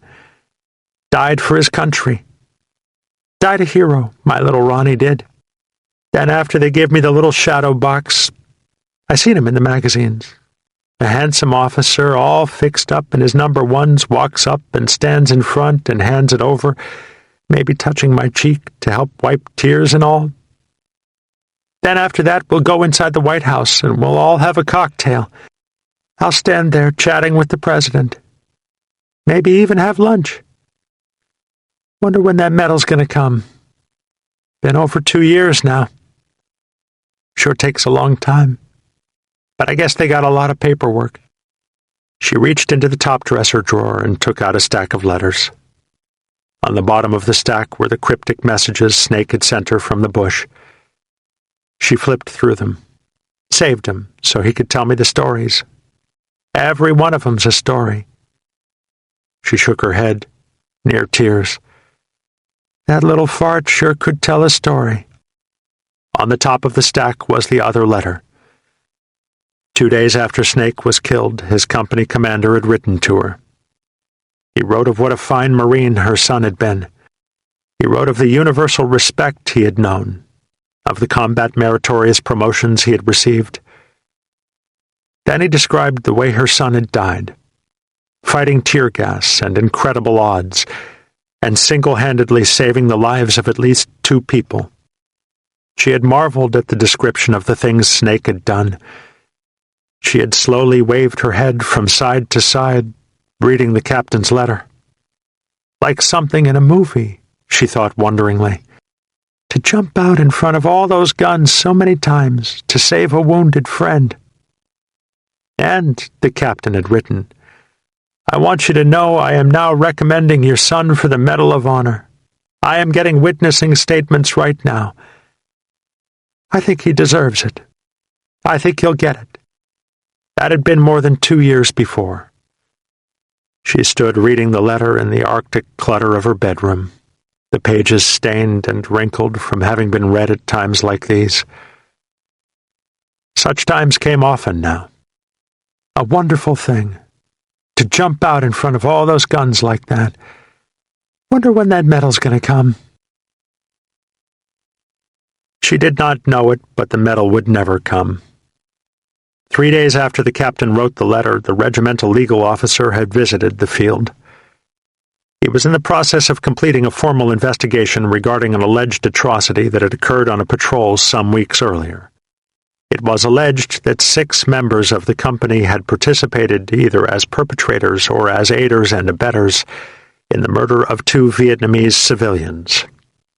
One of the 6 had actively discouraged such heinous acts and had willingly cooperated in the investigation. In fact, he had initiated it. The others, it seemed, had participated fully, according to the statement, and were to undergo an Article 32 investigation to determine whether charges would be filed against them. Snake, according to the statement, was the main perpetrator. Division has a special interest, the legal officer made a point of saying. The general himself. These things can cause serious political difficulties. The company commander took the report from the legal officer and glanced at the names. Snake, dead.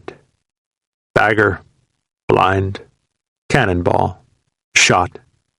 Goodrich, amputee. Catman, still here. Squad leader now. Dan, not chargeable by American authorities. Well, said the captain, they're pretty well avenged already, wouldn't you say? Then he read Goodrich's sworn statement and felt a hot ball of disgust roll through his abdomen. Unarmed, no direct provocation, executed firing squad style in front of their graves. Goodrich wrote well. The captain was infuriated. 2 civilians killed in cold blood. Snake had ordered it done. It was all in the statement. Tell Division the murderer is dead, the captain said. He died a week ago out in the Meehips. Tell Division we regret the incident and will cooperate fully with the investigation of all participants. Tell Division I'm relieving the squad leader and canceling an award recommendation that I just started on the murderer. Tell them that, Captain. The legal officer nodded, writing laborious notes in his notebook. The company commander lit a cigarette and thought of what the newspapers would say if they found out about the incident. Perhaps they would even use his name. It might ruin and would certainly affect his career. He shook his head. People like that, he mused. I'll just never understand what gets into them. and in the icy bedroom, Snake's deluded mother swayed, the letters a small warmth to her. Such a wonderful thing, Ronnie, to jump right out in front of all those guns and save a wounded friend. Well, you always had the guts to do that. You just never seemed to have that kind of friends.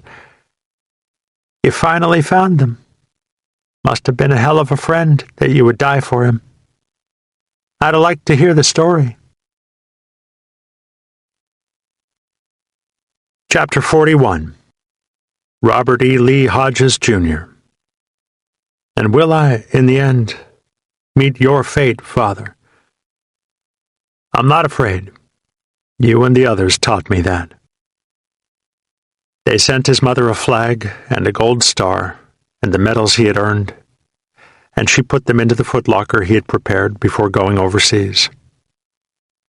She could not bear to touch the locker again, and whenever she allowed herself the miserable luxury of looking at it, she would break down.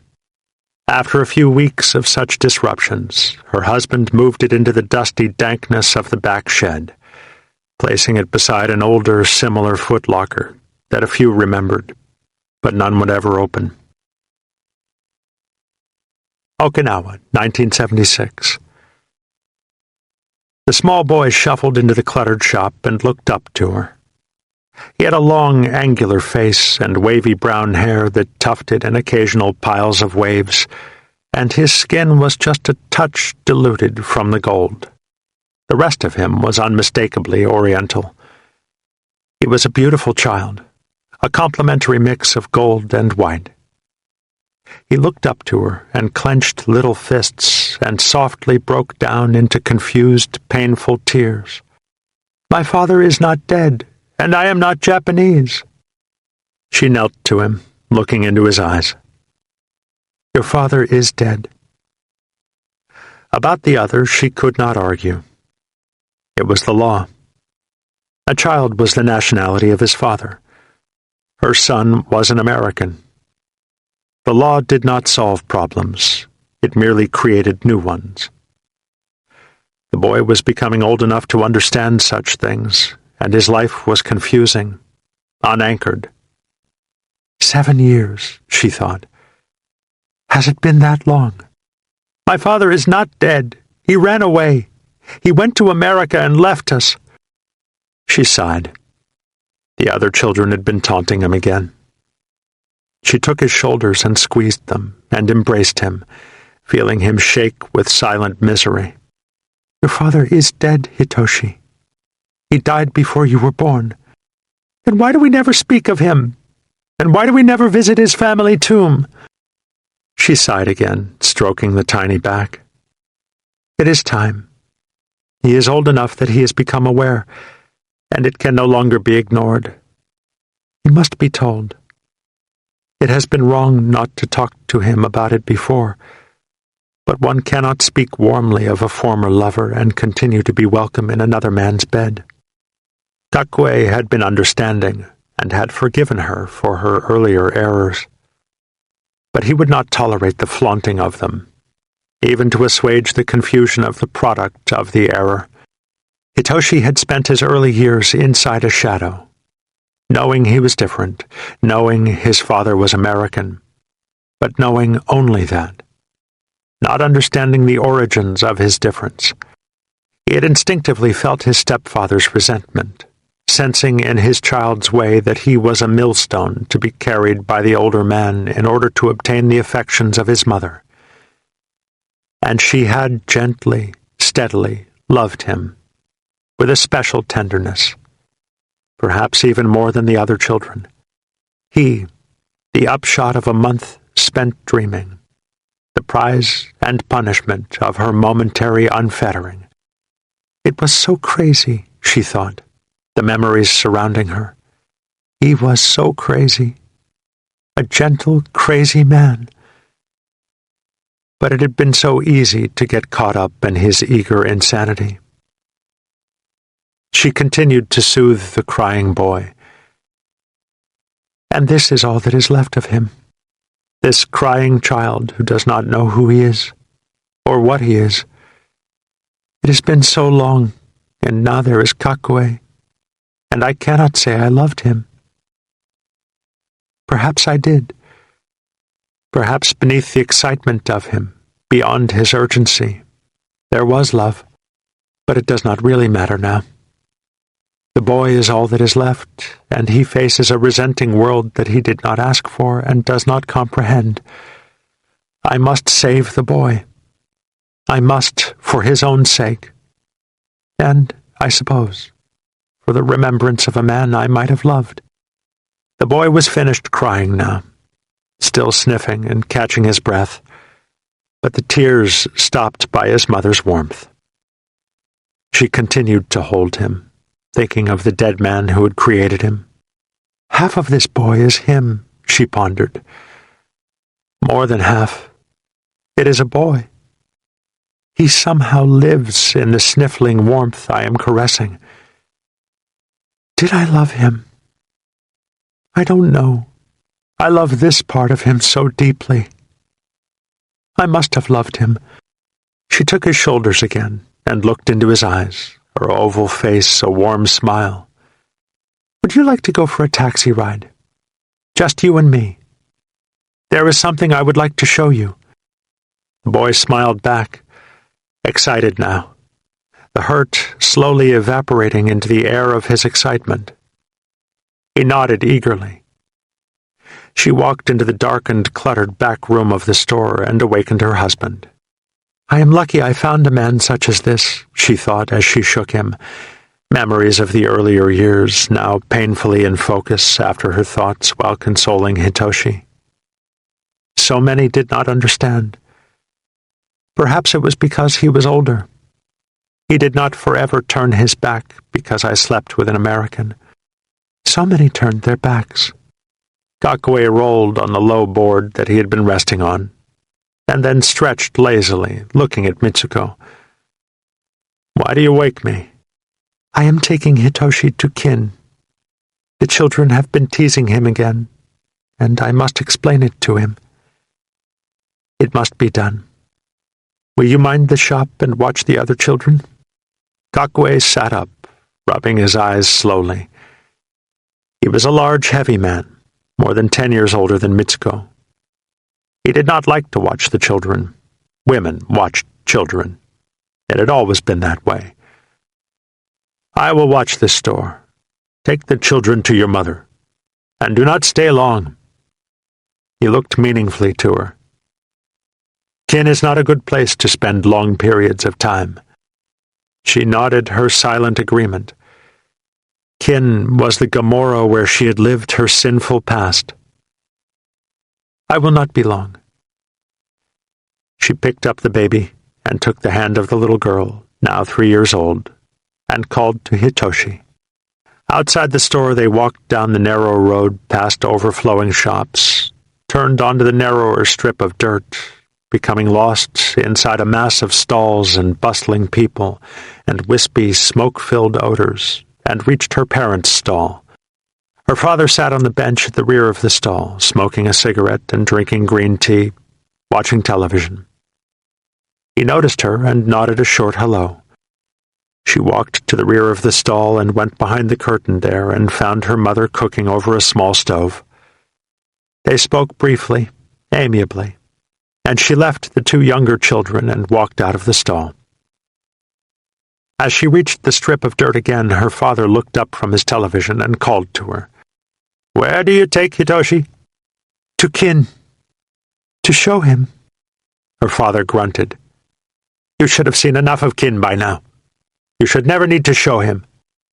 She smiled tightly, slightly irritated, but unable to contradict him. It was the wages of her past not to contradict such assertions. Besides, she reasoned, he is old.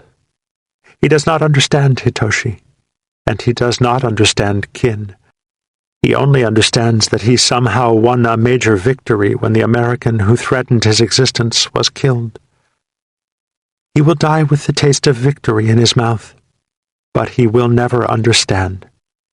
Mitsuko took Hitoshi's hand, and they walked silently to the main street.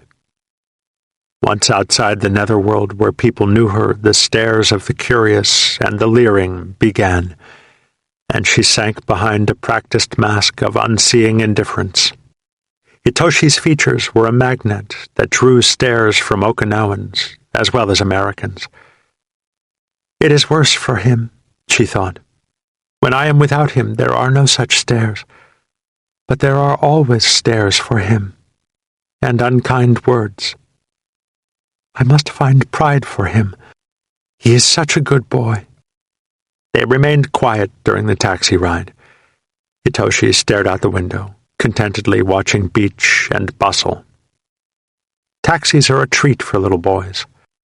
Mitsuko stared out too, filled with thoughts of her rides along the same road with a fleeting lover, now long dead, who left her with a dream that disappeared, and a legacy that now sat, at once both curse and blessing, where he had sat those years before. So crazy. But it had been so nice to dream.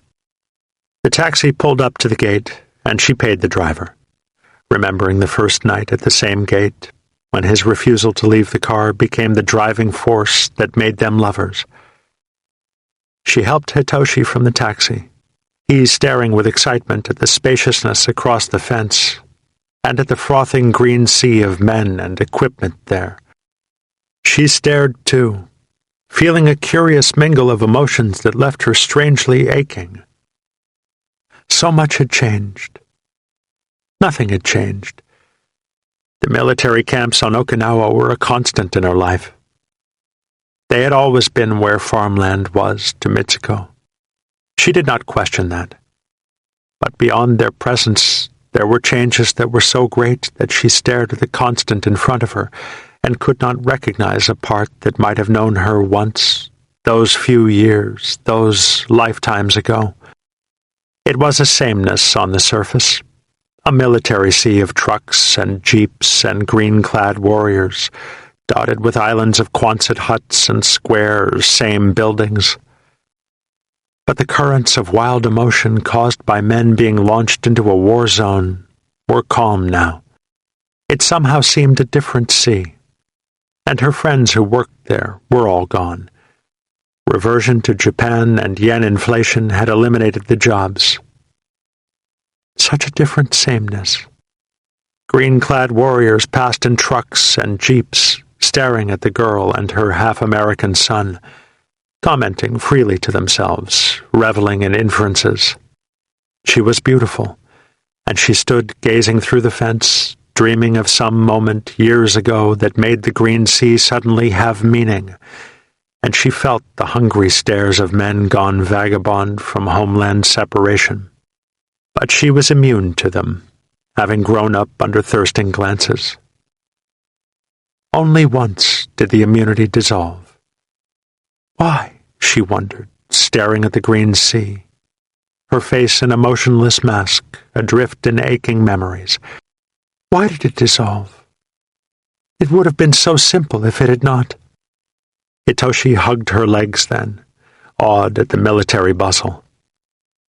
But I would not have him. Sweet nemesis, reminder of the crazy days, preserver of a dormant dream. I must find pride for you. Her son looked up to her. Why are we here? She knelt on the sidewalk, the mesh fence on one side and the busy road on the other, kin beyond the busy road, and talked above the traffic noise. She was smiling a secret, hoping smile. I want to tell you about your father, she began. And this, she remembered urgent, laughing words, a particle of conversation from a moment long ago. This is like his family tomb. We can remember him here. The boy was at once hushed and serious. He did not hear the traffic churning past him. He was lost inside his mother's eyes, wanting to at last learn of his father. Is he buried here? No. She tried to find the words. She felt a helplessness in trying to find descriptions that would be meaningful and give her son strength. How to explain? She had not understood it totally when he had explained it to her those years ago. She had dwelt on it for weeks when she learned of his death, finally garnering the courage to ask the assistant club manager to check on him after having received one letter, and then nothing for a month. She was certain that she felt the emotion he had attempted to convey. But it is so difficult to articulate this emotion, she fretted. No. He spent the last days of his life here. He is buried in America. The boy knew much of America. It was a place, far distant, where fathers ran away to. It was also his homeland, although he could not comprehend America. He was American. The law said that. But he did not die here, or in America. Mitsuko felt an embryo of deep frustration in her chest. No, he died in Vietnam, far away. Why was he buried in America? Because it was his home. Then why did he die in Vietnam? Hitoshi did not know Vietnam. He was a warrior there. These men, these Americans, you see, they are warriors. They fight in many places. The boy looked puzzled. His mother had told him it was wrong to fight, even when the children taunted him. Why? Why do they fight in many places? Are they angry? She had never considered why. She smiled, helplessly stripped by the innocent questioning. I do not know why. The boy persisted, sensing that he would not have another chance to so openly discuss this shadowed vision that somehow was his father. If he did not die here, and he is not buried here, then why is this his family tomb? She was sorry that she had used the analogy. She had believed that it would help him in his quest for pride by giving him something on Okinawa that was constant and involved his father. But the boy was too filled with questions after years of waiting, and the emotion was unexpressible. She shrugged, stripped again by his questions. All such places are his family tomb. Hitoshi watched Marines pass in and out of the gate and marveled at them. Americans. I am an American, he thought. Am I like them? I do not feel that I am like them, but then I do not know them. He turned to his mother, now lost in velvet, remembering thoughts. What was he like? She stared through the fence. Mercurial memories rolled through her, heavy with ache, like water balloons that would burst if handled. Your father was a very brave man, she sweetly told the boy, trying to remember something of him worthy of recounting to a little boy. So few days together, so little knowledge of each other. He, forceful and sensitive and persistent, a ball of curious, foreign emotions that simply would not be denied.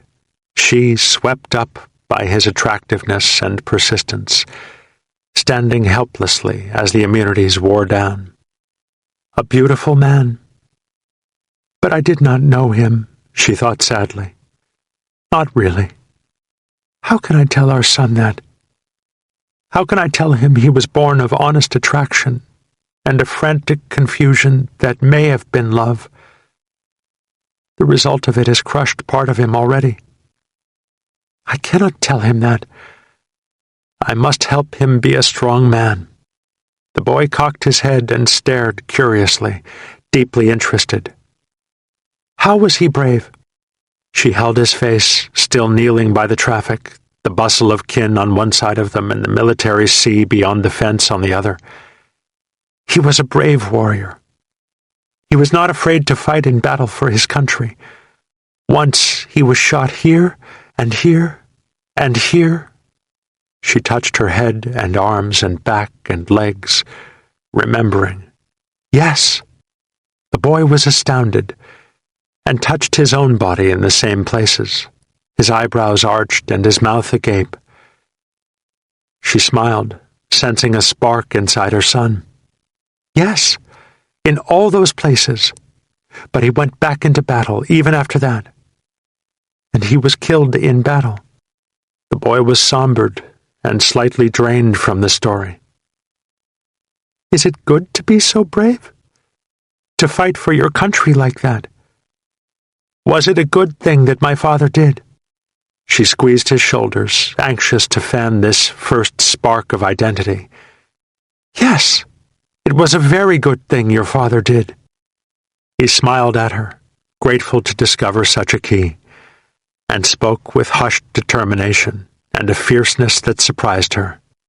Then I too will be a warrior. Chapter 42. Goodrich. The only meaning was the thing itself. And what does it get me to know that? Autumn 1969. Suffering, he had told them with a stone-faced attempt at nobility, is inherently undignified when shared. They had been sitting in an expectant circle in his parents' living room, his brother and sister and their families, 5 grade school children between them, 2 high school friends, and his parents. They had even collaborated on a bedsheet poster, his mother coughing up an old sheet, and the gathering of uncomfortable misery mates venting their uneasiness with each other on great swirls of letters from old cans of house paint stored for years out in the garage. The sheet had hung limply over the outside door like a bleak, windless sail on a ship marooned in nowhere. "Welcome home, Will," the sign announced in large letters painted garage wall green and shutters brown. He had exited painfully from the car, backing out of the door, babying the still unpredictable artificial leg, then groped into the back seat for his crutches, and had finally faced the sign, absorbing it through the pill warmth that surrounded him, protected him from what he had become. "Oh, God," he had mumbled. "Oh, no."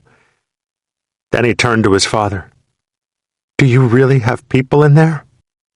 His father had smiled faintly, hopefully, firmly believing that this was exactly what Will needed, lamenting, even daring to be angry at the fact that there were so few welcoming procedures for Vietnam casualties, and remembering the gala welcome homes of World War II.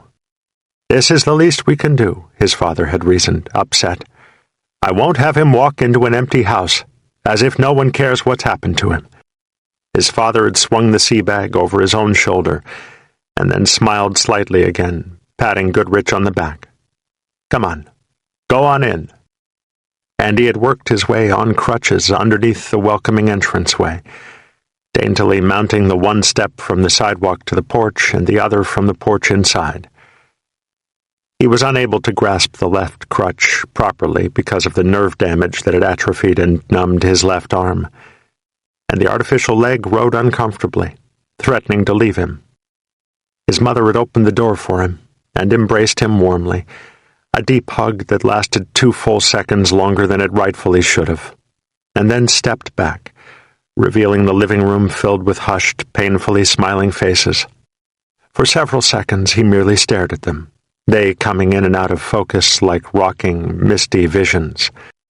He had attempted to examine his own emotions, but found that they were so blanketed by pill buzz that his core was almost numb.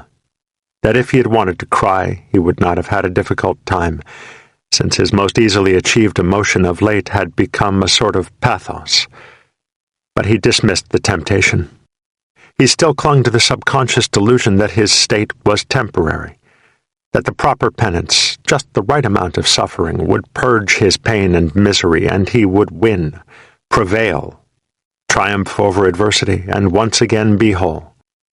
So he had stood solemnly and delivered his little speech about suffering, fretting even as he spoke that he was being a bit melodramatic about it all, and rude as well. After all, he was even tempted to end it with a joke that would set them all at ease, but was unable to concentrate long enough or hard enough to come up with an appropriate abnegation.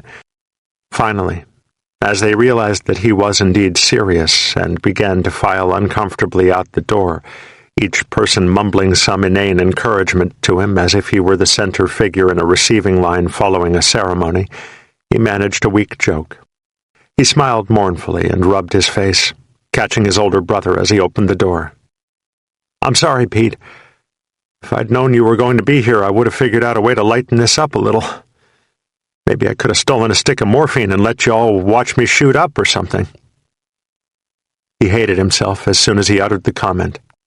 Finally, they were all gone, and he dropped to the sofa, his crutches clacking to the floor, and lit a cigarette, shaking his head. He grinned gamely to his parents. "I feel like I've just had a glimpse of my own wake." The house was empty now, dreadfully silent except for the scratchings of his mother's parakeet, one room away. He smoked his cigarette pensively, leaning back on the sofa, and absently popped a Darvon and a Valium, long past needing water. Finally he shook his head again. He forced out another mournful smile and gazed at his parents, who sat silently across from him, still slightly shocked that he had ordered his welcome party out of the house. "Look, I just need a couple weeks, okay? I really appreciate what you did, really. It was nice. But I just can't handle it yet." His mother leaned forward, anxious and confused. "Would you like a glass of cola?" "No, listen. I'm really screwed up." He eyed them almost facetiously, rubbing his left leg where the stump joined the prosthesis. "If I was a horse, they'd shoot me." "Are you sure?" "Sure of what?" "That you wouldn't like something to drink." "Oh, God." He remembered that the best way to calm her was to set her into reasonably productive motion. "Do you have tea?" His mother contemplated it, her bagged face serious. "Well, let me see. Oh, never mind, I'll take a Coke." "No, I have tea." She bit her lip, somewhat ashamed that she was nervous about having him home again. "I'll have to make it, though." "I'll just take a Coke, Mom." "No." She rose almost relievedly. "No, I can make tea. It's no bother. You just talk to your father, William. I'll be back in a moment." She exited quickly toward the kitchen, and there were brief clangings. Then all was quiet again. The parakeet scraped along the floor of his cage. Goodrich found himself grinning to his father, shaking his head in amusement at his mother's antics. He hummed a few bars from the George Burns and Gracie Allen theme song, their secret code for joking about his mother's tendency to become flighty under pressure. His father grinned back, nodding. Goodrich relaxed, lighting another cigarette. "How's work?" His father shook his head, which was wide and fleshy, an older model of Goodrich's own. "Oh, the same old stuff, Will. Old wine in new bottles." He grinned amusedly. "One thing about being a lawyer, you gain an appreciation of the ability of the average human to twist and turn the rules of society to his own advantage, in the most unique and remarkable ways." He and Goodrich grinned identical grins. Under the numb of pill buzz, Goodrich found himself deeply relaxed. His father's acerbic, humorous drone was like the stroking of a warm hand that comforted him. His father scrutinized him. "Well, I'm glad it's over for you, son. It must have been terrible." "It'll never be over, Dad. Most of it hasn't even happened yet." He noticed the pained reaction on his father's face. "I'm sorry, but coming back here, seeing the house and everything, it's like coming out of shock. Nothing hurts when you're in shock. You're just numb. But when you come out of it, every nerve end aches." His father rubbed stubby, wrinkled hands over his face and hair. "Well, if I thought it would do any good, I'd say I'll never understand why the hell you did it anyway. It was crazy." He suddenly looked much older than his 60-odd years. "But we're beyond that now, aren't we?" "I have some good memories." Goodrich smoked pensively. "I have some bad memories, but I do have some good ones. I even miss it in a way. I can't explain that. But the hard part is now." He stared closely at his father, watching him come into focus and then drift back out. "I've got to get my head screwed back on. It's like I'm running loose inside it. No, really. I look at you and it's like I'm watching myself look at you from deep inside somewhere." He shrugged absently. It's the pills. It's like I'm standing in an empty room and looking out a window at myself, only every time I talk it echoes back inside the room. Hey, Dad? I'm all fucked up. You'll be all right. You will. You will, his father mumbled in a litany, as if the mere repetition would make it so. You need to go back to school. Once you get back to school, it'll work itself out. You'll be all right. Yeah, I suppose. His mother returned with the tea and served it ceremoniously to him, dropping a napkin to his lap and then sitting the saucer and teacup on it. He sipped the tea quietly, draining the cup, then set it on the coffee table. I'd just like to sit around the house for a while. Maybe read a few books, watch TV, stuff like that. I don't want to see anybody. Anybody. I need some time to sort things out, to get used to all this. Would you put out the word? I just need a few weeks, that's all. His father nodded. Take all the time you need, son. School doesn't start for another 2 months. Goodrich gained his crutches, wincing as he climbed to his feet. He stared for a long moment at them, his face sagging. I just don't want to be weak about this. He spent a strange, numb week inside the cloister of his bedroom. Outside, the trees wept withered, spent leaves on the brown grass, but he did not see them. The curtains were drawn, the lights were off. In the shadows and the lonely dark, surrounded often by dull artificial warmth from pills, he sought to find his head. Or perhaps merely to avoid himself. He searched all the laughs and rages of his past, playing old songs on his stereo, reading and rereading old school annuals, savoring spent moments. Surprisingly, he found himself most often inside the pages of his Vietnam scrapbook. He had put it together in the hospital, spending whole dull days sorting out the stacks of Instamatic photos, placing them in their proper chronology, identifying grinning youthful faces and writing names underneath the photos. There, captured in the wonder glow, sterilized and motionless, were all the things that had ravaged him and finally left him lame. Pucked, rent earth, hooches blown to bits, shaved-headed baby sons mixed with grins and frowns. And the friends. Yes, friends. And on every page he saw himself, or what he used to be, or maybe never was. Page after page of foolish grins or stubborn frowns. The unathletic body shrinking and acquiring gook sores, thinner with every page. The eyes growing bright from fear and lack of sleep. The body finally browned and scarred. And them. He would gaze at the pictures of them, noting all the penned-in names of dead men, lamenting their loss and so lamenting himself. Senator. Yeah, it was a kick, all right. Sharing cigarettes and dreams, fighting holes and ammo. They gave me a hard time, but that was all a part of it. And now the dreams are dead. And he would sigh and pop another Darvon. Another empty night. He dozed, absently watching a rerun on the television his father had moved into his bedroom, and his window rattled with urgent knocks. He stared at the drawn curtains, curious, and the knocks came again, quick and bunched, as if in urgency. He searched out his crutches, leaving the artificial leg on the floor beside his bed, and made his way to the window, opening the curtains hesitantly. Below his window, a frantically waving figure. Mark.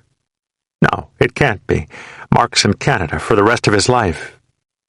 But, yeah, Mark. Goodrich grinned hugely and began to open the window, and Mark placed his finger in front of his mouth, indicating that Goodrich should be silent. Goodrich laughed, wondering at his own sudden good humor. Then he opened the window 6 inches and called to Mark in a loud, hoarse whisper, "Go to the kitchen door!"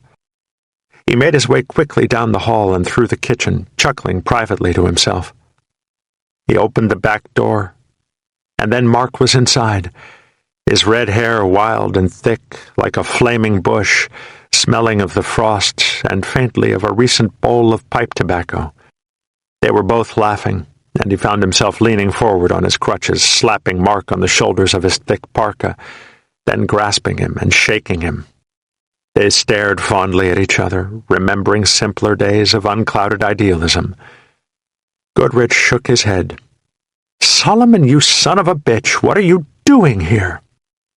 Mark smiled exasperatedly, almost defensively. "I've been lonely for my family. Then I heard you were back. That did it.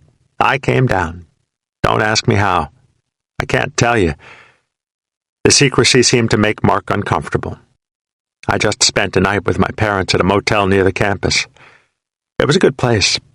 There were a lot of students, and I didn't stick out. And I know they're watching my home." "Who?" Mark darkened. "The pigs." There were brushings on the living room carpet, faint clacks on the kitchen floor, and Goodrich's mother appeared. She peered at Mark as if he were a visiting ghoul from some earlier life. "My word!" Mark grinned feebly, taking off his glasses and wiping them on his scarf. "Hello, Mrs. Goodrich." "Mark?" "How are you?" "Oh." She looked to Goodrich, confused, and grasped the kitchen counter. She pondered it a moment, gray and somewhat matronly, apparently as embarrassed at being seen in a robe as at viewing Mark. "Can I get you something?" Mark rubbed his hands together. "I could use something hot."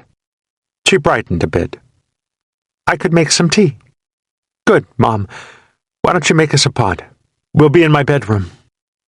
Mark followed Goodrich into the bedroom, and Goodrich reached the bed and flopped on it, his left trouser leg dangling empty over the side.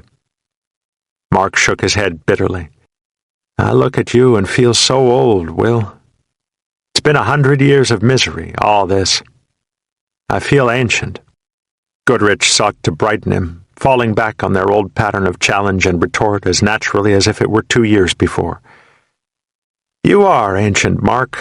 The suffering Jew." He laughed, chiding his old roommate, duty-bound to suffer over wrongs, perceived or otherwise. Mark shook his head, looking at Goodrich. "Is it painful for you?" Goodrich held up a bag of brightly colored pain pills. "Inside this bag is the god of numb. I worship him with great regularity." He tossed down a Darwin, demonstrating, and smiled. "Care for one? They're quite good." Mark declined, obviously upset. Goodrich shrugged, putting the pills back into his pocket. "Are you still waiting tables?" "Best waiter in Toronto. Can you imagine it? 770s on my college boards, and I'm a waiter." Mark allowed himself a smile. "It's been good for me, in a way. I always had this arrogance toward waiters until I became one. I see it in others, too, the ones I wait on. Everyone feels superior to a waiter until they've been one." Mrs. Goodrich knocked and entered, carrying a tray with a teapot, 2 cups, sugar, and cream. She looked nervously at both of them, her eyes flitting over Mark as if a close stare would burn out the retinas. Mark was gracious. "Thank you very much, Mrs. Goodrich. You're so kind." She still avoided his eyes. "Why, you're welcome. Now," she looked at her son, and then down to his artificial leg, which lay brazenly between him and Mark. "Let me know if you want more tea." She exited quickly. Mark had shed his coat. Goodrich poked his midsection with a crutch. "You put on weight." "I work in a restaurant. What do you expect?" "Do you miss it?" "What?" "Everything. School, friends, family. You must miss it." "You know what makes me the maddest?" Mark seemed confused and somewhat sullen. He took out his pipe and began to pack it from a leather pouch. "That I have to act like a criminal, like a murderer, for God's sake. I have to sneak around and hide and always fear I'll be discovered every time I cross the magic boundary line between sanctity and rabidity. I have to act like a murderer just because I refused to participate in murder. You tell me the sense in that." He lit his pipe. It seemed to calm him. But yes, I do get lonely. I miss my family. I'd like to be able to come over to your house like this and visit you every day without having to sneak back and bang on your window. You should surrender, Mark. Goodrich said it absently, without rancor or evangelism. If you'd just gone to jail before, you'd be out right now. You'd be free to do those things. It would be over for you, he shrugged. No one would resent you if you did that. Mark had obviously contemplated it and rejected it. He was livid. And why should I go to jail? Am I a criminal? Have I hurt anyone? Am I bad? He puffed angrily on his pipe. Why does the law create such absurdities? He snorted. The law is an ass. Someone famous said that once. Dickens, I think. He looked up to Goodrich. And it is. It doesn't respond anymore. It's a straitjacket. What kind of coercion is it when your alternatives are to kill or to go to jail? Faint memories of arguments with Snake crept steadily through Goodrich's blanket of numbness, and he found himself smiling ironically, as if he had just discovered a deep secret.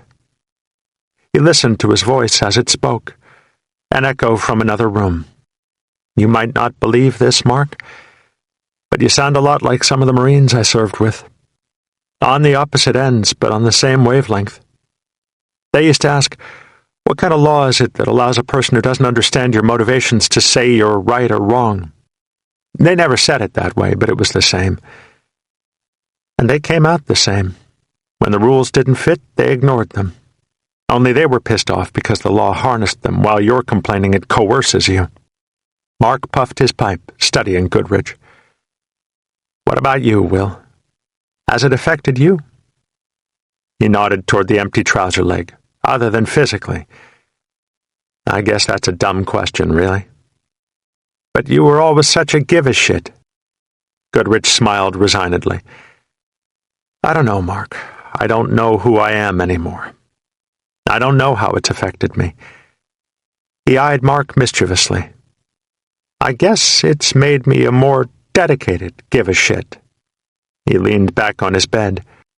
But I suppose I can say that because I've already lost. I don't know. It can't coerce me anymore, and I never had the kind of animal in me that needed to be held back. I guess it's all just become irrelevant. Big Brother is never irrelevant. You've gone paranoid, Mark. That which you call paranoia should be the natural state of man. Goodrich sat up and eyed Mark seriously. Is there anything I can ever do to make you believe again? Mark ran a hand through wild red locks and contemplated Goodrich's artificial leg. After what it's done to you, how can you still believe? For what did you give your leg 8,000 miles away? Because if you didn't let them line you up like a duck in a shooting gallery, they would throw you in jail? What kind of belief is that? For the first time, Goodrich felt the itches of unreasoned anger. Now what the hell do you know about it? What standing do you have to tell me how or why I lost a leg? How many— Goodrich's father entered the bedroom without knocking. He stood solemnly, slightly disheveled after his habit of absently massaging his scalp when in deep or troubled thought, and nodded to Mark. Hello, Mark. How are you? His voice had the low warblings of an aging man, the troubled flatness of an unsure judge. Mark rose, mildly startled, and extended his delicate hand toward him. Mr. Goodrich, how are you, sir?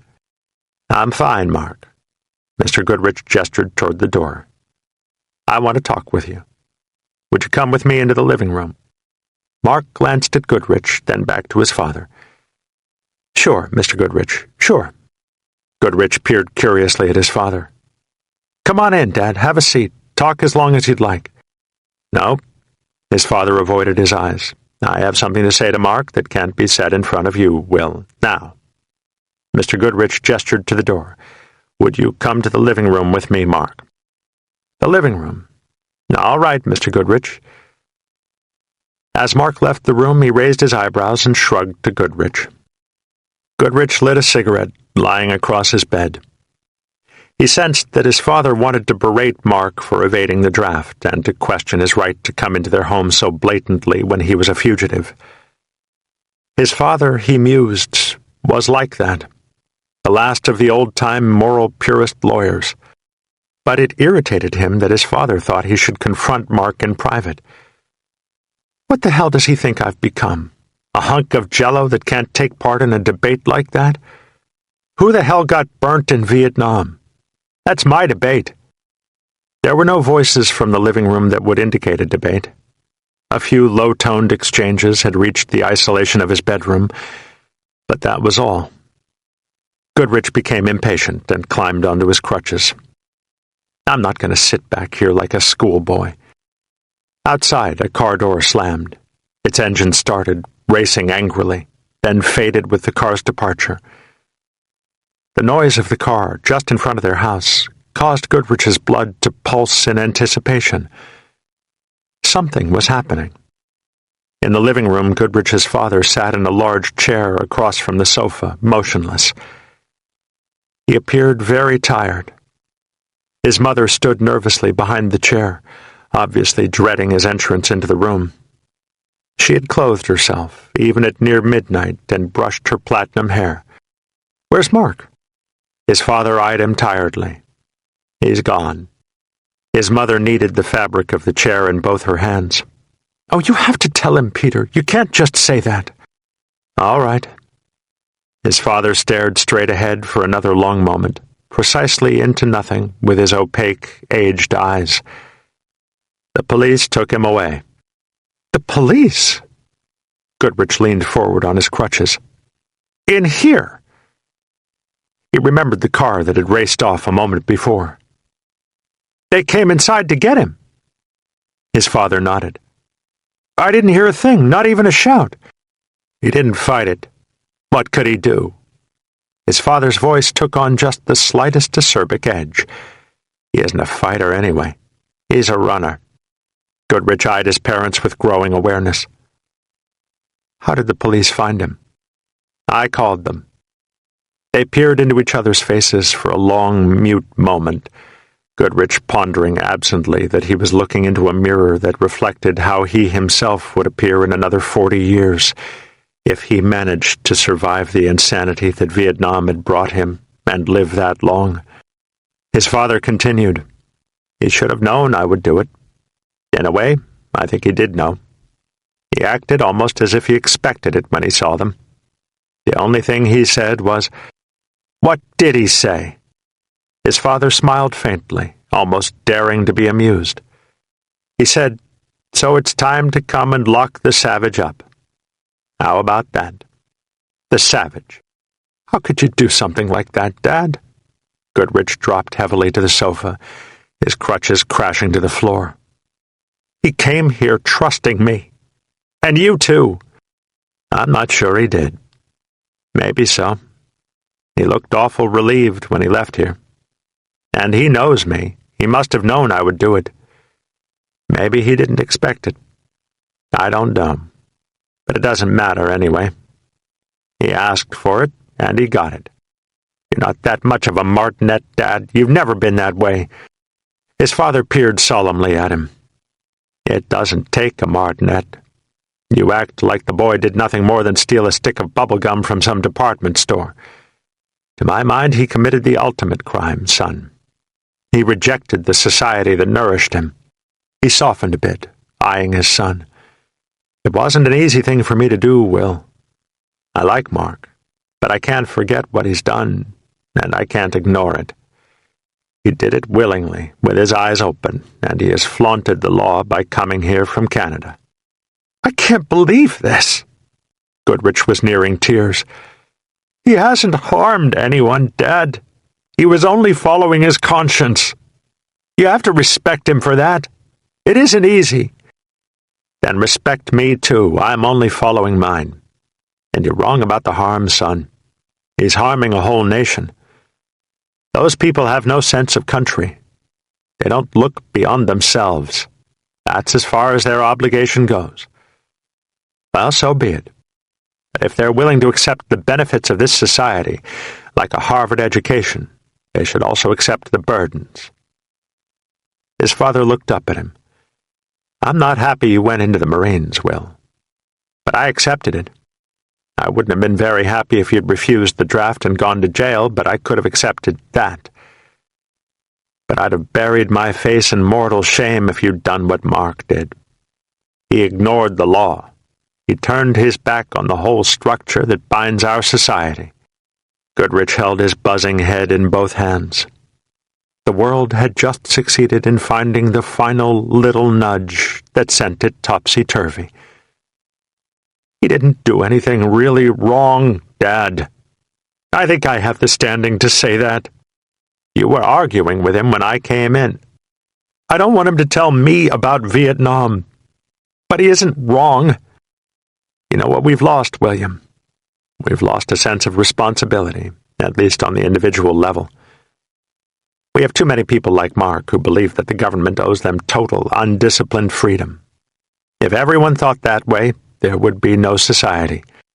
We're so big, so strong now, that people seem to have forgotten that a part of our strength comes from each person surrendering a portion of his individual urges to the common good. And the common good is defined by who wins at the polls and the policies they make. Like it or lump it. For a lawyer, you're being pretty idealistic, Dad. And the legal end of this can only work in Mark's favor. He may very well get off on a technicality. What about the duty to protest? What Mark was doing is as old as Thoreau. Civil disobedience is as American as killing Indians. His father smiled, just the smallest curving of his mouth. That answers itself, son. Thoreau went to jail, not to Canada. That's civil disobedience. The other is self-interest, cloaked with morality. He held his head again. It was going to explode, blow him mindless. How could I face Mark after this? His father pointed to his leg. How can he face you after that? That's not important. I did it to myself. He didn't do it to me. That's called accepting responsibility for your acts, son.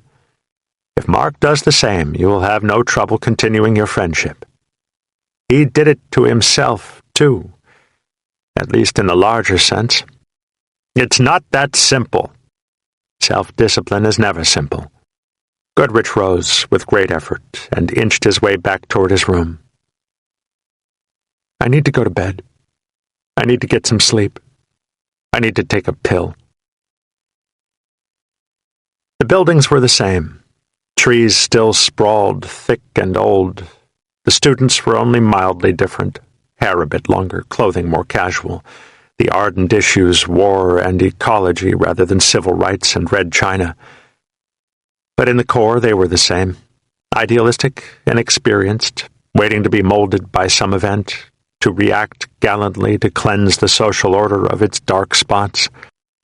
It was all the same, and yet he could no longer identify with it. He had grown beyond it, or perhaps merely away from it. His intimate rubbings in the dirt and bake of Vietnam, his exposure to minds unfogged by academic posturings, his months of near-total dependence on the strengths and skills of persons who would have been no more than laughable pariahs, or a moment of chic elbow-rub to the students who now surrounded him, joined to make him question all his earlier premises. It took the school experience to make him realize how much he had changed. He became something of an instant curiosity on campus, a real live wounded vet, as rare at Harvard as a minor at a tea party. He remained silent in his classes and was alternately cynical and sardonic when called on to recite. Between classes he was recognizable on the long stone walks, a solitary, limping figure whose head was often down, who worked his artificial leg with effort and seldom looked or spoke to the ones he passed. He would play a game with himself, walking through the hallways and the crowded cafeterias. Conversations would drift toward him from the groups of people nearby. All the subtleties and nuances of Vietnam, moral, obligation, dominoes, containment, Nuremberg, Geneva, intervention, hearts and minds. And he would wonder if any of them saw him limp. He tried to walk correctly, exerted much effort in his attempts. But it doesn't matter, he would muse sarcastically. I'm invisible. I'm on the ground. They can't see me. I'm too fucking real. But it cut him deeply. He would often return to his small apartment rather than attend class, and sit in the dark for hours under the wail of acid rock that belched from his stereo. He would pop a full quota of pills, the body no longer needing them, but the mind craving them desperately, and once again, for the millionth time, explore the reaches of his nerve ends, searching out emotions that might help him face the empty words and the stares that followed his limp. The stares were the worst part. And their insinuations. No one knows what it's like to be the bad man, to be the sad man, behind blue eyes. No one knows what it's like to be hated, to be fated, to telling only lies. But my dreams, they aren't as empty as my conscience seems to be. I have hours, only lonely. My love is vengeance that's never free. I try, he would mourn. I really do. Not as hard as I could, I guess, but I'm not one way about this, and I can't try any harder. I've lost respect for these people. They're so ethereal. In fact, they're downright spacey. He continued to contrast them with members of his squad in Vietnam, and slowly he came to realize that his deep exposure to each group had spoiled him, detached him from the other. It had not been in him to accept the primitive viciousness that came naturally to Snake and some of the others.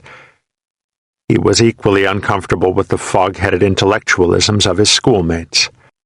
His classmates and professors reminded him of Tocqueville's descriptions of the stratified, vaporous intellectuals who brought about the French Revolution in the name of unattainable ideals. Someone needs to clue them in, he would muse, about what's really happening down there where the spears fly. Then one day the thought knifed through his pill buzz that he was the only one who could do it. If he could ever again gain the energy to confront the stairs. Unexpectedly, they came to him. Cambodia. He had seen the president's address on television and remembered all the silly, irritating restrictions of Vietnam combat, and actually felt pleased about the announcement in a detached sort of way. It was all irrelevant anymore. None of it mattered. But if it had to continue, at least it should be rational. And Cambodia seemed rational. He was asleep when the door buzzer rang.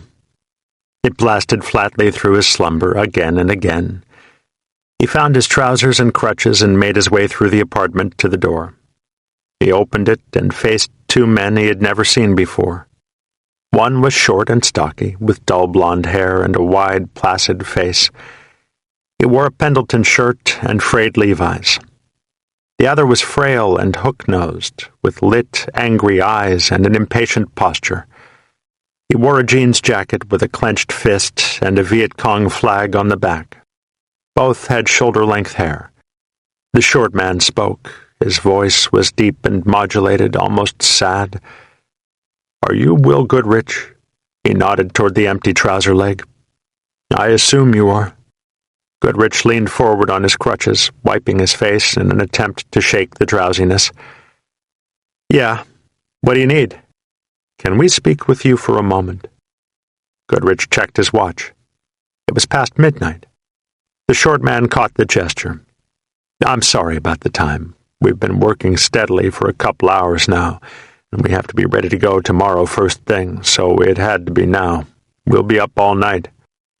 "Doing what?"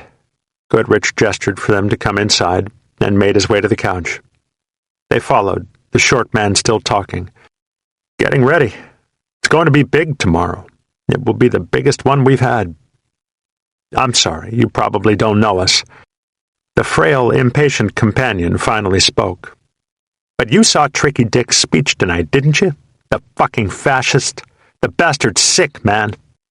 The short man continued, obviously tolerating his companion's outbursts with some discomfort. I'm Paul Kerrigan. This is Sid Braverman. We're part of the Student Coalition to End the War. You probably aren't aware of what's going on at the campus. People are pretty upset about this Cambodia thing. Goodrich was mildly surprised. Really? Braverman nodded quickly, inspecting Goodrich's stereo. That's right. They're tearing that place apart, man. Kerrigan corrected him. Well, not really. Not yet, anyway. But it's pretty active. And tomorrow we're having a full-fledged rally. We're setting up a platform down where they used to hold the football rallies. You know the place. Goodrich smiled vaguely through a lingering drowsiness. Oh, yeah. I used to be in the band. We were at all the rallies. Kerrigan and Braverman exchanged tentative glances. Kerrigan spoke. Well, we're lining up speakers for tomorrow, and as near as I can determine, you're the only person who's really been in it. You know what I mean? Goodrich nodded. Kerrigan continued, encouraged by the nod. We think you could really give the rally some credibility if you would speak at it. Braverman joined in. Yeah, man, you could really lay it on everybody about how bad the NAM stinks. You know, like, what did you see that was worth giving a leg for?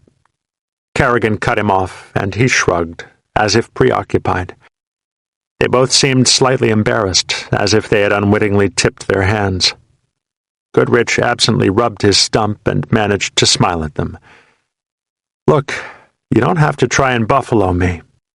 I know why you want me to speak, and it doesn't have a hell of a lot to do with what my opinion might be. Goodrich mimicked the announcer at the rally, gesturing like a circus master of ceremonies. Here, folks, on our very stage is graphic evidence of experiment gone afoul. Specimen reports unfavorable reactions to terror and misery. Examine left trouser leg, which now is empty. Specimen is entirely credible to make observations on experiment. Now Specimen will say, in his very own words, that it was shitty. Take it away, Goodrich. Goodrich lit a cigarette. Does that embarrass you? It shouldn't. But let's start with honest premises, all right? Now, if I did this, and to be honest, I'm not terribly worked up about it, what would you expect me to say? Kerrigan folded his arms, studying Goodrich. Well, within reason, you could say whatever you wish. I mean, we don't expect you to come out and ask for more troops to the war zone or anything like that. No, that's not what I had in mind. And what we really need is somebody who is able to talk about how shitty it was in the NAM, how senseless the killings were, how it felt to see your buddies get wasted, the whole immorality bit. You know, the desecrations, the tortures, the atrocities. I'll bet in the Marines you saw a lot of that. That's all a bunch of shit. What? Both stared incredulously at Goodrich. It's all a bunch of shit. I have more standing to say that than any person at this school, and I say it's a bunch of shit. Braverman peered at Goodrich with unmuted hostility.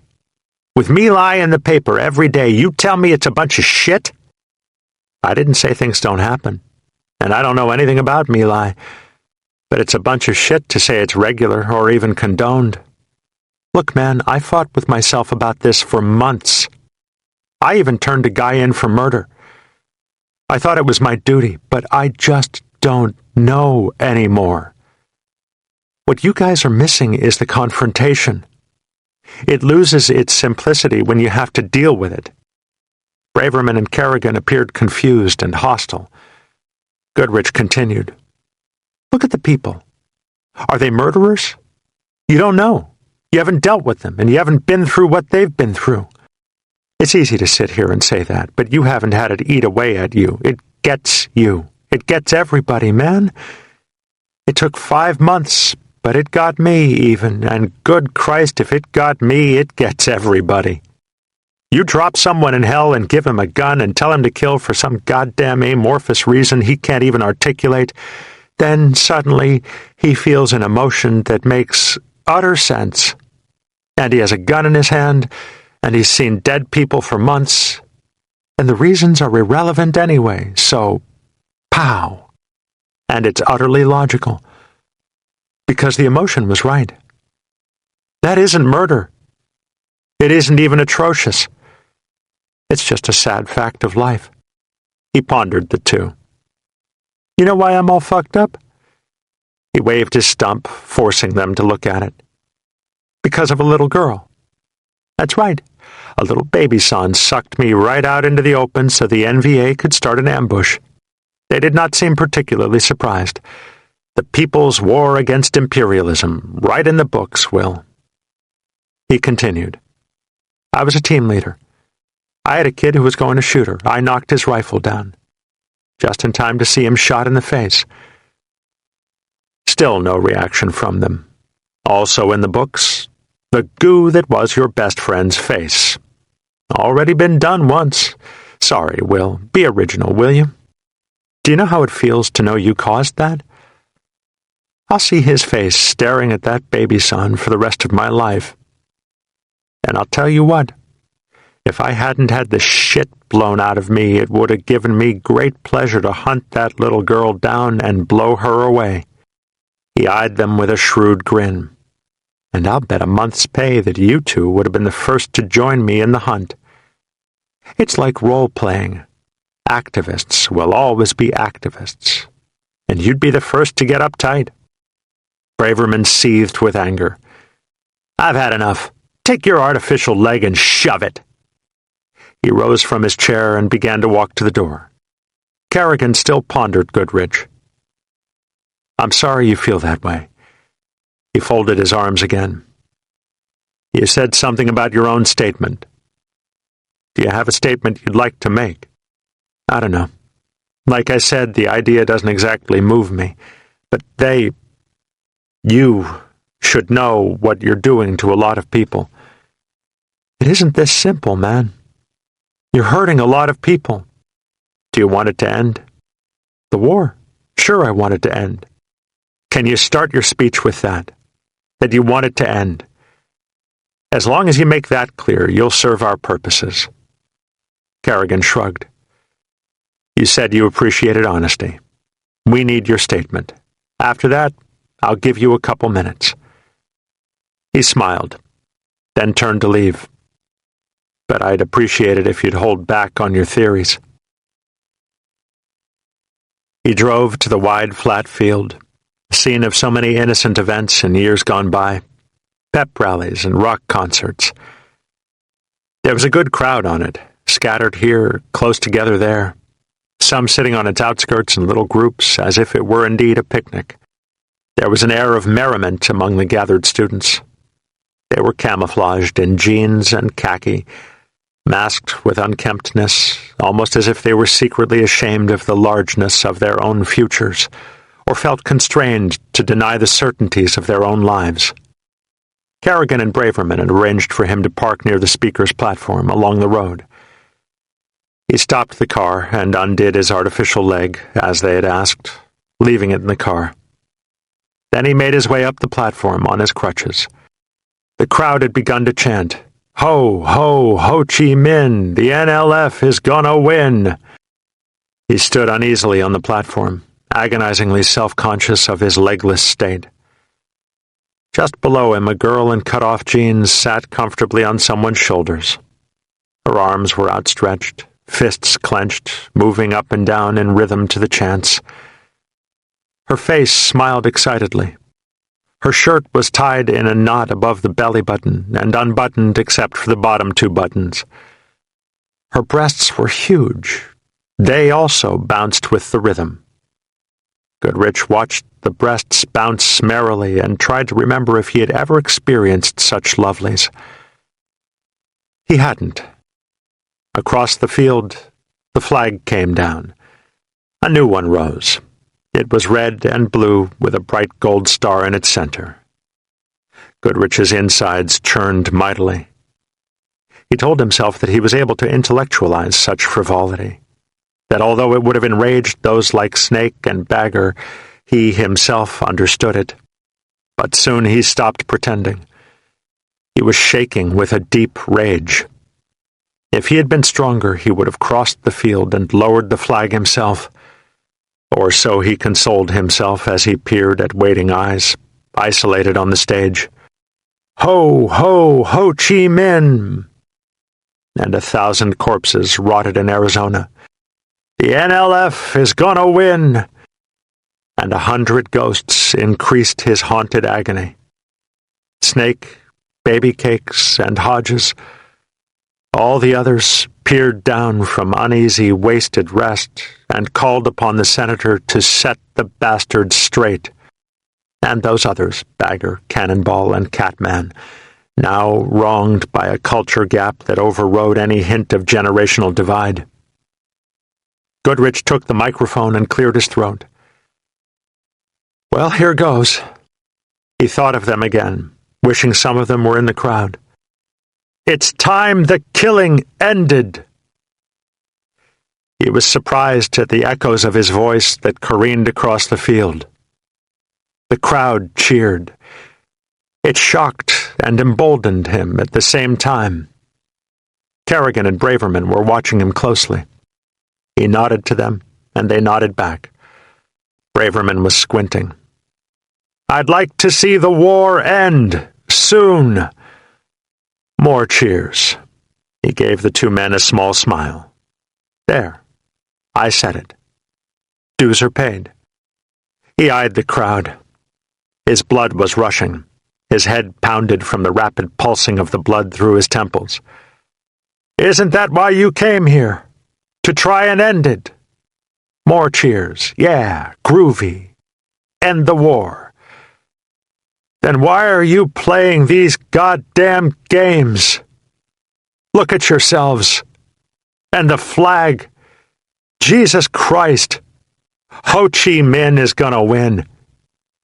How many of you are going to get hurt in Vietnam? I didn't see any of you in Vietnam. I saw dudes, man. Dudes. And truck drivers, and coal miners, and farmers. I didn't see you. Where were you? Flunking your draft physicals? What do you care if it ends? You won't get hurt. He stood dumbly, staring at querulous, irritated faces, trying to think of something else to say. Something patriotic, he mused feebly, trying to remember the things he had contemplated while driving to the rally. Or maybe piss them off some more. Another put-down, like someday they'll pay. Pay what? It doesn't cost them. Never will cost them. Like some goddamn party. He gripped the mic, staring at them. Look, what do any of you even know about it, for Christ's sake? Ho Chi fucking Minh. And what the hell has it cost? Kerrigan stripped the mic from his nerve-damaged hand without effort, then peered calmly through the center of his face, not even bothering to look him in the eye. You fucking asshole. Get out of here. Goodrich worked his way down the platform, engulfed by confused and hostile stares. Many in the crowd were hissing at him. He chuckled to himself. Snake would have loved it, would have grooved on the whole thing. Senator, he would have said, you finally grew some balls. He noticed the car then. There were swastikas painted in bright red on both doors. On the hood, someone had written Fascist Pig. Across the narrow street, a group of perhaps 20 people watched him, all grinning conspiratorially. Braverman stood at their head, holding a can of spray paint. The paint was still wet. Goodrich smeared it around with his hand, then took his shirt off and rubbed it. The markings would not come off. Finally, he stopped his futile effort and stared at the leering Braverman. He thought of flying into a rage, of jumping into his car and running over all of them. But he found that he was incapable of great emotion. It would never make any sense. And there was no use in fighting that. He swung his head from side to side, surprising everyone, including himself, by making a series of sounds that resembled a deep guffaw. Finally, he raised his head. Fascist, huh? Hey, Braverman. He pointed a crutch. Pow. Then he drove away. This concludes Fields of Fire by James Webb. Narrated by Sean Renette. Copyright 1978 by James Webb. This unabridged audiobook is recorded by arrangement with Bantam Books, an imprint of the Random House Publishing Group, a division of Random House Incorporated, and was produced in the year 2013 by Tantor Media Incorporated, which holds the copyright thereto. Please visit our website, www.tantor.com, for more information on our growing library of unabridged audiobooks and to take advantage of special offers. Or call toll-free 877-7-TANTOR to request a catalog.